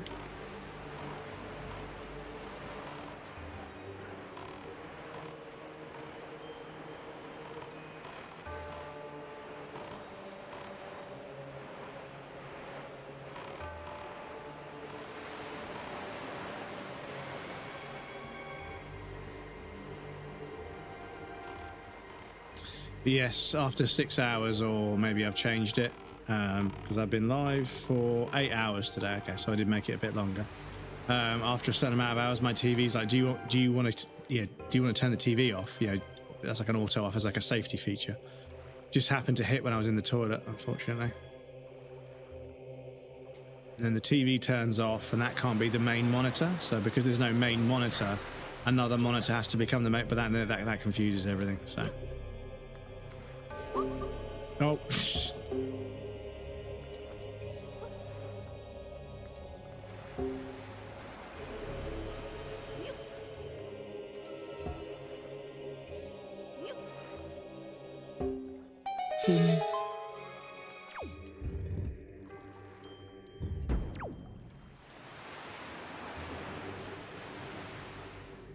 Ah, okay. So we've got to make a bridge out of the boxes.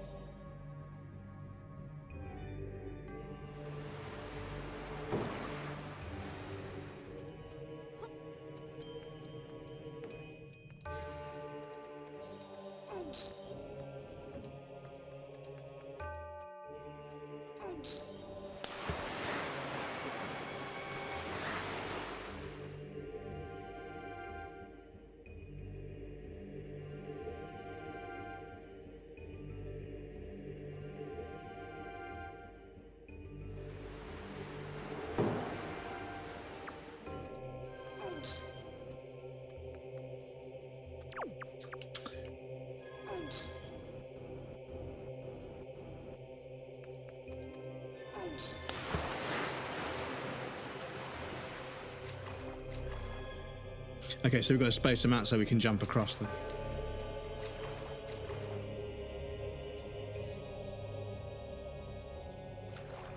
Still can't fix that flickering.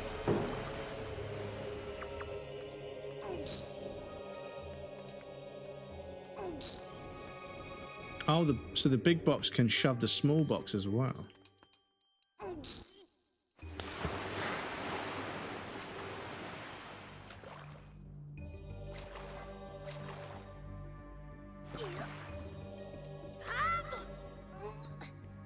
Yeah, it's not quite close enough, is it?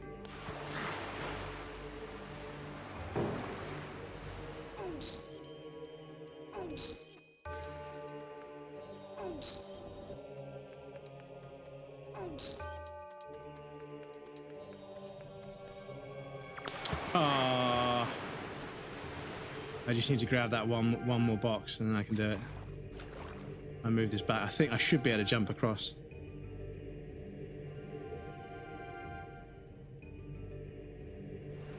If only we had flame arrows, chat.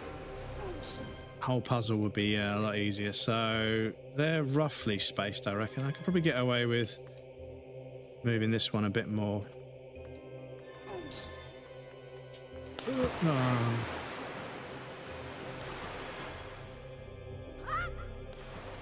Oh, you see, he does jump pretty far. This is the problem.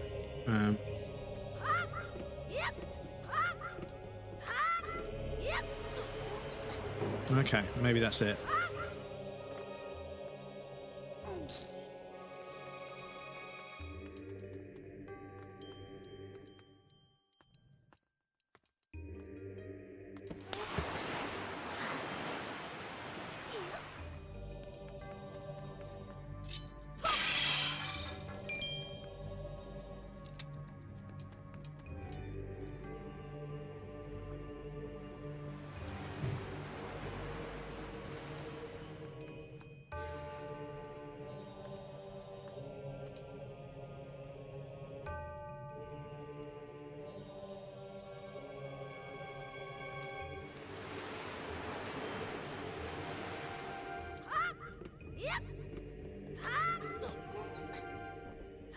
Oh,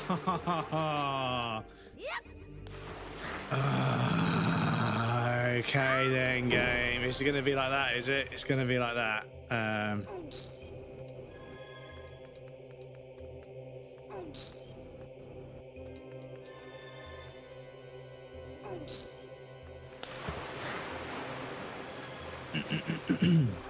Motherfucker.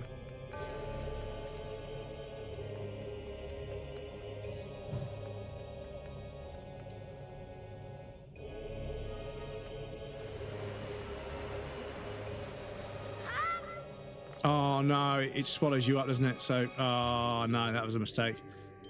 Okay.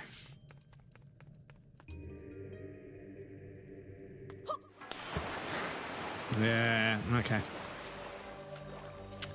Whoops, that didn't work.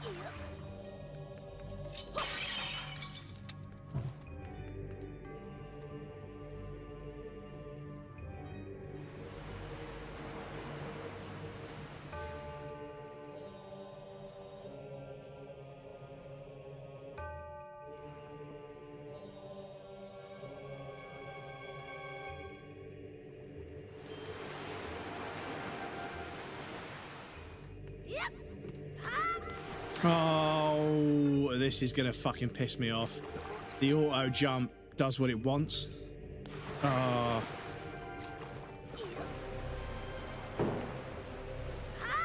See, look, I can make that jump. And that one. And that one. I can make it, so yeah. Game needs to stop being a fucking prick. Sorry, but yeah, that's annoying. That's really annoying. It's really annoying.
Oh, mate, the contextual controls as well, they're just not very snappy with, like, when they change. So you end up grabbing something you don't want to grab, and yeah, that's a bit far to jump, I reckon. Right, so let me do a dry run and see how this works. Emphasis on the dry run because I'm soaking wet. Right, so that should be doable. That should be doable.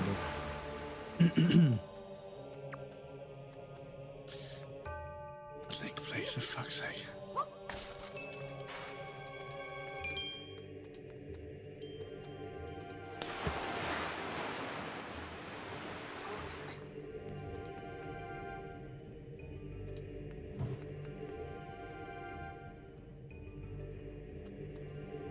Classic platforming timing. Wait for it to reset before you start. Always wait for it to reset before you start, because sometimes the timing has been built so that you can do it in one smooth motion. But if you jump a little bit early after leaving some dead time at the beginning, you won't be able to make it at the end. But sometimes it'll let you get all the way through. You just put it away and fucking put it out. What's wrong with you? And now you've dropped it in the... Motherfucker, fuck you. Ugh, what the fuck, game? Come on. I'm trying here. Fuck's sake. You just fucking put it away and fucking put it out. Oh my god. This should be doable, chat, but it just isn't because of the jank. It's just because of the jank. They could have made this room the right length with the right amount of boxes to make this work, but they haven't. They've made the room a little bit too short for this many boxes, so... Right.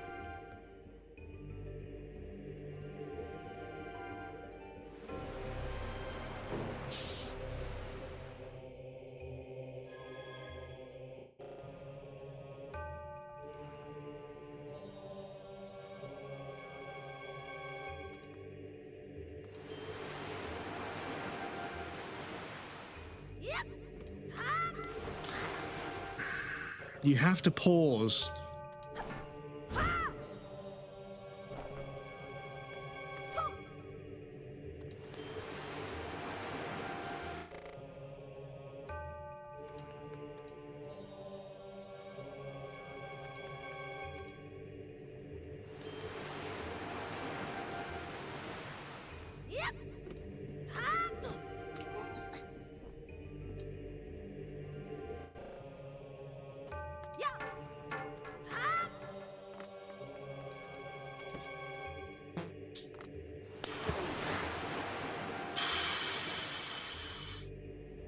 Dudes, I'm sorry, by this point, it's not just me getting used to it is just a bit jank. Like, there's a lot of stuff that just doesn't quite work smoothly enough for it to not be really fucking frustrating.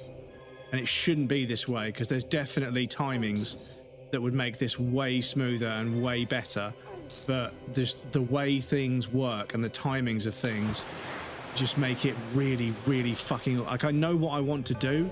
I know what the solution to this puzzle is, but making the game engine do what I want just isn't easy. And I've solved the difficult bit. This should be the easy bit, is moving the boxes to line them up. But yeah, somebody doesn't quite understand how the jump thing works. So they've built a puzzle, but they don't really understand how the distance of the jump works. So yeah.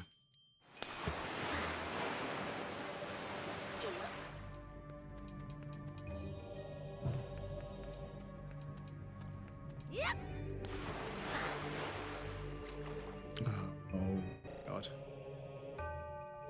Because this should work.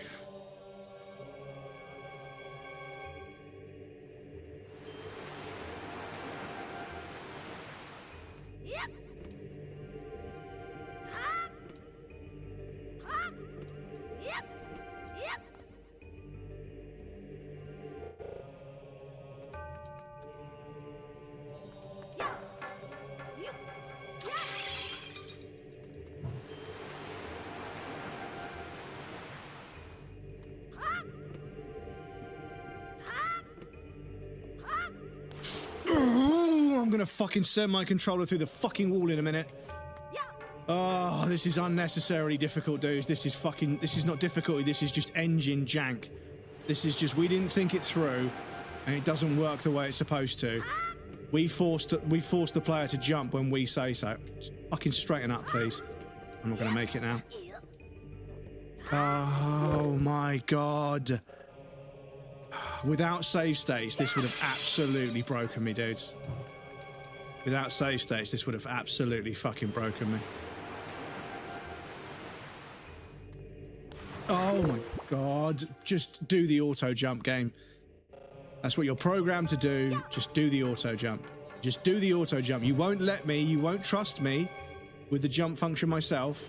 So I have to trust you. But do the jump animation the way I need it to happen. No, don't go off to the side. Okay. We are very close to fucking ending the stream right now. I've been streaming for 8 hours, so I was going to end at some point anyway. But yeah, I want to keep digging at this, but I just, yeah, this is fucking so frustrating. How I have to fucking... Oh, okay, we're done. We're done. Game, you fucking broke me. We're going to raid out. I'm sorry. This game is really beautiful. It's a really good idea, but fuck me, the jump mechanic is so fucking unreliable. It's like players can't be trusted to jump, so we're going to jump for them, but then they made it so fucking bad. They made it so bad. The length of the jump, how it just doesn't fucking... And then you fucking go off at an angle. You've got this stupid little yellow joystick to try and straighten. I just can't. I need to fucking end for the day. I'm sorry. We'll do this when we come back. We'll do this next stream. I'm going to fucking end it there because, yeah, fuck me, man. That is so fucking annoying. YouTube, thank you for hanging out. I'll end the YouTube stream there. Thank you for hanging out, dudes. I apologise for rage quitting, but that's an 8.5 hour video playing the game. I've tried so fucking hard with this game today, but everything I've tried to do has been annoying. It's just got under my fucking tits, and I just can't be fucking... I'm done.